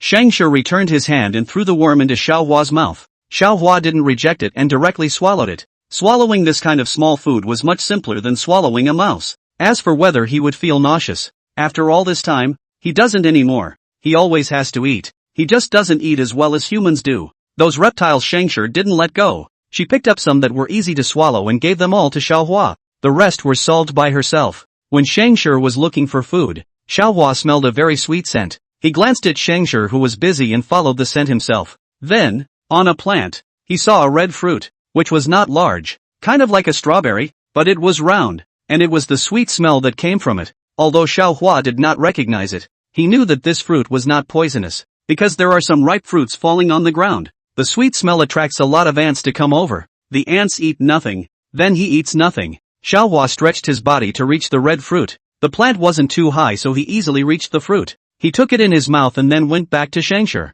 And the whole time he was protecting the wreath on his head, which never even fell off. This fruit is the only one left, probably just ripened. This delay another day, I am afraid that other animals will eat it. By now, a small pile of prey had been piled up around Scavenger. None of it big, but it was a mixed bag of everything. When Scavenger saw that he had returned, he said, "See what you like?" Xiaohua went over and rubbed his face against her paw before spitting out the fruit in his mouth. Scavenger looked down at the fruit in his hand and asked, "Where did you find it?" Xiaohua lifted his tail and pointed in the direction, then said, "It's edible, right?" Scavenger nodded. "It's edible." She didn't rub it either, and directly split the fruit in half, giving half to Xiaohua and eating half herself. The sweet and sour flavor is great. After Xiaohua had eaten his fill, they couldn't take the rest of the prey, so Scavenger called the meerkats over to help. As soon as they heard their leader's call, the meerkats happily ran over. Ever since Scavenger became their leader, none of them had ever been hungry, and every day they were well fed, and apart from the necessary organization of affairs, the rest of the time was spent resting or searching for prey, and it was simply industrious. Animals, like people, have hard-working and lazy ones, cleaners and non-cleaners, but with Scavenger being so diligent, those meerkats that liked to be lazy were also brought to be diligent, and for a moment, the meerkat's physique became stronger at a rate visible to the naked eye. Shaw knows this well. In the past, Scavenger's stomach was slightly hard and a bit tough, but now it was soft and very comfortable to lie on. Scavenger, this is not bad. Some meerkats have even more fat belly. Small fat belly is almost drooping to the ground, running up and down with a tremor. Very interesting, but because of this, nearby predators with the sky are on them. A fat prey can be much better than a skinny one. Scavenger's sense of crisis was very strong. She felt it when the place was targeted by those predators. She stood on a high rock and looked up to the sky. Xiaohua also looked up, and in the sky above, there were a few eagles that were not too big in size hovering, and around them came a number of jackals, who came here just to take their chances and wouldn't stay too long. For safety's sake, Scavenger had all the meerkats in hiding, and instead of hunting, she took up sentry duty with the sentries. Xiaohua was worried about her, so he kept following her around. Scavenger stood on the highest rock, and she was also the most conspicuous target, but neither the martial eagles in the sky nor the jackals on the ground listed her as a target. It was like the sixth sense of a strong person. They could predict what the chances of this prey getting themselves were. If the odds of those meerkats running amok are 70%, the odds of catching a Scavenger are 10%, which is just not appropriate at this view, and powerful hunters never make a losing deal. Scavenger stood straight. A hint of caution flashed in her eyes as she whispered to Xiaohua, "We're going to see blood today." Xiaohua was surprised. "Why?" "Scavenger, in my experience, that meerkat is about to be taken." Following the direction of Shanger's finger, Xiaohua saw a male meerkat that was digging a hole with its back to them, probably too well fed. The meerkat looked bigger than the others, but its movements also seemed a bit stagnant due to this drastic increase in fat. If Scavenger was an eagle in the sky, he would have made it his ultimate goal as well. Xiaohua said, "Then can it escape if we show the alarm now?" Scavenger slowly shook his head. "It's too late." As the martial eagle gradually approached the group of meerkats, Scavenger gave a warning signal, and the meerkats who heard the warning dropped their belongings and returned to their nearest holes. The meerkat, on the other hand, was one step slower, and with that one step, it was taken up into the sky by the hawk and disappeared. Xiaohua opened his mouth to comfort Scavenger, yet before he could say anything, Scavenger stretched and sighed. "Now we can stop for a few days. Sha, won't you be sad?" Scavenger looked at him. "This is the law of nature. There is no need to be sad. We've done what we can. The rest is up to their respective destinies. The weak are the strongest. It's an unchanging law." Scavenger abides by this law. She's been predator and prey, so she's not upset. She understands that it's all normal. All she could do was make herself as strong as the rules would allow and then do her best to survive. Xiaohua was a little emotional. Scavenger's mentality was too much stronger than him. He was still thinking about all those has and has nots until now, while Scavenger was thinking about only one thing, that is living. But now there's one more thing, love Shawal. One less meerkat had no effect on life, and everyone still divided up to do their jobs. Just one day, the meerkat pups were born. Chapter 47, Meerkat 8. As a rule, Scavenger should go over to see the cubs, which meant she recognized that they would be part of the family. Xiaohua was fortunate enough to tag along. The newborn meerkats were very small, like a mouse, and not very pretty. They lay on their mother meerkat's tummy sucking on the milk, which was their source of nourishment. With these cubs, the meerkat's food needs are going to increase. The many meerkats went looking for food together, while Xiaohua went hunting on his own, occasionally bringing back some to supplement the household. After some days, the cubs didn't need much milk to feed, and the female meerkats came out to hunt, while the young ones were looked after by the nannies. who taught them survival skills in the process. The fatigue of many consecutive days had made Scavenger a little too tired to hold on, and she, as the chief, had to bear a greater responsibility, and her daily labor was also the greatest. Xiaohua was heartbroken to see her like this, and at night, he used his tail to help her knock her back and soothe her muscles. When Scavenger fell asleep, Xiaohua quietly slipped out. In fact, his routine was the complete opposite of Scanger's. He was a nocturnal creature, and night was his home turf. It's just that he likes being with Scavenger, so he's changed his routine to be the same as hers. But now Scavenger was too tired, and Xiaohua wanted to lighten her burden a bit, so she could only go at night. He wandered into the crevices of the rocks, his serpentine letters constantly gathering signals from around him, as well as scents of suspected prey. One night's time was enough for Xiaohua to do a lot of things. He didn't go far, either, and every time he caught a prey, he would bring it back and put it away, and then come out again to continue catching prey. And Scavenger didn't even notice that there was an extra portion of food around him because he was so tired. Toward dawn, Xiaohua went back with a frog in his mouth, and on the way he saw a clump of small yellow flowers, so he rolled them up in his tail and brought them back. The soft food system looked at his posture of crawling with his tail raised and was puzzled. Host, aren't you uncomfortable? Shaughnessy, no. This is a difficult point, so bear with it and it will pass. Back in the cave, Xiaohua looked at the prey he had caught. Although it wasn't much, a few meerkats were eaten, and the next task in Scavenger would be easier. Xiaohua didn't have the means to weave a garland of flowers, so he could only put the flowers aside and use them as an ornament to decorate the cave. Then he fell asleep on the side. When the sun rises, the chirping of the birds becomes an alarm clock. Scavenger slowly opened her eyes and stretched her body before getting up, and as soon as she got up she saw all sorts of prey that could be piled into a pile. She subconsciously went to look at Xiaohua, only to find him plopped there sleeping soundly. Scavenger was silent for a moment, then walked out to start a new day. It was already noon when Xiaohua woke up. He slowly climbed out of the cave and looked around. Not seeing Scavenger, he knew she had gone out again. There's no way around it. The life of an animal is just so plain and simple. Every day you're either looking for food or on your way to it. The young meerkats were mucking around and playing when they had eaten their fill, and after dinner activity for them, which also meant they were now in a relaxed mood as they knew their surroundings were safe. Xiaohua stood next to the meerkat sentry on sentry duty, wanting to see which direction Scavenger was in, and the meerkat sentry seemed to know that he was looking for Scavenger, and specially pointed out the direction to him. He looked along and realized that Scavenger was standing on a tree, quietly gazing into the distance, and only after a long time did she come down from the tree. When she returned, Xiaohua asked curiously, "Why did you climb up the tree?" Scavenger said, "I'm looking at other places. Now that our population is getting bigger, it's going to be more difficult for the cubs to survive as adults. The meerkat's territory is that big, and the food is just those, barely maintaining an equilibrium. Once the meerkat population increases, then this balance will be upset. Too many meerkats will attract predators, so for the safety of the population, Scavenger will have to make a decision. I'd like to find a territory and evict some of the strong female and male meerkats and let them take over a territory on their own." Xiaohua nodded at his words. "That's good. It's better than being caught and eaten.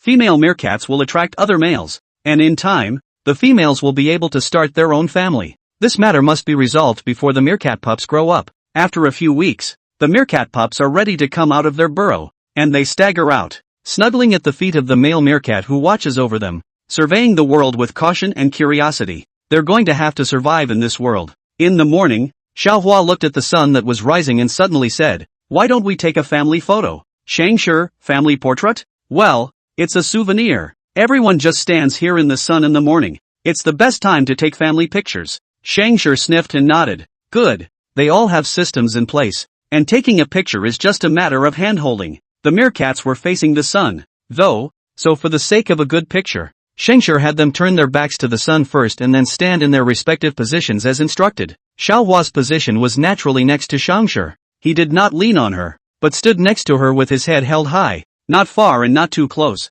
Scavenger was still a bit strange when he saw it. "Why are you so far away from me, Xia?" This makes for a harmonious shot. If he got too close to Scavenger would definitely wrap his arms around him, and with this pink color of his, how embarrassed he would be if someone saw him later and misidentified their genders. Xiaohua positioned herself as a dignified and generous queen mother, not an enchanting and charming mistress. Since it's a family photo, he must be proper and generous. Scavenger saw that Xiaohua insisted, so he didn't say anything. It was good that he was happy anyway. After taking the picture, Xiaohua first got his hands on it and looked at it. In the photo he was separated from Scavenger by a meerkat. with the rising sun in the background, and under the orange light, he looked resolute and serious. Even though he possessed all pink scales, he couldn't hide the fierceness of the poisonous snake he was. Scavenger's standing posture was relaxed and casual, and there was a strong man's spontaneity in the way he raised his hands and feet, which also made people not dare to look down on him. However, after the soft rice system looked at it for half a day, it inexplicably felt that Xiaohua was particularly strange in it, like pee up, but it didn't know why it felt that way. That's when the animal system came to the rescue. They took a family photo. He took an ID photo. The soft food system was enlightened. Xiaohua's expression was too dignified. It was as if he was not on the same level as the meerkats next to him. It snapped off Xiaohua's snake avatar and then planted it on its own head, muttering, "This will be my avatar from now on." Seeing as it has such a serious look on its face, I should be able to ask for something if I borrow it again, right? This world's wife-finding system it hadn't borrowed yet. It must go and borrow it when it had the chance. Animal systems that sense its thoughts, the band's system, are not spared. In a way, this soft food system is incredibly mean. 2. Chapter 48, Meerkat 9. After the photo shoot, the meerkats dispersed on their own. Scavenger gave them a new task, which was to dig a hole. Under the ground there are many holes dug by meerkats, which are their shelter, and these holes are interconnected, so that they can move around in the holes when there are enemies outside. And these holes were in need of regular maintenance. And while the meerkats were plentiful, Scavenger decided to check them all first, so that the rains wouldn't come and wash out the caves. Digging holes is a physical job, but meerkats are naturally good at it, and although they are too small to work for long periods of time, they can alternate with each other, and in a full day they can dig a hole in the ground that isn't too short. Xiaohua took on the work of logistics, leaving early and returning late every day. Scavenger was the main labor force for digging holes, and in one day, she got all the dirt on her body. She is not like Xiaohua's body is scales. Find something to wipe it clean. Hers was hairy, and it was only possible by vigorously shaking the sand off of it. In a few days the cave was almost refurbished, and Scavenger was about to start evicting the meerkats. She evicted the 2 strongest female meerkats and 5 older males. These 2 female meerkats are enough to lead a colony, and the older males, who have worked as sentries and are highly sensitive to danger, and their warning voices can alert the meerkats. However, the 2 female meerkats were naturally unwilling to leave just like that, and they lay down on the ground, letting out thin cries of submission. In this meadow, their alpha is the best. Not getting pregnant, not beating pregnant meerkats or monopolizing food, which is godlike for meerkats. The meerkats of the other packs suffer from the bullying of the alpha, and once the alpha becomes pregnant, even if her half-sister is pregnant, she is banished. If the meerkat pups have already been born, then the alpha will bite the pups to death, at which point it might allow the female meerkat that has already given birth to stay. It seems very cruel to humans, but it's how they survive. After they had all eaten and drank their fill, Xiaohua watched as Scavenger drove the meerkats out of the territory, not allowing them to return. But from the beginning to the end, Scavenger only scared them and did not attack them harmfully. Uninjured, they can live to the fullest extent. This was the gentleness that Scavenger hid under the fierce exterior, and Xiaohua knew it. At first the meerkats didn't want to leave. They still wanted to come back to live with the pack. They crept back in the night, only to pause again at the sight in front of them. Xiaohua and Scavenger each stood on one side, and they glanced at each other before driving these meerkats away. It's said to be a drive, but it's kind of a send-off. Scavenger drove them to her favored colony, where meerkats had also once lived, and there were ready-made holes in the ground where they could be accommodated. And there are male meerkats that hang out around here, and when they find out that there are female meerkats present here, then they join in and become a part of this place. Eventually, with continued reproduction, this will become a separate meerkat colony. After seeing them hide in the hole in the ground, Scavenger glanced at Xiaohua. Let's go back as well. They had rushed half the night to get here, and by the time they got back it would be dawn.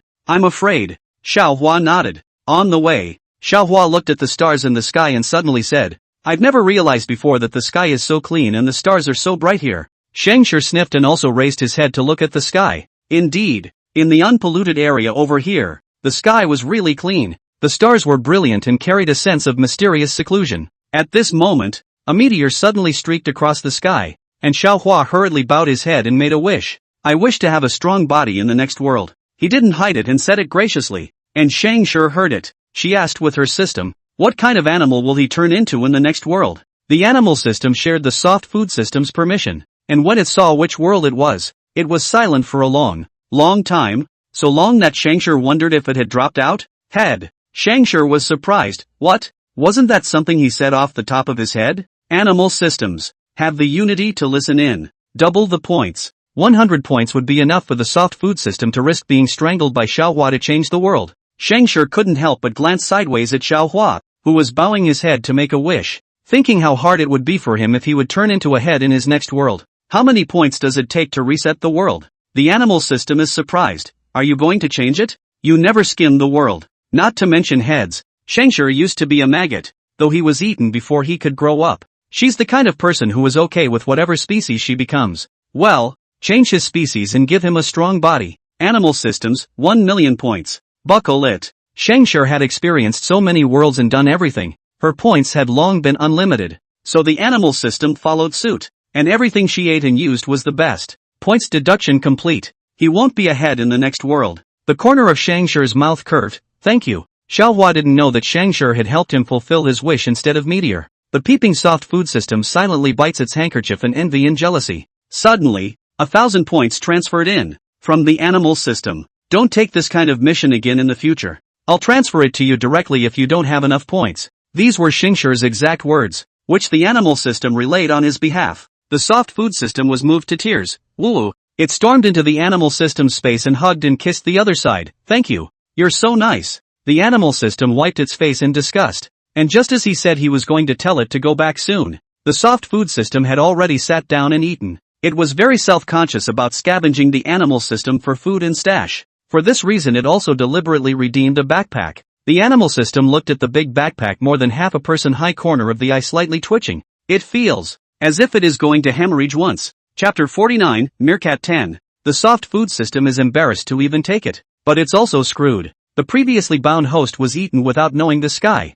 and it was penalized a lot of points for it. No, it was owed backwards, because it didn't even have any points itself. Originally it had a lot of good stuff in its mall, but because of the debt problem, all the good stuff was taken by the main system to offset the debt, leaving some useless soft eating tools. In fact, it lied to Xiaohua. Xiaohua wants the mission of the points have 1,000, but 900 of them it is taken to pay off the debt. It died with 5 hosts, and it was dumped 5 million points for those hosts to come back to life. So, it's carrying a lot of debt on it now, but it hasn't dared to tell anyone about it. And Xiaohua was the one host that it had been bound to for the longest time and was still the most capable of earning points. So it would not let him go. It wouldn't let him go even as a ghost. Xiaohua, who had finished making his wish, suddenly shivered as if he was being stared at by something terrifying. Scavenger said, "It's cold. Let's go back." Xiaohua nodded. Good. It was dawn by the time the two returned home, and the meerkat sentry on sentry duty immediately called out in excitement at the sight of them. This call is different from the sound of a warning, so the meerkats aren't hiding. Scavenger called out for them to work quietly, then took Xiaohua back to the cave to sleep. If you don't rest well before going back to work, then your perception of danger will be lowered, which is very dangerous. So most of the time, Scavenger will rest well before going hunting. Xiaohua wasn't too sleepy, but at Scanger's request, he also laid down to rest. It was noon when there was a sudden, sharp, terrifying cry from outside, but it disappeared in an instant. Scavenger and Xiaohua opened their eyes at the same time and turned to the outside of the cave vigilantly. At that moment there were ragged gasps outside and the sound of gravel on the ground being stepped on. Scavenger subconsciously estimated the other party's weight and identity. And at that moment, a meerkat sentinel ran across the connected holes and gave another shrill warning sound in the distance. This type of signaling represents what it means, leopards. It's a very strange thing. The leopard, as a large carnivore, would not come here. The antelope and other animals they often prey on are in there, and it would not run here unless all the animals in there were gone. For now they could only hide until the leopard left. The other meerkats were fine. The holes they lived in were connected to the outside, with many entrances and exits, and they were able to go out for a breath of fresh air when the leopards weren't looking. But Scavenger's cave was closed, and there was only one exit, which meant that if they wanted to get out, then they would definitely be confronted with that leopard. Things were at a standstill for a moment. They hadn't slept all night, and the next day, although well rested, they hadn't eaten and were low on energy. Furthermore, the other party was one of the top predators, and the two of them together were afraid that they wouldn't be enough for the other party to slap them with one claw. So it went on until the evening. Scavenger's stomach was already rumbling with hunger. Xiaohua was fine. Snakes had a low activity level and didn't need food as often as the meerkats. Toward the latter part of the night, Scavenger looked toward the cave entrance. The leopard was curled up at one of the cave entrances and sleeping. This was because of the big temperature difference between day and night, and the meerkat was there in those cave entrances, so the cave entrance was also warm there. Scavenger looked down at his claws as if to try and see if he could kill the leopard alone. Xiaohua understood her thoughts and hurriedly pulled her back again. Their size difference would be tantamount to asking for death if they went up against the leopard. He told Scavenger to wait a little longer, to wait for the leopard to leave before going out. Scavenger was just thinking about it. After all, the difficulty factor of this was too great, and she didn't have a bottom in her heart. Xiaohua told Scavenger to go to bed first and see what happens tomorrow. After Scavenger fell asleep, Xiaohua silently climbed out. He glanced at the sleeping leopard and then went to hunt for food. In half a day's time, he must bring back enough food. When tomorrow came, if the leopard didn't leave yet, she would find a way to lure him away, so that Scavenger could move to the other holes. That way, her movement wouldn't be restricted. The leopard raised his eyelids and yawned as he looked at the distant cobra. The poisonous snakes can't be eaten or touched. If they bite, this little life will be over. That's why all animals, except for some that eat venomous snakes, stay away from them. Not only is there not much meat, it's also too dangerous, and the pay and reward are not even close to being proportional. And Xiaohua, who was out hunting for food, also felt that something was wrong. The prey around him became more. Not only the prey, but also the hunters. Xiaohua stored doubts in his heart and rushed back after catching the prey. But when he reached the cave, Scavenger was gone, and the ground was covered with blood and scratched marks. Xiaohua's heart trembled as he swept back and forth several times, but Scavenger just wasn't there. He rushed out to get it, and he went to the leopard and stood up and let out a warning voice of the utmost anger. Have you seen my wife? The leopard looked at the cobra that was so angry that its neck became bigger and silently raised its paw. Xiaohua looked back and saw that Scavenger was standing outside the cave entrance looking at him. She knew that the leopard wouldn't eat the poisonous snake, so she pretended to be asleep to let Xiaohua out, and she was just trying to shift her hiding place. But even so, she had injured a paw. The bone had been bitten right through, and the blood was hers in that hole. However, the leopard was also scratched by her and had a few more scratches on her body. And after Scavenger escaped, the leopard realized that this was a bad prey to catch, even if she's already injured. So it gave up. The one scratch it got had already scratched away at its flesh, and it couldn't risk that much on a prey that wasn't even big enough to fill its stomach. Xiaohua's gaze fell on Scavenger's raised paw. System, exchange potion. Alright, the soft food system, which had just made a huge profit, was very quick to redeem a copy. Xiaohua allowed it to be delivered directly into the prey he had caught, then suddenly catapulted up with lightning speed and bit the leopard's ass. The leopard was startled and immediately lay down trying to press Xiaohua to make him let go. Xiaohua was just about to inject the venom when suddenly his tail hurt and he couldn't help but let go. Taking advantage of the present, the leopard hurriedly ran elsewhere and stared vigilantly at Xiaohua. At this time, Scavenger realized that something was wrong. She couldn't care less and hurriedly ran over quickly. And on the ground around Xiaohua, a small pink short tail was still struggling unwillingly. The tail was too short and the bleeding was very low. This was at best a minor injury for Xiaohua, not enough to be fatal. But Scavenger saw a shock in her heart and coldly looked at the leopard. The ruthlessness in her eyes made the leopard couldn't help but take a few steps back. In that moment, it seemed as if she felt the breath of a tiger on the body of this little fox mongoose. Scavenger picked up that tail. His face was heavy. There should be no way to pick it back up now, right? Xiaohua also saw it, although the tail was said to be broken. But this bit of pain he could still endure. He said, if it's broken, throw it away. Scavenger frowned. It'll get eaten if you leave it here. What then? Scavenger looked around and started digging a pit around her. In the end, she dug out a big deep pit, the kind that pushed Xiaohua in and he couldn't even climb up. Scavenger Precious wrapped the broken tail in leaves, then put it in the pit, filled it with earth again, and finally stuck a branch around the side to encircle it.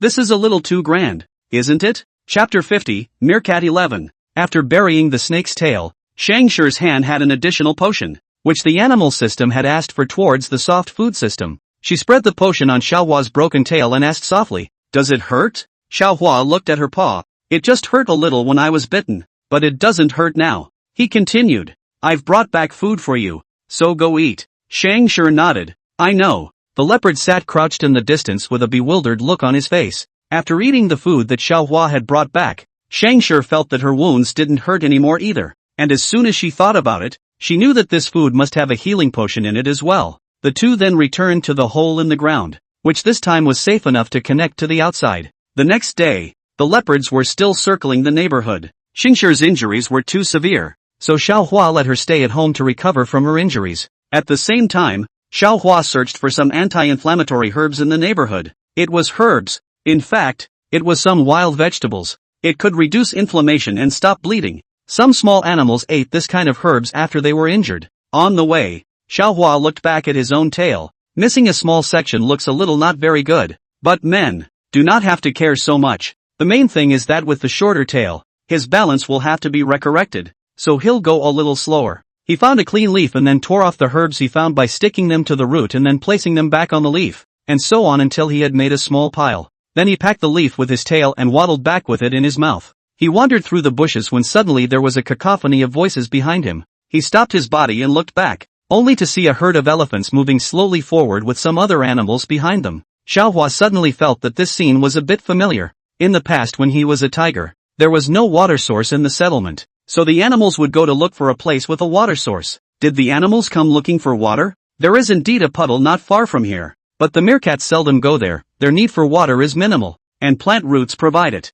In that case, the leopard should have come over because there was no water source as well. It was just that it was too fast, faster than its own prey, and that's why it was planning to stay here and wait for them, right? Xiaohua thought for a while and then continued walking. It was similar to the meerkat in that it didn't have a high demand for water resources. Sometimes drinking dew from the leaves was enough, just as he stepped out of the bushes. However, he suddenly heard the sound of several loud laughs. He looked back and saw an elephant with a scorpion on its head. A very familiar scorpion. Wifey, look, there's a bald-tailed snake. The scorpion taskmaster obviously remembered Xiaohua. After all, pink cobras were so rare that it would be hard for it not to remember. He ignored it and headed straight back, but they went in the same direction, and then all the way there he was listening to the scorpion talk, not leaving the word wife out of 3 sentences. Perhaps annoyed by the call, the elephant lifted its trunk and gave it a gentle swat, and then the scorpion was honest. Then, Xiaohua heard a gentle and soft voice, "Don't make fun of others." Not only was the elephant's voice gentle, but her eyes were gentle and kind as well. It was a different feeling than Scavenger. Scanger's gentleness is hidden underneath the sharp edges, and the elephant is just gentle. The elephant looked at Xiaohua tenderly. Disabled animals are already pitiful enough. If they are being pointed out for fun, it would be too pitiful. Xiaohua swept a glance at them, and seeing that there was such a large difference in their size, he did not take the scorpion's teasing to heart. He's a lot luckier than they are. He can snuggle in his wife's arms, and the scorpion could only sit on top of its wife's head, unable to even kiss and cuddle, only to be lifted up high. Seeing this, the soft food system solemnly put on a snake-faced avatar of itself, and then sent an invitation to the other party's wife-finding system. Soft rice system in connection. A moment later, a gentle system voice rang out. "Hello, I'm the wife finder system. What is it that you're looking for?" The soft food system coughed lightly. "Hello, I want to borrow some points. If you don't have any points, you can borrow something else. I'm not even picky." After a moment of silence, the other system gently said, "But I don't really have any points or anything else to lend you yet." Soft rice system. Nothing it can't borrow. It connected directly into the other system, and then, seeing the other system standing in a space where there was nothing, it was not afraid to see it coming, but smiled faintly and pulled out its pocket, which was cleaner than its face. Soft rice system. "You just broke into my home without permission and stepped on my floor. Please compensate me for the moral and economic damages. 10 points. The soft food system was shocked. "You're poor and crazy? 10 points? Why don't you go and grab it?" The wife finder system smiled gently. 20 points. The soft food system hugged itself tightly. "Don't even think about it. I won't give you half a dime of points. Nah, even though I've been banned. I've heard of your big name. The soft food system, right? Alias Iron Duke. Go out and don't pick up anything even if you lose the system." It smiled faintly, but its tone was a bit scary. "We are the same people. If you don't leave your points behind today, you won't be able to go back. Soft food system, it's over. We've run into a tough one this time. Oh, by the way, do you know why I was banned?" Soft rice system puzzled. "Wasn't it sealed in order to help your host to change his fate against all odds?" "What? So that's how it's rumored out there?" The wife finding system smiled slightly. "In fact, I was really banned for beating up other systems and robbing other systems of their points to be banned. But of course, it's really for the sake of my host, so the rumor is not bad out there. On the contrary, your system edge is really good. I also heard a few times, those systems that you borrowed, but also all in front of the main system to say good words for you. It seems to want to help you reduce the punishment it." Soft food system proud face. "That's for sure. My good system karma is not a joke. However, I won't give you the points. These points are all borrowed by me, and I have to return them to others. That's out of my hands. Either you give it to yourself or I'll take it myself." Soft rice system. The opposing system slowly stepped forward. The soft food system was so scared that it kept backing up. In the end, it could not back up. It could only close its eyes helplessly. Just when it thought that it was about to be greeted with a violent beating,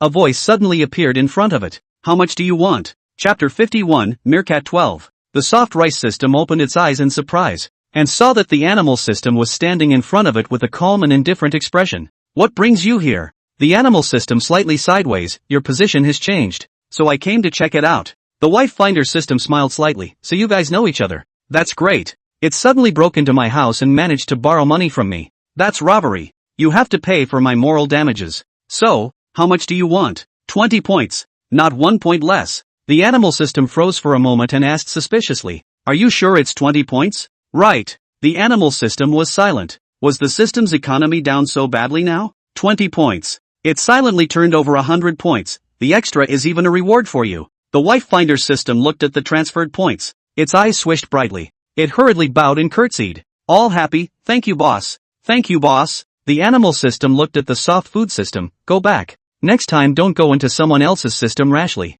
It's okay. It's okay. I very much welcome you guys to come and play. The wife finder system waved its little handkerchief and smiled like a flower. We are all co-workers well. We are all good friends. Soft rice system. It thought it was shameless enough, but it didn't realize there was one stronger than it. What happened between the system Xiaohua did not know. He went back. Scavenger is leaning against the earth slope in the sun, in a very cozy position. How to say? Next to it is in the presence of an old radio that plays Peking opera, and that flavor is even more right. Xiaohua exchanged a potion and mixed it into the food next to him. This was his habit. After all, eating a full meal before taking a pill was a habit that had been cultivated since childhood. He spat out the herbs and then told Sung Sane to chew and hatch them on his own. He wanted to chew too, but dental issues coupled with venom issues made it best for Sung Sane to do it himself just to be on the safe side. Scavenger also did not polite. Chewed the herbs and put them on top of his wounds. This is the way the animals cured the disease. If on the human side then take a pill will be fine.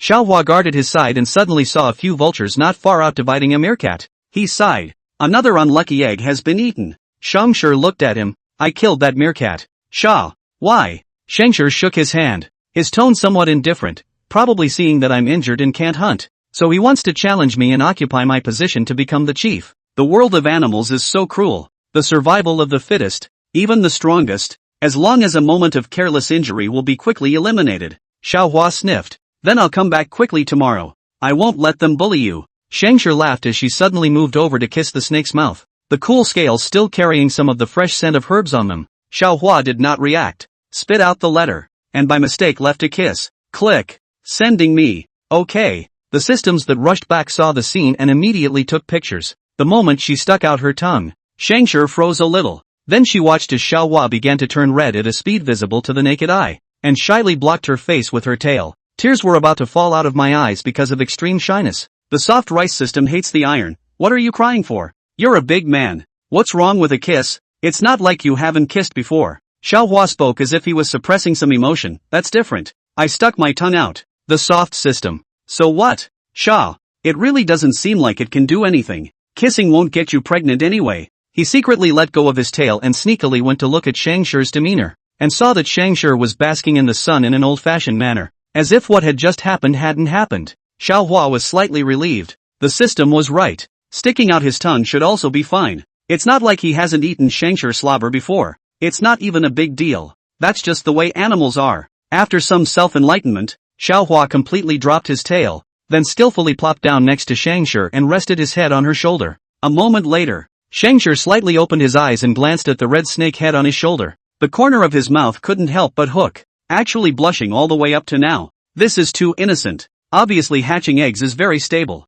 Obviously the head of the family can hold up a family. In front of her is so seductive. After waking up from a sleep, Xiaohua felt like he was filled with strength. He went off to hunt majestically, and Shangshur eyed him. Come back soon. Xiaohua didn't turn around. He just waved his tail as a goodbye. At this moment he felt handsome to the core. And indeed it does. The soft food system looked around and suddenly snapped a picture from the side. It had an eye for beauty. Xiaohua slowly walked forward facing the setting sun. The orange sunset seemed to cloak him in a battle suit. And behind him was Shangshur who was silently watching him. And in Shangshur's eyes, Xiaohua's silhouette in the sunset trance became very tall, and even can be compared to the sun. She suddenly said, I was lucky to meet him. The animal system was silent. It knew that Scavenger was in a very agitated mood right now, and the more agitated she was, the more blandly she would show it, which could only be glimpsed from her words. The soft food system returned 20 points to the animal system. It borrowed it, but this kind of thing should be its own responsibility.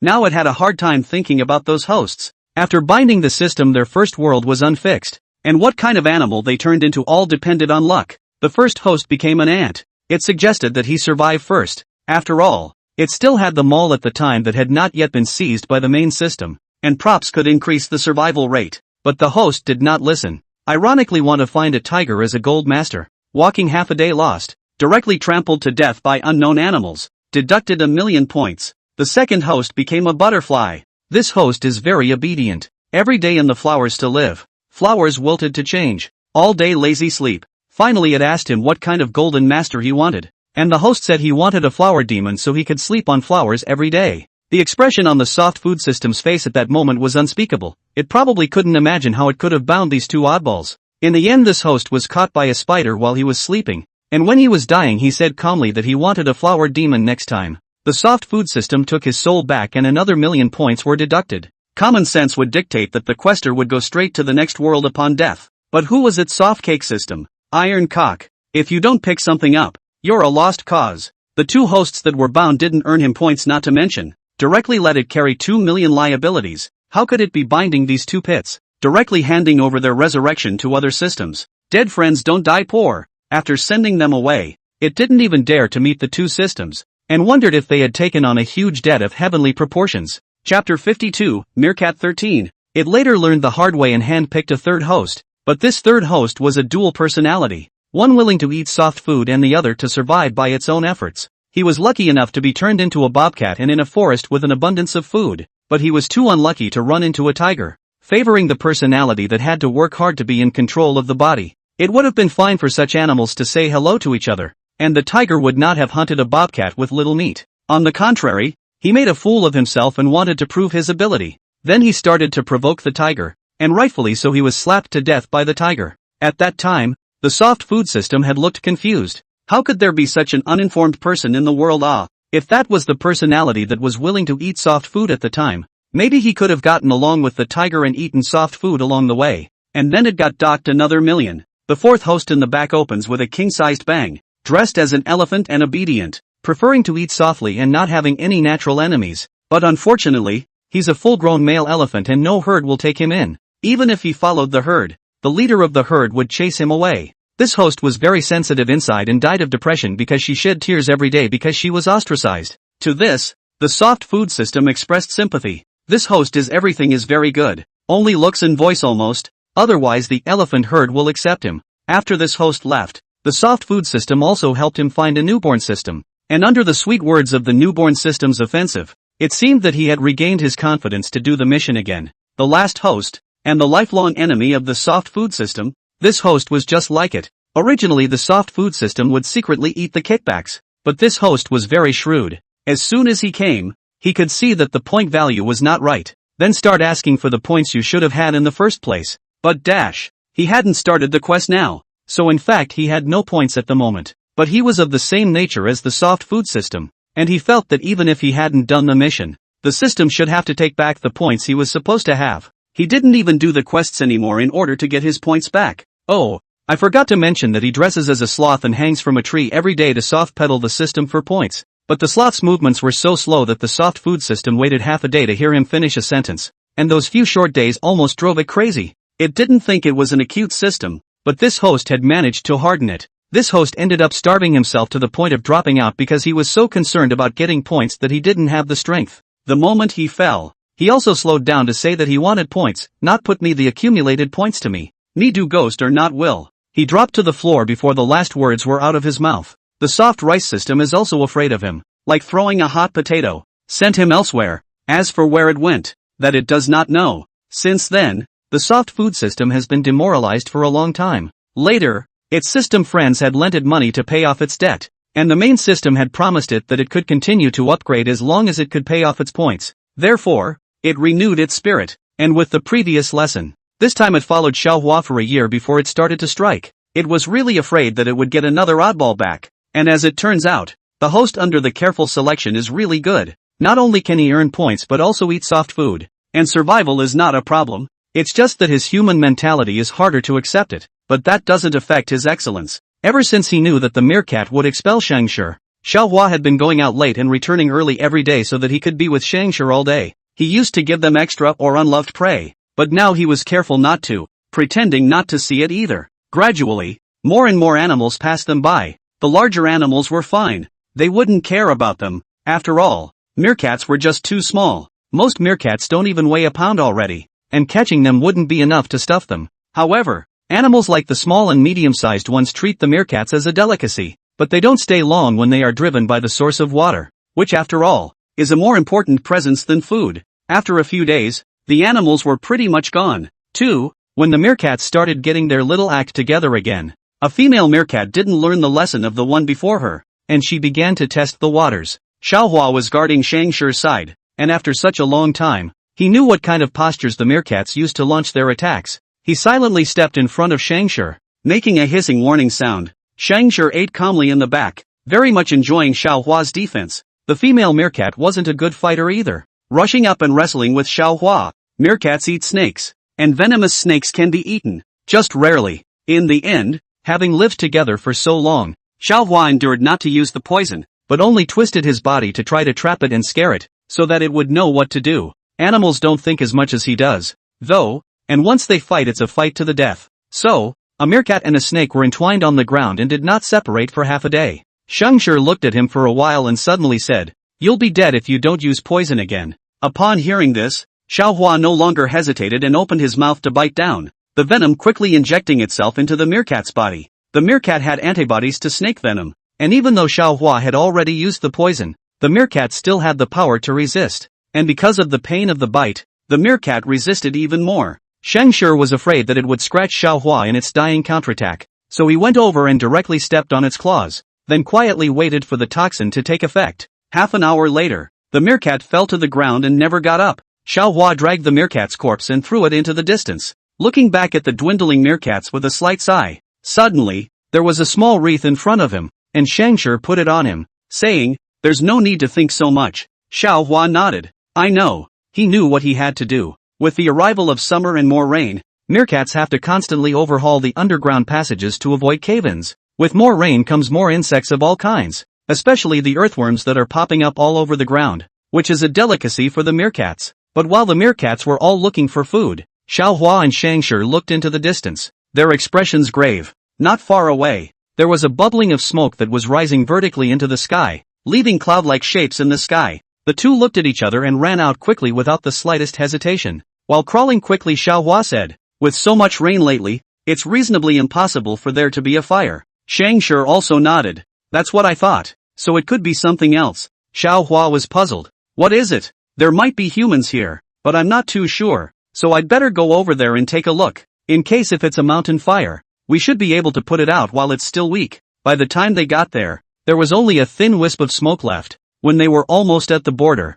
both Xiaohua and Scavenger stopped. Scavenger stood and looked at the front, where there were two more humans with cameras, like camera crews documenting animal life. At the moment, they were leaning against a herd of meerkats. The meerkats, however, seemed to hate the two men who had appeared out of nowhere and were ferociously tearing at the photographer's pant legs. In response, the photographers simply put out a little food in exchange for the right to live here. After looking at it for half a day, Scavenger said, "It should be fine. Let's go back. These photographers know how to live in the prairie." On the way back, a cloud drifted by and then a light rain fell. Xiaohua looked at the big sun next to him and the clouds overhead and said softly, "It feels like a bit of bad luck today." The two hid under a tree, and Scavenger gathered a large leaf to shelter them from the rain. Seeing that the leaves were all deflecting onto themselves, Xiaohua's eyes rolled around and suddenly wrapped around Scavenger's body, so that no matter how much she deflected, she would cover herself. Chapter 53, Meerkat 14. Amidst the sound of rain, a round of rainbow loomed in the sky,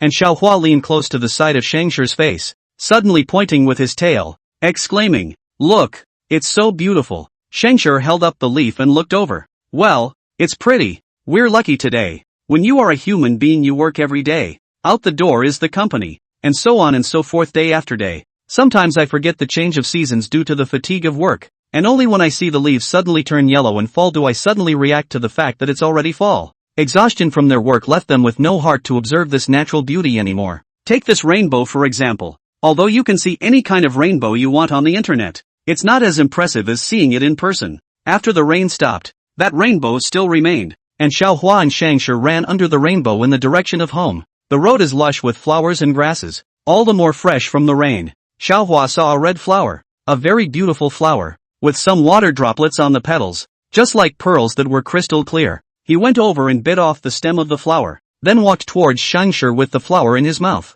A pink cobra was walking towards Scavenger with a flower in its mouth, and she thought to herself that after seeing this sight, there shouldn't be a single person who could say no to him, right? Arriving in front of Scavenger, Xiaohua slightly bent down and presented his flowers. After Scavenger froze for a while, she took the flower with a smile. Then, she let Xiaohua sit on him, and one meerkat, one snake, and one flower happily returned home. It was almost dark when they arrived home, so Xiaohua wanted to go straight back to the cave to rest. But before he could go in, Scavenger suddenly pulled him back. Xiaohua noticed that it was not right, and quickly spit out the snake letter to collect the information around them. And soon, the unfamiliar smell emanated from their hole, and that smell was a snake. Xiaohua and Scavenger glanced at each other, and Xiaohua silently rolled a stone. Scavenger looked at the stone and then at Xiaohua. At this moment, she already understood what Xiaohua meant. It's too dangerous to rush in without determining whether the other side is poisonous or non-poisonous. Might as well stone it out.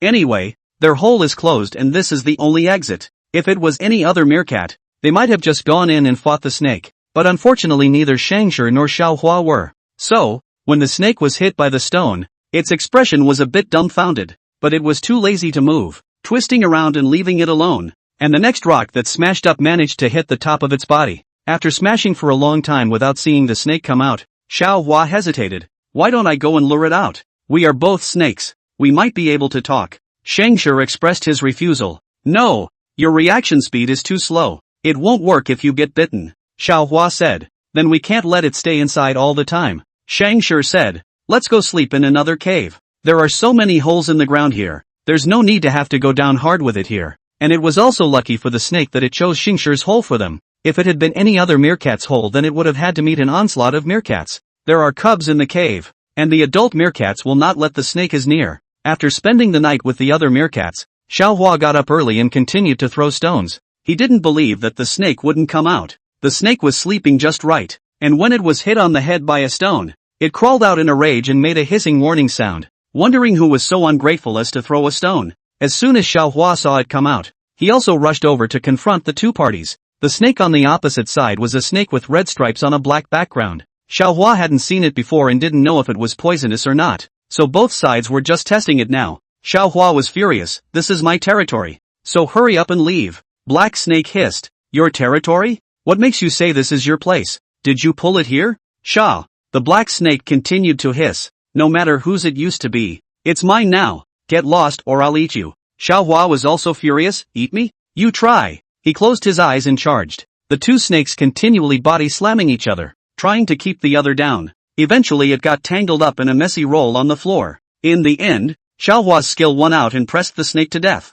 Are you leaving or not? I'll eat you if you don't leave. The Black Snake hissed less as it fell. I'll go. Xiaohua relaxed his body and crawled to the side. As he watched the Black Snake leave, a sense of pride came over him. He could finally guard his family as well. He came back with his head held high like a general who has won a battle. Scavenger looked at him tenderly. She was protected a lot in this world. Maybe she should be rewarded for it. At noon, Scavenger returned with a large leaf with animals moving inside. Xiaohua curiously came up. What is it? Scavenger put the leaf on the ground, then slowly opened it, only to see a leaf of chorizo tangled together. A dozen or so, which were mostly non-toxic and the meat was delicious. Of course, the main reason was that there were too many snakes in the vicinity. Originally, Xiaohua should have eaten the snakes. This would also stabilize the balance of snakes in this area, but he doesn't eat snakes, except when she feeds them, and is very delicate. So Scavenger catches them and feeds them to him. Xiaohua's eyes widened and he instantly took a few steps back.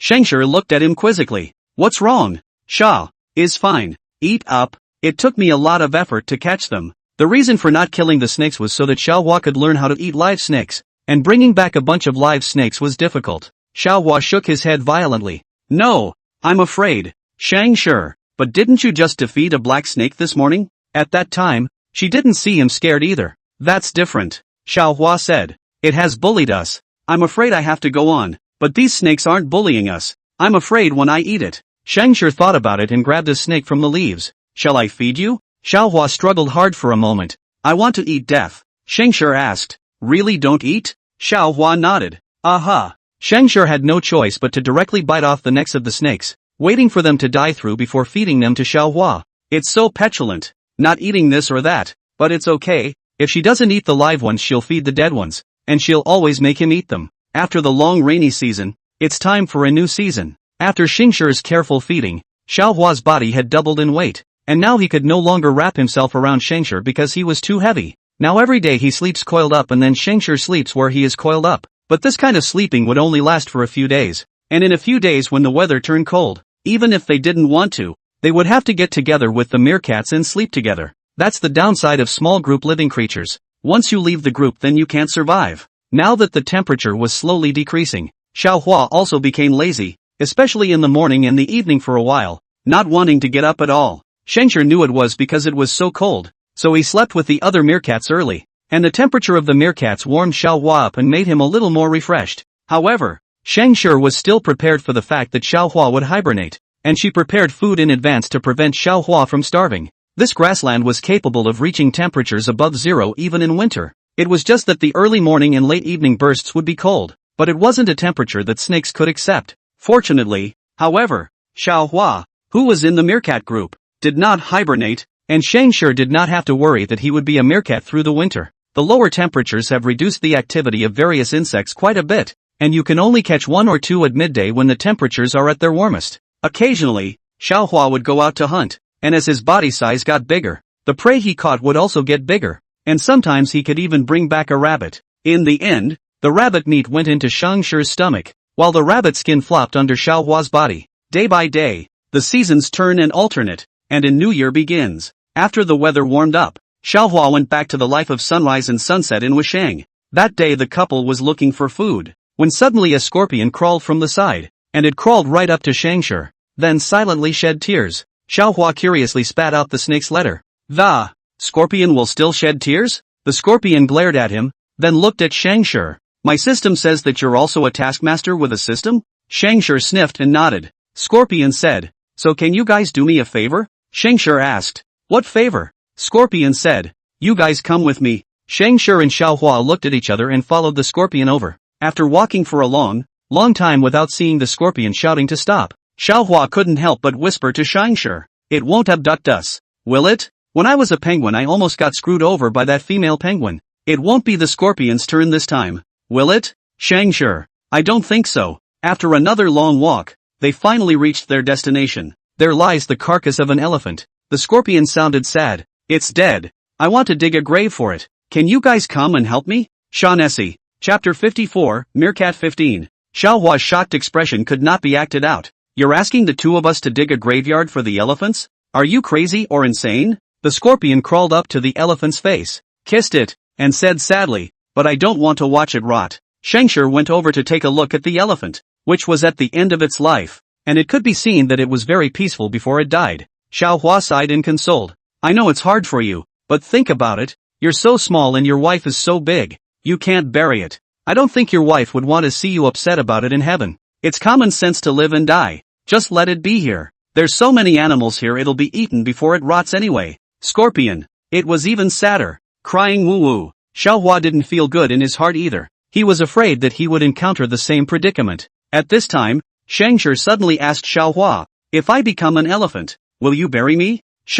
He thought cautiously, then said, it should. He can only guarantee that he can do his best to be able to do things, such as burying an elephant's ear. To bury the whole body then it is really a bit difficult for him. He can only say that he can do his best to do it, and do it wherever he can. Scavenger smiled. She just loved the sincerity. Scavenger said, we can't help with this favor. Firstly, we can't move it. Secondly, it's too dangerous to open a hole under the elephant. In case of collapse it's not a matter of one life. Scorpion's eyes watered. Is there really nothing we can do at all? Scavenger said, no, I suggest you just give up this world to find her. The scorpion knew in its heart that it was a bit unrealistic to ask the two of them to help, but it couldn't really find anyone else. It fell down in front of the elephant and cried, wife, I am sorry for you. I didn't give you a house to live in or food to eat, so you have suffered after me. Don't worry, I'll be right with you. As the words left his head, his high tail hook fell off and he went after his wife. Xiaohua was silent for a moment and suddenly said, "Quite a miserable person. But why do I kind of want to laugh?" Scavenger glanced at him. "You shouldn't be able to laugh when it's your turn, right?" Xiaohua turned his head sideways and suddenly kissed Scavenger on the cheek, smiling and saying, "There won't be that kind of thing. I know you won't let me suffer." Scavenger, as well. "Flesh is nothing but a shell. Bury it if you can. If you can't, leave it outside for the animals to eat. In the earth it will be eaten by worms anyway. The result will be the same." Afterward, Xiaohua went to the neighborhood and found some flowers, and then Scavenger tied the flowers into bundles and placed them around the elephant. Xiaohua, on the other hand, was holding some small flower petals in his mouth and placed them around the scorpion, which was the only one thing they could do. Then Xiaohua silently wished that they could be a love match of matching sizes in their next life, just like him and Scavenger. After arranging their affairs, the two went back, and as for the end of their bodies, that would be known only to the animals of the land. The latter days went on as usual, 1 year and 2 years, until the 10th year. On this day, Scavenger stood outside. She was getting old, so there was a new leader in the meerkat pack. She had a feeling she might not last the summer. Xiaohua was likewise, only he was a bit better than Scavenger. He came back every day with the most food to share with Scavenger, but Scavenger's weakening was still getting worse. Xiaohua could do nothing about it. He could only try to do his best. That evening, Xiaohua and Scavenger leaned in to watch the sunset. Scavenger looked at his wet fur and said helplessly, "What's the point of crying? We're all people with systems. It won't be long before we see each other again." Xiaohua's throat felt like it was blocked by something, and he couldn't say a word. Only his tears were still flowing. They all knew that this was the last day of the world. They could still speak. Scavenger looked at the setting sun and said, "You don't have to rush to find me after I'm gone.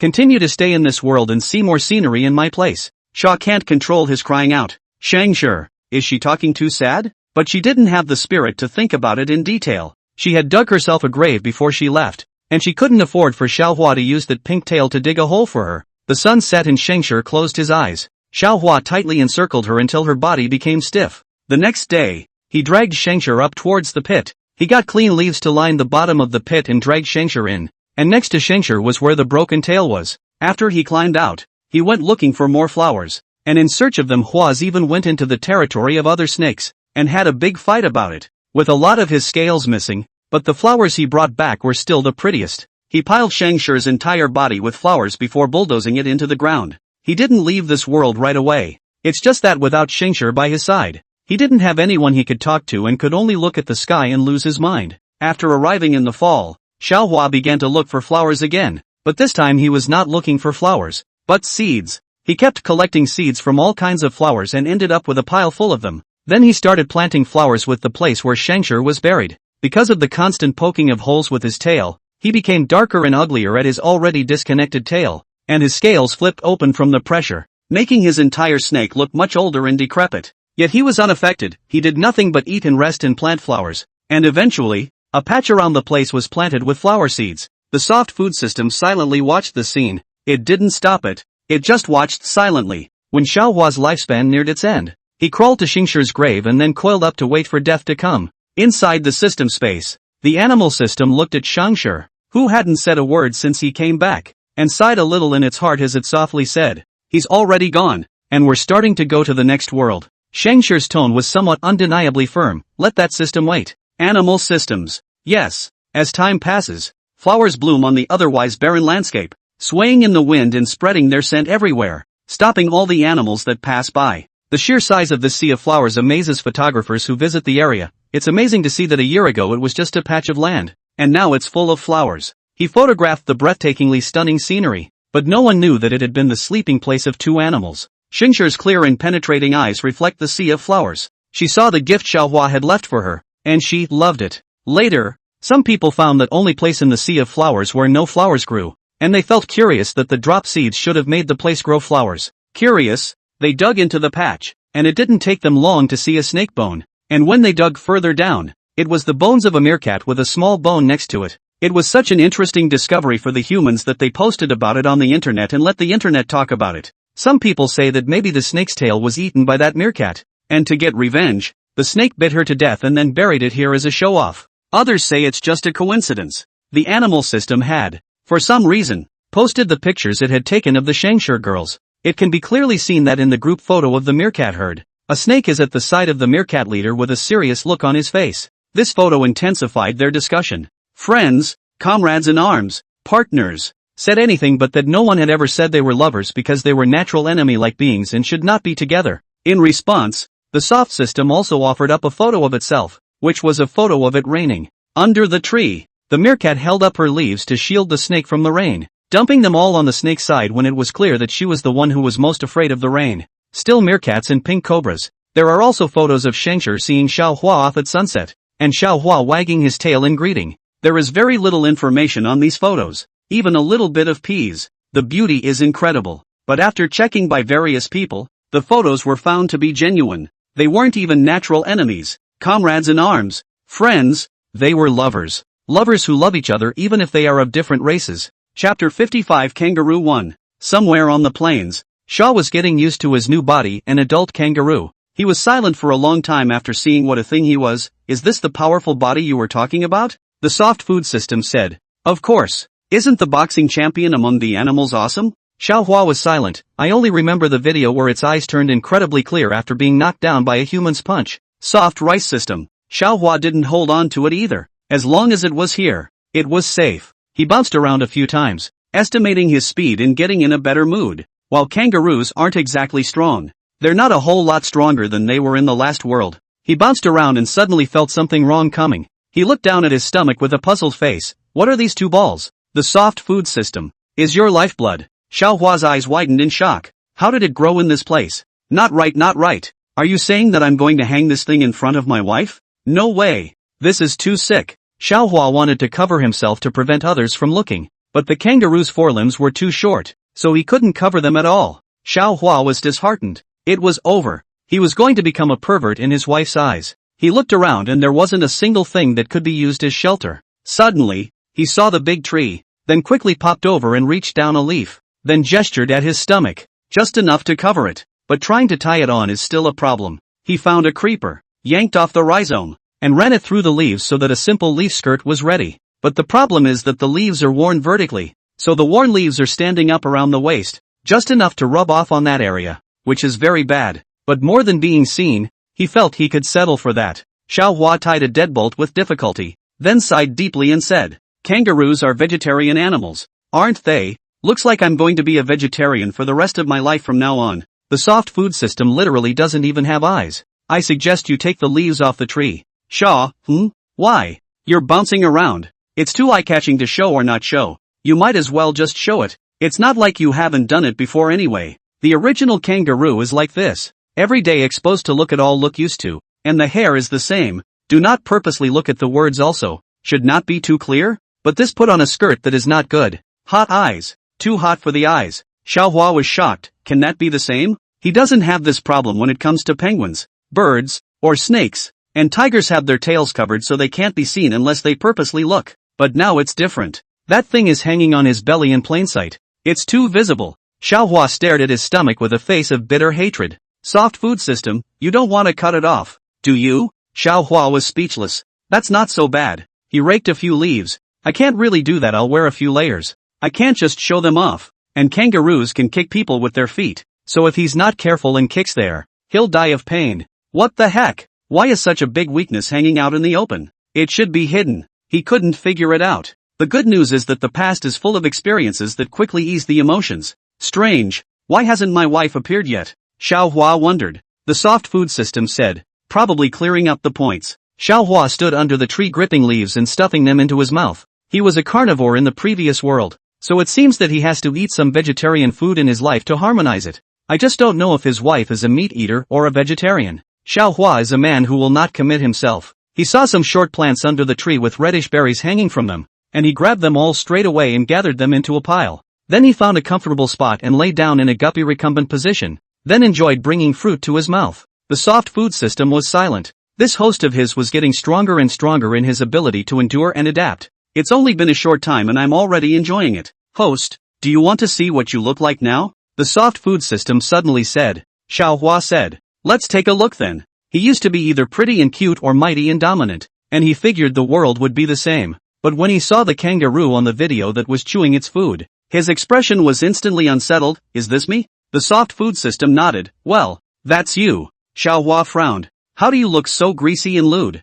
Soft food system, I don't know. Xiaohua threw a fruit into his mouth and frowned. It should be that this body is ugly. It has nothing to do with me. Soft rice system. This is possible. After all, no matter how you look at it, Xiaohua is not the greasy and lewd one. Then the problem can only be in the kangaroo's looks. Suddenly, a green dot appeared on the screen, and when Xiaohua saw it, he instantly stood up and looked in the direction of the green dot. And there, a large bird was slowly falling. Xiaohua looked up with a silent face. His wife had turned into a bird again. The two of them are now one flying and one bouncing. Can they still cuddle and sleep together? Thinking about it, Xiaohua again to the belly hanging those two balls. There are these two balls in. Him want to hold his wife cannot. Scavenger fell from the sky. Looked at Xiaohua are frozen for a moment. He turned into a kangaroo is not rare. Rare is that he actually made himself a leaf skirt. But why? Scavenger looked at his green miniskirt. What are you? Embarrassment flashed across Xiaohua's face once. Could he tell his wife that he had two balls hanging from his body?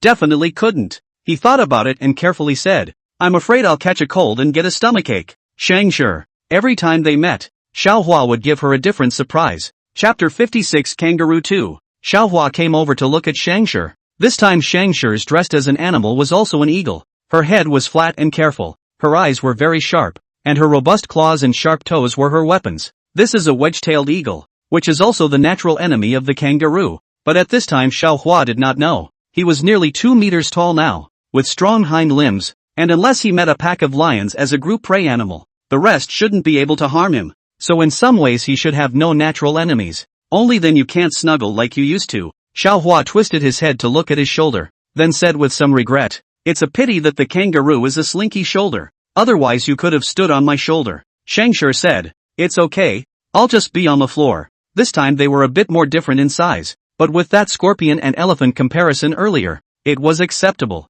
Xiaohua heard Scavenger say that but shook his head. Go back to the sky. The view is good there. The sky is Scavenger's home turf. It's too dangerous on the ground. Scavenger said, it's fine. The two were walking slowly through the grassland, looking a little out of place. The other kangaroos were wary because of Scavenger's presence. Kangaroos live in groups, so there were several of them in the neighborhood. Among them are also female kangaroos, which have a pocket in their stomachs, and kangaroo pups that are the size of a peanut when they're first born, so small they're unbelievable. How does such a weak creature crawl into the pouch of a female kangaroo? And does it suckle on milk to survive? This is all incredible, but in fact it is so. Even if the kangaroo pups are so weak, kangaroo moms can still raise them safely. Can only say that this is the power of the species of natural choice, right? After walking for a while, Xiaohua got hungry. He started to eat grass. Eating grass with his head down like a sheep, the kangaroo's hind limbs were somewhat similar to a cat's. So when he ate the grass blades on the ground, his feet were completely attached to the ground,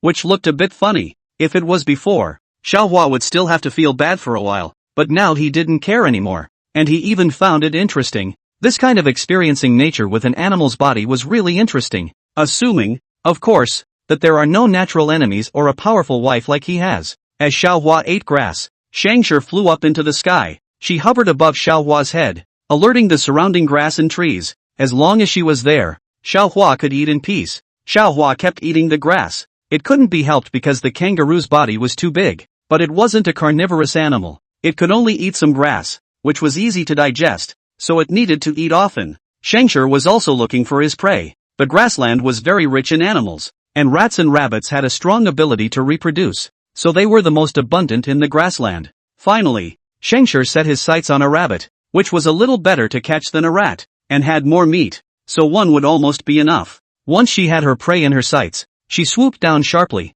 catching the rabbit before it had time to react. She grabbed the rabbit and returned next to Xiaohua, enjoying the delicious lunch with him. Of course, it was Xiaohua who ate grass and she ate meat. After Scavenger came back, Xiaohua's eyes glanced over from time to time, and when Scavenger saw this, he said, don't crave it, you can't eat this. Omnivores are okay, but kangaroos are vegetarians, and eating meat, isn't that you can't eat it, it's just hard to digest. Xiaohua hurriedly shook his head. I don't mean that. I want to say, can you give me the skin you ate the rest of? Scavenger was puzzled. To do what? If you're making a mat, one rabbit skin isn't enough. Xiaohua was a little embarrassed, but he really needed this rabbit skin. I want to make a skirt to wear. Don't get me wrong. I don't have those weird fetishes. I'm just afraid of my stomach blowing and catching a cold and diarrhea. Scavenger also thought it made sense when he heard it. Then I'll go find a big prey. The rabbit's skin is too small to block the wind. Sha, it's good too, but be careful. Scavenger nodded. I know. After eating the rabbit, Scavenger went off in search of suitable prey. And at the moment, she didn't think at all about the possibility of a kangaroo catching cold. It was just that if Xiaohua wanted it, then she would give it. As for what the reason was, she wouldn't care. After seeing Scavenger off, Xiaohua chewed the grass in his mouth a few times and swallowed it down. Then he looked around to make sure that there were no other creatures, and then went over to pick up the bloody rabbit skin. Then, with a surreptitious glance around, he carefully dodged the foliage around his waist and held the rabbit skin in front of the two balls. Then he realized that the rabbit's skin was just too small to cover it, so for now he'd just have to make do with the leaves for now. However, in this tropical area, the leaves without water to feed them would soon become dry and withered, and Xiaohua could only be careful and careful again, or else it wouldn't take long for the leaf skirt to shatter. He'd thought about just leaving it exposed like that. Anyway, he was an animal now, and this was all very normal, but his soul just couldn't take it, along with human shame and bottom line, and he still wanted to do his best to maintain his bottom line as far as he could. He kicked the rabbit's skin aside, then found a shady spot to get down and wait for Scavenger to return. During this time, his mouth was not idle, and he gleaned all the blades of grass in the neighborhood. After a long time, so long that it was almost dark, Xiaohua still didn't see Scavenger come back, and he headed towards Scavenger with some worry. One of his jumps was almost a dozen meters, so he was fast, and it didn't take him long to see Scavenger struggling to drag a prey back. It was a feral dog, also a natural predator of kangaroos, who all hunt in groups, increasing their success by rounding up and tiring out their prey. Scavenger was followed by a couple of wild dogs, very vindictive creatures, who were trying to bring back the bodies of their companions and catch Scavenger in the process. Scavenger came back so late because of these wild dogs. She was still a bit surprised upon seeing Xiaohua. Why did you come over? Xiaohua went over to take the wild dog under her paw. I'll do it. He was a big, tall man of more than 2 meters, and holding a dog was not at all wasteful and easy. Hey, yeah, even though he can't kiss and sleep with his wife anymore, he can cuddle her. Thinking, Xiaohua raised his head to look at the flying Scavenger above his head. That nearly 2 meters of large wings looked as if it was not light. We can try when we get back. He should be able to hold it. He's got all the muscles. 2 systems of silent screen peeping. Somehow, obviously the kangaroo looks kind of stupid, but how does the dog hugging Xiaohua look a little perverted? Could it be the leafy dress thing? The soft rice system silently took a picture to remember. If we don't take a picture this time, we won't know when the next time Xiaohua wears a skirt. Chapter 57 Kangaroo 3. It was already dark when I returned to the familiar place. Scavenger perched on the tree. Xiaohua rested under the tree, and in the meantime watched that the prey was not taken away. Early the next morning, Scavenger flew down and then set about tackling the wild dogs. One wild dog was enough for her to eat for 2 days, but one that had been dead for a day was stiff and wouldn't taste too good. When Xiaohua got up, Scavenger had already torn open all the skin and flesh and was pecking at the meat inside, and the bloody gas attracted quite a few scavengers. Seeing this, Xiaohua directly jumped outside to eat the grass, and his body was also able to block the vision of those scavengers, so that they didn't dare to act rashly. After eating her fill, Scavenger flew away, and after she called out, Xiaohua backed away as well. As soon as they stepped away, the scavengers swarmed over them, and in the blink of an eye, a large portion of the remaining meat from the wild dog was missing again. It's so hot here that meat goes bad if it sits for a long time, and this wild dog died yesterday, and it already tasted bad after sitting overnight. Just to the taste of these scavengers. The best part is that they are small and don't damage the fur. This group of scavengers normally couldn't eat such fresh meat, and one by one, they gorged themselves as if they had been starving for days, and in order to get one more bite for themselves, they even raised their claws and pressed the companion next to them down with force. A wild dog was surrounded by them so closely that no one could squeeze in. Scavenger was combing her feathers on the side after she had eaten her fill, and Xiaohua silently stood behind her, then squatted down and surrounded her with her 2 short forelimbs. Scavenger glanced at Xiaohua and didn't care. Then the next second, she was picked up by Xiaohua in a chicken holding maneuver. She knew that Xiaohua wouldn't drop her, so she didn't resist from the beginning until now, only staring silently at Xiaohua to see what he wanted to do. After staring for a long time, Xiaohua's face kept enlarging in her mind, and she couldn't help but think in her heart that a round face was really cuter than a long face. Although she has a filter for Xiaohua, the face of this kangaroo is really too long, and, for some reason, The kangaroo that Xiaohua has turned into looks extra awkward. Like tigers, kittens and birds, they would find it cute if they mimicked human movements. But there's just something about a kangaroo doing human actions that just doesn't feel right. But if you say it's because it's too big, that's not true. Tigers are big too, but tigers don't look so out of place when they're made. In that case then there's only one reason: ugly. But Scavenger didn't look good either. And the two of them were now in the half and half category. Xiaohua did not yet know Scavenger's inner evaluation of himself. If he knew, he would definitely cry with sadness. He carefully hugged Scavenger, then rubbed his head down on Scavenger's back and sighed. That's all I can do to touch you, Scavenger. Her feathers were standing on end as she turned around and flew away from Xiaohua's hand, then stood next to him with a puzzled look on her face. Xiaohua was unsure. What happened to? Scavenger was silent. At this time, the soft food system came online. It hugged itself tightly, got goosebumps, and its tone was implacable. Host, do you know how oily you are? Oil? Xiaohua looked down at his stomach, then scratched his fur, puzzled. Not oil? He doesn't eat meat. His fur is pretty dry. Soft rice system. Strange how actions that are normal and cute when done by other species look so greasy on kangaroos? You might as well see for yourself. Xiaohua was puzzled. And soon, the act of him hugging Scavenger just now began to play in his mind in a third perspective. Then he saw a kangaroo covered in blocky muscles sneak up behind the wedge-tailed eagle, then slowly crouch down and reach out its forelegs to hug her. During this process, Scavenger had already known about it, so her gaze was always on Xiaohua. Then Xiaohua saw the kangaroo on the video slowly pick up Scavenger. Saying it was a hug, actually the movement was more like an end. Then the kangaroo buried its head and rubbed on Scavenger's back again, revealing a somewhat lewd smile. After reading it, Xiaohua also fell into a long silence. After a long time, he said in a difficult tone, "Is this me?" The soft food system nodded honestly. "This is indeed you. Sha, I'll go. How did I become so obscene?" The whole video to watch. He felt that he was a lecherous man. Forcibly took the big beautiful woman who was taking a bath in his arms. The beautiful woman was stunned and kept staring at him. If one were to anthropomorphize this thing, he would be obscene to the core. Xiaohua sat on the ground helplessly, then lost his face and touched his face. Well, he couldn't touch his head at all. He was even more upset. The kangaroo's face was too long. He used to be so pretty and cute and powerful and dominant, but now he's gone straight to being a lewd,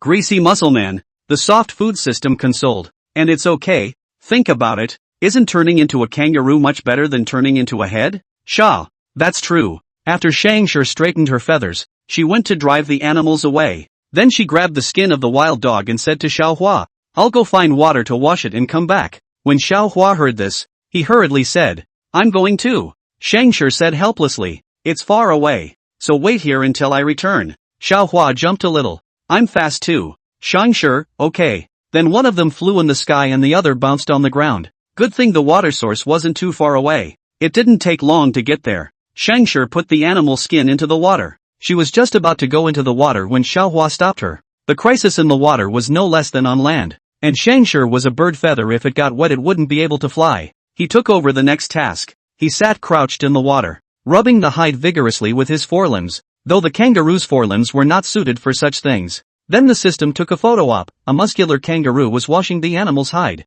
An interesting image. So after rubbing it for a short while, Xiaohua put the animal skin under his feet and then made an effort to bounce on it. When I felt it was almost done, I flipped it over and kept popping, which is kind of like humans beating their clothes with sticks, and being able to use it for cleaning purposes. Chapter 58 Kangaroo 4. He'd make quite a splash with each bounce, and Shang circled low enough that she'd be the first to give a warning if any crocodiles appeared underwater. Seeing that the washing was almost done, Xiaohua picked up the animal skin with his two forelimbs and shook it, then looked up at Scavenger. Now their tacit understanding was to the extent that they knew what the other was going to do with a single glance. Scavenger received the washed animal skin, then hung it on a tree to wait for the sun to dry it. Xiaohua squinted his eyes and sighed. It's really true that husband and wife work together. Soft rice system. No way. It's too oily. It can't stand to look at it anymore. The next world must be a whole lot better looking. And it has to be King Mo. Such an oily expression really hurts its eyes. It didn't take long for the animal skins to dry out under the sun's scorching temperatures.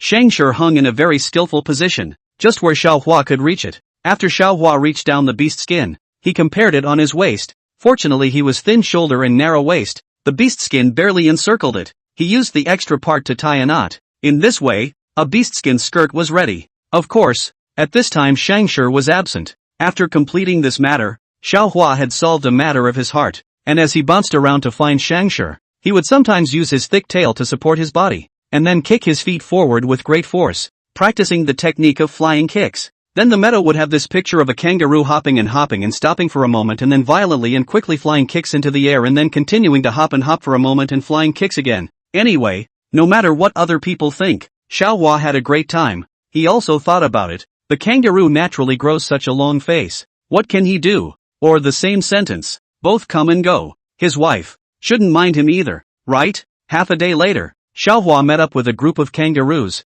The other party was a female kangaroo with a child. And there was a baby kangaroo there in the stomach poking its head out curiously to look at him. The little kangaroo is adorable. Much cuter than the big one. Pity. Manhwa thought that if the kangaroo didn't grow up, he would really want to keep one as a pet. But it was impossible now. He's too weak to be kicked in the face in case of playfulness. So if you're looking for a pet, look for something tame. Manhwa watched them for a while and left. There are a lot of kangaroos here. Probably because there are too few natural enemies and the kangaroos are too fertile. The kangaroo race can be said to be all over this grassland, but kangaroos also come in small groups, and female kangaroos will live with more than one male kangaroo, although there are exceptions. Of course, not long after, Scavenger returned carrying an object. She landed on the ground and carefully opened the leaf. Manhwa went over and looked at it. It was full of fruits. Scavenger doesn't eat veggies, so there's no need to say who this is for. Manhwa was touched. He pinched a red fruit and ate it. Then his eyes instantly lit up. It's very sweet.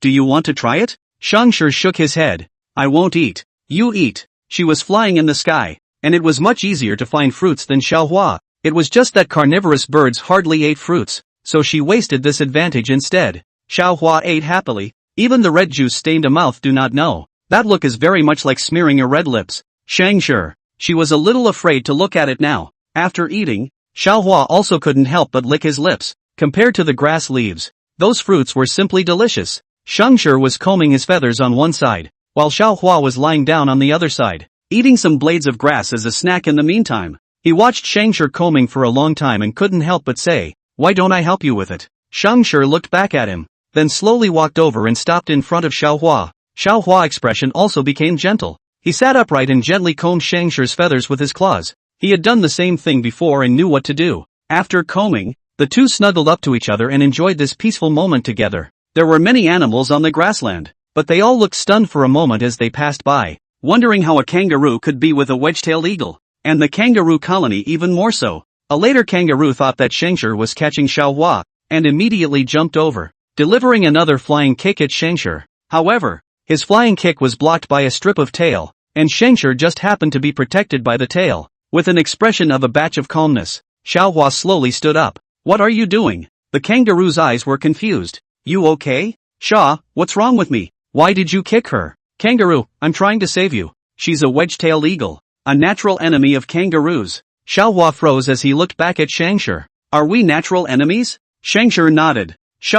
So you're catching baby kangaroos, are you? Scavenger, the big ones can be caught too. She was puzzled. What are you asking for? Manhwa flashed his muscles. I don't think you can catch me. Scavenger raised his eyes. Try? Try it. As the words fell, he scurried away. Scavenger looked at his back and bent his claws. Then with a spread of his wings, he instantly flew above the sky. Manhwa bounced while looking up to see Scavenger, who was constantly hovering above him, and he was always on guard for her surprise attacks. But unexpectedly, Scavenger hovered for a while and then flew away, and Manhwa circled around for a week without seeing her. Could it be that he was hungry? Manhwa scratched his chest in confusion. The grasslands are full of small flying insects, some of which suck blood, and a bite is a big bag. And the kangaroo that was going to save Manhwa was frozen at the back. Weren't they talking properly? How come they suddenly popped away? Manhwa wanted to look at Scavenger's position and realized that the small green dot that originally represented Scavenger had disappeared. Manhwa asked, System,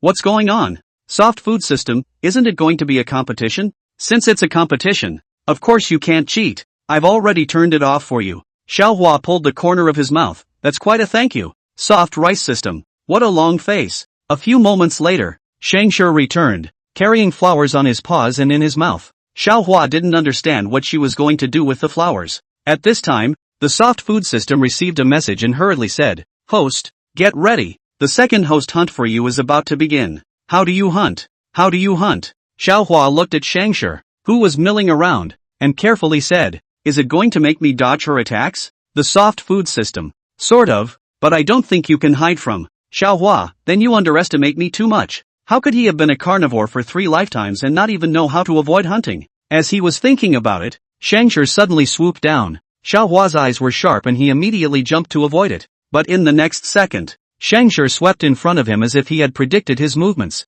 0 to 1. Sha, what does that mean? Host, look down at your paws. Xiaohua sniffed and looked down, only to see an additional flower in his paw. Red and very beautiful. Chapter 59 Kangaroo 5. He suddenly reacted and looked up at Scavenger, who slightly looked down at him, clearly just an eagle, clearly without expression, but he could see an extreme gentleness. Scavenger lifted her paw, signaling that she had several more flowers. As long as he received her flowers, Xiaohua would lose. Sha, he thought to himself, the system was really right this time. It seems like he is bound to lose, but it's time to run. The corner of Xiaohua's mouth hooked. Then he began to play guerrilla warfare with Scavenger. One of them fled and one chased, and then Xiaohua couldn't fly with his wings. Scavenger was experienced in battle, and even though Xiaohua had been dodging, she still sent the flowers in her claws to him, and Xiaohua held onto the flowers as he ran. When the last flower was delivered there was a mistake. Scavenger's calculations were off and she didn't deliver the flower to Xiaohua's hand.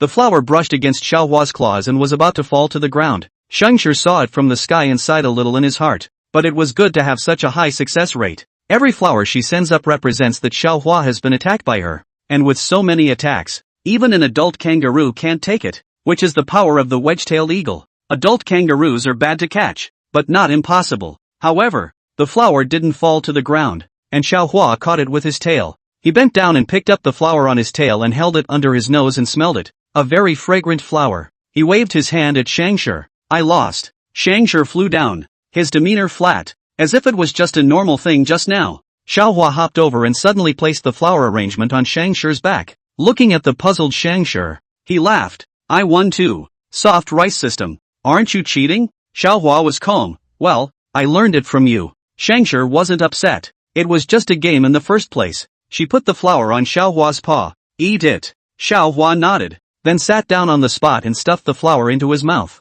The flavor of the petals wasn't really good, but the texture was good, and there was a floral scent when he imported it. As he chewed, he said, I'm a little flower-eating fairy boy now. 2. Soft food system, you can spare the little ferryman. You can call the little fairy kangaroo. Xiaohua flirted. Look at my muscles. I should be called the great immortal kangaroo. Animal systems, poof. Xiaohua was surprised. What is that sound? That doesn't sound like a soft food system, does it? Soft rice system, my friend is here as a guest, so I won't talk to you. Sha, good. Animal system, daffodil kangaroo. It's really thanks to him to think of it. 2. Soft rice system, my host is very cute, right? The animal system glanced at it. What's the use of that? Toughness is king. Soft rice system. Of course Mo is useful. Can't you see that its home system is mesmerized by its own host? In front of Xiaohua and the others, a group of kangaroos were idly eating grass, and Scavenger didn't treat them as prey, so they were relaxed at the moment. Suddenly, the two kangaroos fought. These two kangaroos are both males, so when they fought, the balls on their stomachs were fluttering around, and Xiaohua simply didn't have the eyes to see. The sound of them fighting also attracted Scavenger, but she was only watching them fight. Unlike Xiaohua's attention clearing, these two kangaroos were hugging each other and constantly attacking by scratching with their forelimbs, and the tips of their claws were also very sharp, so being scratched was not a bad thing. The constant forelimbs are too short, and there are occasional times when they can't catch the enemy in any way, so most of the time they're still attacking with flying kicks with their legs. The thick, sturdy tail supports their entire body so that their feet are free, and then they lash forward with a kick that is much more powerful than hitting with their forelimbs. Soon, both kangaroos used a kangaroo stunt and they were separated by this kick. Kicking and kicking, a kangaroo was suddenly kicked in front of them. Xiaohua subconsciously used his tail to block Scavenger so that she wouldn't accidentally hurt herself. The kangaroo that had been kicked over scuffed to its feet, then huffed back to continue the fight.